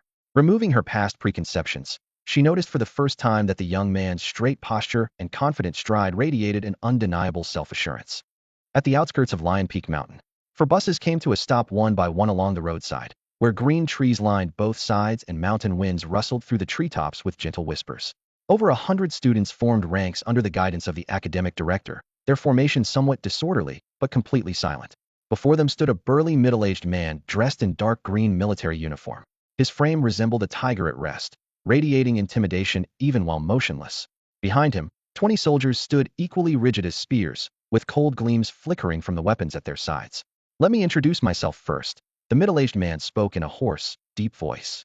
My name is Dong Lianshan, and I'm the chief examiner for this survival assessment. As you can see, my soldiers and I have been temporarily assigned here at your principal's invitation.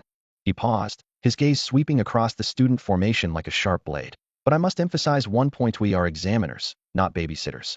Don't assume that if you encounter danger during the assessment, we'll necessarily come to rescue you. He raised his hand in a gesture indicating 10 and coldly announced, regarding this assessment, the authorities have given us a death quota. As long as the mortality rate doesn't exceed 10%, we'll have completed our mission without bearing any responsibility. 10%. Several students couldn't help but gasp, their faces instantly turning pale. One death for every 10 people. This figure was enough to unnerve many adults, let alone these 17 and 18-year-old high school students.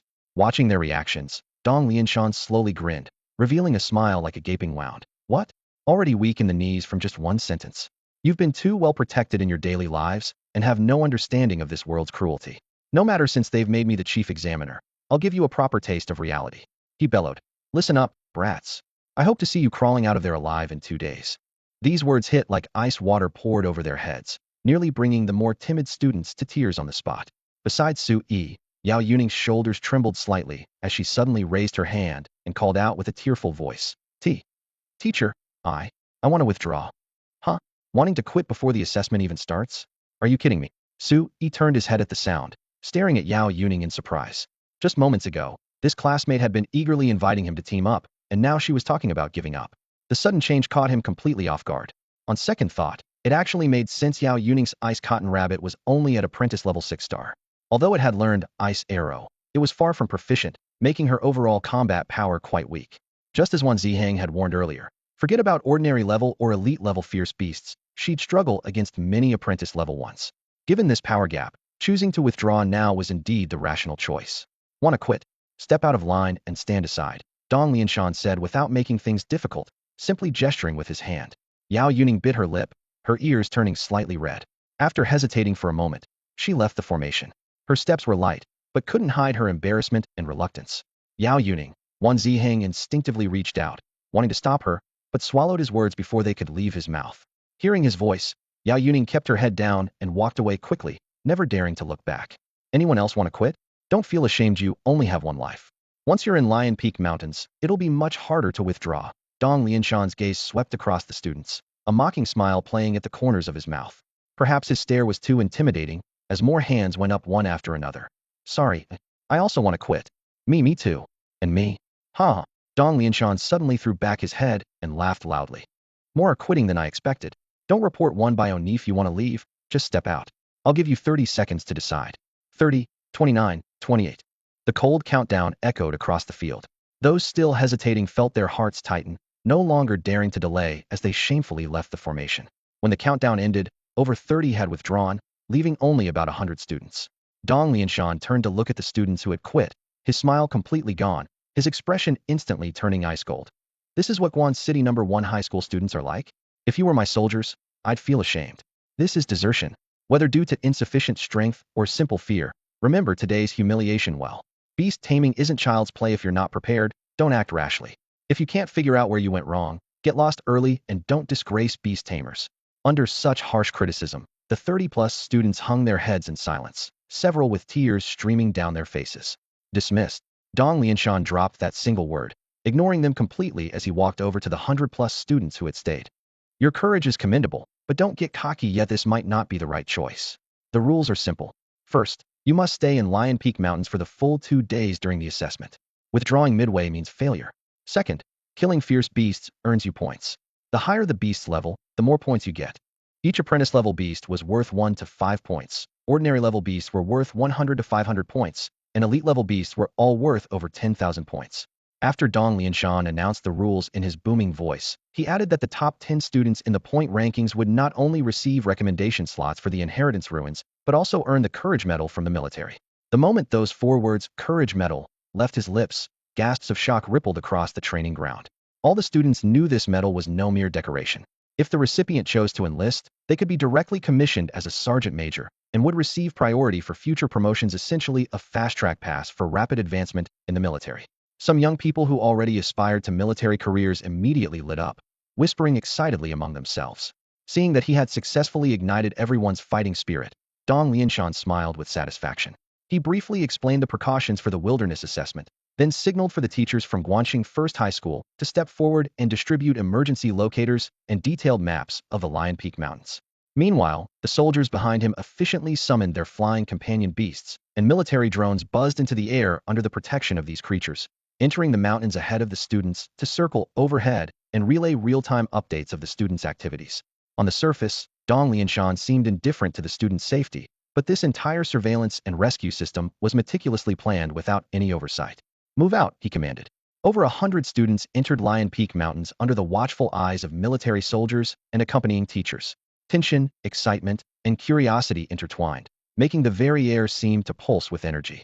Most formed teams with their classmates, while a few chose to go solo either supremely confident and unwilling to burden teammates, like Su Yi, or because they had poor relationships and were politely rejected by all teams. Deep in the mountains, atop a small mound barely half a person's height, Su Yi raised his hand to summon Little Thorn. Tender green vines burst from the earth, thorns surging like a nimble green serpent coiling around him. He glanced at the drone circling overhead, then gazed toward the lush forest in the distance, his chest swelling with ambition. "Let's go?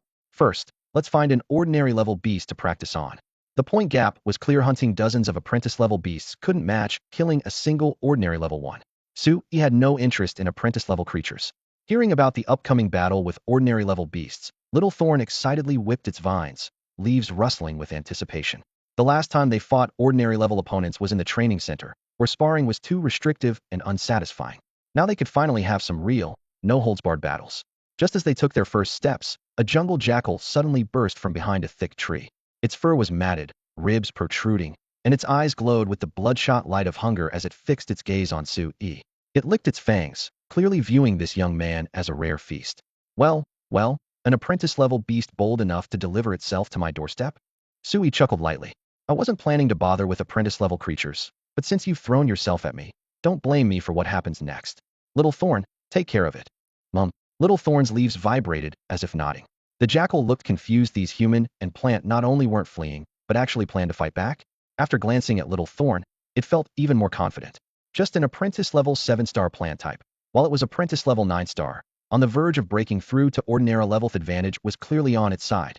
With this thought, contempt flashed in its eyes as it let out a hoarse howl and lunged at Little Thorn, intending to teach them a harsh lesson.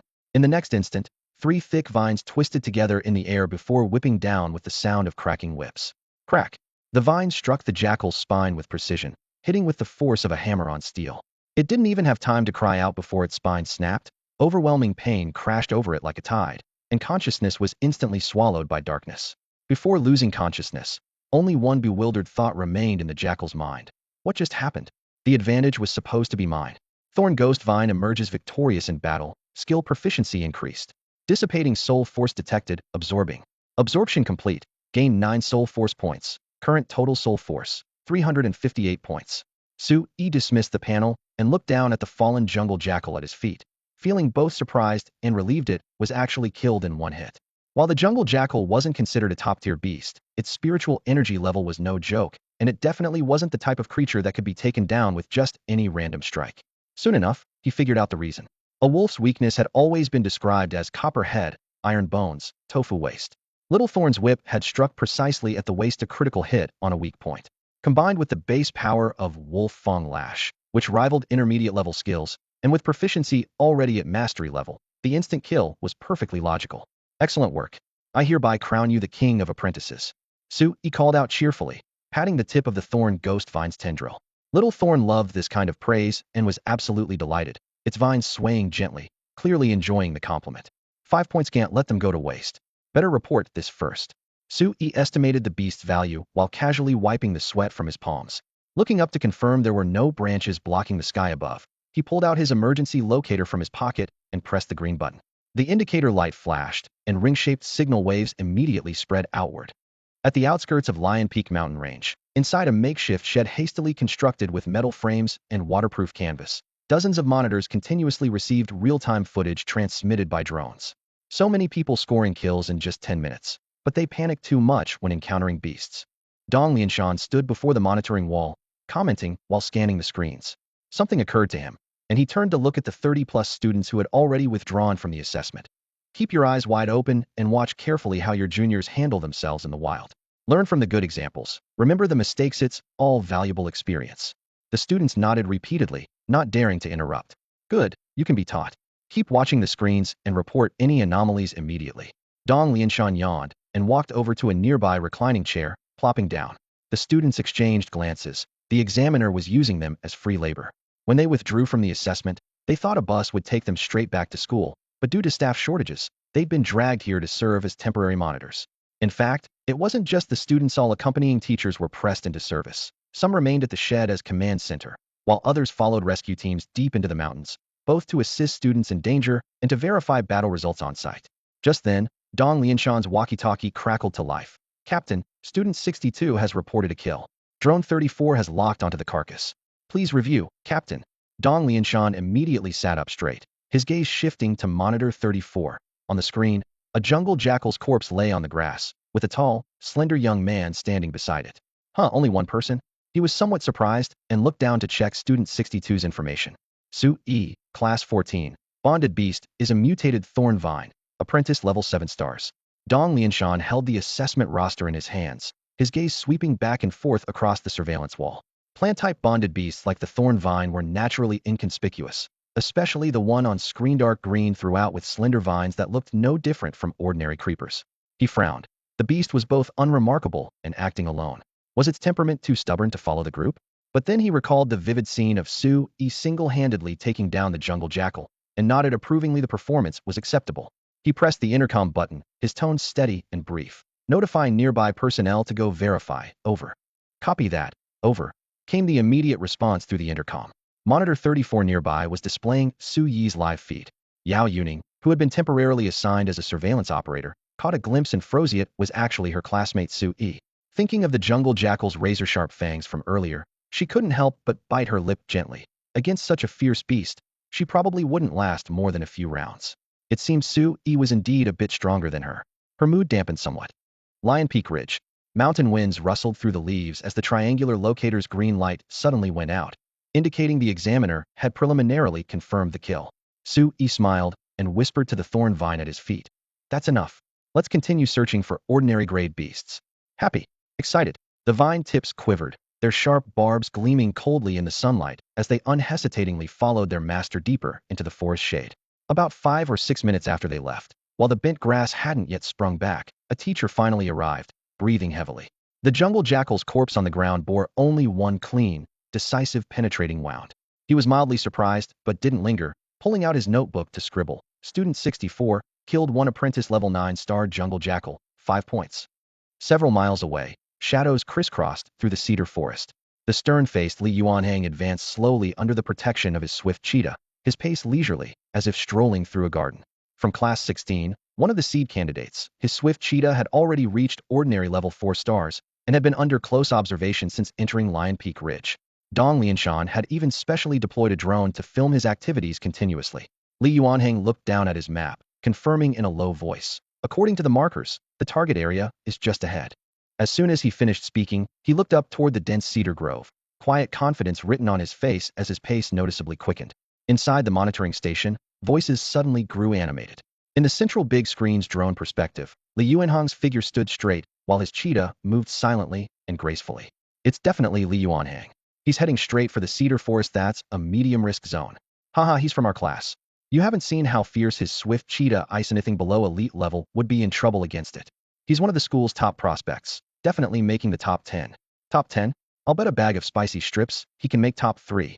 Don't get too cocky. Lei Howdy from our class 8 isn't bad either. What level is Lei Howdy's bonded beast? Li Yuanhang's is ordinary level 4 stars. Only 2 stars difference. Cetoascent make much difference in overall strength. What's there to brag about? Before the argument could reach a conclusion, a female student suddenly exclaimed, Quick, look! Li Yuanhang's endanger's a black-backed tiger. Everyone immediately crowded around the screen. In the footage, a muscular black-backed tiger leaped out, its stripes barely visible in the shadows, its sheer size alone imposing tremendous pressure. Students with deeper assessment experience immediately recognized this black-backed tiger was at least ordinary level 6 stars or above. Black-backed tigers are excellent fighters. Li Yuanhang's luck is a bit rough. So what? I believe Li Yuanhang can definitely defeat it. Not only the students, but Dong Lianshan and the other teachers who had stayed behind also gathered around when they heard the commotion. It seemed Li Yuanhang was planning to face the black-backed tiger head-on. A flash of approval crossed Dong Lianshan's eyes, but he still raised his walkie-talkie. Notify the rescue personnel closest to student number 71 to converge immediately and await further orders. Over. Copy that. Over. As soon as the words fell, the black-backed tiger, which had been in a standoff for so long, suddenly let out a deafening roar and lunged fiercely at the swift cheetah opposite it. The black-backed tiger was a metal attribute extraordinary creature with astonishing strength and destructive power. Its claws could easily slice through thin steel plates. The cheetah didn't dare to block directly and relied on its agile form to leap sideways, causing the black-backed tiger to miss its target. Taking advantage of the moment when its opponent landed, the cheetah struck back with its claws, aiming straight for the black-backed tiger's neck with swift and vicious movements. Although its claws weren't as sharp as the black-backed tiger's, they still posed a threat that couldn't be ignored. The black-backed tiger's paws had just touched the ground, leaving no time to dodge, but there wasn't a trace of panic in its eyes. Instead, they showed contempt. In the next moment, spiritual energy surged within its body, and a bronze-colored aura appeared on the surface of its fur. Screech! The cheetah's claws scraped against the light membrane, creating a piercing friction sound like iron blades scraping steel. Copper skin. Li Yuanhang, who had been composed until now, finally showed alarm. This black-backed tiger had actually mastered copper skin. Though it was a low-level skill, it was extremely valuable among creatures of the same rank, significantly boosting defense. Data showed that at most 1 out of 10 wild black-backed tigers could learn it. What terrible luck! In the monitoring shed, the teachers and students recognized this skill and all held their breath for Li Yuanhang. Having one more skill versus one less made a world of difference in overall strength. The already troublesome black-backed tiger, now with copper skin, had become an elite among ordinary-grade fierce beasts. Dong Lianshan became increasingly restless and urged the rescue team to accelerate once more. However, the first round of combat actually resulted in mutual damage. After its strike missed, the cheetah quickly jumped back, vigilantly watching its opponent and looking for the next opening.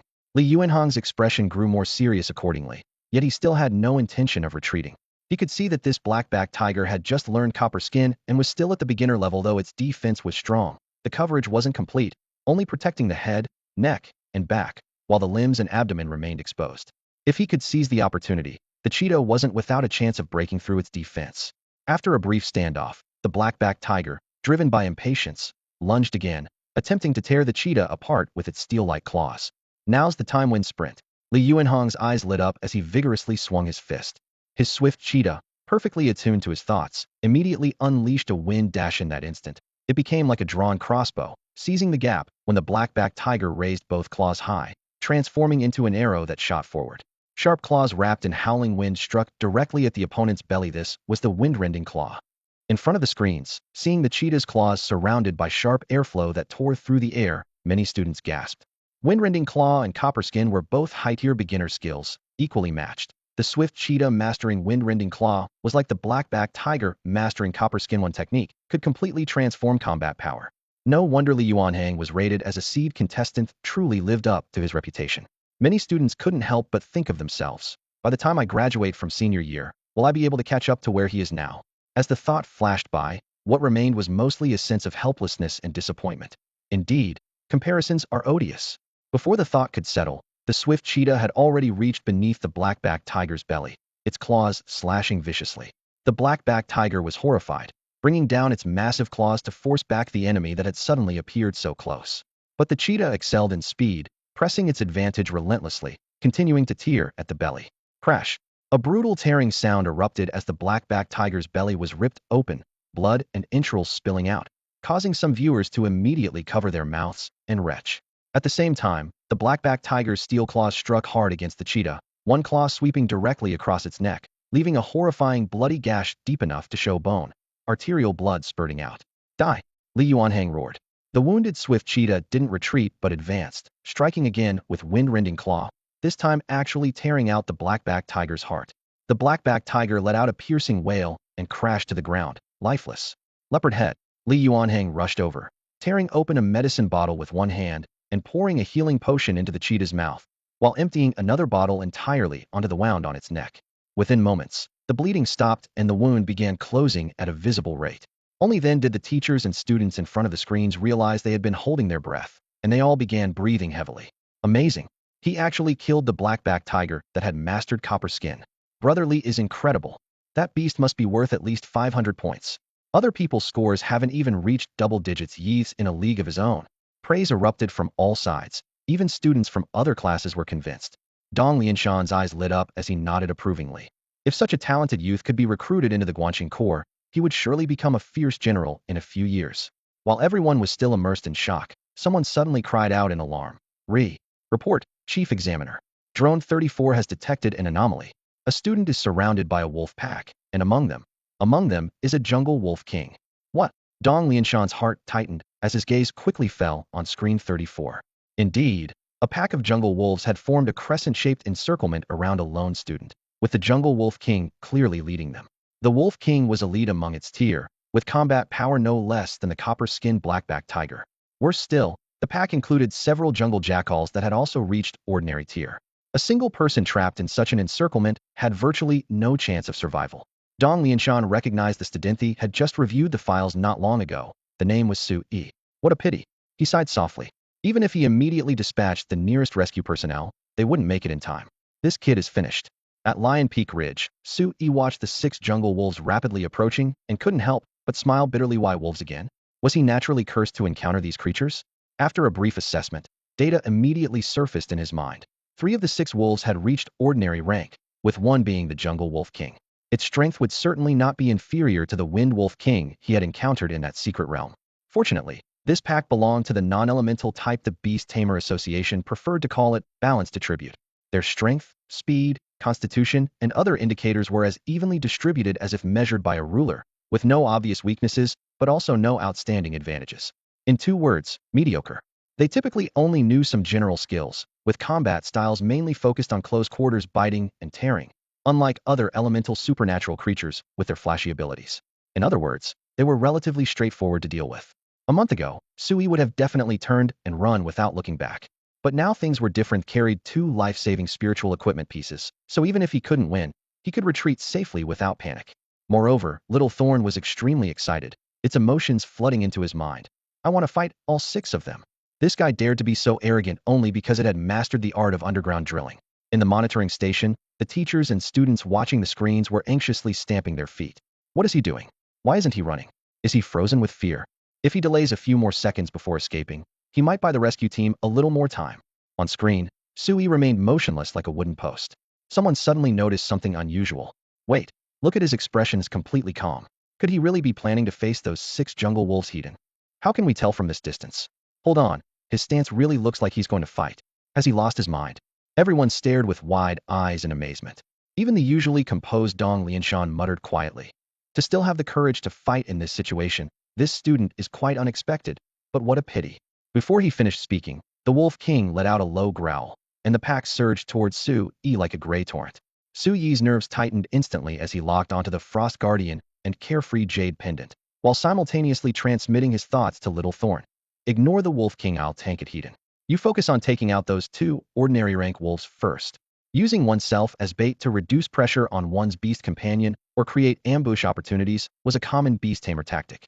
Of course, the prerequisite was that the beast tamer had to withstand the first wave of attacks, otherwise it would be like an old man hanging himself, pure suicide.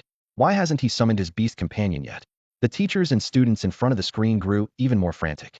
Most of them didn't know what Su Yi's beast companion was, and seeing no other supernatural creatures around, they all assumed he hadn't summoned it yet. Dong Lianshan seemed to have guessed something, his eyes narrowing slightly. Sure enough, a sudden change occurred. The previously silent earth began to rumble, and 9 arm-thick vines burst through the soil with a sharp hiss. The vine bodies were covered in dark patterns, their surfaces gleaming with an eerie light and bristling with thorns, clearly no ordinary plant. Before anyone could cry out in alarm, the 9 vines had already precisely locked onto the front paws of 2 jungle jackals. Caught completely off guard, the jackals tumbled forward as if tripped, their snouts hitting the ground as they let out piercing howls. Holy crap, you can do that! The audience in front of their screens exploded instantly. Now they finally understood why Su Yi's contracted beast had never been seen before. It turned out to be a thorn vine that had been lurking underground all along, waiting for this very moment to launch a sneak attack. Taking down 2 jungle jackals with a single move was already jaw-dropping enough. But what was even more shocking was that these 2 weren't even apprentice-level, they were ordinary-level jackals, second only to the jungle wolf king.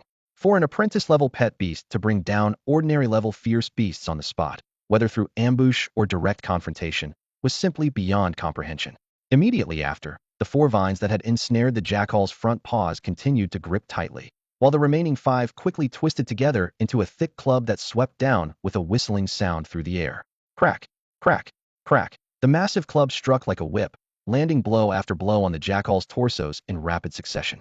Each strike was extremely precise and seamlessly connected, demonstrating the mastery level of the whipping skill to perfection.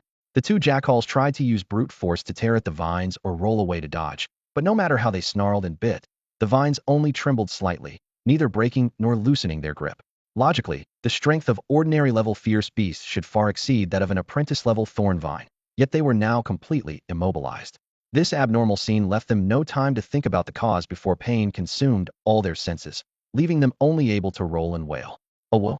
The jungle wolf king that had been charging towards Su Yi suddenly whipped its head around, and upon seeing the carnage, its eyes instantly blazed with fury. The 2 ordinary-level jackals had already been struck 4 or 5 times, and, while they hadn't died instantly like their apprentice-level kin earlier, they were now bloodied and broken, their fighting spirit completely shattered, left with only feeble struggling breaths. In front of their screens, students stared wide-eyed in unison, and even Dong Lianshan, who had been sitting steadily in his chair, drew in a sharp breath. An apprentice-level 7-star Thorn Vine had rendered 2 ordinary-level jackals combat ineffective in mere seconds. How could this possibly be considered normal operation? If it had been a rare pet beast, he might have grudgingly accepted it, but a mere Thorn Vine, even with the advantage of a sneak attack, was simply too terrifying. What concerned him even more were the details that laypeople couldn't discern. The frequency and force of the vine strikes clearly indicated that the opponent had mastered the whipping skill and had already reached proficiency. Moreover, that eerie glow on the vine surfaces was particularly striking. Ordinary thorn vines simply didn't possess such toughness.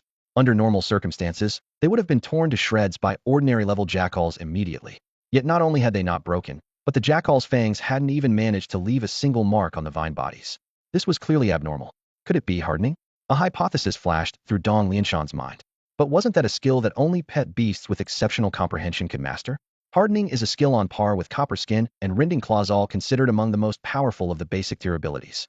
For extraordinary creatures below elite rank, mastering any one of these skills instantly elevates them to the top of their tier. This distinction is often used to separate ordinary beast companions from exceptional ones.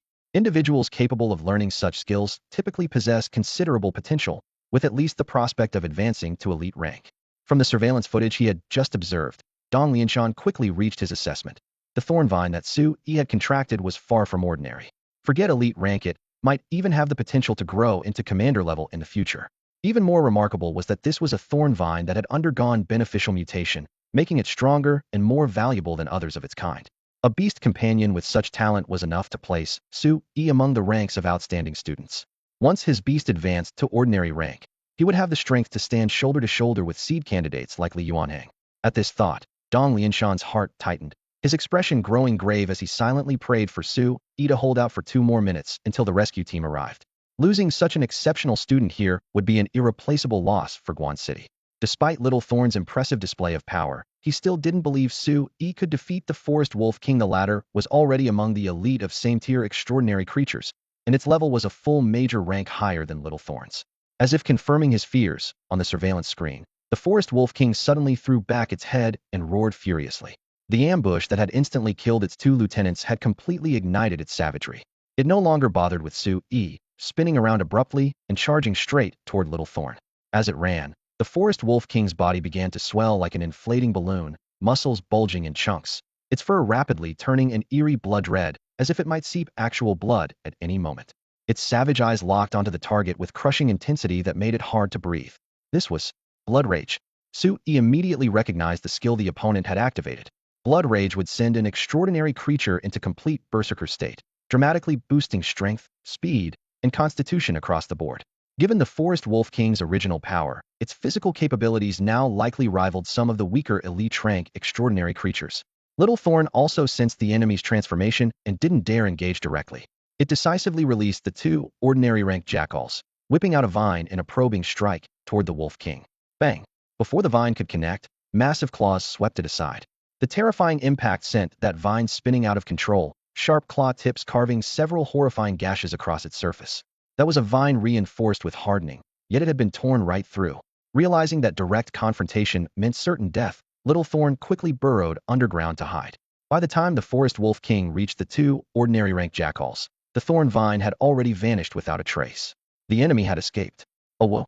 The jungle wolf king let out a furious roar, its rage now having nowhere to vent, driving the already berserk beast into even greater madness. Even the 3 apprentice-level jackals grew fearful at the sight and quietly retreated several steps. Fury consumed its last shred of reason as its bestial gaze locked onto Sui. Muscles tensed, and in the next second, it thundered off the ground, lunging forward once again. Little Thorn was the one who provoked you, not me. Why are you taking it out on me? Sui joked outwardly, but inwardly he was more tense than anyone. 2 life-saving treasures were already locked in his perception, ready for immediate escape if things went south. Before the viewing screens, the spectators collectively gasped. The blood-raged Jungle Wolf King's combat power was approaching that of an elite-level beast. Even Liaozhai would probably turn tail and run at the sight of it.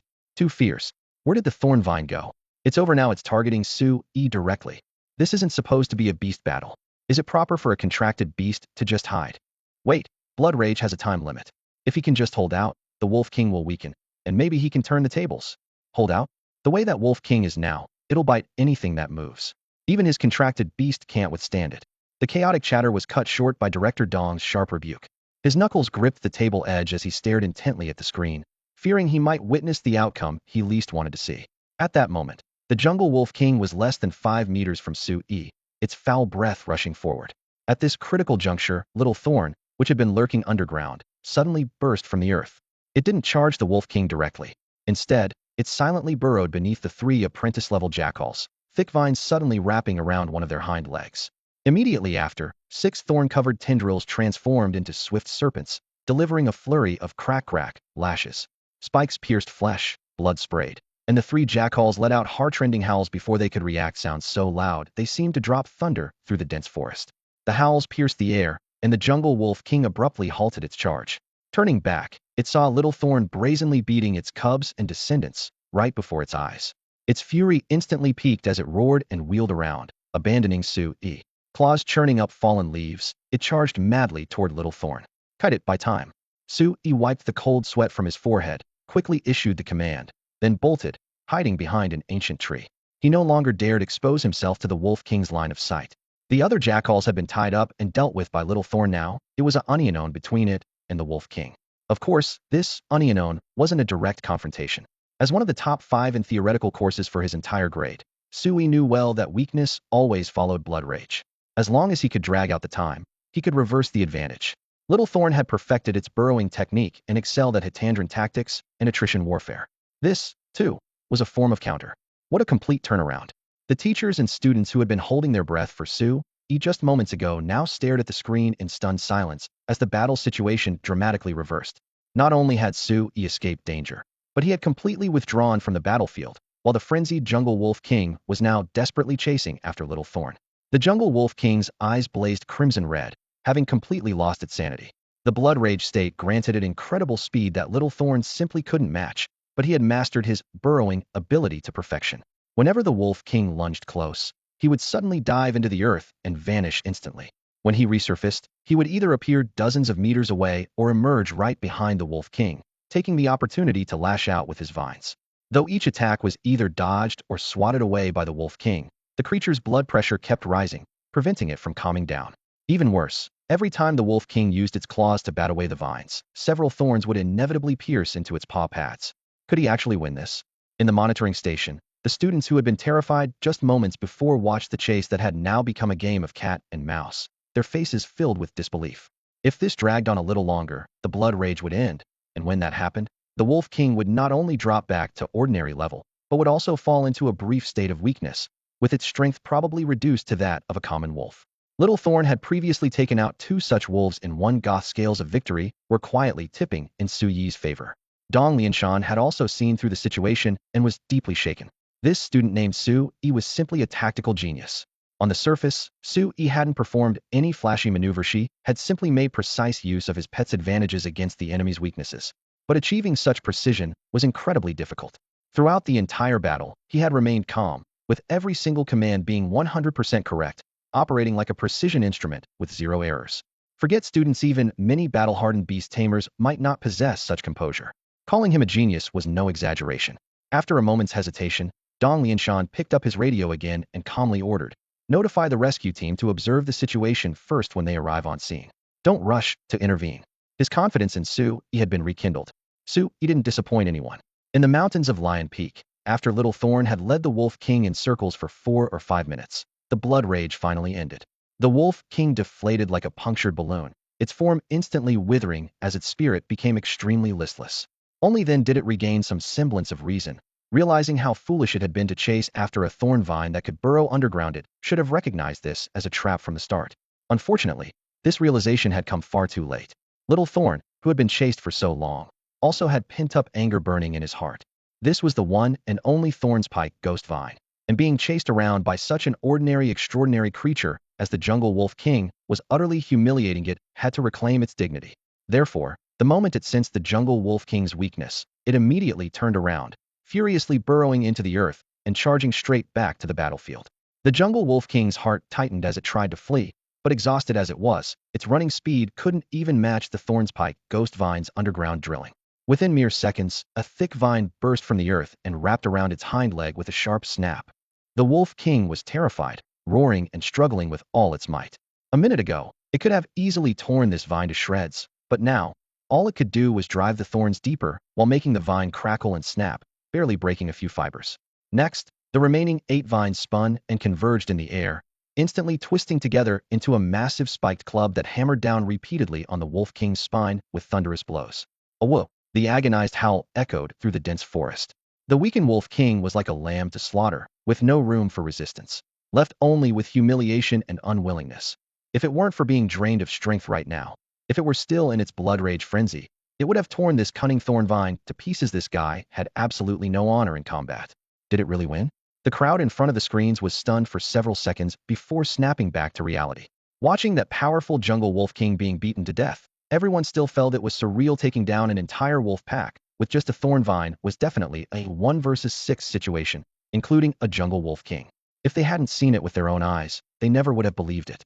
By the way, who is this person? Which class is he from? How come we've never heard of him before? A student finally spoke up. Everyone had been too tense earlier to ask, but now they had the leisure to wonder. Hearing this, Yao Yuning, still in shock, finally came to her senses and stammered. He's from our class, class 4 of grade 11, Su-yi.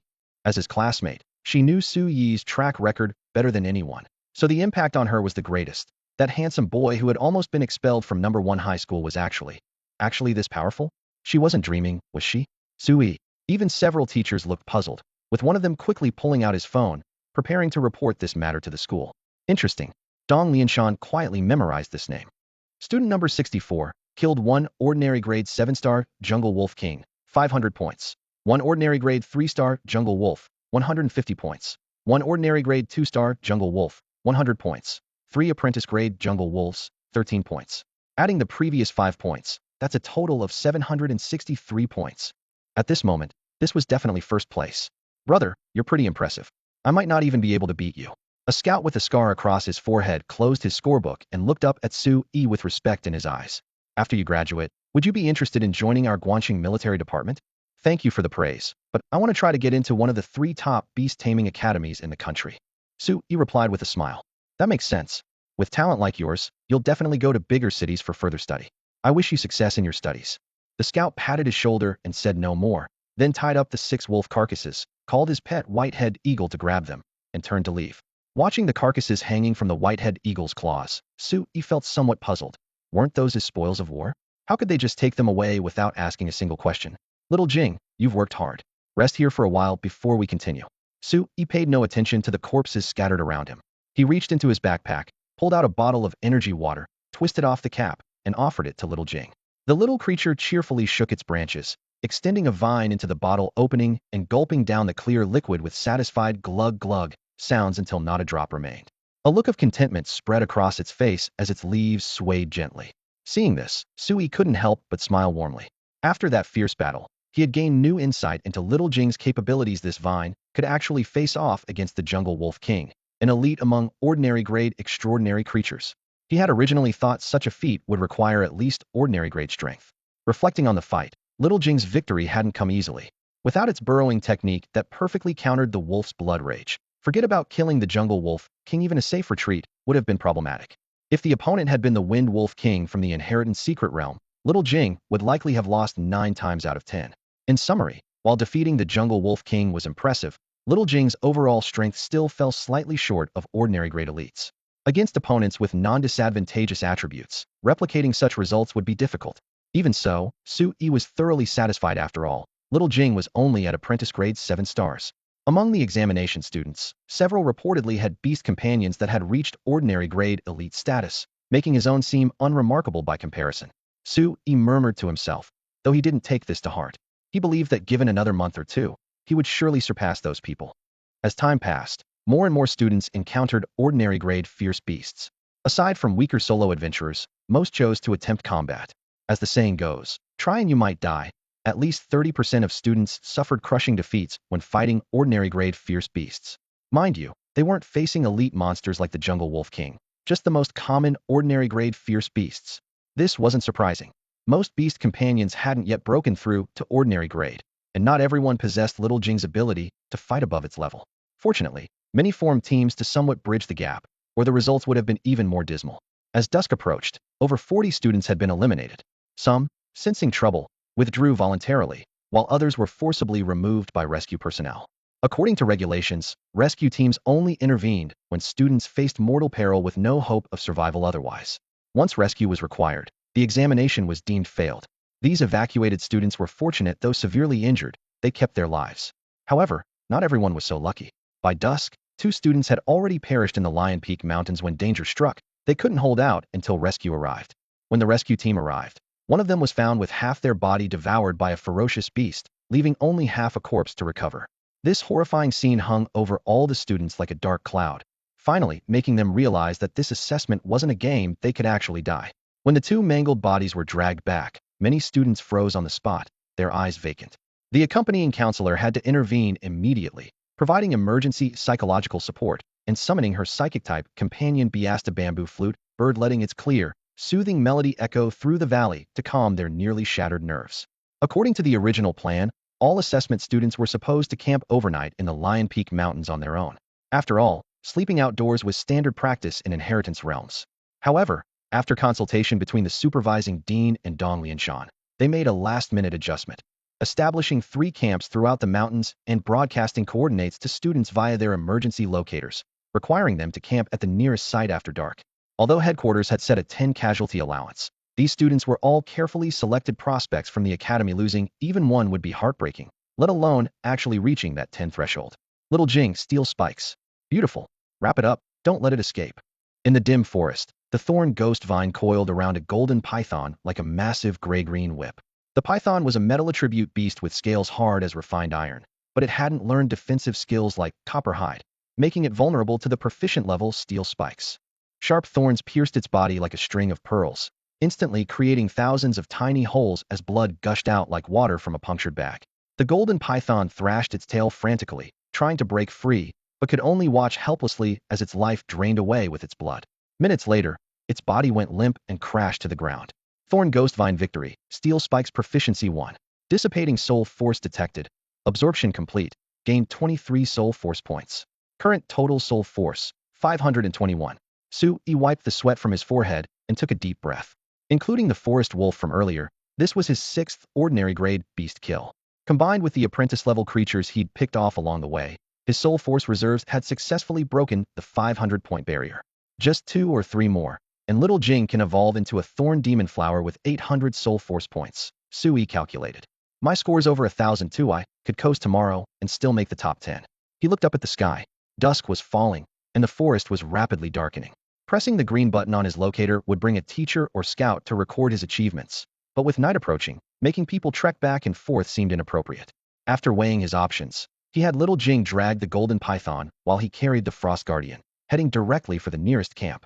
The mountain night was eerily quiet, with branches blocking out the sky, not completely dark yet, but already shadowy.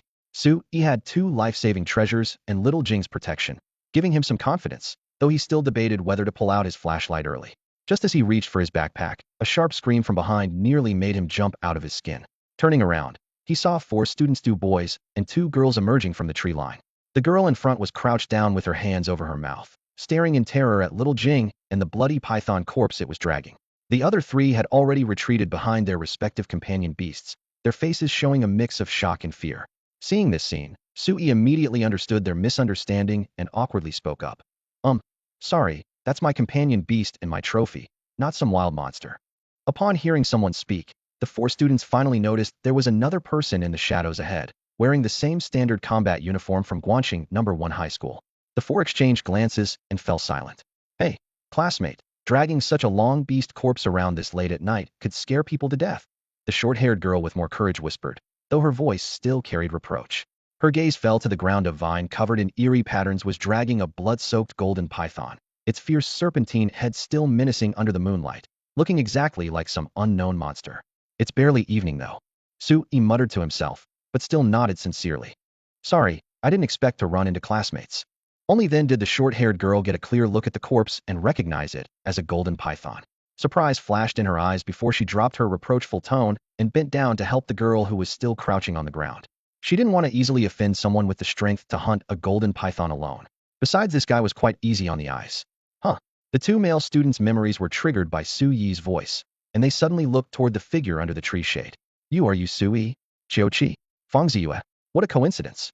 Sui recognized them too, then seemed to remember something and asked puzzledly, Where's Wan Ziheng? Isn't he in your group? Is now really the time to worry about that? The two stared blankly at the golden python on the ground, unable to believe it. Did you kill this? Yeah, took quite a bit of effort. Sui admitted with a smile, making no attempt to hide it. A golden python that even two people would struggle with. The two still wanted to argue but couldn't convince themselves this metal attribute extraordinary creature was known for its strength and thick defense. Always troublesome. They knew that even working together, they might not fare well against it. The short-haired girl extended her hand proactively. Are you their classmate? Hello, I'm Mo Jianting, and she's Wu Yingying. We're both from Class 9, Grade 1. After studying Wu Yingying, she wore a faint smile, clearly having moved past the earlier misunderstanding. Nice to meet you both. I'm Sui from Class 4, Grade 1. Sui approached and looked at Wu Yingying with concern. Were you scared just now? Sorry about that. Honestly, he had been startled by that scream too. He even suspected that these three companions weren't just frightened by the golden python, but probably stunned by Wu Yingying's vocal power as well. Wu Yingying's cheeks flushed slightly as she said softly, It's fine. I'm just too sensitive. Sorry for embarrassing myself. Actually, my poison thorn rose is quite powerful. It's already at ordinary level, so I wouldn't be afraid even if I really encountered a golden python. Poison thorn rose. Sui raised an eyebrow. Like his own thorn vine, it belonged to the plant category, but poison thorn rose was more precious, being dual attribute with both wood and poison. So your beast companion is a poison thorn rose. I heard its toxic mist can paralyze even elite-level extraordinary creatures. Sui said with a smile. Not quite that impressive yet. Me venomous rose hasn't mastered the poison mist skill. Wu Yingying lowered her eyelashes, not daring to meet Suyi's gaze directly, her wandering eyes revealing a hint of shyness.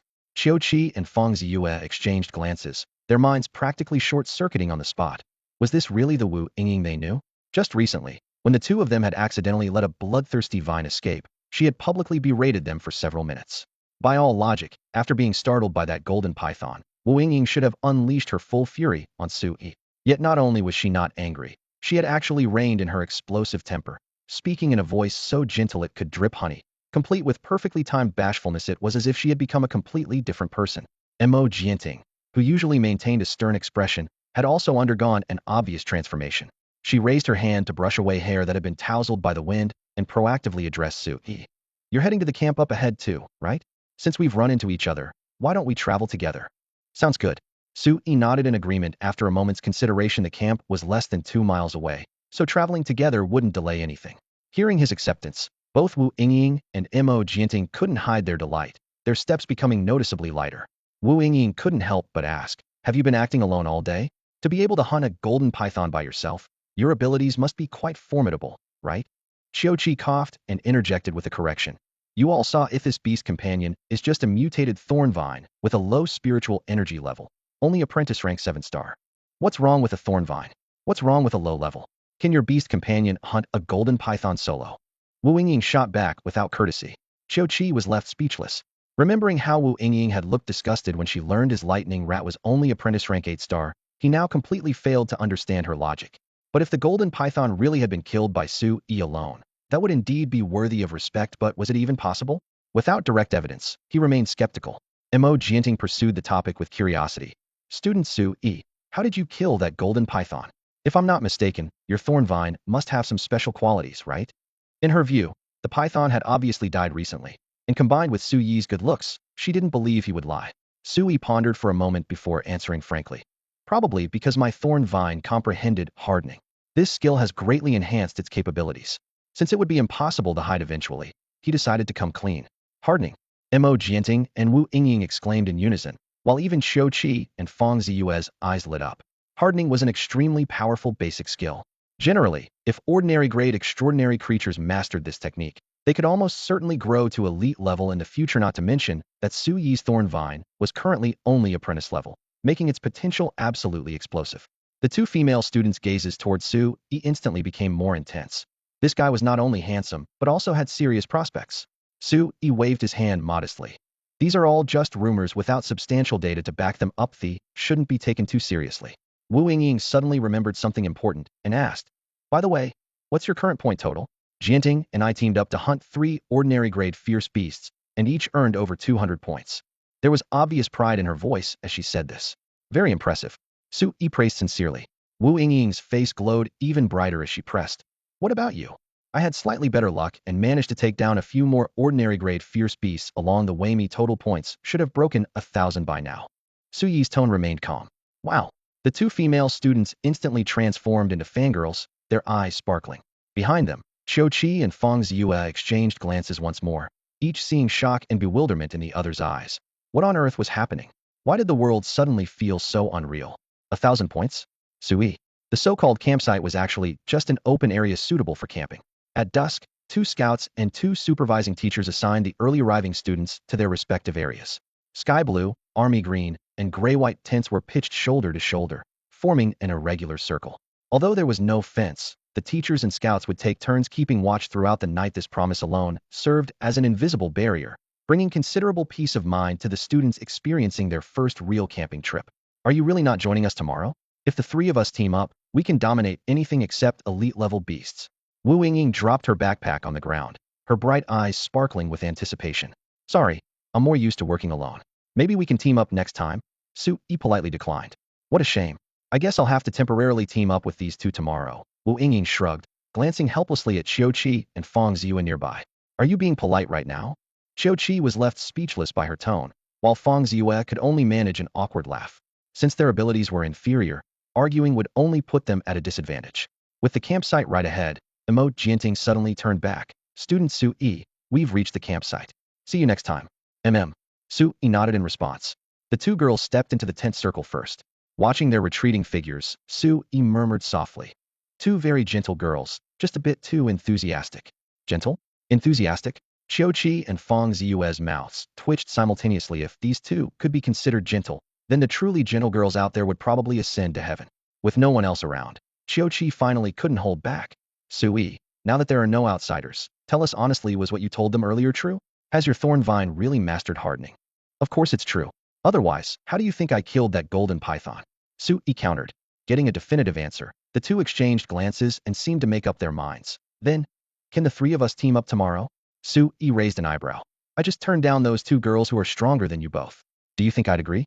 Besides, you've already teamed up with them. Those kinds of capable and gentle, polite girls are what many guys can only dream of, right? Please stop saying gentle and polite.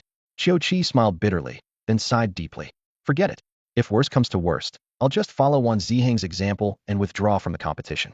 I originally hoped to compete for a recommendation spot to the Heritage Ruins, but I never expected even the school's wilderness survival assessment to be this challenging. With that, he waved to Fang Ziyue and walked dejectedly toward the campsite, completely lacking the high spirits he'd had when signing up. Student number 64 eliminated 1 common grade 5-star golden python, earning 250 points. Scout Song Guofeng entered the data into his terminal. Total points, 1,331, currently ranked 3rd. Young man, you've got real potential. Only 3rd. I thought I might take 1st place. Su Yi smiled calmly. Song Guofeng patted his shoulder. Don't aim too high too fast. Your beast companion is still only apprentice level, so achieving this result is already remarkable. Among the current top 10 in points ranking, you're the only one whose beast companion hasn't grown to common level yet. Song Guofeng was at a loss for words. Thanks for the reminder, Brother Song. I'll keep that in mind. Su Yi nodded respectfully, a hint of curiosity flickering in his eyes. By the way, Brother Song, could I ask who the 2 students ranked ahead of me are? Since you're calling me Brother Song, I don't mind telling you. Song Wufang waved his hand dismissively and gestured toward the tactical map. First place is student number 73, Liaozhai, and second place is student number 99, Xiaoyihan. Here's another piece of news for you. They're both in our camp. If you're interested, you could go chat with them and expand your network. It wouldn't hurt you, kid. Thanks, Brother Song, but I'll pass. Su Yi smiled his thanks, then turned and headed toward his tent. Night had fully fallen, and several campfires crackled in the gentle breeze. The firelight bathed the camp in a red glow, stretching the tent shadows long across the ground. Song Wufang watched that retreating figure and couldn't help but shake his head. This kid really is just a naive student who has no idea how important connections will be in the future. Finally, I can get some proper rest. After crawling into his tent, Su Yi pulled a thick blanket from his storage ring, spread it on the camp bed, and collapsed onto it, instantly relaxing. After today's intense battles, his arms still ached, but his combat experience and wilderness survival skills had grown tremendously. Once tomorrow's assessment ends, I should focus on training Little Thorn and try to get it to break through to ordinary rank within a month. I wonder if new changes will appear after the breakthrough? He mused to himself. Little Thorn had already undergone one demonization, but perhaps because its level was too low, it wasn't much different from ordinary transcendent creatures now. By true demon standards, it wouldn't even qualify as a lesser demon. Forget it, no point overthinking. He shook his head lightly, pushing aside these stray thoughts, and closed his eyes to enter meditation. No matter how high his ranking, he couldn't afford to be careless. For this wilderness survival assessment, he had set several goals. First, break into the top 10. Originally, he hadn't been interested in the top 10 since he didn't plan to enter the inheritance ruins, but he really wanted the courage badge promised by the military that was a conspicuous honor that could be worn on a military uniform. Incredibly prestigious. Second, he wanted to accumulate as much soul power as possible while training Little Thorn. Though Little Thorn was formidable, its 3 skills Lash, Hardening, and Steel Spike were only at proficient level, with huge room for improvement. If he could push them to mastery in the short term, its combat power would surely reach new heights. Even without advancing to ordinary rank, it would be enough to sweep through ordinary rank elites like the Forest Wolf King. For most transcendent creatures, such speed would be pure fantasy, but Little Thorn was different. Whether due to the transformation brought by demonization or its own astonishing comprehension, its grasp of skill essentials was remarkably fast. This was precisely why Su Yi had such confidence in it. If other candidates knew his thoughts, they'd probably be quite discouraged, while others were trembling with fear and proceeding cautiously in the wilderness survival assessment. He was contemplating how to train his beast companion talk about not taking the assessment seriously. Early the next morning, Su Yi left the camp before dawn. Standing on the thick branch of a towering ancient tree, he looked down at the battle below and shouted commands. Little Jing, whip it. Don't hold back, knock off every single petal. On the ground, Little Jing was locked in combat with a serrated man-eating flower. The flower was vicious and cunning, naturally gifted at camouflage, able to change the color and shape of its petals at will. When Su Yi had passed by earlier, he mistook it for an ordinary wildflower and nearly fell victim to a sneak attack. The fist-sized bud suddenly expanded to the size of a wash basin, revealing a mouth full of razor-sharp teeth that almost bit through Su Yi's leg. Fortunately, Little Jing never left his side and immediately whipped the flower away, allowing Su Yi to escape disaster. Though the serrated man-eating flower was only a common-grade beast, its bite force was terrifying. However, its prized teeth could only scrape off wood shavings when they met Little Jing's resilient vines. Enraged, Little Jing's vines suddenly coiled around the opponent's stem as it growled angrily. You dare bite me? I'll smash every one of your teeth. It immediately tightened its grip, then 7 or 8 vine tendrils lashed down like a rain of whips, sending petals flying in all directions, fragments swaying wildly in the wind. After more than 100 heavy strikes, the man-eating flower was beaten to pulp, its bloom twisted clean off. The brutality left even Su Yi stunned. Another common-grade beast down. Has anyone been keeping count of how many that is now? He muttered to himself, his tone completely relaxed. Meanwhile, in the monitoring station, the students, those candidates who had already withdrawn from the examination, had also risen early to watch the screens. Yesterday they complained this was a tedious chore, but now they watched with rapt attention. The only disappointment was that the drones lacked audio equipment, and the cameras hung too high to capture close-up details clearly. Among the surviving candidates, Su Yi was extremely popular, with his livestream consistently ranking in the top 3 for viewer count. Watching an apprentice-level pet beast crush common-grade beasts was far more satisfying and stress-relieving than watching Liaozhai and others struggle in bitter battles. That's the second one today. Is his thorn vine really still at apprentice level? One student marveled. It wins so easily, and against plant-type beasts of the same attribute no less. How could that be fake? Haven't you noticed its strength isn't actually that great? If it didn't coil around and immediately tie knots, relying on the vine's toughness, it couldn't restrain those beasts at all, another countered. Now that you mention it, that does seem right. Little Jing's binding actually works on the rope principle. To break free, you need not just more strength than it has, but enough force to snap the vines. Just as everyone was about to continue analyzing Little Jing's peculiar traits, one student suddenly exclaimed, "You're still watching, Sui? Look over here. Li Yuanhang and Xia Yihan are about to hunt an elite-grade beast." What? An elite-grade beast? Everyone gasped and hurried to look at the screens broadcasting those candidates. On the screen, Li Yuanhang, Xia Yihan, Liaozhai, and Jia Rua, four powerhouses ranked in the top 5 by points, had gathered together, while their companion beasts faced off against a crimson flamehound lion. The crimson flamehound lion was entirely vermilion red, similar in size to a jackal or wolf. The male's neck was adorned with a lion's mane, yet it retained the sharp, fierce lines of a wolf dog. It wasn't the result of a lion cuckolding a wolf dog, nor a wolf dog cuckolding a lion, but rather a pure otherworldly creature that had emerged from the secret realm. Now cornered by 4 companion beasts, its tail spewed fire, its eyes shot forth cold light, and angry flames crackled and danced along its fur.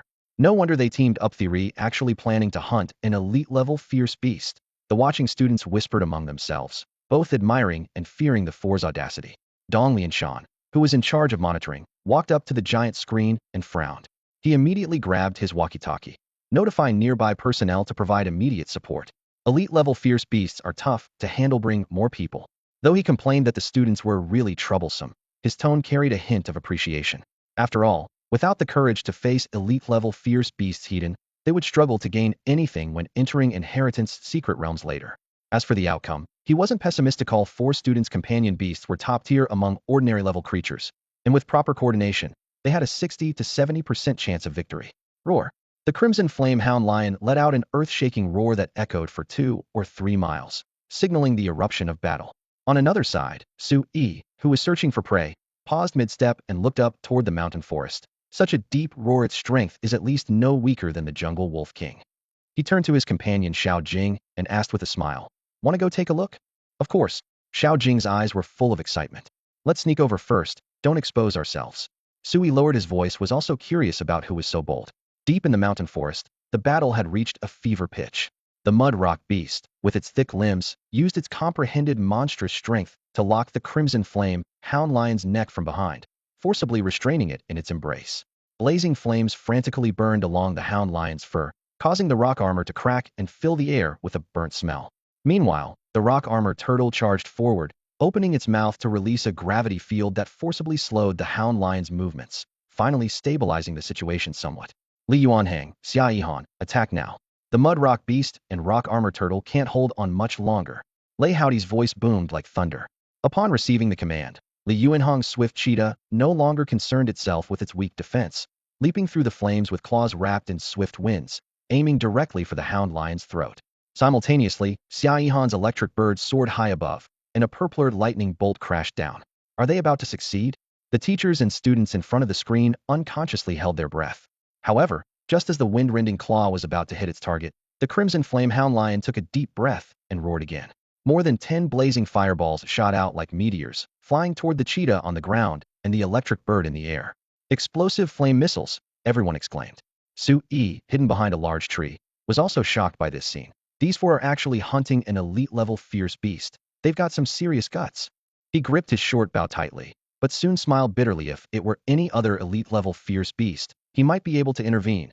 But facing the fire attribute crimson flamehound lion, unfortunately, this type of fire attribute extraordinary creature was Xiao Jing's natural enemy, so they could only wish for the best. Sui poked his head out to take a look and found that the situation over there wasn't as dire as he had imagined. The swift cheetah had charged too close, and despite desperately twisting its body to dodge, it was still struck squarely in the chest by 2 scorching fireballs. The entire beast tumbled across the grassland as if hammered by a heavy blow, its fur charred black with blood seeping through, suffering severe injuries on the spot. In contrast, the electric bird circling high above was in much better shape. It had distanced itself from the battle and, with only a limited number of fireballs flying toward it, managed to dodge them all one by one, leaving only trails of searing flames in the wake of its wings. Even more impressive, the lightning it had previously gathered struck accurately on the flamehound lion's back, and the intense electric arc immediately caused the fire attribute beast to convulse all over, with wisps of blue smoke even rising from its forehead. The mud rock beast and rock shell turtle entangled with it suffered collateral damage, trembling together like sieves. But Xia Yihan still wasn't satisfied. After a moment's hesitation, she cried out delicately, "Continue." The next moment, another purple-white lightning bolt gathered in the dark clouds and crashed down thunderously on the three extraordinary creatures. Liaozhai and Jia Rui felt their hearts ache so much their eyelids twitched, opening their mouths to intervene, but swallowing their words at the last moment. "Then continue." Xia Yihan cried out again, seemingly determined not to rest until the flame-hound lion was completely struck dead. The teachers and students watching from their screens felt their hearts tighten.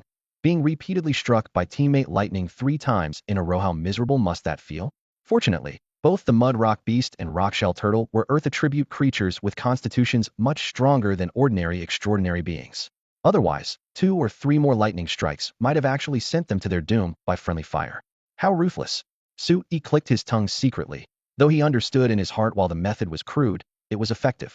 If they continued this lightning bombardment, the flamehound lion would eventually be finished off.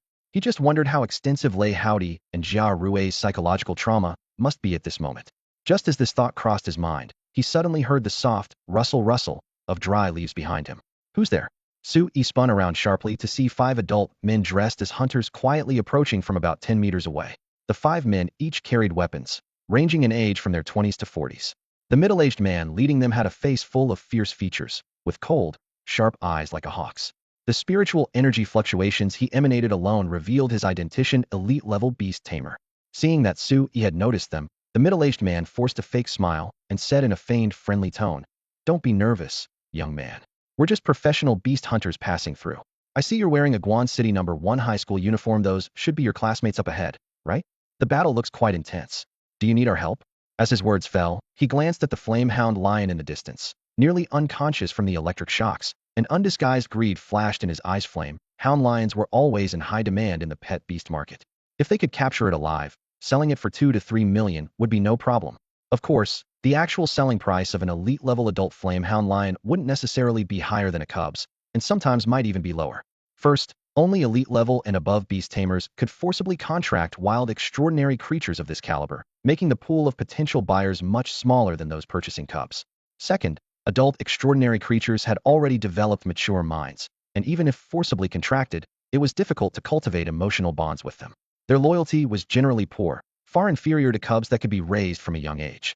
Companion beasts are the most important partners for beast tamers, and low loyalty can be extremely dangerous. For this reason, whenever possible, people in the market always prefer to choose cubs. However, even with this iron rule, encountering an elite-grade crimson flame lion dog that could be obtained for free would still make countless beast hunters' hearts race. After all, who would complain about having too much combat power? At this moment, Su Yi in the mountain forest encountered just such a 5-person team. When they offered to escort him for a while, he politely shook his head. "Thank you for your kind offer, but we don't need your help. Our teachers and examiners are nearby, and if we encounter real danger, they'll come to our rescue in time." Teachers? Examiners? The beast hunters were slightly taken aback. "Yes, we're participating in a wilderness survival assessment arranged by our school," Su Yi said, pointing up at the sky. The middle-aged man looked up and saw a drone circling overhead, its propeller blades humming clearly audible through the forest. No wonder they'd been seeing drones all along the way. He muttered to himself they were all there to protect these students. With this realization, any inappropriate thoughts he'd been harboring were instantly suppressed, and he could only laugh awkwardly. "I see. Then we won't disturb you." The 5 turned to leave. Su Yi secretly breathed a sigh of relief, wasn't certain whether rescue personnel were actually nearby, and if these people suddenly turned hostile, he would be in serious danger. But just then, a pitiful whimpering sound reached his ears, sad and mournful. Following the sound, Su Yi noticed that the beast hunter at the back was carrying a cage. Inside the iron cage cowered an injured red fox, wearing a spirit-suppressing collar around its neck. Its fiery red fur was stained with blood, and its wet eyes looked at him pitifully, like a damsel in distress pleading for rescue. Information appeared before Su Yi's eyes. Red fox. Spiritual energy. Apprentice level 8 star. Attribute. Fire. Skills. Claw mastery. Fire starting mastery. Small fireball proficiency. Possible evolution. Fire fox. Fire spirit fox. Potential. Marquee level. Marquee level potential. Su Yi's heart jolted with shock. Although he couldn't form a contract yet, and hadn't even unlocked pet-seeking mode, having such a potentially powerful supernatural creature before him was still incredibly tempting, slightly inferior to Xiao Jing's initial potential, but enough to crush the vast majority of companion beasts. "Stop that noise, or I'll slaughter you."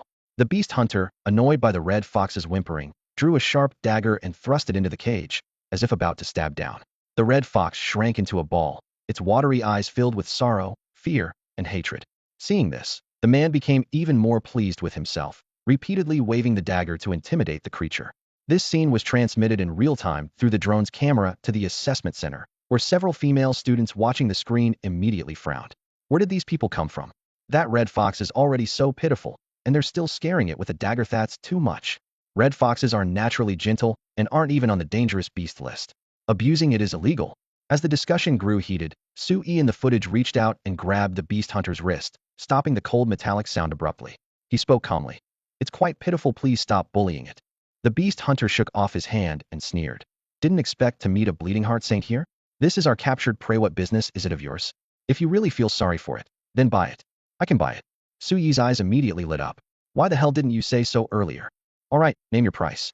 I'll buy it. I remember a red fox usually goes for around 5 or 600,000. Sui spoke calmly, but when he looked at the burly middle-aged man with a scarred face, there was a hint of seriousness in his eyes. The middle-aged man turned slightly, sizing him up with a strange look. Kid, you're just an apprentice beast tamer, right? You can't even contract 2 pet beasts, so what do you want it for? Sui smiled, replying half-truthfully, I'm soft-hearted. I can't stand seeing cute little animals being mistreated. If I hadn't come across this, fine, but since I have, I won't feel right if I don't do something about it. Huh, you really are kind-hearted, kid. The middle-aged man grinned, his fierce gaze carrying a hint of mockery. But my buddy here hasn't mistreated it. That's illegal, and you can't just throw accusations around. Look, aside from the wound from stepping in the trap, this red fox doesn't have a single other injury. Sui continued staring at the red fox in the cage, ignoring the man's taunts. Skip the useless talk. Since you're professional beast hunters, let's talk business. Are you selling that red fox or not? Haha, of course we're selling. The middle-aged man's laugh was rough. But do you have that much money? Its aptitude isn't ordinary. 5 or 600,000 won't cut it. Boss, you're not planning to jack up the price by exploiting my kindness, are you? That wouldn't be very honorable. As Sui spoke, he glanced at the red fox again.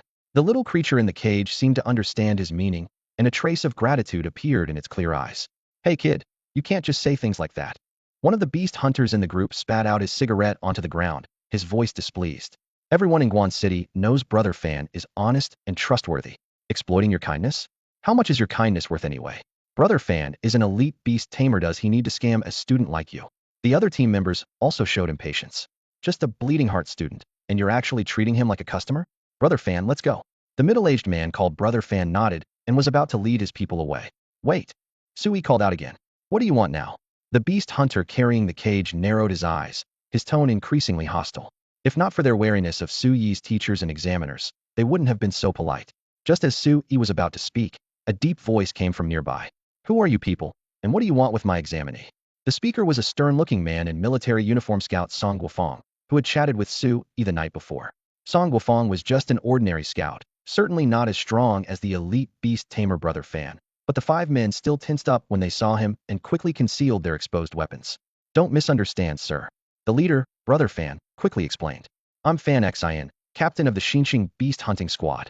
I was just having a casual chat with this young man. Ill intentions. Xinxing? I've heard of you. Song Guofeng nodded. If there's nothing else, disperse. Whine, whine, whine. The red fox in the cage suddenly sniffled and whimpered softly, its voice small but clear. Sui seized the opportunity. We haven't finished our business yet. You should at least give me a price, right? Without a number, how can I know if I can be your customer? Sui wasn't about to let them leave just like that. The poor little fox looked so pitiful. If 500,000 wasn't enough, then make it 1,000,000. If 1,000,000 wasn't enough, then 5 million. In any case, for the sake of love and justice, Sui gritted his teeth in determination. Absolutely had to rescue it. You really won't give up, will you? Beast hunter Fan Xin was getting annoyed by the persistence and rubbed his forehead. Fine, since you're a student, I can't be bothered to keep haggling. If you really want to buy it, 2 million, and this red fox is yours. 2 million for one red fox? Did you misspeak, or did I mishear? Suyi's eyes widened in disbelief. An ordinary red fox certainly wouldn't be worth that price. Fan Xin pushed the iron cage forward. The little red fox inside bristled its fur and bared its snow-white fangs. But this one is special. Its claws can easily tear through my protective gear. Its proficiency is at least at the mastery level. Besides, it's extremely cunning. I had to personally intervene to catch it.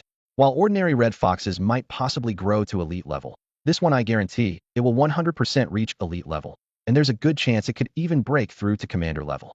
2 million isn't high at all. You talk a good game, but you haven't had it appraised by a beast identifier. How do I know if you're telling the truth? Sui frowned, clearly skeptical. You can ask around about Fan Xian's reputation. I never deal in fakes. Fan Xian shrugged and made a show of picking up the cage to leave. If you don't believe me, forget it. Wait. Suyi's gaze fell on the red fox, his voice full of heartache. 1.6 million, I'll buy it. Oh, Fan Xian raised an eyebrow. You're really going through with this? All right, since you're being straightforward, I'll knock off another 200,000. 1.8 million, that's my bottom line. Not a penny less. Suyi's lips trembled as he hesitated for a long while, as if weighing his bank account balance. Finally, like someone making a momentous decision, he nodded firmly. Deal. 1.8 million. Haha, you're a straightforward guy. Fan Xian finally broke into a smile. Song Guofeng nearby frowned, wanting to intervene, but ultimately deciding against stopping them on the spot. He pulled out his radio to request instructions from his superiors. Meanwhile, at the high-definition screens in the distant monitoring room, several teachers and students were staring intently at the footage. What is Sui doing? He wants to get that little red fox. What's the point of asking for it? Why would they just give it to him? If he really feels sorry for it, he'd have to pay. Pay. That kind of red fox costs at least 500,000 to 600,000. If he spends that much money just out of kindness, isn't that too impulsive?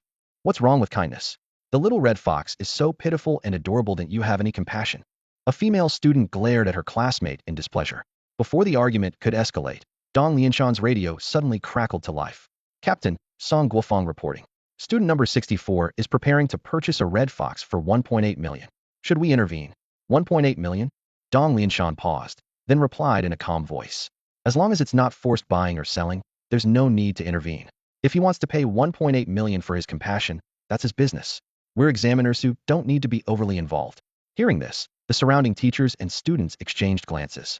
Sui is really going to spend 1.8 million? Isn't he being taken for a fool? Although many felt it wasn't worth it, quite a few female students had tears in their eyes. I'm crying. Sui is so compassionate. Despite Fan Xian's confident tone about the red fox's excellence, he wasn't entirely certain himself, since he wasn't a professional beast appraiser. Even experts often misjudged creatures, let alone a self-taught beast hunter like him. Being able to sell this red fox for the hefty price of 1.8 million yuan left him thoroughly satisfied, and he generously threw in the spirit-suppressing collar worth tens of thousands as a freebie for Sui. Once the transfer was complete, and his phone buzzed with the payment confirmation, Sui reached out to take the alloy cage containing the little red fox. With Song Guofeng standing nearby and watching, the beast hunters didn't dare pull any tricks and could only force smiles as they watched the transaction conclude. Thanks, young man. If you need any other beasts in the future, feel free to contact me anytime. Fan Xian patted his chest confidently before leading his team into the dense forest ahead, their footsteps quickly swallowed by the wind. Only after they had completely disappeared did Song Guofeng lower his voice in warning. Kid, you're way too bold. These beast hunters live on the edge, with black hearts and ruthless hands. If you encounter them in the wild again, avoid them when possible. Don't test human nature with your life, and never consider on-site transactions, or losing both money and goods would be getting off easy. Got it, brother Song. I'm not some hothead. If I didn't have you guys here backing me up, I'd definitely steer clear. Sui chuckled as he set the cage down by his feet, his tone light, but his understanding clear. Song Guofeng nodded. With Special Investigation Bureau personnel keeping watch, they generally don't dare cause trouble, but don't let your guard down. All right, the battle over there is finished. I'll go handle the cleanup, you stay alert. With that, he strode toward the battlefield ahead without another word. The combat zone was a complete mess. Trees within a 10-meter radius lay toppled and scattered, their charred stumps still smoking, while the air reeked of burnt wood mixed with blood. At the center of the crater, the massive corpse of the flame-hound lion lay black as charcoal, having been struck by the electric bird's lightning countless times until all life had left it. Li Yuanhong's team's beasts weren't faring much better. Lei Howdy's mudrock beast and Jia Rui's rockshell turtle were still convulsing from electric shocks even after releasing the flame-hound lion, their injuries severe. Combined with the swift cheetah that had taken 2 fireballs earlier, 3 of the 4 beasts had lost their fighting capability. The only one still standing was Xia Yihan's electric bird, but even its feathers were curled from the lightning's heat, its breathing weak clearly at its limit. Even so, Sui couldn't help but feel admiration. These 4 had actually managed to take down an elite-level fierce beast through sheer skill. He knew he couldn't accomplish such a feat at his current level. Suddenly remembering something, he quickly followed after them. Soul energy about to dissipate detected, absorbing. The system notification quietly appeared. Just as he thought, Suyi's eyes lit up with a smile, completely ignoring Song Guofeng's puzzled gaze. At that moment, another examiner and teacher arrived from the opposite direction, joining Song Guofeng. Song Guofeng nodded to them both. then opened his record book and announced in a clear, measured voice, "Students 73, 77, 99, and 106 have jointly defeated one elite-level Flame Hound Lion, earning 5,000 points each." 5,000 points per person, that means this Flame Hound Lion was worth 20,000 total? He thought to himself in amazement. Watching the examiner finish recording before shaking his head regretfully, it seemed his third-place position was no longer secure. However, when he heard the system notification that he had gained 213 soul power points, a smile returned to his face. "Can you understand what I'm saying? I can let you out of this cage, but you mustn't attack me." Under the shade of the tree, Sui looked at the little red fox in the cage, his tone gentle. The little red fox didn't respond, only gazing at him with grateful eyes that seemed both charming and alluring. "All right, it looks like you won't attack me, so I'll let you out now."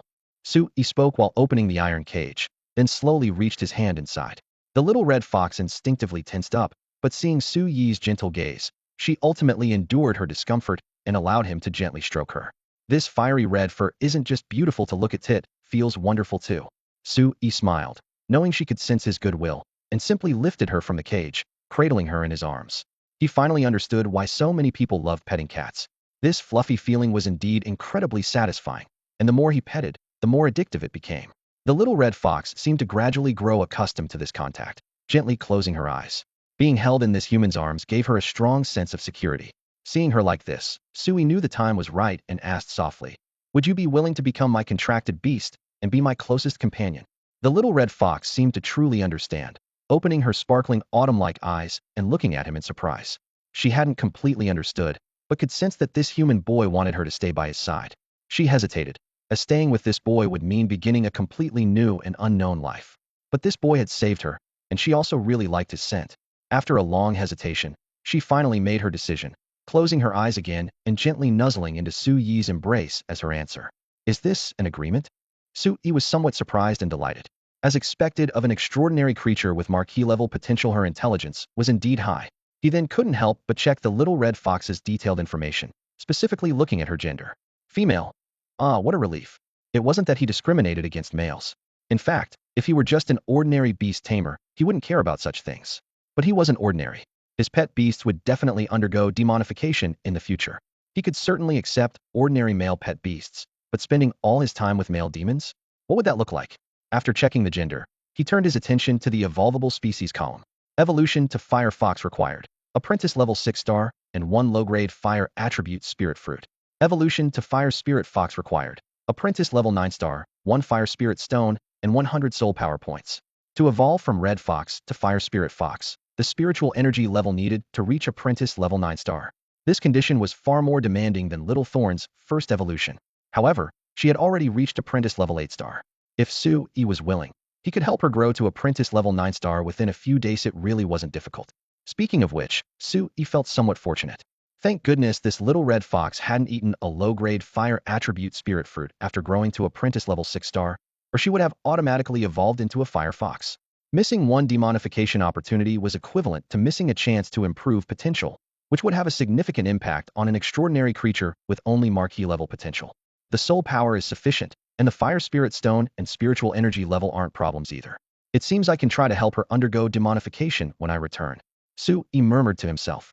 However, what made him hesitant was that he still couldn't contract this little one yet. If he helped her undergo demonification now, what if she turned against him later? Thinking of this, he couldn't help but ask softly, "You wouldn't do that, would you?" The little red fox opened her eyes, tilting her head and looking at him in confusion. At 4 o'clock in the afternoon, the 2-day wilderness survival assessment finally came to an end, and students who received the notification gradually returned to the entrance of Lion Peak Ridge. Although it was nominally 2 days, the actual duration was far shorter than what appeared on the schedule. However, for these first-year students who were truly stepping into the wilderness for the first time, this experience was enough to leave a deep mark in their memories. In the temporary monitoring shed erected at the entrance, Dong Lianshan had already instructed the staff to compile all the data.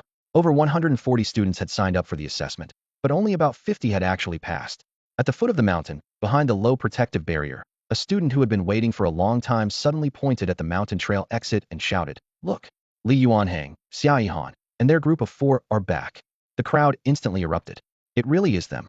Damn, Li Yuanhang is so handsome, and Xia Yihan is still so beautiful. Wait, there's Su Yi too. It's not fair. Why do the strong ones also have such high looks? Bro, when you say that, Are you considering Liaozhai and Jia Rui's feelings? Those two aren't ugly either, they're just not as obviously handsome. As fellow first-year students, Li Yuanhong's group could already hunt elite-level beasts, while most others didn't even dare to fight ordinary-level beasts heathen. Looking down at their own single-digit scores, many students sighed quietly, feeling like failures. The four emerged side by side from the tree-lined path, their school uniforms soaked with sweat, their boots splattered with dried blood and mud. Seeing their classmates' admiring gazes, they maintained a cool exterior while secretly feeling a small sense of pride, and even their aching legs seemed to feel lighter. However, this spotlight lasted only a few seconds. The next moment, the waiting students erupted in even louder exclamations. Look at Sui. Sui is back too. Everyone looked in the direction of the voice and saw Sui carefully walking while holding the little red fox he had rescued from the beast hunters. The red fox curled up in his arms, its fluffy tail brushing against his dust-covered sleeves, as docile as a toy. Oh my god, is that the red fox from the live stream? It's so cute, I want to pet it. Girls, haven't you noticed that Sui is even more handsome in real life than what the drone captured? I never noticed our school had such a handsome guy hidden away. Don't just focus on his looks, also really strong. His score was consistently third yesterday, and he's so gentle and caring. I want to be his girlfriend. Faced with the surge of intense gazes, Sui stood frozen, completely confused about when he had become the center of attention. He had no idea that the live stream footage had already pushed his image of being strong, caring, and wealthy to the forefront, destining him to become a new campus celebrity alongside Li Yuanhang and the others. After all students had returned, Dong Lianshan turned from the window and quietly instructed the supervising teacher beside him. Begin announcing the results. The teacher nodded in acknowledgement, took the score sheet, walked in front of the crowd, and announced loudly, "All right, everyone, quiet down. We're now announcing the results of this wilderness survival assessment. First place, Li Yuanhang, 7,755 points. Second place, Xia Yihan, 7,423 points.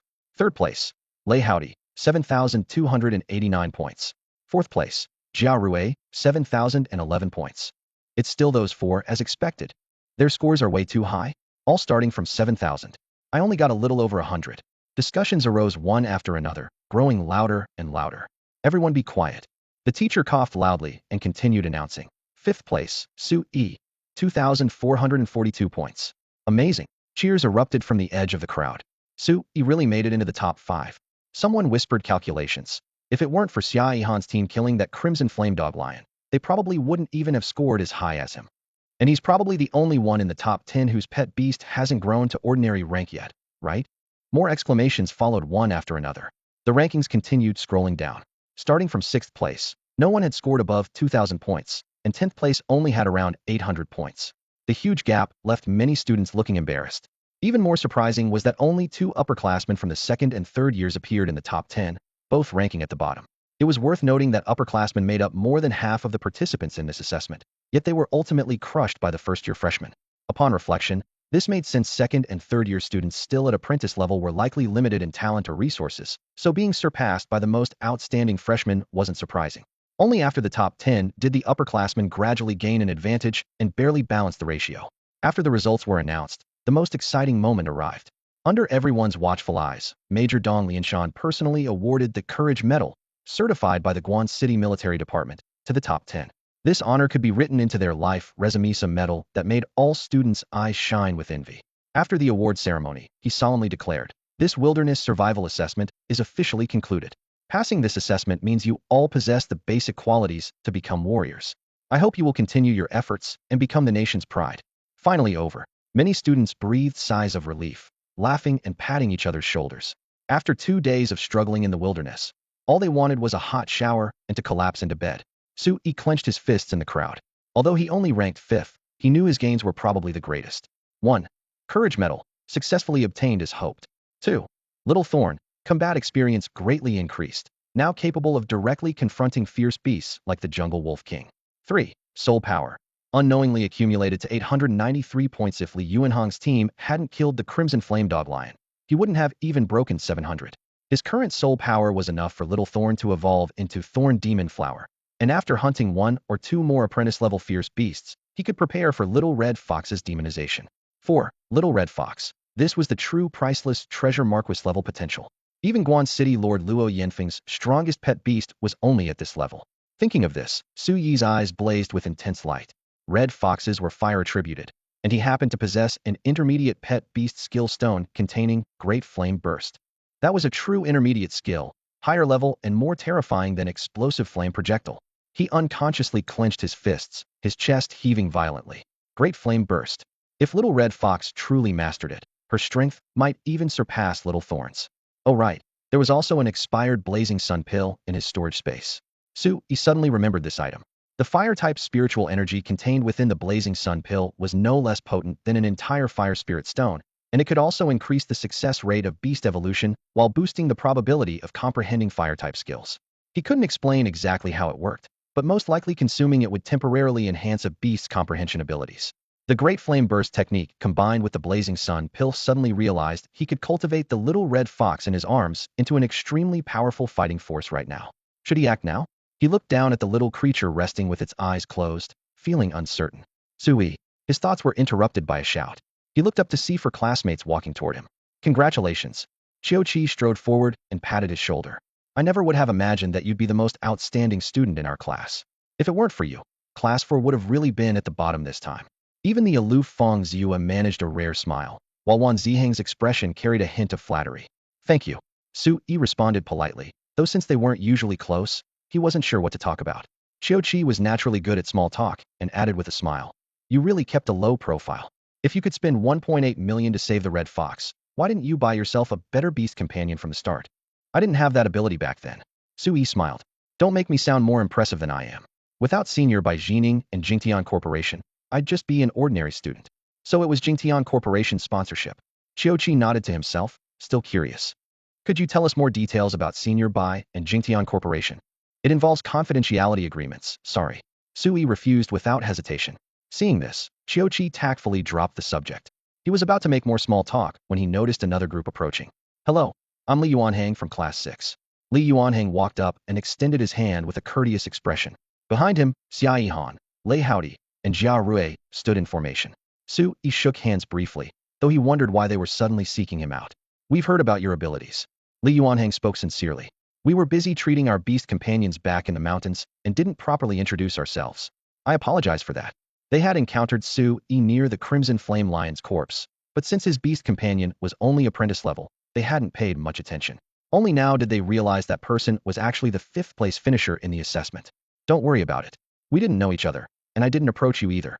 Sui waved dismissively. So we know each other now? Liaozhai smiled. Of course. Sui nodded, not wanting to reject peers who were showing goodwill. Liaozhai's smile faded as he spoke seriously. In that case, I won't beat around the bush. I heard your thorn vine has mastered hardening and can even bind the jungle wolf king. This type of control beast is exactly what we're missing. Liaozhai spoke rapidly, excitement evident in his voice. The inheritance secret realm opens in a week. Are you interested in joining us? With you on board, our 5-person team would have no weaknesses. Even if we encounter elite-level fierce beasts, we could easily take them down. So they were here to invite him to join their team. Sui already had his answer and was about to refuse. Sorry, I probably can't join you. Before he could finish, Liaozhai raised his hand to interrupt. Don't be so quick to refuse. With 5 people working together, our chances of obtaining the inheritance treasure are much greater. Even split 5 ways, it would still be quite generous, and it's much safer than going alone. Sui shook his head, his tone calm.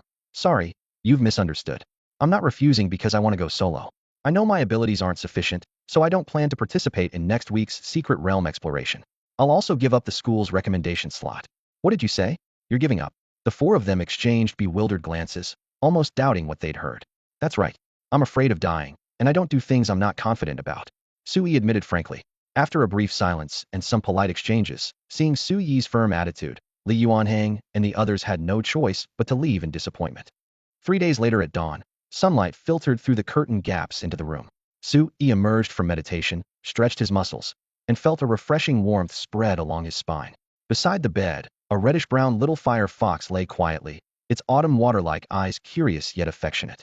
It wasn't a contracted beast, so Sui couldn't store it in his beast space and had to care for it like an ordinary pet. Fortunately, the little creature was extremely quiet, often perching by the window and gazing outside motionlessly for an entire day, so quiet it was almost excessive. Sui approached and gently rubbed the soft, fiery red fur. Little one, fire attribute extraordinary creatures should be more spirited. It's okay to be a bit mischievous sometimes, then always look so serene. The little fire fox looked up, its pink tongue lightly licking his fingertips before leaping into his arms, closing its eyes and sniffing softly, seemingly intoxicated by his scent. In just 3 or 4 days, its affection for Su-yi was like that of a pet raised from birth. It was remarkably intelligent, able to read Su-yi's expressions and even understand his words through a combination of guessing and comprehension. Let me give you something delicious. Su-yi finally made up his mind. With a thought, he retrieved a dark red, blazing sun pill from his storage ring. When he had refused Li Yuanhong's team invitation, he had never intended to give up on the inheritance treasure in that new secret realm. Joining forces with Li Yuanhong and the others would indeed allow them to traverse dangerous territories and reach the relic's core, but they weren't familiar with each other. In the face of immensely valuable treasure, who could guarantee that evil intentions wouldn't arise? He didn't dare gamble, nor did he want to. Rather than relying on others' strength, it would be better to endure for a month or two and build up his own power first. Su-yi calculated silently. Only when he himself was truly strong could he calmly face the monsters in the secret realm and keep any troublesome thoughts within his team in check. After obtaining the little red fox, he became even more determined about this. If he could endure another month or two, he might be able to venture into the secret realm with 2 peak ordinary grade beast companions. Given his close bond with the little red fox, even without a formal contract, he was certain this fox would be willing to fight for him. When that time came, what need would there be for teammates? With just these 2 beast companions, it would be enough to hunt elite-grade fierce beasts like the Crimson Flame Lion Dog. The prerequisite was to train them up as quickly as possible. At this moment, the little red fox was nestled lazily in his arms.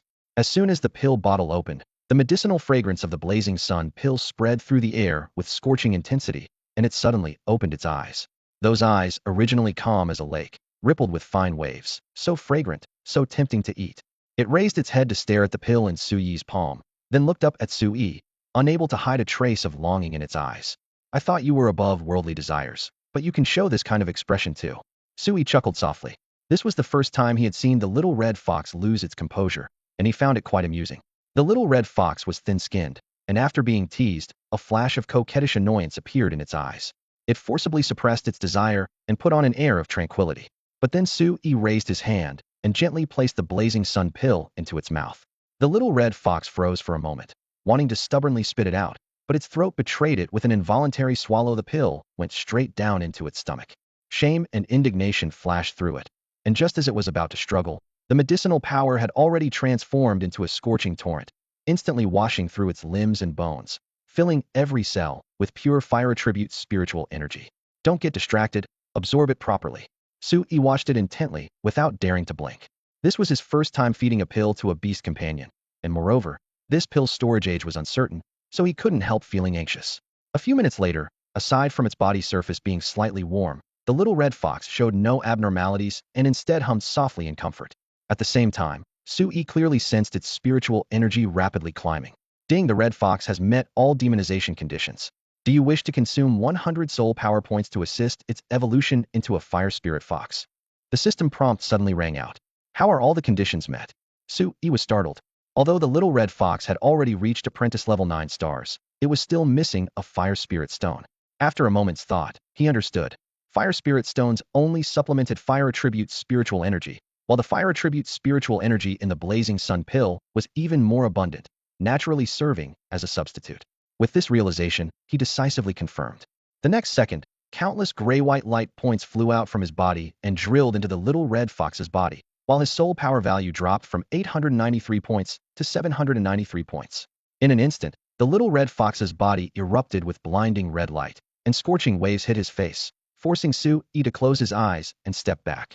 A few minutes later, he endured the burning pain to open his eyes, only to see a cluster of flames ignite at the center of the light sphere.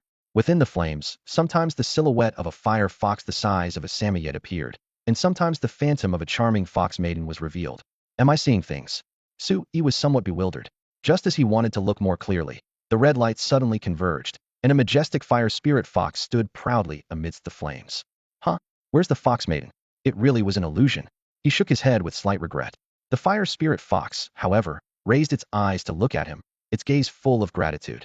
Su-yi smiled and stopped overthinking, immediately calling up the attribute panel. Fire Spirit Fox. Spiritual Energy, Ordinary, Grade 1 star. Attributes, Fire Mental.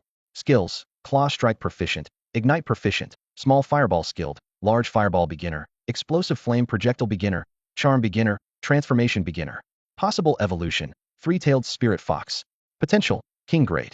Is this the fire spirit fox? The moment Su-yi finished reading the stats panel, he froze in place, his excitement beyond words to describe the surge of emotions flooding through him. Before its transformation, that petite and adorable red fox had been just an ordinary fire attribute supernatural creature. But now its spiritual energy level had jumped directly to Commoner 1 star, and its attributes had expanded from a single fire element to dual fire and psychic elements, transforming it into a rare dual attribute supernatural being. Su-yi's mind raced. Red foxes weren't even on the list of companion beasts that could gain new attributes after evolution, let alone this mysterious and rare psychic attribute. But what truly made his eyes widen wasn't just the attribute's 3 new skills had appeared in the skill section. The first was Great Fireball, a power-enhanced version of Small Fireball that could rival high explosive rounds when cast by an elite-tier companion beast, and even at Commoner, it was enough to corner an opponent. The second was Explosive Fire Missiles, a rapid-fire variant of Small Fireball that could launch dozens of fireballs in quick succession when mastered, effective for both single-target and area attacks, truly versatile and practical. The third was Charm, a psychic-type control skill that could directly disrupt an enemy's mind, with success rates increasing alongside the caster's mental power and spiritual energy level, while being inversely proportional to the target's mental power and spiritual energy level. Once hit, enemies would instantly lose their ability to attack or resist, offering advantages over physical restraints like binding in many situations. Great Fireball, Explosive Fire Missiles, Charm, all 3 were powerful skills. Su-yi estimated silently that this fire spirit fox probably already had the confidence to face elite-tier fierce beasts.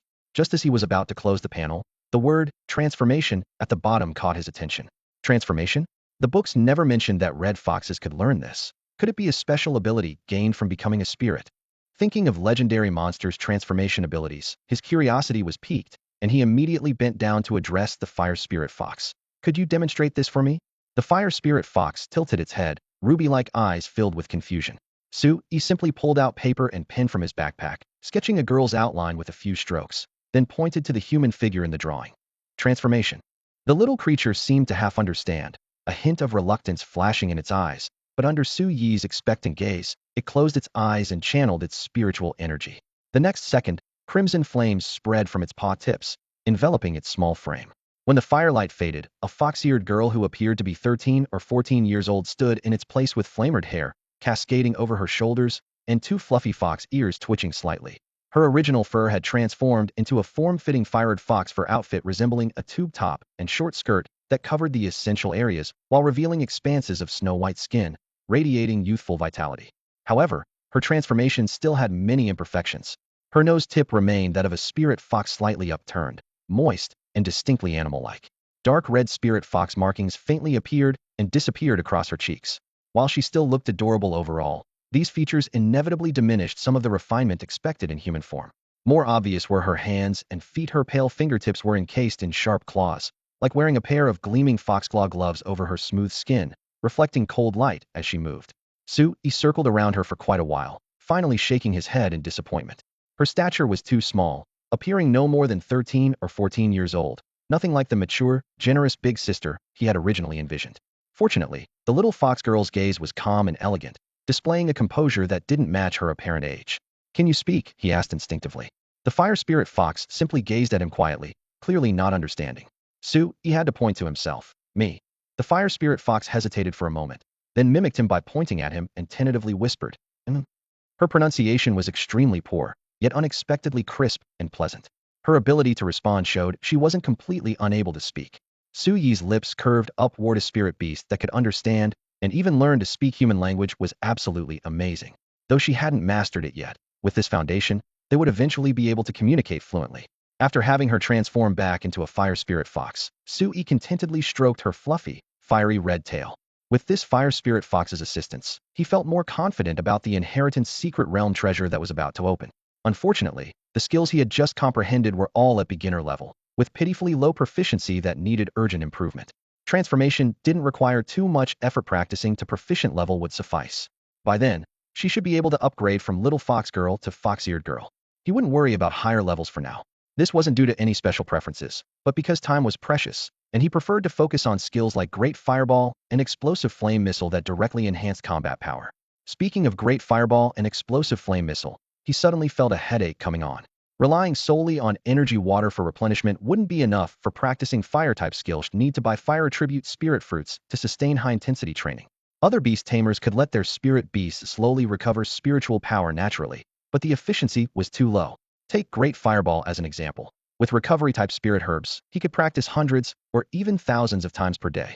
With natural recovery, at most a few dozen to 100 times the difference was enormous. However, reality was harsh. After spending 1.8 million to purchase the Fire Spirit Fox, only about 200,000 remained in his bank account. For a beast tamer working hard to improve his strength, this amount was far from sufficient. After lingering for a moment and seeing that class time was approaching, he quickly jumped out of bed to wash up, down the white porridge Jiang Xiaoxiao had prepared in advance in just a few gulps, grabbed a bicycle, and rushed out the door toward school. He didn't bring the Fire Spirit Fox with him after all. It wasn't his contracted beast, making it inconvenient to carry around. Moreover, evolving from a red fox to a fire spirit fox in such a short time would definitely attract unwanted attention. Sui carefully examined his pet beast. Its appearance was almost identical to an ordinary fire fox, except for its larger size and brighter fur. As long as she didn't use her charm ability in public, no one would suspect her true species. As for the world-shaking transformation ability, he had repeatedly forbidden her from using it. Worried that the little one might get bored at home alone, he specifically taught her how to turn on the TV and use the remote control, repeatedly warning her never to transform at will. It was no secret that extraordinary creatures possessed high intelligence, so watching TV wouldn't matter even if his mother Jiang Xiaoxiao caught her. But if she saw the transformed appearance, his mother's worldview would probably collapse entirely. The first class in the morning was firearms training. The firearms instructor, in a rare moment of generosity, brought several real guns. Pistols, submachine guns, automatic rifles, sniper rifles, and machine guns, a complete arsenal for students to take turns experiencing. They had already mastered the theoretical knowledge inside and out. They just lacked hands-on practice, which this session finally provided. The following classes were all theoretical, and the morning passed quickly. Physical training, combat practice, beast taming, and other physically demanding courses were usually scheduled in the afternoon, allowing students to go home directly after school to meditate and recover without affecting other subjects. Student Sui, come to my office for a moment. As soon as the 4 classes ended and Sui had just pulled out his lunchbox to head to the cafeteria, he was called by his homeroom teacher Liu Yiting. He stuffed the lunchbox back into his desk drawer and obediently followed behind her.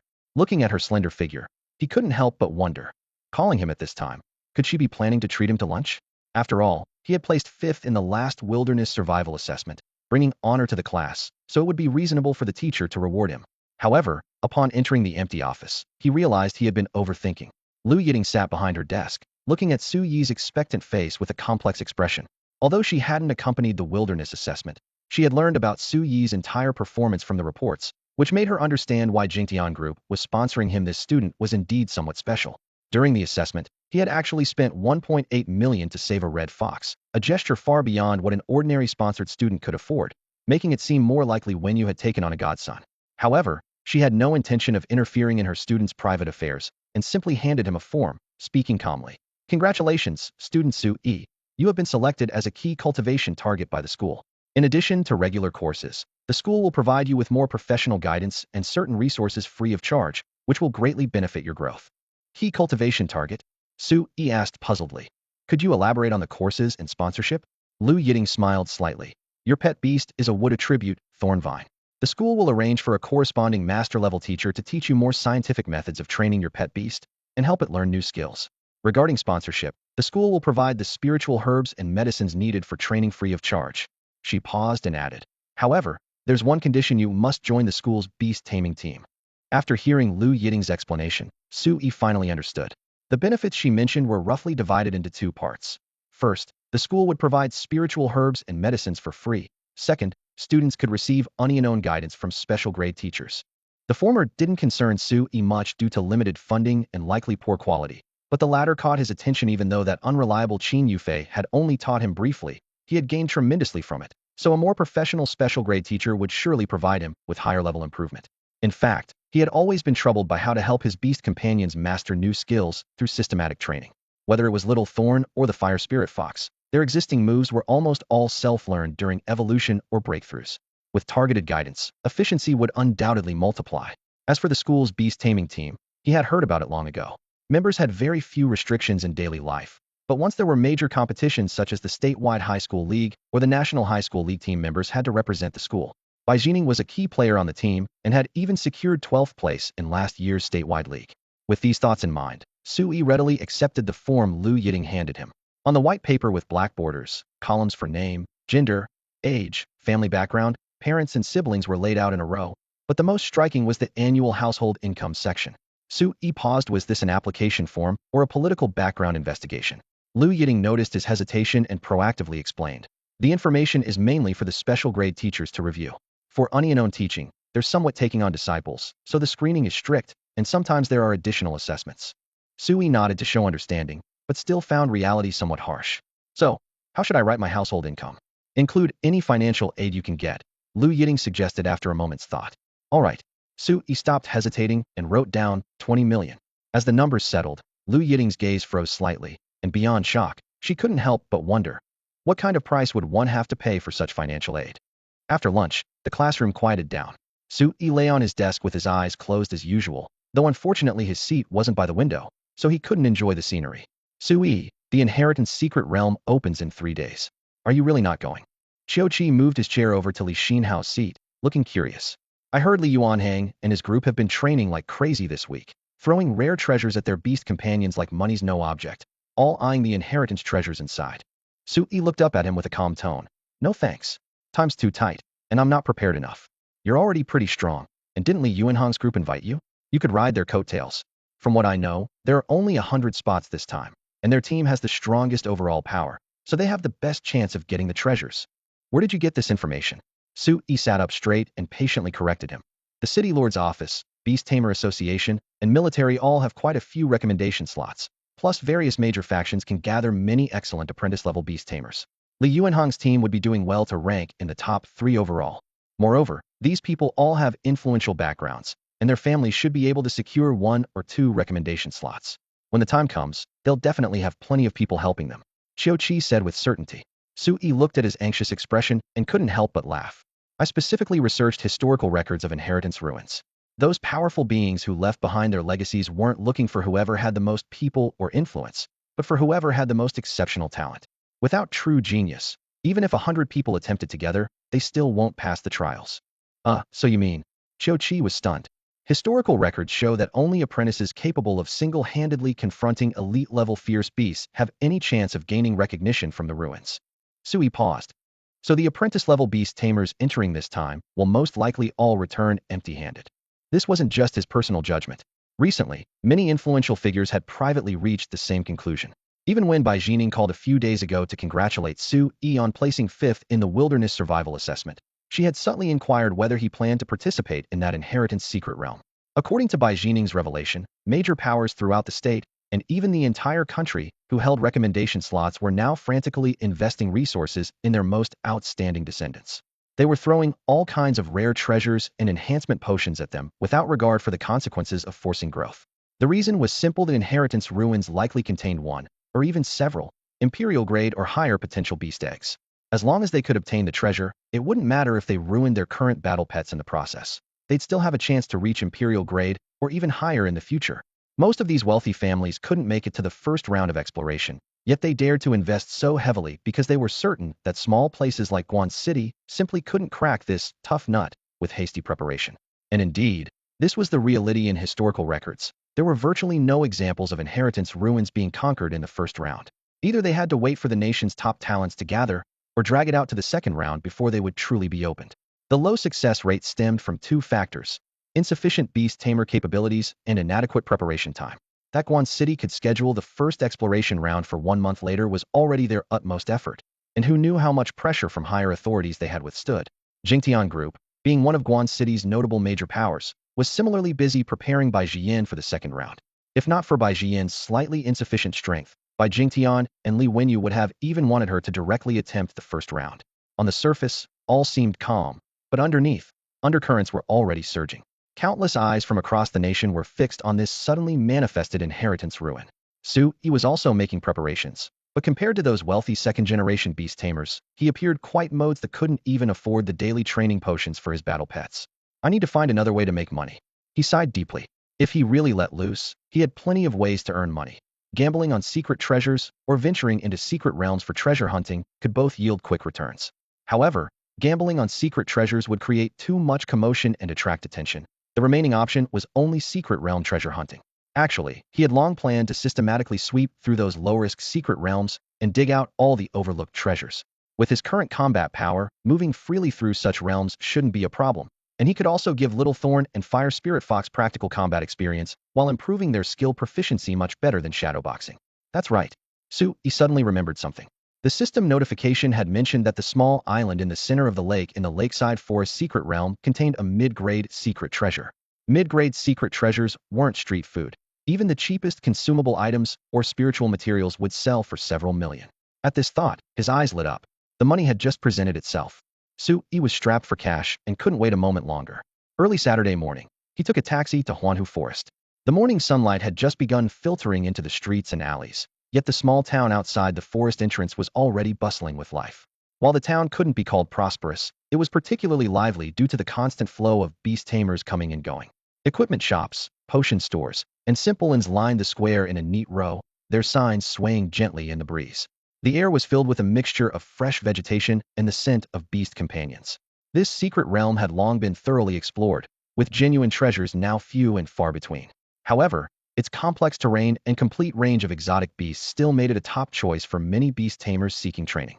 This wasn't Su Yi's first visit. As he stepped onto the familiar stone path, he couldn't help but recall his last time here back then. He didn't even have a single beast companion and could only tag along with other teams, carefully hiding in the rear. Hello. Please show your beast tamer certification. Two armed guards at the fortress gate stopped him. The secret realm entrance was inside the fortress, and ordinary people were strictly forbidden entry without special permission. He knew the rules well and readily handed over his documents. Apprentice-level beast tamer? The guard glanced at it, and seeing him wearing Guanxing First High School's combat uniform, was about to offer some advice when he suddenly noticed the Fire Spirit Fox following behind Sui. His gaze immediately froze. That tail covered in crimson flames, those steady steps without looking closely, it was clear this beast companion had already reached ordinary level. Something wrong? Sui asked, raising his chin in confusion. Nothing. The guard returned his documents and pointed toward the ticket office to the side. Tickets are 2,000, half price for students. You'll also need to sign a liability waiver in a moment. There's an entrance fee? Sui was momentarily stunned, having assumed it would be free. Then he felt Relievate 1,000 yuan could be considered an investment cost. Once he obtained that intermediate-level secret treasure from the island in the lake center, he could earn back both money and training. A sure win. He cheerfully swiped his card, signed the papers, received an emergency positioning device, and then stepped into the space tunnel glowing with ethereal blue light. Although this wasn't his first time crossing through, the twisted spatial fluctuations in the narrow tunnel still made him instinctively hold his breath, fearing that one day the tunnel might collapse and hurl him into endless void. The light dimmed, and he landed steadily on the transmission platform at the edge of the secret realm. Unlike the quiet scene from his last visit, over a dozen beast tamers had already gathered around the platform. Come one, come all. Ordinary level beast tamer leading the group, absolutely safe. Only 20,000 for one day, limited spots available. Hey there, young man, are you alone? My team is just missing one last member. Golden Summit Guild, guaranteed reputation, only 20,000. We'll keep you safe during training. 2 or 3 ordinary-level beast tamers crowded around him, their voices as enthusiastic as salespeople. Sui smiled and patted the fire spirit fox beside him. The fox's tail tip flared with a hiss, orange-eared firelight reflecting on everyone's faces, heating the air around them. Only then did the group realize he didn't need an escort at all, and they dispersed awkwardly. Activate treasure hunting mode, Sui silently commanded. His gaze followed the semi-transparent cursor floating in the air, pointing toward the lake direction.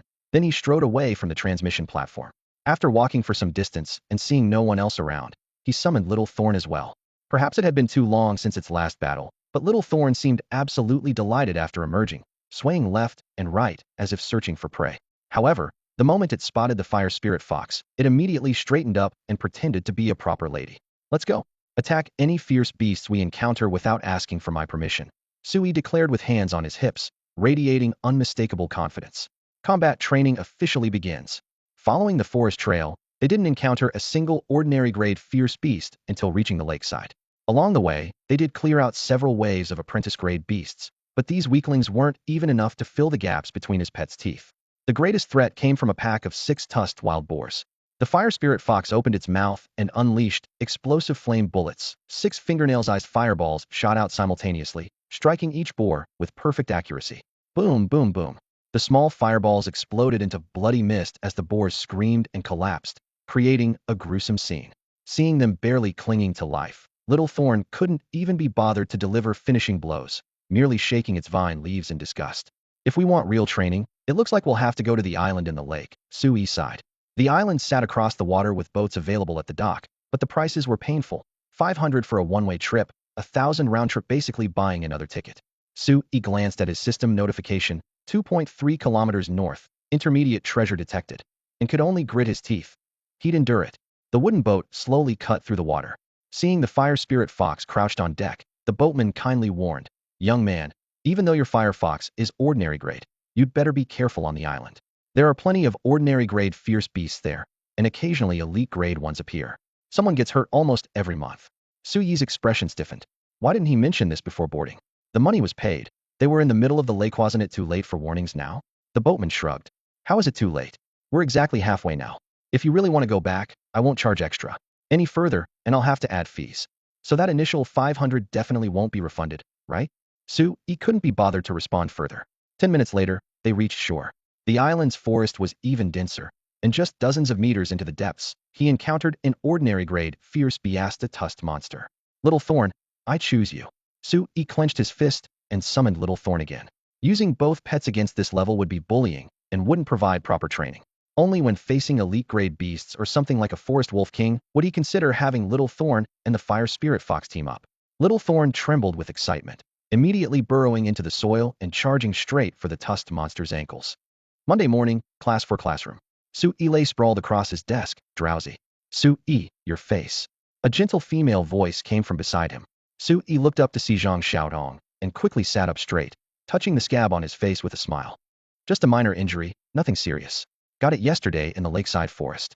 He spent 2 days training with Little Thorn and the fire spirit fox on the lake island, and the intensity far exceeded his expectations. Early on the first day, as soon as they set foot on the small island covered with gravel and moss, they were surrounded by the roars of fierce beasts. By the evening of the second day, the two little companions had jointly killed over 30 ordinary-level fierce beasts, and the corpses lying among pools of blood and green vines proved to Sui the brutal yet efficient nature of their training. What truly tested them was that elite-level earth bear. The giant bear stood as tall as a 2-story building, its grayish-brown fur clinging to its muscles like steel armor, and the ground trembled lightly with each step it took.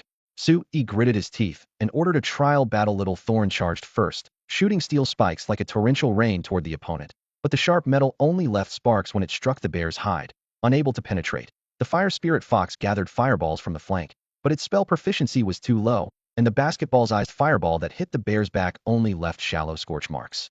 The standoff lasted less than 3 minutes before Sui decisively retreated. Although they failed to make the kill, he was still quite satisfied, especially impressed with the fire spirit fox. This little fox maiden had a graceful form, and with just a flick of her tail feathers, she could cast charm spells, causing the elite-level fierce beast's pupils to become slightly unfocused within seconds. If not for the giant bear's incredible defense, they might have actually taken its life. The disappointment was quickly washed away by joy. Sui touched his storage ring, inside which lay quietly the Wu Earth Mystic Crystal, glowing with a warm earthy yellow radiance in the dim light. This was the intermediate-level treasure from the lake island, a consumable item of higher grade than spirit stones. Its market value was at least 8 million, and like spirit stones, there was no worry about finding buyers. Once sold, the spirit herbs and medicines needed for training would be easily affordable, even enough to support Little Thorn's breakthrough to ordinary level. After returning to the classroom, his cheeks still bore several bloody scratches from thorn cuts. Zhang Xiaotong looked serious as she raised her hand to summon her water spirit. As soon as the transparent spirit appeared, the air humidity suddenly increased, with water mist swirling around his face. Although these are just minor injuries, we should still take them seriously since they're on your face. She signaled the water spirit to prepare for healing. Well, all right, thank you. Sui didn't refuse. Just as the water spirit raised its glowing blue water flow, urgent footsteps echoed from the corridor. Li Xinhao burst through the door, breathing heavily as he shouted, "Everyone, big news. All 100 people who entered the inheritance secret realm failed, and over 20 of them died." The classroom instantly erupted. Holy crap, they all failed. Those were the strongest 100 apprentice-level beast tamers in Guan City. Is the inheritance ruin really that terrifying? These people were the future of our Guan City, and to lose so many at once is devastating. Sigh, it seems precious inheritance ruins aren't something we can handle. We can only wait for the second round of exploration, though who knows who will ultimately benefit.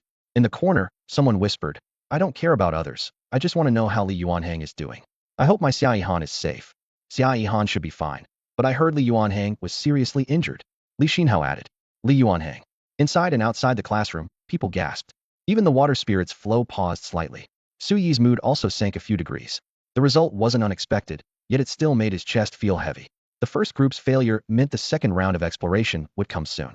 He silently prayed it would be scheduled for at least a month and a half later, giving him enough time to prepare. Compared to the first group, the second would not only be better prepared, but could also learn from their predecessors' experiences, giving them clear advantages. While he was lost in thought, Li Xinhao dropped another bombshell. There's one more piece of news. Everyone outside is saying that Inheritance Ruin was left behind by a Quasidivine-level beast tamer. A Quasidivine beast tamer? Is it real or fake? There isn't a single Quasidivine beast tamer on the entire Blue Star right now, though there are quite a few Emperor-level beast tamers. Everyone seems skeptical about this claim. How would I know if it's true or false? That's just what people are saying out there. Li Xinhao frowned and spread his hands. Besides, how many years has our Blue Star been in the beast taming era? What do we have to compare with the beast taming dimension? His tone was full of helplessness, yet he couldn't help but argue back. In the classroom, several students were about to ask more questions when the vice-class monitor Wei Heshuan suddenly looked up and swiped twice on his light screen. The Quasidivine beast tamer seems to be real. This is currently the #1 trending topic online. Holy crap, it's trending. Someone in the back row exclaimed, their chair scraping loudly. A small place like Guan City actually made it to the trending topics? Wei Heshuan enlarged the page. Not just one trending topic. Look again, there are several entries all related to that inheritance secret realm. Su Yi had been lying on his desk grooming his pet beast Xiao Jing's fur. Hearing this, he put down the obsidian beast comb in his hand, opened his optical brain projection, and quickly searched. First trending topic, Quasidivine Inheritance Ruins. Following closely behind. Second, first round exploration of Guan City Inheritance Ruins ends in total annihilation. Third, White Eagle Beast Tamer Association President expresses willingness to send elites to assist our country in exploring the inheritance ruins. The first two topics seemed normal enough, but the last one instantly caused an uproar in the entire classroom. The White Eagle Beast Tamer Association President? What the hell? Someone slammed their desk. Is this idiot trying to be cute? Wanting to get their hands on our inheritance ruins? Get lost and stay as far away as possible. Don't they still have a state occupied by a frost dragon?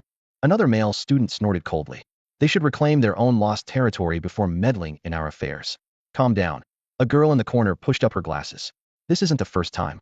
A few days ago when that A-level secret realm appeared on that small island in the Eastern Ocean, would those neighboring small fries have dared to compete with us for ownership if they weren't backing them? Curses erupted one after another, but Su Yi didn't join in. He glanced at the comment section. The White Eagle President's avatar was flashing with new reply notifications, looking more disgusting the more he looked at it. So he simply swiped away. Looking at it for even one more second would be a waste of time. Clicking on the first trending topic, a detailed report appeared. Beast Taming Morning News. According to members of the first group to enter the Guan City Inheritance Secret Realm, there stands a stone tablet deep within the realm recording the life story of the ruin's owner. The tablet's surface is severely weathered, with only phrases like seeking to ignite divine fire barely discernible. From this, it can be inferred that the ruin's owner was very likely a Quasidivine beast tamer preparing to break through to the divine level. So it really is Quasidivine. Su Yi's fingertips trembled slightly, his heartbeat inexplicably accelerating.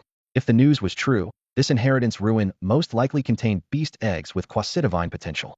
While beast eggs might be a tremendous opportunity for others, they weren't exactly a pressing need for him if he continued the demonization process. Xiao Jing and the fire spirit fox's potential would eventually surpass this level. However, if the person who left behind the ruins was truly a Quasidivine beast tamer, then besides beast eggs, there would be legendary or even divine-level spiritual equipment, beast skill stones, rare materials. Any one of these would be enough to make his heart race. Lost in thought, Su Yi looked up toward the playground outside the window, where sunlight cut the cloud shadows into fine golden threads, as if reminding him to seize the opportunity. No more thinking after school today. He would take that Wutu mysterious crystal to the beast taming mall and sell it. Oh right, there's also an ice spirit stone to sell along with everything else. Then I'll buy a wood spirit stone to help little Thorn break through to the common grade. Su Yi clenched his fists, knuckles cracking softly as his chest burned with determination. At this moment, little Thorn's spiritual energy level had completely stabilized, even showing signs of pushing toward apprentice grade 8 star. Rings of emerald spiritual energy flickered around its surface, as if reminding Su Yi that it was time to continue feeding it precious materials like with spirit stones.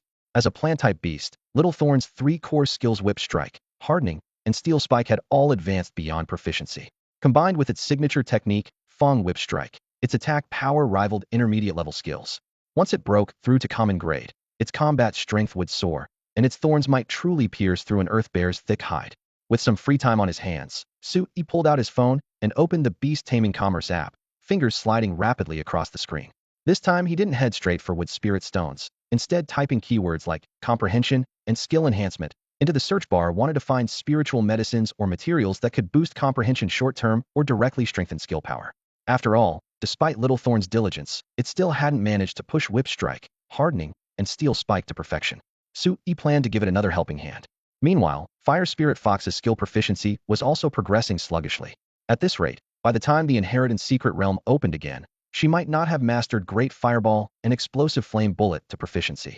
When the search results refreshed, the screen displayed quite a few treasures.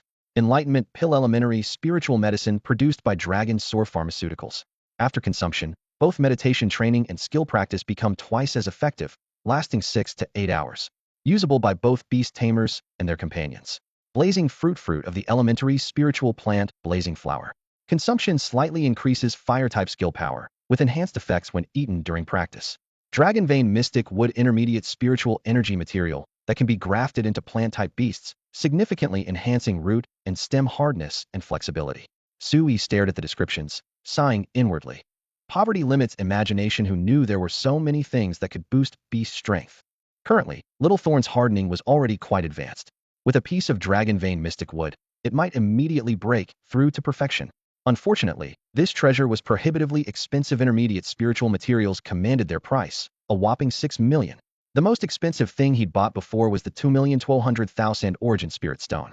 Fortunately, Enlightenment Pills and Blazing Fruits were more affordable, 100,000 and 50,000 respectively. But these were consumable items that would add up to enormous expenses over time. Sui calculated silently. After selling the Wutu Mystic Crystal and Ice Spirit Stone, he'd have roughly 9 million. Dragon Vein Mystic would cost 6 million, Wood Spirit Stone 1 million. Activating the Great Flame Explosion, Beast Skill Stone at least 500,000, plus stockpiling 10 sets of Enlightenment Pills and Blazing Fruits. Good grief, he'd be broke again instantly. At this thought, he couldn't help but rub his forehead. The money wasn't even in hand yet, and he'd already planned it down to the last cent. Whatever, money's meant to be spent, he laughed self-deprecatingly. Worst case, I'll take another trip to Blackstone Wasteland or Pine Forest Snowfield this weekend. It's just 1,000 yuan entrance fee. I can still afford that. In the heart of the city, towering skyscrapers pierce the clouds, overlooking the endless stream of vehicles and pedestrians below. Among these magnificent buildings, Jingtian Tower stands out prominently. On the 8th floor's Beast Battle Arena, a massive scorpion half the height of a human crouches on the metal surface, its jet-black carapace gleaming with cold light like a lurking tiger. Several meters ahead, a black-backed tiger lies collapsed on the ground, foaming at the mouth, while a beast medic busily administers a sedative injection. Below the platform, Bai Jian, dressed in a black puffy dress, pumps her small fists in the air, nearly jumping with excitement. Black-backed tigers are renowned for their strength among ordinary-grade extraordinary creatures, yet her purple-tailed scorpion, now evolved into a poison dragon scorpion, has defeated it effortlessly without sustaining a single scratch. This means its combat power has surpassed most beings of the same rank. Not far away, a fashionably dressed, beautiful woman brushes back her hair, her flawless face showing no traces of time, her curved eyes sparkling with a smile. Beside her stands a middle-aged man with an upright posture, quietly observing the battle. In his early 40s, he possesses both handsome features and weathered maturity. His dignified bearing, adding an air of authority, is none other than Bai Jingtian, controller of Jingtian Group, honorary deputy mayor of Guan City, and a master-level beast tamer. Jian's poison dragon scorpion has indeed made remarkable progress. Bai Jingtian withdraws his gaze, though a trace of worry clouds his brow. But obtaining that inheritance in the secret realm will still be no easy task. Even emperor-level beast tamers from the capital never guarantee success for their own descendants. Don't worry too much, Li Wenyu responds softly. Had it not been for her husband's full support, she would never have wanted their daughter to participate in that inheritance competition. If she succeeds, it's a blessing. If not, that's fine too. Safety comes first. After a moment of contemplation, Bai Jingtian suggests tentatively, what if we let the poison dragon scorpion absorb another gold spirit stone? Its strength might advance another level. Absolutely not. Li Wenyu's expression suddenly turned serious. It used the diamond mystic crystal just last month, and its foundation is still stabilizing. Using external forces to boost its power now would only drain its potential at best. It would halt all future progress. At worst, its spiritual energy could spiral out of control, causing it to explode and die. She doesn't voice the most terrifying consequence. Injecting high-grade spiritual materials in rapid succession could very well kill the beast outright. Bai Jingtian's heart skips a beat as he grasps his wife's firm stance. After weighing the options briefly, he abandons the idea. After all, the poison dragon scorpion is Bai Jian's lifelong companion. Sacrificing its future would mean sacrificing Bai Jian's future. If he could truly obtain the inheritance from the secret realm, it would be worth it. But even forcibly enhancing the venomous dragon scorpion's strength would only give a slim chance of gaining the ruin's recognition. Well, he might as well continue feeding it some gold and poison-type spiritual materials, hoping to perfect skills like iron claws, steel armor, and basic venom before entering the inheritance secret realm. Upon hearing this, Li Wenyu's tense expression finally relaxed slightly. The living room was bathed in soft light, yet the air carried a hint of gravity. Suddenly, light footsteps echoed from the hallway. "Dad? Mom, what are you talking about?" Bai Jian walked in with her venomous dragon scorpion by her side. The black puffy dress made her skin appear snow white, and the spirit that had been crushed by setbacks now shone brightly again, making her seem like a sunflower standing tall in the sunlight once more. This transformation was entirely thanks to the venomous dragon scorpion at her feet. 2 months ago, when the purple-tailed scorpion completed its evolution, adding the metal attribute seemed nearly impossible, but with the catalyst of the diamond mystic crystal, it not only successfully mastered the metal element, but also comprehended the formidable steel armor. Now, with both strength and defense dramatically increased, it was no longer an ordinary pet beast. Combined with the basic venom skill she had already mastered, Bai Jian felt confident facing any common-grade fierce beast. Even the Wind Wolf King that had once made her cry was no longer a threat. "Nothing much," Bai Jingtian explained with a smile. "I'm considering having your venomous dragon scorpion absorb more spiritual materials to enhance its iron claws, steel armor, and venom." "Really? Just by one more highly toxic intermediate spiritual material, and I want Little Purple's basic venom to advance to intermediate level." She clenched her small fists, her voice barely containing her excitement. "Certainly." Bai Jingtian nodded almost without hesitation. In fact, he was also planning to purchase 1 or 2 intermediate pet beast skill stones suitable for the venomous dragon scorpion. While having more skills was always beneficial, intermediate skills consumed enormous energy for common-grade pet beasts and could only serve as trump cards. For now, 1 or 2 would suffice. "Thank you, Dad." Bai Jian's eyes curved into crescents, her mood soaring at the thought of her pet beast's upcoming transformation. But the next second, she snorted coldly to herself. "That detestable guy, I kindly invited him to team up, and he actually blocked me. Thinking I'm a burden? Humph, 30 years east of the river, 30 years west of the river. Next time we meet, I'll definitely give you a big surprise." Imagining Su Yi's jaw-dropping expression, she couldn't help but break into a delighted smile.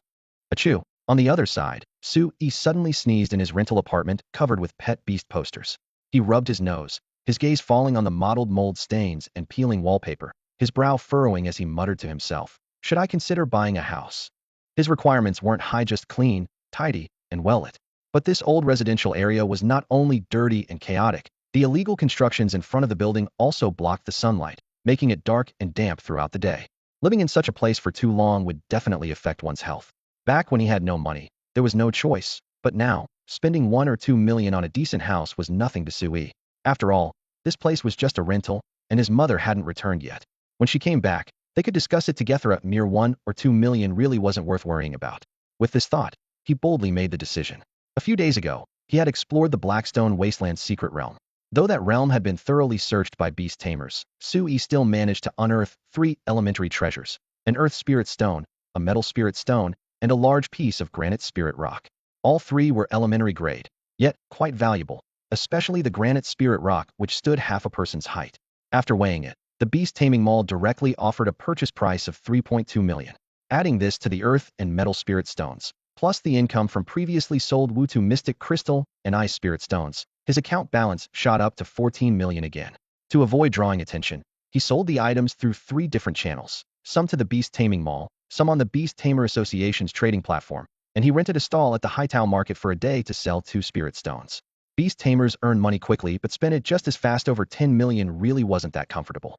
Su Yi felt elated, thinking this amount of money was nothing to him now, but when buying resources, he discovered how frighteningly fast it disappeared.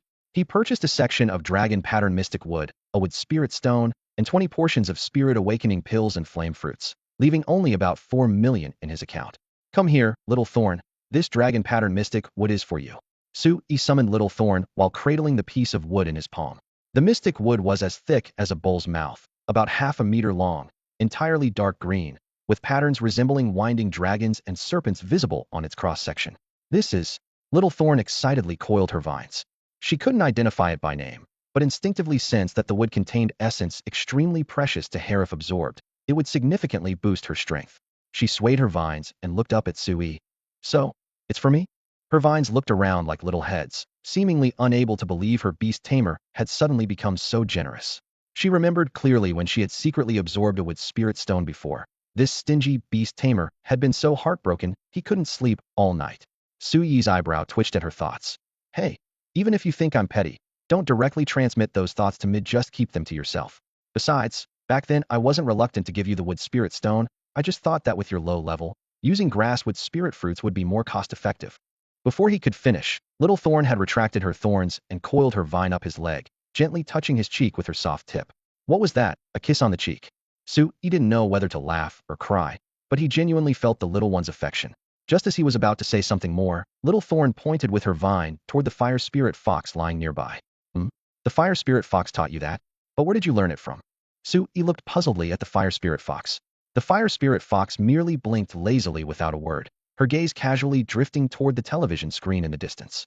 So she learned it from TV? Wait. Sui suddenly realized. What on earth had she been watching on television while alone at home? Sui couldn't quite put his finger on it, but he always felt there was something different about his spirit beast compared to others. Perhaps it was due to the demonization process.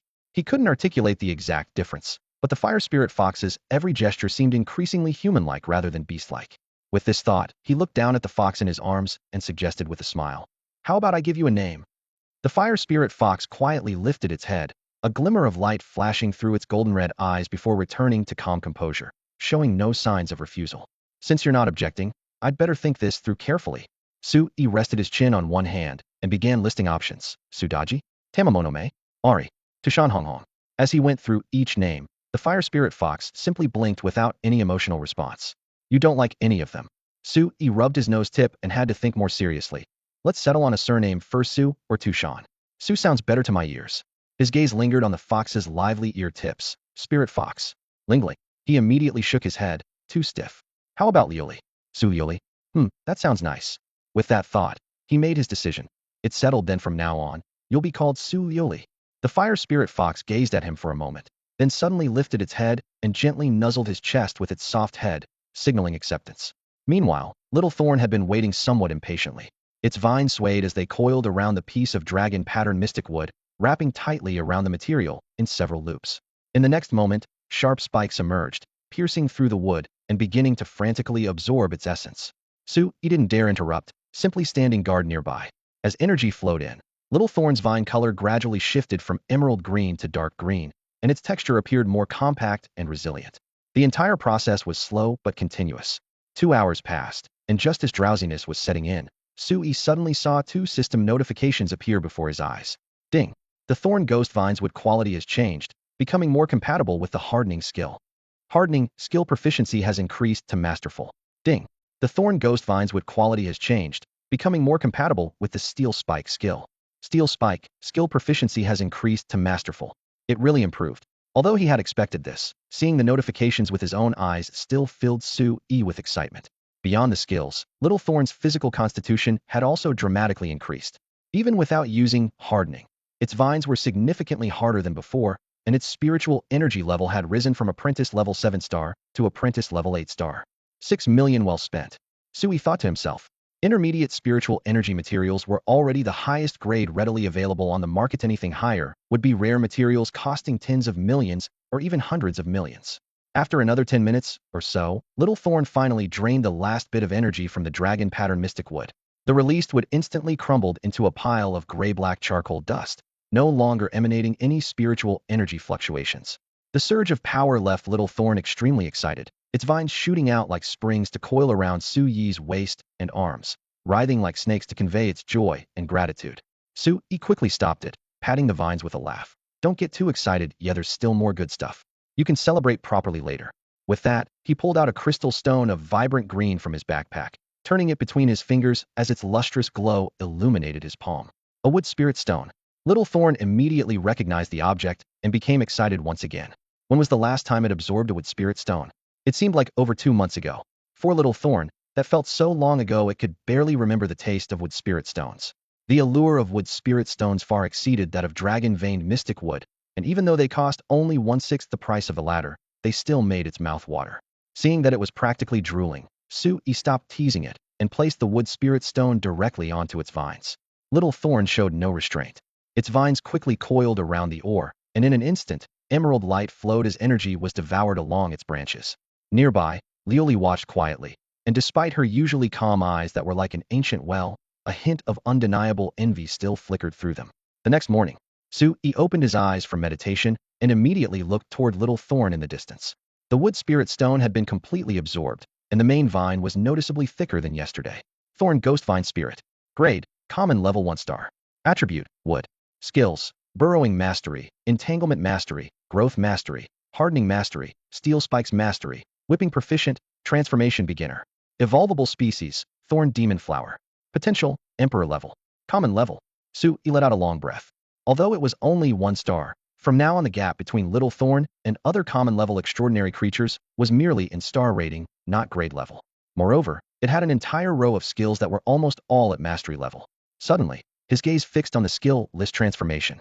Little Thorn, transform and let me see. He couldn't hide his anticipation. A lowly, a young girl, a mature woman, or perhaps a queen. Through their mental connection, Little Thorn understood his thoughts but seemed hesitant. After a moment, it steeled itself and activated transformation. Crack. A pair of round eyes and a small mouth appeared on the thickest vine. After more than 10 seconds, there were no further changes. That's it. Su-yi was stunned. The eyes on the vine brightened, seemingly displeased by his disappointment, then retreated back into the surface as Little Thorn returned to its original form. This barely touched the threshold of transformation, right? Su-yi speculated silently. The physical differences between plants and humans were too great, making transformation much more difficult. To reach Liaozhai's level would probably require evolving into a thorn flower demon. Thinking this, though disappointed, he still patted the vine consolingly. Transformation doesn't improve combatability anyway, so it's pretty useless. It doesn't matter if you're not good at idiory, already amazing. Really, the vine showed its eyes again, full of doubt. Why are you looking at me like that? I think you were cuter before. Su-yi waved his hand. Guan City No. 1 High School, school team training ground. This was part of the school's training facilities, but with more comprehensive training equipment, normally only accessible to beast-taming team members. A middle-aged man in his 40s approached them. His hair was disheveled like a bird's nest, his scraggly beard crawled messily across his chin, and his feet were clad in faded plastic flip-flops that made loud slap-slap sounds with each step. If not for the dark blue coaching jacket emblazoned with Guangxing No. 1 High School team, even the most discerning eye would struggle to connect slovenly with powerful beast tamer. Nearly every beast-taming school's team coach was the strongest instructor at their institution, and Guangxing No. 1 High was no exception. This coach Luan Xiangshan was quite well known throughout the entire city of Guangxing. His pace was unhurried, yet somehow made people inexplicably nervous. The 4 apprentices Li Yuanhang, Xia Yihan, Lei Howdy, and Jia Ru straightened their backs early and called out in unison. Hello, coach. Luan Xiangtian's gaze swept over them briefly before finally settling on Li Yuanhang. The corner of his mouth curling up. Have your injuries healed? Nothing serious anymore. Li Yuanhang instinctively touched his lower abdomen, where the hidden scar reminded him of that life-or-death moment, a flash of lingering fear crossing his eyes. I heard you got your belly sliced open by a mechanical puppet in the inheritance ruins. The fact that you survived that you've got some tough luck. Luan Xiangtian patted his shoulder with moderate force, but his smile vanished as he continued. You should all know that in 2 weeks, the inheritance secret realm will open again. After your last failure, you've had over 20 days to prepare. This time when you go in there, you confident? Yes, the 4 responded without hesitation. Confident my ass. Luan Xiangtian bluntly called them out. I heard you need to pass 3 trials to obtain the complete inheritance, and you couldn't even get past the first one. How dare you claim confidence? Li Yuanhang's face flushed red as he gritted his teeth. No matter what, this time I'll give it my all. I absolutely won't fall at the first trial again. Though Xia Yihan, Lei Howdy, and Jia Rue remained silent, they each clenched their fists. Good spirit. Luan Xiangtian chuckled lightly. However, this time, apprentice-level talents from across the entire Xizjiang province will be competing for spots. Guangxing received a total of 10 recommendation slots, and our school gets only 3. 3. Though the 4 had anticipated this, their hearts still sank slightly. Lei Howdy couldn't help but ask. So one of us 4 is bound to miss out on qualification? Not 4 people, 5 people. Luan Xiangtian shook his head. Out of 5 people, 2 won't get recommendation slots. Who else? Lei Howdy frowned, and Li Yuanhang, Xia Yihan, and Jia Rui all looked puzzled. There were clearly only 4 apprentice-level beast tamers on the school team. Before anyone could respond, a neatly uniformed teenager jogged over from the other end of the track, sweat trickling down his temples. Sorry, coach. I got too absorbed in meditation last night, lost track of time, and arrived late. After speaking, he glanced over Li Yuanhang and the others before naturally taking his place in line. Sui, Li Yuanhang called out his name in surprise. Long time no see. Sui smiled back and nodded politely. Liaozhai seemed to remember something and narrowed his eyes. You want to compete for the recommendation slots too? Yes, please take care of me. Sui admitted frankly. Take care of what? Liaozhai's face immediately filled with hostility. Last time you gave up your recommendation slot, and now you're back to compete again. Don't you find that ridiculous? I gave up last time because I wasn't ready yet. Sui's tone remained calm, but carried conviction. But this time, I believe I am. Huh. Liaozhai was about to mock him further when Jia Rui raised his hand to interrupt. Enough. Haozi, stop wasting words. Jia Rui looked toward Luan Xiangtian. Coach, we're deciding the recommendation slots through actual combat practice, right? I'm willing to fight Sui in the first match. What does one more competitor matter? We'll just fight it out. There's no way we could lose, right?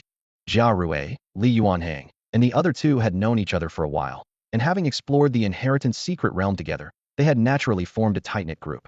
When Sui stepped beside them, the air seemed to thicken with an invisible barrier. Their gazes, tones, and even positioning all reminded him, you're an outsider. But he didn't back down. Since the school had put 3 recommendation spots on the table, he had every right to compete and wouldn't give up just because a few competitors were displeased. Are you sure you want to fight me? Sui turned his head toward Jia Rui, a faint smile playing at the corners of his mouth. Ever since little Thorn had advanced to ordinary rank, he'd been eager to test his real combat strength and had been looking for a sparring partner. Jia Rui paused, raised an eyebrow, and snorted coldly. What's there to be sure about? You don't think I'm afraid of you, do you? The question is whether you dare to accept the challenge. I remember your pet beast hasn't reached ordinary rank yet. Even if it learned hardening, its combat power is still limited. If you weren't insisting on competing for the spots, I really couldn't be bothered to make a move and want people saying I'm bullying the weak. Bullshit, you're only challenging me because you think my pet beast is weak. Sui scoffed inwardly, too lazy to call him out. He had planned to compete sooner or later anyway, so doing it earlier made no difference. Suddenly, he recalled Jia Rui's contracted beast, the rock-armored turtle. That creature was famous for its incredibly thick shell, which perfectly countered the thorn vine. Under normal circumstances, vine spikes couldn't penetrate its defense at all. Sui instantly understood. This coincidental provocation was actually carefully calculated. Before he could think further, school team coach Luan Xiangtian rubbed his neck, his voice hoarse but interested. Fighting is fine, but don't make it a simple pet beast battle. Let's do a full combat simulation with beast masters participating too. Spiritual equipment, weapons, enhancement potions, everything's fair game. Hearing this, Jia Rui, Li Yuanhang, and the others exchanged knowing smiles. They were all second-generation beast masters with so much spiritual equipment they could afford to be picky. In contrast, Sui came from an utterly ordinary background and only achieved his current success thanks to Jingtian Corporation's sponsorship. According to their intelligence, he'd be lucky to have 1 or 2 low-tier secret treasures on him. However, Sui not only didn't object but nodded lightly. Fine. But since we're simulating real combat, directly attacking the Beastmaster is allowed too, right? Of course. Luan Xiangtian raised his hand in acknowledgement, but his tone grew serious. Just remember, stop when you've made your point. Don't cripple or kill anyone. If something goes wrong, I can't take responsibility. That's on you. Understood, coach. All 5 responded in unison, their expressions solemn. Luan Xiangtian looked around, confirmed the space was adequate, and stopped talking. There's plenty of room, so fight here. Jia Rui, Sui, are you ready? Ready. Both answered almost simultaneously, confident smiles on their faces. Rustling footsteps came from the regular training ground outside the wire fence as students who had been exercising were drawn by the atmosphere and began gathering around. Isn't that Jia Rui and Sui? What are they doing over there? Are they planning to spar? Looks like it. This should be interesting. Come on, come on. The betting's open. Place your bets on who's going to win. Around the training ground, excited students crowded together, chattering loudly as nearly all the bets poured in for one side. Jia Rui. Do we even need to guess? Of course it's Jia Rui. His rock-armored turtle already reached ordinary rank. Sure, he only beat Sui by 1 spot in the last wilderness survival exam, but he scored nearly 5,000 more points. Haha, this fight's a done deal. I heard that for that inheritance ruin, the Jia family even bought him 2 intermediate beast skill stones. His power shot up big time. Plus, rock-armored turtle completely counters thorn vine. How could he possibly lose? The chatter rose and fell in waves. Holy crap, 2 intermediate beast skill stones? Now that's money power. Poor Sui doesn't stand a chance. While everyone was talking over each other, Jia Rui raised his contract stone first. White light flashed, and a waist-high rock-armored turtle landed on the ground. Its thick shell was covered in jagged rock layers, looking like a miniature mountain that seemed utterly immovable. Gazing at his beast, Jia Rui's lips curved upward, his confidence growing stronger. But the next moment, his smile froze. Su Yi also tossed his contract stone into the air, and that strange thorn vine entered the field with the same ordinary rank spiritual energy fluctuations. Didn't they say he just used a wood spirit stone recently? How did his level jump up so much again? What else could it be? He must have force-fed it more with spirit stones. That kind of approach will damage the foundation. A beast that could have potentially reached commander rank in the future might get stuck at elite rank forever because of what he's doing. Many people around shook their heads and sighed, unable to understand. After a brief moment of shock, Jia Rui also frowned secretly. For an inheritance ruin, some people were indeed willing to sacrifice their beast's future, but you, Su Yi, have no family background or connections. What's the point of pushing this hard? Even I wouldn't dare do something like that. Su Yi couldn't be bothered to explain. It's not what you think. Forget it. Are you ready? I'm about to make my move. Little Thorn gently swayed its vines at his feet, battle spirit running high. Bring it on.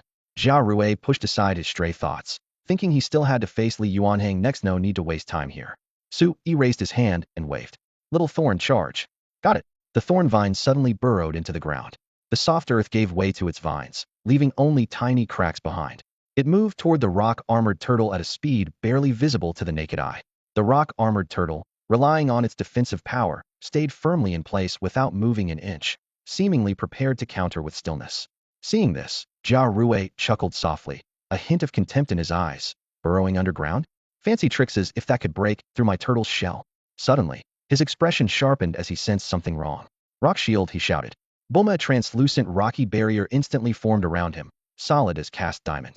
Immediately after, several vines shot up from beneath his feet with a whooshing sound, lashing hard against the shield. If he'd been a second later, those vines would have bound him into a bloody mess. Shocked cries erupted from the sidelines. Holy shit, he forced Jia Rui to use one of his intermediate secret treasures right from the start. Everyone was astonished, and upon reflection, Su Yi's thorn vine was indeed a master of sneak attacks. What nonsense, someone in the crowd scoffed. Once we break through to elite level and possess divine consciousness, no matter how well hidden it is, we'll detect it in advance. Before the discussions could die down, the distant rock-armored turtle had already thundered forward, charging straight at Su Yi. Unexpectedly, Jia Rui didn't command his beast to return for defense, but instead directed it to attack. Su Yi was confident that with his rock shield and another secret treasure, he could protect himself for a short time, while the rock-armored turtle would surely subdue his opponent. Watching Little Thorn's failed sneak attack, Su Yi shook his head gently. Since stealth won't work, I'll defeat him heathen. With a thought, the thorn vine quickly retreated. The vine burrowed underground, moving faster than the rock-armored turtle. Before the massive creature could reach Su Yi, for vines had already burst from the earth beneath the turtle's belly, precisely wrapping around its four stubby legs. Jia Rui lowered his rock shield with a smile. Back to beast combat? Your thorn vine is completely countered by my rock-armored turtle. Those thorns could never possibly. His words were cut short as his eyes widened. The vine's thorns had actually pierced through the rocky skin, and blood instantly soaked the turtle's legs. How is this possible? The watching students were equally shocked. The thorn vine had actually broken through the rock armor. Though the rock layer on the legs wasn't as thick as the shell, it certainly wasn't made of paper. Jia Rui gritted his teeth, knowing he could no longer hide his trump card. The next moment, the rock-armored turtle roared. An earthy light exploded across its body as an overwhelmingly brutal force erupted. Its forelegs suddenly exerted tremendous strength, actually snapping the vines.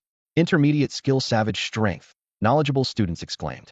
There had indeed been rumors that the Jia family had purchased 2 intermediate skill stones for him, and now it was confirmed. But to use such a trump card just to break free from vines left everyone puzzled. No one knew that Su Yi's thorn vine had already mastered hardening to perfection. Su Yi's expression grew serious for the first time. It seemed everyone had been busy during this period. In that case, let's see whose intermediate skill is stronger. He communicated telepathically with Little Thorn, Fong Lash. The severed vines rapidly regenerated, twisting together with other tendrils into a bundle. The surface gleamed with dark light as it swung toward the rock-armored turtle's head like a spiked club. Relying on its defense, the rock-armored turtle not only didn't retract its head into its shell, but instead used savage strength to violently swing its neck, attempting a direct confrontation. Bang! With a sharp whistle through the air, the vine whip crashed down heavily. The rock armor instantly shattered, the neck bone cracked, and blood and flesh splattered. The rock-armored turtle's vision went black, and without even a chance to groan, it crashed to the ground. The scene fell into dead silence. Everyone had expected that after Savage Strength activated, the rock-armored turtle would turn defeat into victory, but instead, it was the first to fall. Looking at Little Thorn perched atop the rock-armored turtle, surveying the world with disdain, they couldn't recover for a long time, and the entire training ground fell into an eerie quiet. Su Yi wins. Luan Xiangtian's voice rang out, finally snapping everyone back to reality. On the iron mesh arena in the center of the training ground, the air still carried the lingering force of the vine whip strike, while shattered stones on the ground reflected cold glints under the lights. The watching students exchanged bewildered glances, their minds haunted by a single question. Could that move have been an intermediate-level skill too? They had initially thought that Little Thorn had simply twisted 9 vines together for an ordinary heavy strike. Yet the rock-shell turtle had been knocked down almost instantly in effect that couldn't possibly be explained by a normal technique. Without some hidden mechanism at work, how could it have instantly incapacitated a rock-shell turtle known for its defense? Rock-shell turtle. Jia Rue was the first to rush into the arena, dropping to one knee as he flipped over the heavy shell and quickly pulled out medicine to spray on the wounds while checking for injuries. When his fingers found a hairline crack in the neck bone, his heart clenched, though he breathed a long sigh of relief upon confirming it was only a fracture, not a complete break. The injury was still serious, but a quick trip to the beast hospital would heal it, a blessing in disguise. Come back, Little Thorn. Su Yi saw the vine still posing triumphantly on the turtle's shell and quickly recalled it to the beast's space, wanting to avoid any complications. What skill did your beast just use? Jia Rue looked up, his eyes showing 3 parts confusion and 7 parts unwillingness. A combination technique I figured out myself, hardening plus lash. Su Yi answered honestly, though he didn't reveal all the details. A combination technique? Jia Rue repeated softly, clearly shocked. The crowd also turned their attention. Simply mashing 2 skills together wasn't difficult, but making them completely merge and produce an effect where 1 + 1 exceeded 2 was what truly qualified as a combination technique. Su Yi's Thorn Vine had not only achieved this fusion, but had forcibly pushed several basic skills to intermediate-level power. If he hadn't seen it with his own eyes, he would never have believed it. Yet the more Jia Rue understood the intricacies involved, the more unwilling he felt. He pressed his lips together and finally couldn't help addressing Luan Xiangtian. Coach, I was careless just now. In terms of overall strength, my rock-shell turtle is definitely not weaker than his Thorn Vine. Let me fight him again tomorrow. Thinking about how he had actually let the rock-shell turtle use its most vulnerable neck to directly tank the opponent's combination technique, he almost wanted to slap himself. Wasn't that basically feeding the enemy?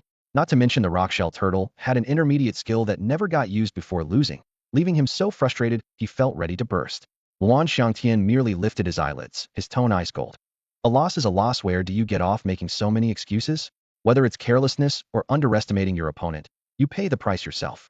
Coach, Jia Rue tried to argue but was decisively cut off by Luan Xiangtian. Enough. Take your rock-shell turtle for treatment first. With the coach's firm stance, Jia Rue could only clench his fists and reluctantly retreat to the sidelines, unwilling but helpless. Next, does anyone else want to compete? Luan Xiangtian turned to scan Liaozhai, Xia Yihan, and Liaozhai, his tone calm, yet carrying irresistible pressure. Just as the 3 were about to respond, Su Yi suddenly raised his hand.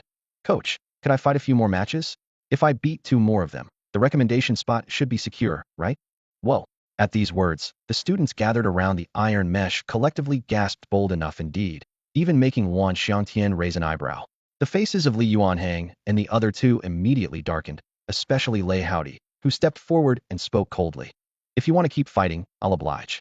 Don't think mastering one combination technique makes you invincible. If Jia Rue hadn't been caught off guard by incomplete information, today's victory might not have been yours.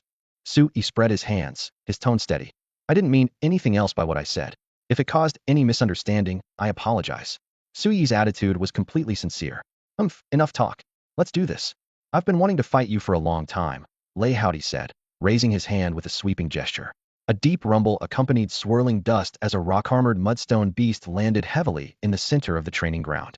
Another Earth-type extraordinary creature with incredible defense. Su Yi cursed inwardly while maintaining a calm expression.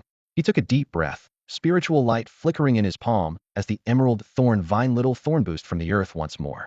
Compared to the rock-shell turtle, the mudstone beast lacked that shell which even elite-level fierce beasts could barely crack, making it theoretically easier to handle, but still not to be underestimated.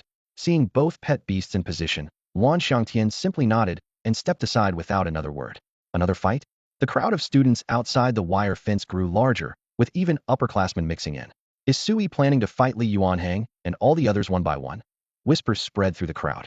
A sophomore stared at Su Yi for a moment, then suddenly slapped his forehead and exclaimed, "Isn't he that freshman who defeated Meng Hao at the Jingtian Training Center?" "Wait, what did you just say? Su Yi defeated Meng Hao? You've got to be kidding. It's not as impressive as you think." Another person shook his head. "He only barely won against Meng Hao's Mudstone Beast through some clever tricks. That was Meng Hao's second pet beast, not even fully trained yet. Still, that's pretty amazing, right? Meng Hao's Mudstone Beast should be on par with Liaozhai's, shouldn't it?" A month ago, there was definitely a big gap. Back then, Liaozhai's Mudstone Beast couldn't even use quicksand technique. But now it's hard to say these freshmen have all gone all out for that inheritance ruin. We'll have to see the match to know how much they've improved. The chatter grew more intense, heating up the atmosphere. "They're moving," a student shouted, eyes wide. Roar. With a deafening bellow, Liaozhai's Mudstone Beast struck first, swinging both arms as several fist-sized rocks whistled toward Little Thorn. The vine instantly burrowed underground, dodging the flying stones while racing along the ground toward its target. But the next second, as if sensing its location, the Mudstone Beast suddenly leaped high into the air, its massive body casting an enormous shadow before crashing mercilessly toward the ground. War stomp. Boom. With its feet as the epicenter, the earth within a 5-meter radius instantly cracked, hard stone shattered into fragments, and dust shot skyward. So powerful. Using an intermediate skill right from the start. Even Su Yi broke out in cold sweat, clearly not expecting his opponent to unleash a killing move immediately. As the dust settled, Little Thorn was nowhere to be seen. Many faces showed regret. Was the match already over? Some even began to pity Su Yi, thinking his pet beast might have been crushed by that single devastating blow without any chance to prepare. Liaozhai's lips curved upward, as if victory was assured. Though this was the Mudstone Beast's first time using War Stomp in actual combat, the technique's incredible range was enough to cover the entire training ground. He was certain that mutant Thornvine couldn't have escaped.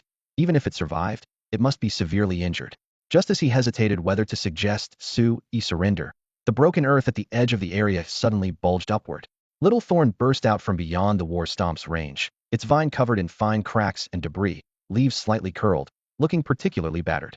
It appeared somewhat disheveled, clearly having been injured in the recent assault. However, this didn't frighten it at all. Instead, it ignited its fury, and 9 vines immediately twisted together, lashing mercilessly toward the Mudrock Beast. It actually hadn't lost its fighting ability. The watching student's eyes went wide. That berserk charge from the Mudrock Beast just now was enough to kill an ordinary grade extraordinary creature. Yet this thorn vine acted as if nothing had happened. Bang! The thick vine struck hard against the Mudrock Beast's chest, shattering its rock armor and sending flesh and blood flying as the giant beast crashed to the ground. Fortunately, this whip landed on its shoulder. Otherwise, it would have already followed in the rock-armored turtle's footsteps. Even so, its left arm was a bloody mess and couldn't even be lifted. Holy crap! A thorn vine can do this. The students couldn't believe it. Breaking through defenses and dealing heavy damage with just one strike was way too overpowered. Roar! The Mudrock Beast bellowed in rage, struggling to stand up. Little Thorn had gone berserk, completely disregarding spiritual energy consumption as it unleashed another wolf fang lash, aiming straight for the head. Obsidian War Armor. Liaozhai's heart skipped a beat as he shouted a warning. Before his words had finished, the Mudrock Beast roared, and black jade-like armor instantly covered its entire body, with helmet and breastplate forming seamlessly from a distance. It looked exactly like an armored giant. Another intermediate skill. The students were already numb to it. Boom! The vine whip smashed against the obsidian war armor. Though the armor didn't shatter, it sent the Mudrock Beast flying again. Pretty tough? Keep going, hit its head. Su Yi clenched his fists, urging Little Thorn on. The obsidian war armor was just at entry level. It wouldn't last long. Little Thorn's ferocity erupted as its vines danced wildly. 1 strike, 2 strikes, 3 strikes. The Mudrock Beast was beaten so badly it couldn't get up, only able to take the beating passively. Cracks spread across the armor's surface, ready to collapse at any moment. This is way too intense. Everyone was stunned. Who could have imagined that a thorn vine would completely dominate a Mudrock Beast that had mastered 2 major intermediate skills? Off the field, Liaozhai was so anxious he wanted to rush up and use Rock Shield to block the whips for his Mudrock Beast. But he still held on to hope. The Mudrock Beast had higher spiritual energy, and intermediate skills consumed enormous amounts of energy. As long as he could drag this out, the thorn vine would exhaust itself first, and victory would ultimately be his. Su Yi saw through this strategy, his brow furrowing. Even being this strong, he still couldn't shake off these prodigies. Just at that moment, a system notification suddenly appeared. Ding! Thorn Demon Vine has comprehended the skill Lesser Demon Power. Lesser Demon Power entry level can convert spiritual energy into demon power, greatly enhancing strength, constitution, and speed. When skills are activated with demon power, their might explodes dramatically. Demon power? Before Su Yi could react, another thunderous crash erupted from the battlefield clang. Little Thorn seemed to have swallowed a strength pill as its vine whip swept horizontally, instantly shattering the obsidian war armor into pieces. The momentum didn't stop there. The mudrock beast was sent flying 20 to 30 meters, smashing a huge crater in the ground and falling unconscious on the spot. Everyone, this time, even Luan Xiangtian was completely dumbfounded. What was that final strike? How did it suddenly become so much more powerful? In the training ground, within the crater filled with flying debris, the rock beast lay motionless with all four limbs sprawled out, as if completely drained of energy. The surrounding students and instructors all held their breath, and the previously noisy arena fell into dead silence. Su Yi's thorn vine had struggled to break through the mystic rock armor earlier, so how did one whip strike bury the rock beast in the ground? Not far away, Su Yi stood frozen in place. He recalled that sudden surge of demonic power wolf Feng Lash combined with two vine-type skills erupting simultaneously, shattering the mystic rock armor with a single strike. Even he wanted to shout, "This defies logic." However, his shock lasted only a moment before he suddenly threw his fist up and loudly declared with feigned composure, "Well done, little Thorn. You finally perfected that combination technique. All that hard training we did together wasn't in vain." Standing at the edge of the crater, the thorn vine's head was topped with several broken leaves. Hearing these words, it was completely bewildered. The lash technique was clearly still at the proficiency level, and the fusion of the three skills was far from seamless. Just as it was about to protest, Su Yi had already raised his hand to recall it into the beast's space. "You've worked hard, little Thorn. Come back and rest well." The crowd around them had a sudden realization. So it was a breakthrough in the heat of battle. Immediately after, they were stunned by the next implication. His thorn vine has perfected a combination technique comparable to intermediate level skills. Didn't that vine just break through to ordinary rank recently? Its comprehension is heaven-defying. Think about the sacred thorn tree in Thorn City. It also evolved from a thorn grass all the way to king level extraordinary. Could Su Yi's vine have that same potential? There's only one sacred thorn tree discovered globally. The odds are 1 in hundreds of millions. If he really reaches that level, it would be terrifying. Discussions erupted everywhere as their evaluation of Little Thorn rose once again. At minimum, it would grow to commander level. This was the lowest expectation everyone agreed upon. "This match goes to Su Yi." Luan Xiangtian announced the result, but his gaze remained fixed on Su Yi, unable to figure out the source of that whip's power. On the other side, Liaozhai had already jumped into the crater and crouched beside the rock beast to examine its bones. After more than 10 seconds, he looked up with a grim expression.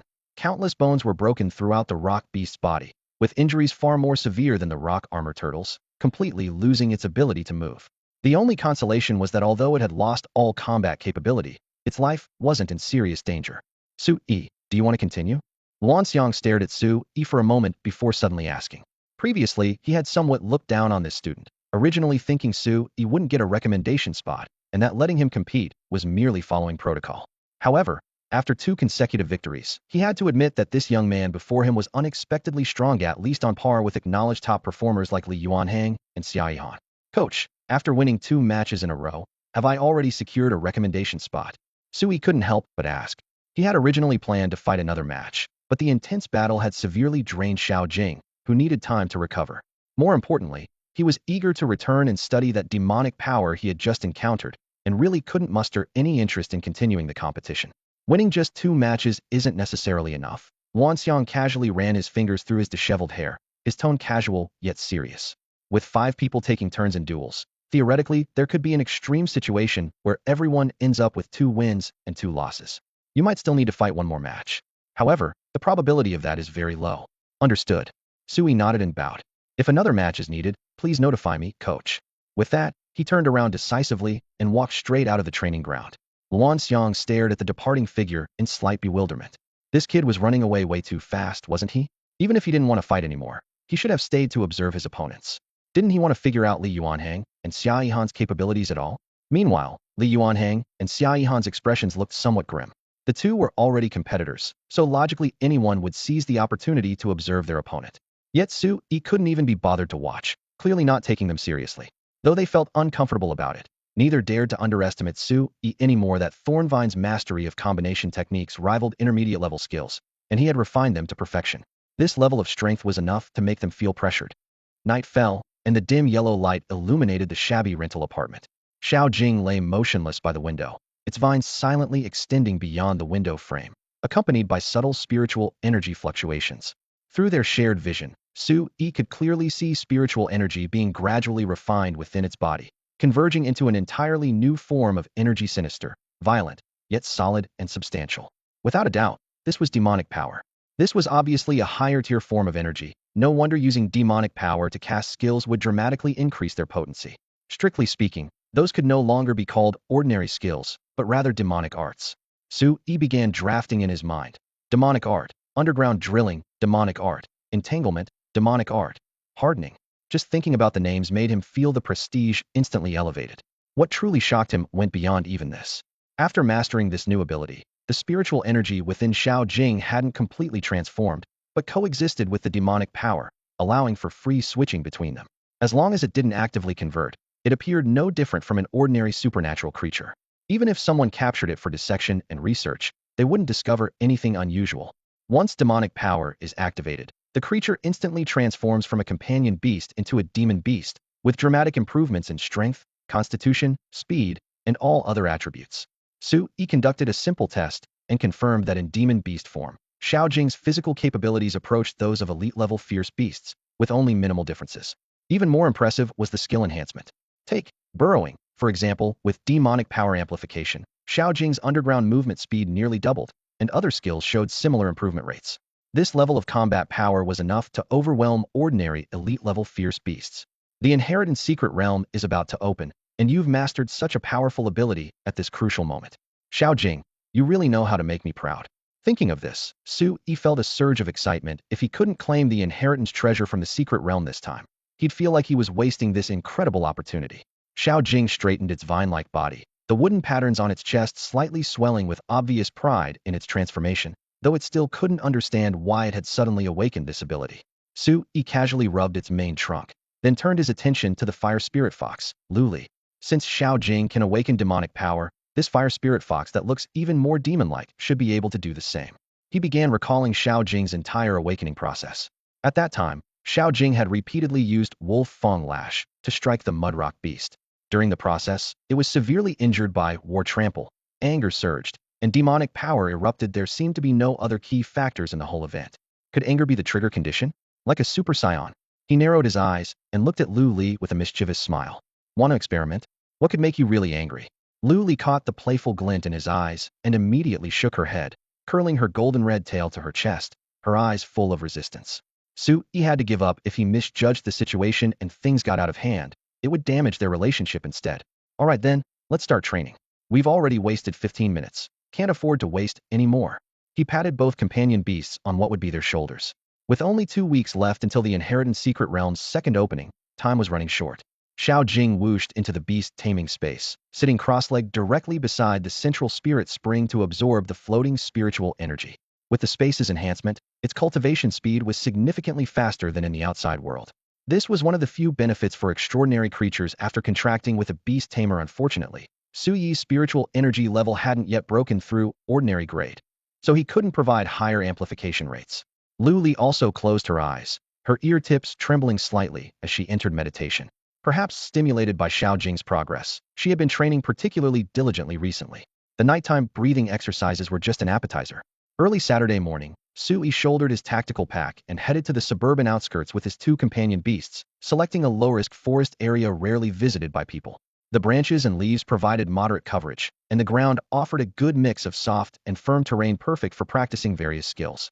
Before formal training began, he took a crystalline spirit awakening pill from his pack and handed it to Xiao Jing. In the past, Xiao Jing could only wrap the pill with its vines and slowly absorb it through its thorns. Now it could form a small mouth at the tip of its vines and easily swallow it in one gulp, which was much more convenient. After taking the enlightenment pill, practicing skills becomes twice as effective, extremely useful. For Su Yi, this wasn't his first time giving medicine to his beast companions. The 20 portions of enlightenment pills and flame fruits he purchased earlier were nearly depleted. In comparison, Xiao Jing was economical, requiring only 1 enlightenment pill per training session. Liaozhai, however, was a money-devouring beast. Consuming 1 enlightenment pill plus 2 flame fruits, the sound alone was like burning cash. Let's begin. Once preparations were complete, the trio immediately threw themselves into intensive training. Perhaps eager to show off its newly mastered technique, Xiao Jing activated its demonic power and transformed into a silver-backed demon wolf. Its limbs bulged with muscle, fangs gleaming coldly. It unleashed Wolf Fong Lash, its thick tail becoming a deadly whip that swept horizontally. Nearby trees had their bark exploded, debris scattered, and thunderous crashes echoed continuously. Liaozhai wasn't to be outdone, raising its paw to cast Fireball, an explosive flame projectile. Blazing fireballs struck the ground one after another, churning scorched earth and creating craters half a meter deep. The air filled with the scent of burned wood chips and rock dust. However, the truly terrifying technique was Great Flame Explosion. Earlier, Su Yi had made a special trip to the Beast Tamer Association to activate the intermediate skill stone containing Great Flame Explosion. After a flash of light, Liaozhai mastered the technique. Even at beginner level, Great Flame Explosion could turn trees and boulders within 5 meters into charcoal. If practiced to proficiency or even mastery, a casual strike could extend the sea of flames beyond 10 meters. After finishing fire-based skills, Liaozhai still needed time to practice psychic abilities, charm. This technique required a sparring partner, so Su Yi had to step in personally. For him, this was also mutual training. If he could break free from the charm through willpower, his mental strength would become more resilient. The problem was that Liaozhai's charm struck too directly at the heart. Once his nerves were stimulated, Su Yi instantly plunged into seductive illusions filled with familiar faces, some alluring, some cute, some sweet, each scene making his blood race. The first time he faced it heat-in, he was completely unprepared.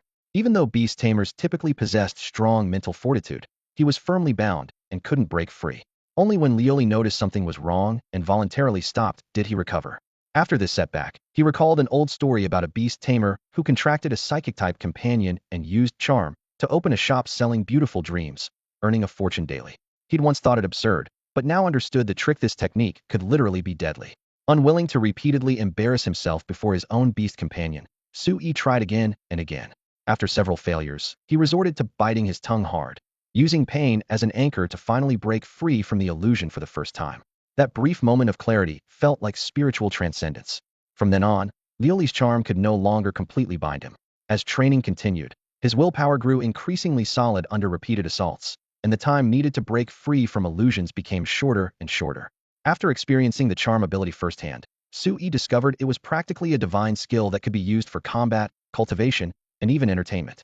The first time he was enveloped by the ability, he almost believed he had fallen into an intricately woven illusion. The scenes were so realistic they felt like being there in person, striking precisely at the most hidden desires in his subconscious, completely surpassing any inappropriate AR action films on the market.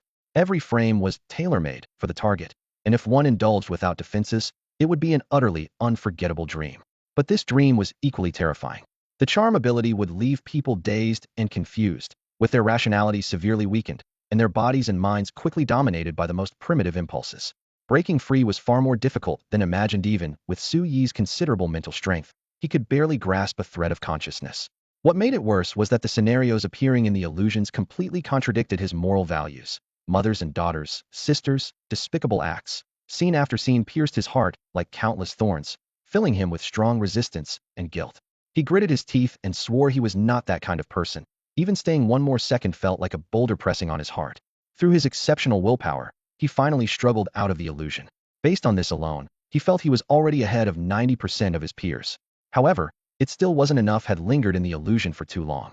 So for an entire month, he voluntarily accompanied Lu Li in practicing the charm ability every day. From the initial 5 or 6 minutes, he shortened it to 4 minutes, 3 minutes, 2 minutes, until one day, he broke free in just 3 seconds. Su Yi simply treated this as a special form of cultivation, and the results were unexpectedly good. When the time was reduced to 3 seconds, the benefits began to diminish. Just then, Lu Li's charm skill underwent a breakthrough upgrade, entering the proficient realm. With improved proficiency, those under the charm retained even less rationality, and Su Yi once again became helpless. His escape time was pulled back to 2 minutes. Under this extremely torturous training, his mental strength and willpower climbed steadily. His spiritual energy level, which had been somewhat unstable due to absorbing spirit stones recently, also seemed close to being completely consolidated. Monday morning at Guan City No. 1 High School. In the classroom, Su Yi propped his head up, his gaze falling on a seat by the back window not far away, the king's homeland. With grades as good as mine, I'll probably never have a chance to sit there, he thought with a bitter smile. While daydreaming, the class suddenly stirred with whispers. Li Xinhao, sitting beside him, excitedly nudged him with his elbow. Su Yi, look. It's Xia Yihan. Xia Yihan is coming to our class. Su Yi looked up and saw that youthful, beautiful figure at the doorway. Like other students, she wore the blue and white school uniform. Guan City Number 1 High School's uniform followed a fitted design that hugged her curves, outlining her graceful figure perfectly, combined with her handsome and pretty face. It was no wonder she could make countless male students lose their minds. Privately, some had even rated her as the class beauty of the first-year grade, with explosive popularity. But Su Yi wasn't particularly moved by this class beauty he had only seen a few times. In comparison, the shy and bashful Zhang Xiaodong actually stirred his heart a bit more. When he looked towards Xia Yihan, she happened to be looking at him too, and their gazes collided instantly. After a brief moment of eye contact, the girl was the first to move, her steps light, yet composed as she walked directly through the rows of desks to his seat. Su Yi, could you step outside for a moment? She stopped in front of him, her tone polite and restrained. Sure. Su Yi closed his textbook, stood up, and followed her out of the classroom. He rarely had any interaction with Xia Yihan normally, so her sudden approach could only mean one thing: it was almost certainly related to the inheritance ruins. Indeed, their classmates showed no surprise. Everyone already knew that Su Yi had joined the school's beast-taming team and become Xia Yihan's teammate in name. Seeing the two leave together, someone muttered enviously under their breath, "Sigh. If only I could join the beast-taming team too." The hallway was softly lit, empty except for the sound of their footsteps. Xia Yihan stopped by a window, turned around, and offered a faint smile. "Congratulations. The coach asked me to inform you that you've successfully secured the school's recommendation spot." Su Yi was momentarily stunned, then quickly asked, "So Jia Rue and Lei Howdy have been eliminated for sure?" "Yes." Xia Yihan nodded. "They lost after just one match against Liaozhai and me. But don't worry about them with their family backgrounds. They'll find other ways to get spots." After speaking, she extended her hand. "Let me properly introduce myself. I'm Xia Yihan." Su Yi paused, confused. "Haven't we met before?" Despite his puzzlement, he still shook her hand. "Hello, I'm Su Yi." As their hands separated, Xia Yihan continued, "Since we're schoolmates and will be entering the inheritance secret realm together, I can brief you on what to expect inside if you'd like." "Thank you, but I don't plan to team up with anyone once we're in the secret realm." Su Yi didn't hesitate long before politely declining. "You want to go solo?" Xia Yihan raised an eyebrow slightly. Su Yi nodded, his tone sincere. "That's right. Sorry. It seems you're quite confident in your abilities." Xia Yihan showed no displeasure and smiled again instead. "Actually, even forming teams doesn't offer much advantage. The inheritance ruins may seem small from the outside, but there's more than meets the eye. Each person who enters gets transported to a separate space for individual trials. Whether you pass or not depends entirely on yourself." Su Yi listened thoughtfully. "I see. I remember previous inheritance ruins had similar restrictions. After all, the predecessors wanted to select disciples. They couldn't allow people to succeed through sheer numbers." "Exactly." Xia Yihan nodded lightly. "However, what's different this time is that, whether intentionally or not, this particular ruin has deliberately left one loophole. If a man and woman hold hands and enter together, they'll be transported to the same space, and the trial content inside won't change at all." At this point, Xia Yihan lifted her chin, a confident smile curving at the corners of her mouth. This rule was clearly an advantage for her. Female beast tamers who could take the combat route were already pitifully rare. Just looking at Guanxing Number 1 High School, among the 3 recommendation slots, she was the only girl. By that calculation, among the 100 people entering the secret realm this time, there would be at most 30 girls. With female beast tamers being so scarce, it meant they could practically pick any male companion they wanted, hold hands, and enter the same trial space together. With 2 people working together, the difficulty would immediately be cut and half the advantage was obvious. "You can do that? This is clearly tailor-made for couples. Are even ancient inheritance sites discriminating against single people now?" Su Yi listened in stunned amazement. Xia Yihan was amused by his complaint, her eyes curving into crescents as she laughed. "Who knows? Maybe the answer is hidden in the inheritance treasure." The girl's smile was radiant like a blooming flower, making Su Yi's heart flutter momentarily, but he quickly regained his composure and probed tentatively. "This intelligence is very important. Why are you telling me voluntarily? Could it be you want to invite me to tackle the trials with you?" "What are you thinking?" Xia Yihan restrained her smile. "I just want to be friends with you. As for the first trial, I've already agreed to team up with Liaozhai." Only then did Su Yi breathe a sigh of relief finally. He wouldn't have to be the rejection king again. Xia Yihan raised an eyebrow. "What does that reaction mean? Are you really unwilling to team up with me?" "Of course not." Su Yi quickly explained. "I should be happy for you instead. Liaozhai is so strong. Teaming up with him, you're probably 80% guaranteed to pass the first trial." "I hope so." Xia Yihan sighed softly, then added, "Actually, I'm not completely confident. You don't know what the first trial is yet, do you? It tests raw strength. You have to defeat mechanical puppets."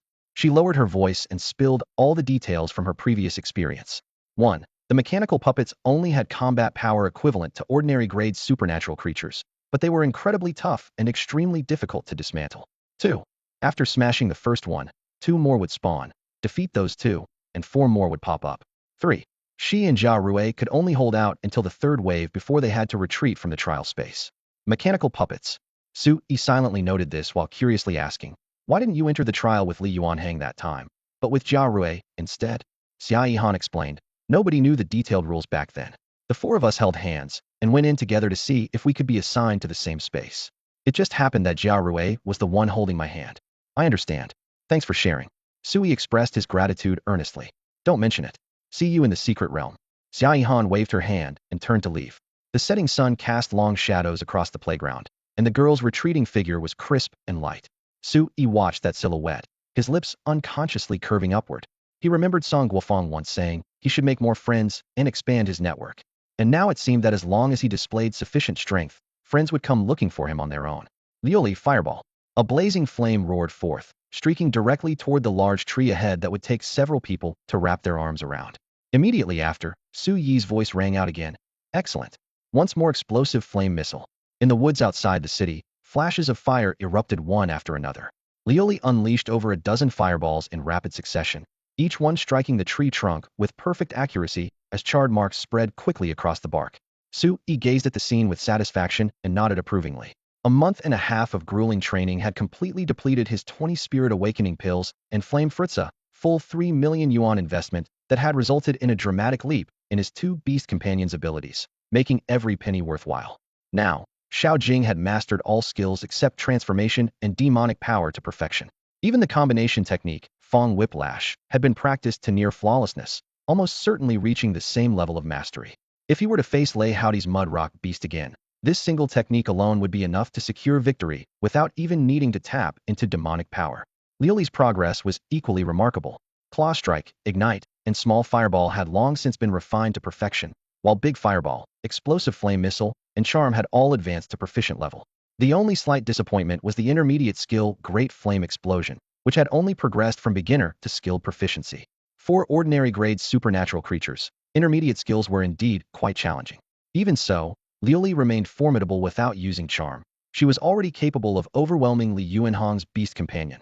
With Charm deployed, that terrifying heart control effect could instantly render enemies defenseless, and combined with the fire element's high burst damage, a single devastating blow was guaranteed. Psychic-type Beast Companions were truly divine. Sui pulled himself from his thoughts and checked the time on his phone. All right, it's about time. Let's head out. With that, he led his 2 beast companions in a swift march toward the school. Today marked the second opening of the Inheritance Secret Realm, Northern Suburban Forest. Compared to 3 months ago, the area outside the Secret Realm entrance had been completely transformed. A sprawling plaza had been constructed, connected by smooth asphalt roads leading directly to the main thoroughfare, replacing the former potholes and rough terrain. The place now buzzed with activity as numerous influential figures from Xizjiang province gathered, their conversations creating a constant hum of social pleasantries. Had Sui been present, he would have immediately spotted Li Wenyu among the crowd she had accompanied by Jingtian on this trip. Today, Bai Jian would also enter the Inheritance Secret Realm, making this occasion of tremendous significance to them. Additionally, several of the most prominent figures from Guan City had made their appearance. City Lord Luo Yanfeng, Beast Tamer Association, Guan City Branch President Kong Qianmao, and others were all in attendance. An inheritance site left behind by a quasi-divine level beast tamer naturally commanded their complete attention. If the secret realm didn't restrict entry to apprentice-level beast tamers only, these influential leaders would likely have ventured inside personally to seek treasures. President Bai, I hear your daughter will also be entering the secret realm this time, and she's the youngest among all participants, someone said with a smile while chatting with Bai Jingtian. To possess such abilities at such a young age, destined to become a rising star in the beast-taming world. A portly middle-aged man approached Bai Jingtian and greeted him warmly. You're too kind, Mr. Lei. Bai Jingtian smiled and nodded. The portly man waved his hands repeatedly. My daughter is just being headstrong, insisting on going in for training. I couldn't talk her out of it, so I agreed to let her gain some experience. How could she deserve such praise from you, Mr. Lei? On the other hand, your son has already explored the secret realm once before, so he must be more confident this time. If anyone can obtain the inheritance, he's definitely among the most promising candidates. Bai Jingtian politely returned the compliment. Not at all. My boy is just making up the numbers. The portly man shook his head with a bitter smile. Don't even mention it, me son is hopeless. He was always third in his grade, and I thought he had the recommendation spot from #1 high school locked up. Who knew he'd be pushed out by some student with no connections? Now I have to run around trying to secure him a spot. I heard that student has some connection to your Jingtian group. Oh, is that so? Bai Jingtian raised an eyebrow. If that's true, then I owe you an apology first, Mr. Lei. You're joking, Mr. Bai? My son didn't get the spot because his skills weren't good enough. It has nothing to do with anyone else. I'm not an unreasonable person. After exchanging a few more pleasantries, the portly man apologetically cupped his hands and turned to chat with others. Once his figure had moved away, Bai Jingtian pondered for a moment before turning to ask Li Wenyu. The student recommended by number 1 high school named Su Yi, is he the young man you mentioned? Li Wenyu nodded. Yes, I checked. It's him. This kid keeps surprising us. Bai Jingtian murmured quietly. I thought my evaluation of him was already high enough, but he keeps breaking through expectations. Li Wenyu recalled her shock upon hearing the news. During the last wilderness survival assessment, Su Yi had placed 5th, which she already found incredible. In just a month and a half, he had climbed 2 more places to reach the top 3. Even witnessing this speed firsthand left her stunned. Bai Jingtian gently shook his head. Though unexpected, it's too rushed. I suspect his beast companion's rapid growth in such a short time was achieved by force-feeding it large amounts of spirit stones or mystic crystals. A beast with decent potential might have lost most of its future prospects because of this. From a logical standpoint, this made sense, but Li Wenyu instinctively felt that Su Yi wouldn't do something so short-sighted.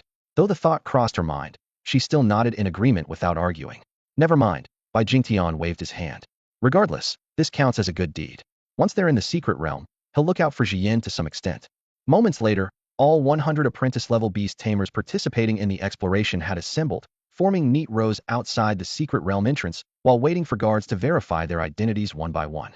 During the wait, Su Yi looked around and noticed that most of the participants were locals from Guan City. Glancing up, he spotted several familiar faces.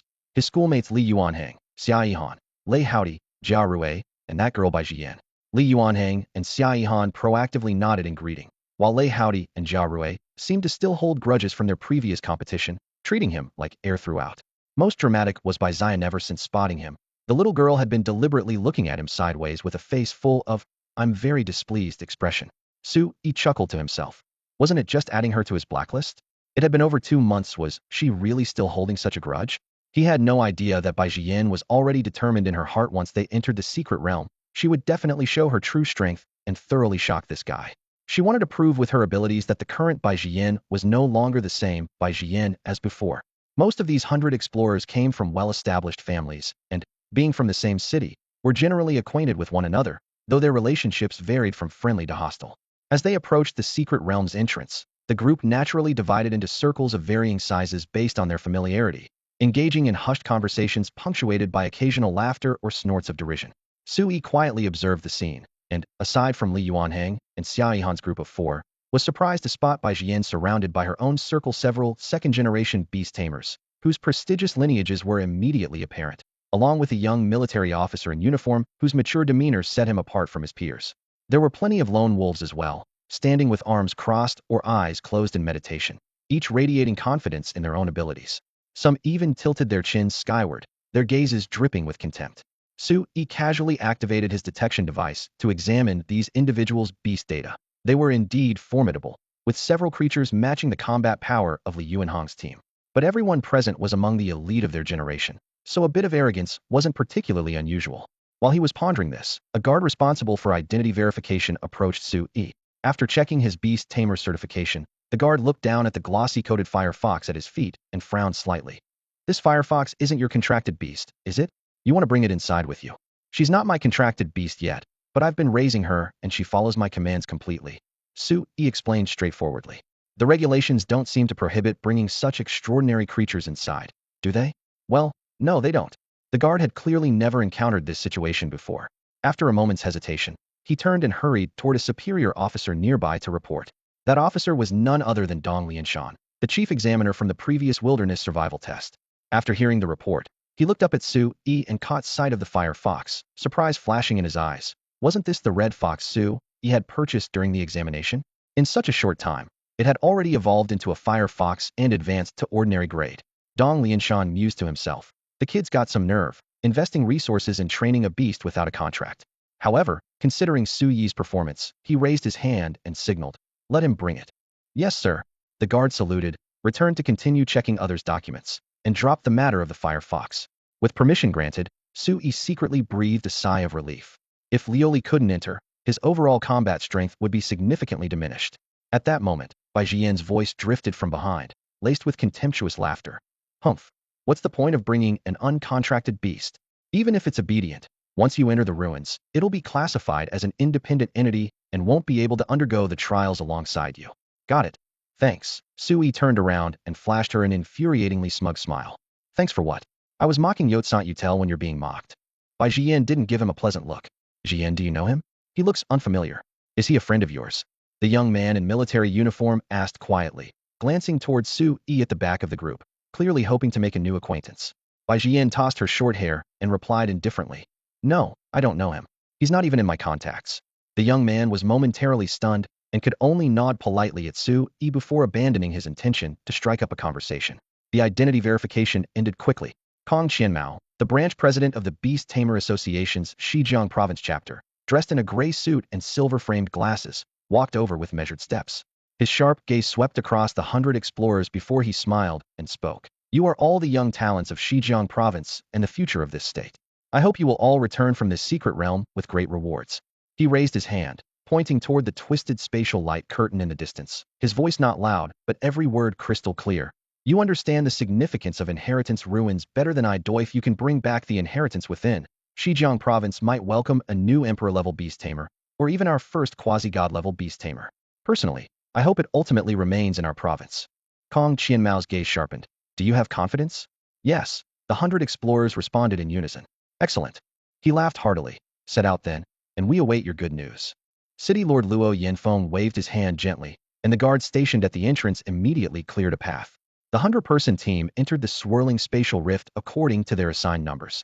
Finally inside, after a brief moment of dizziness, Sui's feet touched solid ground, and the scenery around him instantly transformed from the gray light curtain to a lush forest sea. Unlike most explorers who immediately rushed toward the central area, he took out the official map he had just received and spread it across his arm. Compared to the rough sketch Li Wenyu had previously provided, this map covered nearly 80% of the secret realm's territory. It not only marked the coordinates of the central ruins, but also clearly showed terrain elevation and vegetation density. As for the areas that remained blank, they were located north of the central ruins. After the central ruins were discovered, everyone's attention had been completely drawn away, and no one had ventured further north. Come out, little Thorn. Let's go see these inheritance ruins for ourselves. With a flash of the contract seal, an emerald green thorn spirit snake coiled around Sui's arm, its scales reflecting a faint cold light. He put away the map and stepped forward to follow the large group that was already advancing northward in great numbers. Looking at the dozens of figures ahead, Sui suddenly realized why bother forming a team? He could just follow behind them. With the same destination and identical route, if they encountered fierce beasts, the frontline explorers would charge ahead while he could conserve his energy. Compared to his first solo venture into a secret realm, this journey felt almost like sightseeing. The explorers at the front didn't deliberately try to shake off those behind either, since moving as a group benefited everyone. If they encountered troublesome exotic beasts, a 100-person assault would be far more reliable than scattered responses. A 100-person group was truly the way to go. Of course, some individuals confident in their strength had broken away from the team, rushing ahead toward the inheritance ruins. One edgy teenager even coolly dropped a line. Fierce beasts always walk alone. Only sheep and cattle move in herds. The atmosphere instantly fell silent. If not for the drones circling overhead broadcasting live, someone would have immediately stepped forward to teach him the price of being a lone fierce beast. The team continued along the predetermined route, with the once famous wild wolf forest ahead. Sui paused in his steps, unable to resist turning toward a side path to see if the wind wolf king that once dominated this territory was still around. The wind wolf's den had long been abandoned. The entrance had collapsed, spider webs filled the cracks between stones, and scattered bones lay about. Sui nodded silently. It seemed the first official exploration team had already cleared out this unfortunate king-level beast. Its territory happened to block the direct path to the ruins, so when it clashed head-on with the large groups of explorers, the outcome was predictable. It wasn't just the Wind Wolf King. When the secret realm last opened, explorers had forcibly carved out a safe highway along this passage, nearly wiping out all the powerful beasts that had occupied both sides of the road. Now, over a month later, though occasional beasts wandered back, they were nowhere near enough to stop the main force. Didn't they say the secret realm was crawling with elite-level beasts? How come we haven't even seen a decent prey? Someone in the group whispered. The beast tamers from Guan City were obviously exaggerating. A companion chimed in. Made me think it would be dangerous. When it comes down to it, inheritance ruins are just like that, nothing more than mechanical puppets comparable to ordinary level beasts. How powerful could they really be? Haha.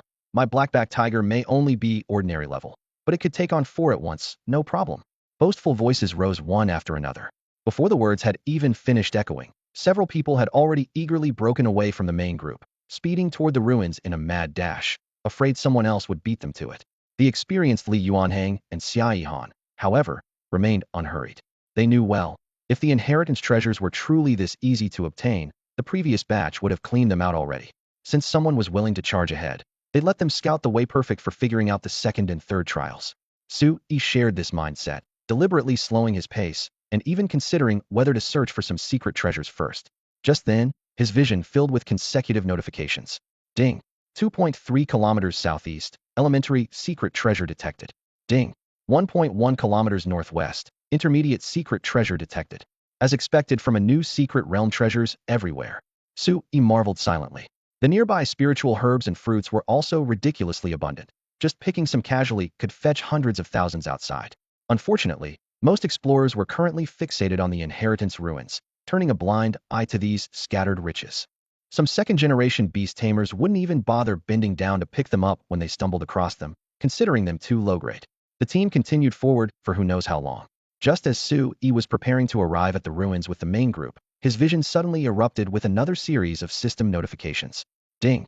4.9 kilometers north, divine level secret treasure detected. Ding.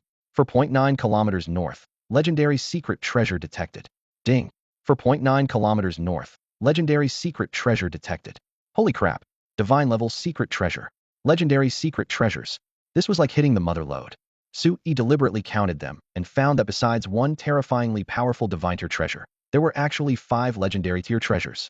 According to the compiled data from various countries, treasures are classified into 6 tiers: basic, intermediate, advanced, epic, legendary, and divine. Whenever an advanced treasure appears on the market, it's enough to drive countless beast tamers into a bidding frenzy, which shows just how rare legendary and divine treasures truly are. Divine tier treasures especially can even tempt emperor-level beast tamers without a doubt. These must be the inherited treasures passed down from that ancient ruin. He stood there stunned for quite a while before snapping back to reality, unable to help but exclaim. This truly is the legacy of a quasi-divine beast tamer. No wonder it's caused such a nationwide sensation.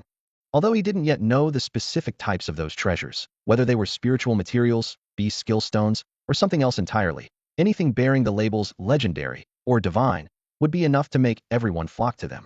In comparison, he least hoped to draw spiritual equipment.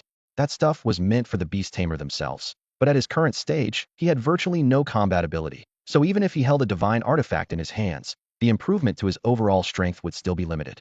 Forget it. I'll worry about these things once I actually get the treasures. Su Yi smiled and shook his head, pushing aside these distracting thoughts.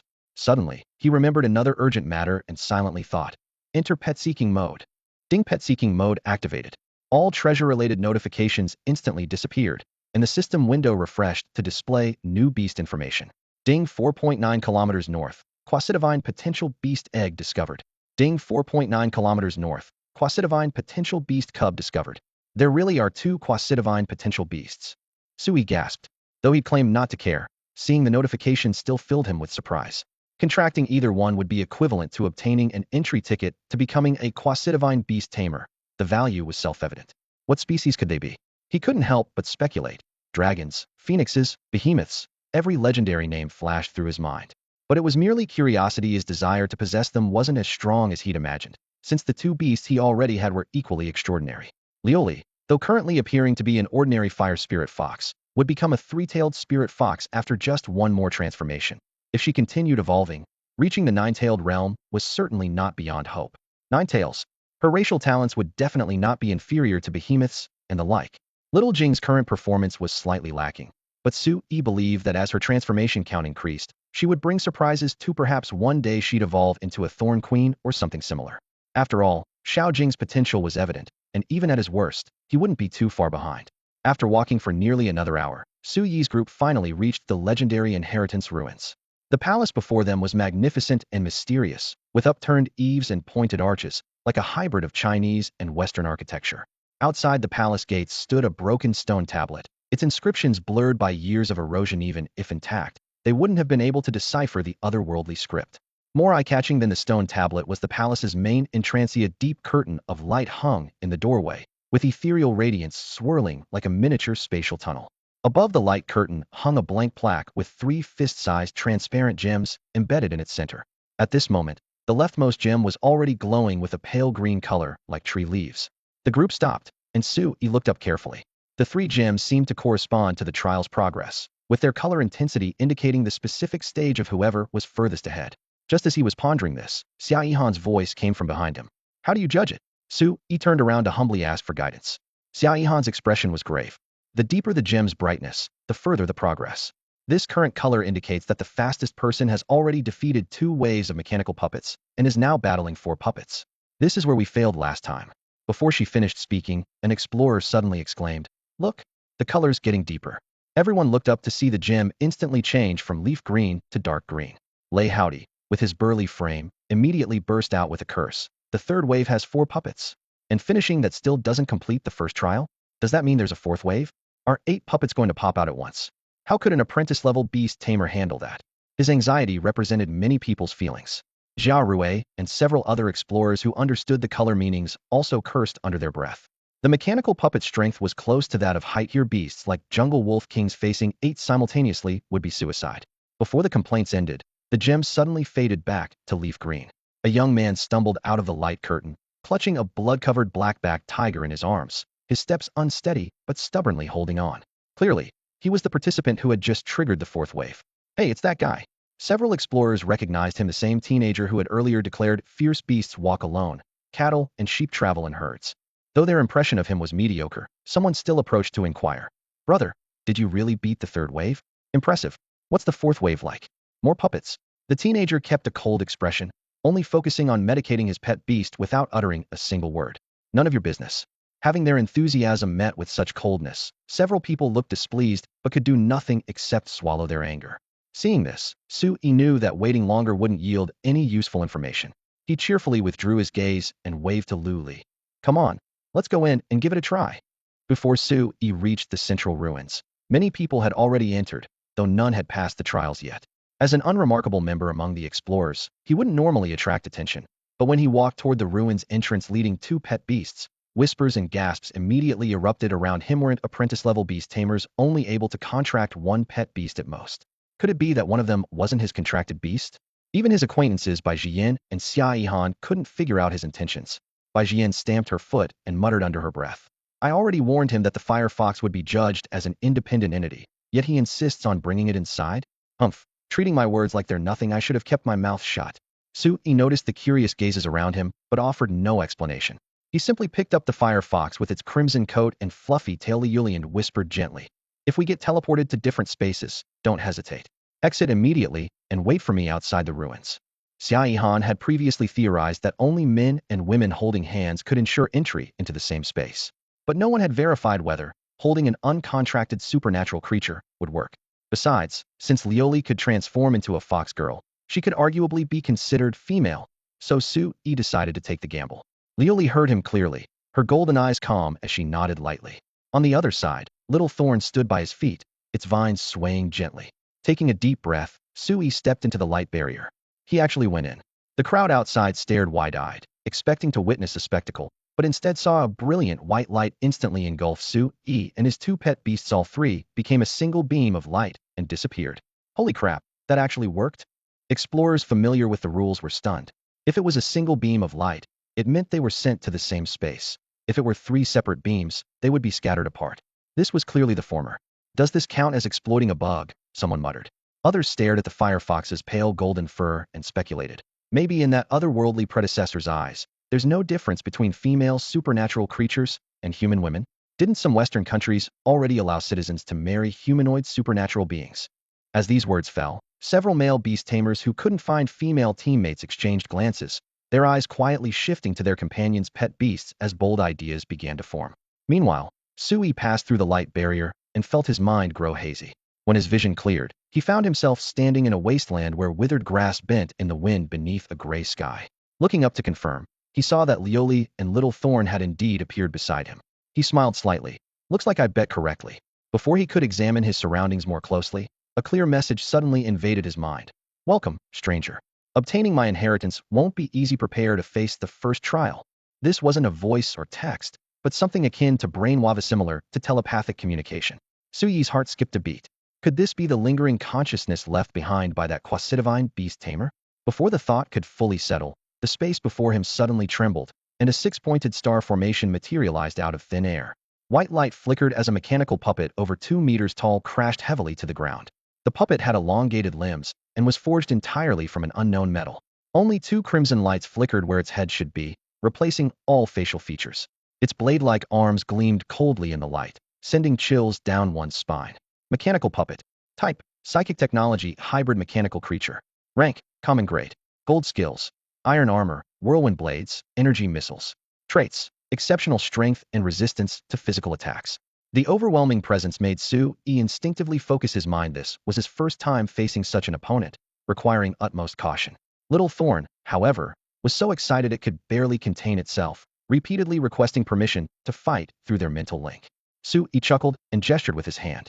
Go ahead, but watch out for the blades on its arms. With permission granted, Little Thorn instantly burrowed underground and charged toward its target. The mechanical puppet's red lights blazed brighter as the blades on both arms clicked into position, ready to strike at any moment. However, just as it locked onto the target's position, the soil 3 meters away exploded, and Little Thorn burst forth from the earth. Fong Lash. 12 thick vines grew wildly, rapidly intertwining in midair to form a towering pillar that swept toward the puppet with tremendous force. Boom. The perfectly executed Fong Lash struck its target. The mechanical puppet was sent flying before it could react. It tumbled through the air, and upon landing, one mechanical arm snapped clean off while its metal chest caved in deeply. Sparks and electrical arcs scattered everywhere, making it look like a pile of scrap metal. Su Yi was stunned. A one-hit kill. This creature was considered a formidable threat by countless explorers. Even more incredible was that Little Thorn had yet to activate its demonic power, achieving this result with just a combination technique. Fong Lash was already comparable to an intermediate-level skill, and with its masterful proficiency, let alone an ordinary mechanical puppet, even Liaozhai's rock mud beast, with its mystic rock armor, would likely struggle to survive such an attack. Sensing his amazement, Little Thorn quietly manifested a pair of eyes on its vines and shot him a smug glance. Su Yi shook his head with a laugh. What's there to be proud of? The trial isn't over yet. Don't get distracted. Sure enough, just as his words fell, another tremor rippled through the space. Immediately, 2 hexagram magic circles for summoning mechanical puppets appeared. The second wave truly began. Su Yi glanced down at Liaozhai beside him. The girl's clear eyes sparkled with eager anticipation, and he couldn't help but smile. You can join in this time too. 1 puppet each. Liaozhai understood, her breathing quickening slightly, though she maintained her calm exterior as she walked toward the left hexagram circle. The light quickly faded, and 2 identical mechanical puppets rose from the ground, standing heavily in place. They scanned Xiao Jing and Liaozhai, their dark cannon barrels immediately rising as their energy cores gathered pale blue light, ready to fire missiles at any moment. However, Xiao Jing and Liaozhai were already poised for action. Before the energy missiles could launch, Xiao Jing's spiked whip cut through the air with a sharp whistle, striking one puppet's head viciously.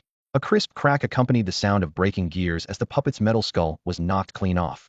Immediately after, the unfired energy missiles exploded within the cannon barrel due to system malfunction, and the steel body was instantly consumed by its own flames. On the other side, Liaozhai raised her hand to form seals as fire elements gathered frantically. Great flame burst. This was a genuine intermediate fire skill, and even though her proficiency wasn't quite at its peak, it was enough to tear through the metal shell before her. With a dull explosion, the second puppet was engulfed in flames, its armor falling away in chunks. After collapsing, only a broken shell remained, occasionally twitching as its red, glowing eyes quickly dimmed.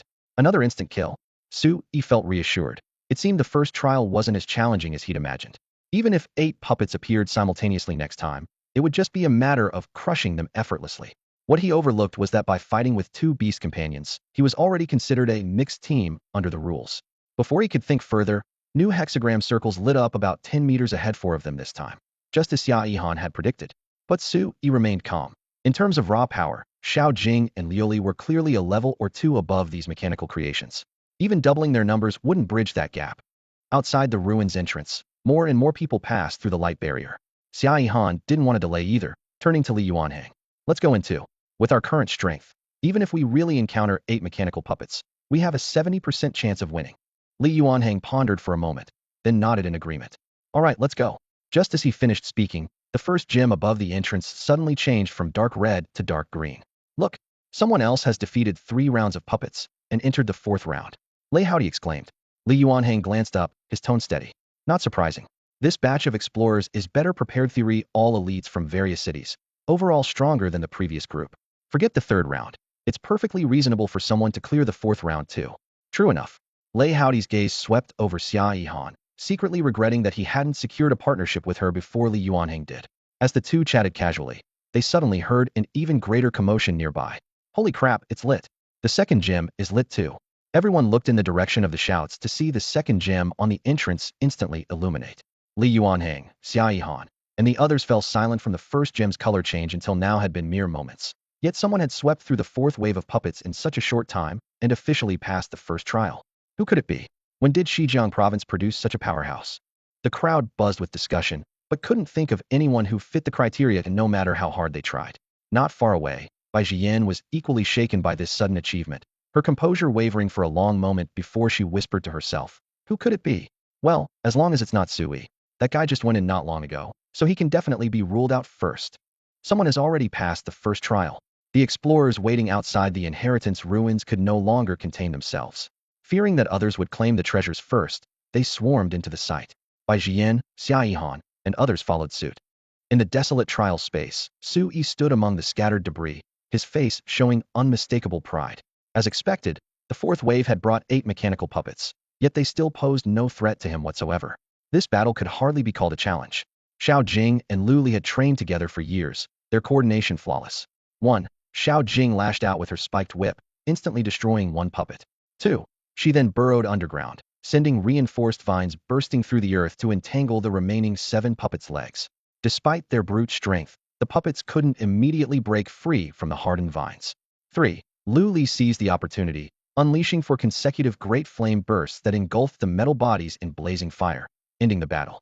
Only now did Su Yi truly realize how absurdly powerful his 2 beast companions were. These mechanical puppets were certainly not ordinary. Gradathi rivaled the Jungle Wolf King in strength, yet his beasts had handled 8 opponents of equal level like they were mere practice dummies. Any observer would have been jaw-dropped in amazement. Even more remarkable was that both beasts had barely exerted their full power. Since the mechanical puppets were artificial beings, Lu Li's charm abilities were useless against them, essentially nullifying one of her strongest skills. Xiao Jing hadn't even activated her demonic power throughout the entire fight. If she had gone all out, she probably could have swept through the puppets without Lu Li's help. Su Yi suddenly remembered from his research that such mechanical beings often contained spirit stones that powered them. Just as he was about to search through the wreckage, a flood of foreign information suddenly poured into his mind. Congratulations, stranger. You have passed the first trial, and your strength has earned my recognition. However, did you clear this trial alone, or alongside a woman? I much prefer the latter. I am Matthew the Dragon Tamer, and I have lived a life of romance, having known countless women. Whether the Holy Maiden of the Void Temple, the Dark Elf Queen, or even the ancient dragon princess, all have fallen to my charm. From the beast-taming continent to the depths of the outer abyss, my name is known by all. If my successor doesn't even have a woman by his side, that would truly disappoint me. Regardless, congratulations. As the first to pass the first trial, you have earned the right to receive important guidance from me. The information torrent abruptly ceased, leaving Su Yi stunned for a full 2 to 3 minutes before he recovered his senses. Holy maidens, elf queens, dragon princesses, this otherworldly predecessor had certainly lived quite the colorful Lifia complete playboy indeed. But more than his romantic exploits, Su Yi was intrigued by the secrets revealed between the lines. For instance, what was the Void Temple? And what was the Outer Abyss? That beast-taming realm seemed far more complex than he had imagined. Dragon Tamer, was it an ancient surname or a title symbolizing status? Since the predecessor had prefixed Dragon Tamer to his name, he must have possessed at least one real dragon, right? At this thought, Su Yi's blood began to boil. If his speculation proved true, wouldn't his wild fantasies of dragon maids, more precisely, the spectacular scene of dragon riding, be about to become reality? Before these wild thoughts could fully ferment, a crystal stone emanating soft white light suddenly materialized out of thin air, floating quietly before his eyes. Su Yi was momentarily stunned, then murmured in realization. Teleportation crystal. The information that had flooded his mind earlier mentioned it. Not only was it the sole credential for the next 2 trials, but also a life-saving trump card. Simply crushing it would instantly transport him out of the ruins. Of course, it would also mean voluntarily abandoning the remaining trials. Toying with the crystal, he couldn't help but sigh. This otherworldly predecessor, who called himself Dragon Tamer Matthew, was quite merciful, at least leaving an escape route. After all, many inheritance ruins offered no way out once entered. It was either success or death. with mortality rates easily exceeding 90%. The moment this thought crossed his mind, his palm tightened. Before he could examine the crystal's patterns closely, the surrounding scenery twisted violently like water. In the blink of an eye, he was ejected from the trial space and landed in a magnificent hall. The hall was so vast that echoes could be clearly heard. The supporting pillars on both sides were jet black like jade, their crystalline surfaces faintly reflecting light. The pillars were carved with legendary creatures, soaring dragons with outstretched wings, divine phoenixes with blazing feathers, mighty behemoths, enchanting medusas, roaring three-headed hellhounds, flame lords wreathed in fire. Each sculpture was lifelike, lending the hall an air of both mystery and solemnity. Just teleported out like that? My spoils of war are still in there. Thinking of those 15 mechanical puppets, his heart clenched. That was a full 15 spirit stones. Before he could lament further, new information suddenly lit up in his consciousness. Welcome to the second trial survival slaughter. Please wait patiently for 1 hour. The trial will begin promptly. Good luck, stranger. May you become the final victor. Simultaneously, explorers still fighting in their respective trial spaces receive the notification. The second trial will commence in 1 hour. Those who fail to pass the first stage will be deemed failures and eliminated. Come on, strangers, it won't be fun if too few make it to the second stage, huh? There's even a time limit. Everyone's hearts trembled in unison. Not daring to be distracted any longer, they all accelerated their attacks on the mechanical puppets, determined to break through before the countdown ended. In the Great Hall, Sui carefully pondered the 4 words survival slaughter and shook his head darkly. It seemed he couldn't avoid confrontation with other explorers after all. Fortunately, probably not many could break into the second stage, and they all held teleportation crystals, so it wasn't necessarily a fight to the death. Thinking of the several crucial hints exclusive to first-time clearers that he possessed, the corners of his mouth couldn't help but curve upward. Those inheritance treasures were as good as his. Taking advantage of the free time, Sui pulled out several bottles of energy water and handed them to Xiao Jing and Lu Li to help restore their spiritual energy and stamina. After unleashing their ultimate abilities repeatedly in the trial space, both pet beasts had consumed quite a bit of energy. Xiao Jing had no resistance to such supplements whatsoever. A tender green vine shot directly into the bottle opening and slurped it clean with loud gulping sounds. Lu Li, however, first stared at the bottle, then glanced up at Sui. Seeing he had no intention of feeding her personally, she hesitated briefly before suddenly transforming into a small fox girl with crimson hair and fox ears, grasping the bottle with both hands to pour it into her mouth. Sui's heart skipped a beat as he quickly took the bottle from her. Let me feed you instead. Don't transform carelessly when we're outside. Lu Li's gaze remained calm, neither arguing nor acting coquettish. She transformed back into her fire spirit fox form and obediently waited for him to bring the energy water to her lips. The hour-long wait seemed lengthy, but it allowed them to restore their condition to optimal levels. After Xiao Jing and Lu Li finished drinking, their stamina and spiritual energy recovered to about 70 or 80%, bringing a satisfied smile to Suyi's face. This is also an advantage, he calculated silently. Those who haven't passed the first trial yet probably won't even have time to heal their wounds when they arrive. In this survival slaughter, I've got a real edge. At this thought, he couldn't help but chuckle softly, then shook his head self-mockingly. When competing for an inheritance, where was the honor and victory? Before he knew it, more than 10 minutes had passed. Sui was growing somewhat impatient and was about to stretch his muscles when the surrounding space suddenly fluctuated. 2 flashes of light appeared as a male and female beast tamer tumbled awkwardly into the Great Hall. Both appeared to be around Suyi's age, wearing combat uniforms from other schools, clearly high school students as well. The boy's right sleeve was torn with dried bloodstains, while the girl's face was covered in dust with sweat beading on her forehead. Their pet beasts were similarly injured, having obviously fought fierce battles against the mechanical puppets. Sui studied them while they sized him up, in return alone, yet composed, which raised their guard. They didn't exchange pleasantries, instead focusing on treating and replenishing their pet beast's energy, while keeping a wary eye on Sui, clearly having received the survival slaughter notification. What would happen if I forced them to use their teleportation crystals right now? A bold thought crossed Suyi's mind, though he was still weighing his options. Before the thought fully formed, with a whoosh, 2 more figures materialized. Sui, the newcomers recognized him immediately, their faces lighting up with surprise. Well, if it isn't Xia Yihan and Li Yuanhang. Congratulations, congratulations. Sui waved with a smile. Xia Yihan brushed the dust from his chest with a bitter smile. What's there to congratulate? You're the impressive one. Passing the first trial alone really caught me off guard. Looks like I underestimated you before. He spoke while walking towards Sui, but halfway there, he suddenly froze in place. Clearly, she had received the notification too. Xia Yihan suddenly stepped back half a pace, her fingertips gripping her cloak tightly as her gaze locked onto Sui once more, that wariness almost instinctive. The prompt was crystal clear. The second trial was survival slaughter. Winner takes all, and only the last person standing could enter the third trial. In other words, from this moment on, everyone in the hall was a potential enemy. For the inheritance of a quasi-divine beast master, even blood brothers might draw swords against each other, let alone mere friends. She couldn't afford not to be cautious. Su-yi sensed her concerns and smiled, raising his hands in a gesture to ease the tension slightly. You must have received the details of the second trial too, right? Don't worry, I'm not the type to casually attack friends. Even if it comes down to just the two of us in the end, I'll definitely warn you before making my move. Xia Yihan nodded awkwardly, forcing a strained smile at the corner of her mouth, yet still instinctively moved closer to Li Yuanhang. But as soon as she approached, she remembered Li Yuanhang's desire for this inheritance, and her body stiffened again. She stole a glance at him. If it really came to a life-or-death moment, could she trust Li Yuanhang? Meanwhile, the man and woman who had entered the hall first also exchanged glances, their previously relaxed expressions instantly becoming tense. In an instant, the entire ancient hall felt as if cold wind had swept through it, the air thick with oppressive tension.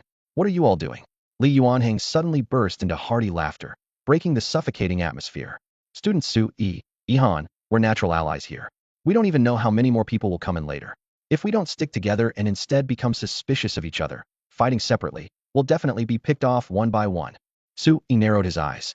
Oh, so what are you suggesting? Let's team up. Li Yuanhang's smile faded as his tone became serious. The three of us working together, this inheritance treasure is definitely within our grasp. Sounds good. Su-yi maintained his smile. But how do we divide the inheritance? Since we're teaming up, naturally we split everything equally, Li Yuanhang replied without hesitation. This is a treasure left by a quasi-divine beast master. Even taking just 1/3, we'd have hope of advancing to emperor-level beast master in the future. Xia Yihan felt her heart stir, her eyes brightening slightly. Su-yi nodded gently but kept his gaze fixed on Li Yuanhang, his tone calm, yet sharp. If we could truly split things equally, that would indeed be tempting. However, as far as I know, preserving beast eggs or cubs in frozen storage for hundreds or even thousands of years is extremely difficult. In inheritance sites like this, there's usually only 1 or 2 beasts left behind. When the time comes and there are only 1 or 2 beasts for 3 people, I'm afraid equal division won't be possible. Li Yuanhang laughed heartily. You're thinking far ahead. If we really encounter that situation, we'll have a contest and let strength decide the winner gets first pick. Rest assured, I, Li Yuanhang, guarantee on the honor of the Li family that I will never betray our agreement. Xia Yihan blinked, clearly swayed by his words. The pair on the other side of the hall, however, gripped their weapons tighter, knowing that if these 3 truly formed an alliance, they would likely be the first to be eliminated. Just as everyone waited for Su-yi to nod in agreement, he gently shook his head, his tone calm but uncompromising. Sorry, but you two should team up instead. I have absolutely no interest in forming alliances. If you want to eliminate me, I won't hold it against you. Of course, if I happen to win, I hope you won't hold it against me either. Su-yi raised his hand slightly, his tone calm, yet sharp. Let's treat this as a competition. Win or lose, let's not hurt our friendship. Once we're out of here, we'll still be friends. With that, he quietly stepped back a few paces with Xiao Jing and Lu Li, clearing an open space. Li Yuanhang and Xia Yihan exchanged glances, both showing a flash of bewilderment. Their previously tense shoulders relaxed slightly due to Su-yi's retreat, but the atmosphere in the great hall tightened once again invisibly, like air strangled by a noose, leaving no room to breathe. Time passed, and the spatial array patterns around the hall flickered with faint light as figures were teleported in one after another. It started with just a few scattered individuals, then quickly grew to several more. By the end of a full hour, 13 challengers had gathered for the second trial. A 13% pass rate was still not high, but compared to the previous round, it was incomparably better. Scanning the crowd, Su-yi was surprised to see Bai Jiyan. The usually quiet girl now stood at the edge of the group, breathing slightly heavily, clearly having just escaped from her own ordeal. She too was looking for familiar faces, and when her gaze met Su-yi's, she appeared even more surprised than he was, the brief bewilderment in her eyes quickly concealed. All 13 challengers understood what trial awaited them next, yet no one dared make the first move. Everyone shifted their positions slightly, maintaining distances that allowed for defense without provocation, secretly watching every person around them who might suddenly strike. Suddenly, a cold message silently flooded everyone's minds. Ha! Congratulations on reaching the second trial. Now, let the killing feast begin. Everyone's hearts simultaneously chilled. Before they could process this further, the lights in the glazed dome overhead suddenly extinguished. The great hall instantly plunged into deathly darkness, and the black jade pillars carved with legendary creatures began releasing surging dark spiritual energy, like ink poured into the air, too thick to dissolve. Not only was physical sight useless, but even spiritual consciousness felt like it had crashed into a swamp, unable to move an inch. Before many could understand what was happening, a woman's piercing scream suddenly echoed through the great hall. After all, they were from the same state, some even from the same city, people who saw each other regularly. When it came to actually attacking those around them, they naturally had some reservations. But at that very moment, the light sources around them suddenly went out as if someone had flipped a switch. Not only did their vision vanish completely, but their spiritual detection also seemed to hit a cotton wall, unable to sense anything. The malicious thoughts born from unfamiliarity and fear were instantly amplified, pressing down on everyone until they could barely breathe. In the darkness, even if someone launched a surprise attack, the unlucky victim might not be able to identify the perpetrator. This ambiguity was enough to completely shatter all their lingering hesitations.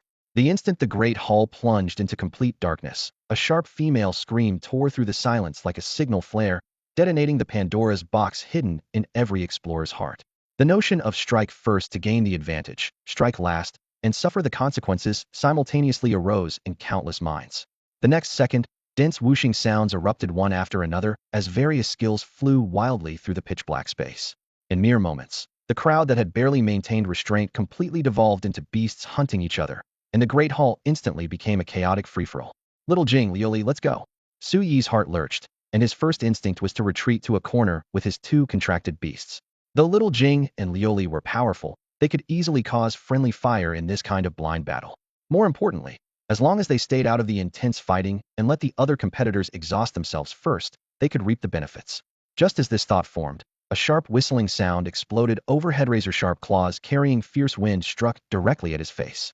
Damn! Su Yi broke into a cold sweat instantly, reflexively activating Frost Guardian. Bang!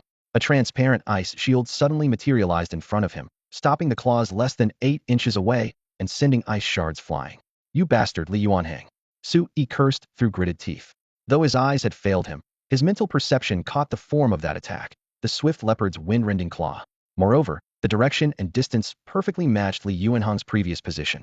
The opponent had opened with a killing move aimed at vital points, clearly intending to finish him with one strike, showing no mercy whatsoever. Since you show no mercy, don't blame me for being ruthless. Su Yi's gaze turned cold. He transmitted his thoughts, and the vine-armored demon Thorn, Little Jing, suddenly changed direction, while he himself activated the carefree jade pendant, pulling Liaozhai aside to retreat from the direct combat zone. The advantage of contracted beasts was now fully apparent. Little Jing, mentally connected to Su Yi, shared his vision and understood his intentions. Wherever her master wanted to strike, she immediately comprehended. Wolf Fong Lash. Little Jing roared furiously. 12 dark green vines burst forth vigorously, instantly intertwining and tightening like a massive spiked club, sweeping toward Liaozhai's position. Thinking of how her master had nearly been killed, murderous intent surged within her as she extended the vines to their limit. The green giant whip, over 30 feet long, whistled through the air. At this point, lashing was no longer adequate to describe it. It was more like a long wall bristling with barbs sweeping across, tearing the air with a fierce howling sound. However, crack, crack, crack. With 3 sharp cracks echoing through the air, Su Yi was amazed to discover that his single whip strike had actually hit 3 targets. Immediately after, 2 spirit beasts let out piercing wails while a male student also cried out in pain. Is that Liaozhai? The thought flashed through Su Yi's mind. But in the current chaos, he couldn't determine whether that scream came from Liaozhai. There was at least a 50% chance he'd accidentally injured someone else. Never mind, focus on the present. Worried that Xiao Jing might get caught up in more intense fighting, he immediately ordered a retreat and withdrew to a corner of the Great Hall himself. Though Xiao Jing seemed eager for more action, it obediently pulled back its fists and retreated, flanking Su Yi on the left while Liaozhai took the right, both protecting him from behind. The battle in the hall continued raging, with spirit beasts' roars and beast tamers' screams rising and falling in waves. The air was thick with debris, blood, and chaotic spiritual energy. Su Yi took a deep breath, his mood heavy. Judging by the current situation, at least 4 beast tamers had already been eliminated. Though everyone wore teleportation crystals at their waists, in such fierce combat, some surely couldn't activate them in time, making real casualties inevitable. Despite being mentally prepared, he couldn't help but feel his heart tighten for those who had been alive just moments ago but might now lie dead on the spot. Just as his attention wandered for a moment, a sharp cry of alarm pierced through the din and reached his ears. The voice sounded familiar. Like by Jian Sand, he nearly forgot his own plan entirely. Su Yi's heart clenched as he quickly called to Xiao Jing and Liaozhai to rush toward the source of the sound. Not far away, Bai Jian was trapped in a circle of 3 spirit beasts with her escape route completely blocked. Her poison dragon scorpion was desperately entangling 2 of them, while the remaining Ice Plains Wolf King continuously battered her shield. As a second-generation beast tamer, she carried several life-saving treasures, most notably an intermediate-grade protective shield that could withstand most apprentice-level attacks. However, such treasures consumed enormous amounts of energy. Activating it required spiritual power comparable to intermediate-level techniques, which her apprentice-level reserves simply couldn't sustain for long. At this moment, her spiritual energy was nearly depleted, and the shield's surface was covered with cracks, ready to shatter at any moment. Should I use the teleportation crystal now? Bai Jian gripped the teleportation crystal in her right hand tightly, her palm turning white as cold sweat beaded on her forehead. As she hesitated, a dull explosive sound rang out, bang, and the shield suddenly shattered into pieces. Oh no! The shield had collapsed far faster than expected. Her face went pale with shock as she wanted to crush the teleportation crystal, but feared it was already too late. Watching the Ice Plains Wolf King lunge at her with bared fangs, regret, unwillingness, and despair instantly flooded her heart. At this critical moment, a blazing fireball whooshed out from behind her, flying so close it nearly grazed her hair before striking the attacking Wolf King with perfect precision. Boom! The Ice Wolf King didn't even have time to let out a scream before being blasted away by the sudden fireball, then convulsing and spitting blood, completely losing its combat ability. White Wolf, its master cried out in alarm, almost reflexively recalling the Ice Wolf King into his beast taming space, fearing that even half a second's delay would result in its death on the spot. But this cry of alarm completely exposed his location. Liaozhai changed the hand seal she was forming, and explosive fire missiles suddenly poured forth, with over 10 scorching fireballs bombarding every possible escape route the man might take. Damn! The opponent cursed, forcibly activating his defensive treasure to survive the first round of fire rain, then immediately crushed a teleportation crystal and fled in panic. With his beast already crippled, staying would only mean certain death. But he wasn't the only unlucky one. At the same time Liaozhai unleashed her full firepower, Little Thorn also quietly struck, Wolf Fang Lash, whipped toward the other two beasts that were besieging the poison dragon scorpion like a violent storm. Those two beasts were completely focused on the poison dragon scorpion and never expected a sneak attack, instantly being lashed until blood and flesh flew, screaming as they were sent flying. What's happening? Bai Jian's eyes were full of shock. Before she could turn around to investigate, a low and familiar voice sounded behind her. Don't be afraid, it's me. Su-yi. She was slightly stunned, the fear in her heart instantly replaced by warm emotion in such chaos. Su-yi had actually come back specifically to save her, even though they were supposed to be competitors. Don't get distracted, command your poison dragon scorpion, and help me clear out all the remaining beast tamers. Su-yi moved close to her flank, vigilantly scanning their surroundings. Yes. Though Bai Jian was willful, she obediently complied at this moment, and the two charged together toward the two beast tamers who hadn't yet escaped. Little Thorn's heavy blow had already severely injured those two beasts, and now they could barely hold on for even a moment longer, quickly crushing their teleportation crystals and retreating in defeat. There are fewer than 5 people left in the hall. Su-yi looked around. Attack anyone we see, don't hold back. With 3 beasts at peak combat power under their control, in terms of firepower alone, even if the remaining explorers banded together, they wouldn't gain any advantage. Bai Jian bit her lip. If they really cleared everyone else out, would Su-yi turn on her next? But remembering the scene of being rescued just now, she still chose to fight alongside Su-yi. Having received such kindness, even if she was eliminated in the end, she would accept it. Great Flame Explosion, Wolf Fang Lash, Deadly Venom. 3 elemental skills roared simultaneously, the rock walls trembled, and the defenses of the remaining beast tamers were instantly torn apart, their defeat evident. Just as Su-yi was preparing to finish them off in one go, a panicked voice suddenly came from midair. Su-yi, I know it's you. Wait a moment, I have something too. What the hell are you talking about? Su-yi sneered inwardly, secretly commanding Little Thorn to frantically channel demonic power, and the strongest killing move, demonic art, Wolf Fang Lash, exploded forth. Bang! Liaozhai along with his beast and shield were all lashed away, heavily crashing into a stone pillar, the shield shattering on impact. This strike frightened Liaozhai until his face turned deathly pale. How could he dare say another word? He hurriedly crushed his teleportation crystal, his figure dissolving into white light, feared that continuing to stay here would truly result in Su-yi killing him. After a few more minutes, the entire hall returned to complete tranquility.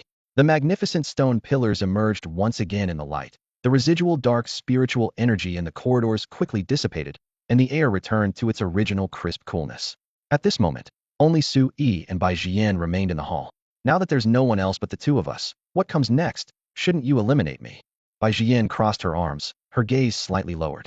In the silence, her words rang particularly clear. Su-yi's lips curved upward. What are you talking about? Why would I make a move against you? Why wouldn't you? Bai Jian shook her head. That person just now was Liaozhai, right? He's not only your schoolmate, but also a member of Guanxing First High's beast taming team. If you could bring yourself to eliminate even him, why not me? Besides, the instructions said that only the last person standing can pass the trial. If you don't eliminate me, the second trial won't end. Her reasoning wasn't without foundation. The hall still bore traces of their companions' defeats, reminding her of the cruel survival rules. She was about to voice more doubts when suddenly, a clear stream of information flowed into both their minds. Congratulations on passing the second trial. Almost instantly, all the spirit crystals embedded in the hall's ceiling blazed to life. The dark spiritual energy receded like a tide, and within moments, everything returned to complete calm. It's over. Bai Jian was stunned. Didn't it say only the last person remaining would pass? What's so strange about that? Su Yi shrugged. Since the earlier stages allowed male-female teams to take the trial together, it's perfectly normal for one male and one female to emerge victorious together, right? In other words, as long as only one male remains on the field, even if multiple females are present, they'll all be judged as having passed. He paused, then added, according to Dragon Tamer Matthew's own words, he claims to be gallant toward women. How could he force his successor to fight against females? That does make sense when you put it that way. Bai Jian pondered thoughtfully, unable to help picturing that predecessor in her mind. Who would have thought this otherworldly predecessor would be so considerate, thinking of couples everywhere? He must be a very devoted and romantic gentleman. Su Yi's expression stiffened. Devoted? Didn't you receive his self-introduction? That predecessor constantly boasts about conquering temple priestesses, elf queens, and dragon princesses. If that counts as devotion, then I could crown myself a saint. Though his words were teasing, he realized that Bai Jian likely hadn't seen the additional information. The first person to pass the trial space indeed received different hints. That's precisely how he knew about the hidden rule that one male with multiple females also counts as passing. Not only that, but the hint also stated, bringing female companions into the third trial would yield surprises, and the more female companions, the greater the surprise. He naturally looked forward to what surprises a quasi-divine level beast tamer might offer. Bai Jian snapped back to attention, confirming once more. You really won't make a move against me? There's only one final trial left. If I pass it too, are you willing to share those inherited treasures with me? Bai Jian looked up at Su Yi, clearly still harboring some doubt. After all, these were treasures left behind by a quasi-divine beast master, and any single item would likely make even emperor-level beast masters green with envy. Who would willingly share such precious treasures? Even if they weren't just casual acquaintances, even blood brothers might fight to the death over such riches. Su Yi looked at the girl before him with a serious expression. Don't worry, if I really wanted to harm you, I wouldn't have saved you just now. But to avoid future disputes, we need to establish this upfront. If we do obtain the inheritance treasures, I'll have the final say on distribution. His tone was calm, yet carried an unquestionable firmness. Upon hearing this, Bai Jian frowned slightly. You get to decide the distribution? Doesn't that mean you could give me nothing at all and still justify it? So you kept me around just to use me as a tool to pass the third trial. Realizing she had nearly been exploited, she felt frustrated. Even though you saved me, isn't this going too far? What kind of person do you think I am? Su Yi shook his head with a wry smile. Since you're worried, I'll add another condition. If there are any beast eggs or cubs in the treasure, I'll give you at least one. Are you serious? Bai Jian's eyes widened. Beast companions from inheritance treasures, even if they didn't have quasi-divine potential, would likely possess emperor-level potential enough to drive most beast masters mad with desire. Of course. Su Yi nodded. Bai Jian pressed further. But what if there's only one? Even if there's only one, it's yours. Su Yi gave a definitive answer. He could be so confident because he knew there were two beast companions in the treasure. He couldn't possibly handle such an enormous windfall alone. An innocent man suffers for his wealth unless he could contract both beasts on the spot. He would only invite endless trouble. Rather than keeping everything, sharing half would at least reduce his risk of being hunted. Unaware of this, Bai Jian crossed her arms and snorted coldly. Don't think you can fool me just because I'm only 12. Do you even believe such promises yourself? Su Yi's gaze was gentle. Whether you believe it or not, that's my promise. However, there's no such thing as a free lunch. I have one condition too. A condition? Bai Jian was momentarily stunned, then suddenly thought of something, her ears instantly burning red. You want to marry me? Su Yi froze, thinking he had misheard. Bai Jian lifted her small face, her voice barely above a whisper. Isn't that it? Only a future wife would make you so generous. Even though I dislike you, for the sake of Jingtian Corporation, if you insist on using marriage as the exchange, I'll reluctantly agree. But I'm still young, so we can only get engaged first, and after I come of age. Before she could finish, her face had turned crimson. She didn't notice Su Yi's dumbfounded expression, completely absorbed in her own imagined forced marriage scenario. Kids these days have way too much imagination. Sue, he didn't know whether to laugh or cry, reaching out to gently tap her forehead. Stop making wild guesses. My condition is simple. I just hope that after we leave, you'll tell everyone that you were the one who obtained the inheritance treasures. That's all for today. Thank you so much for watching. I hope you guys enjoyed. If you wish to have another part of this recap, please give us at least 1,000 likes. Please don't forget to comment and subscribe to our channel for more content like this. Until next time.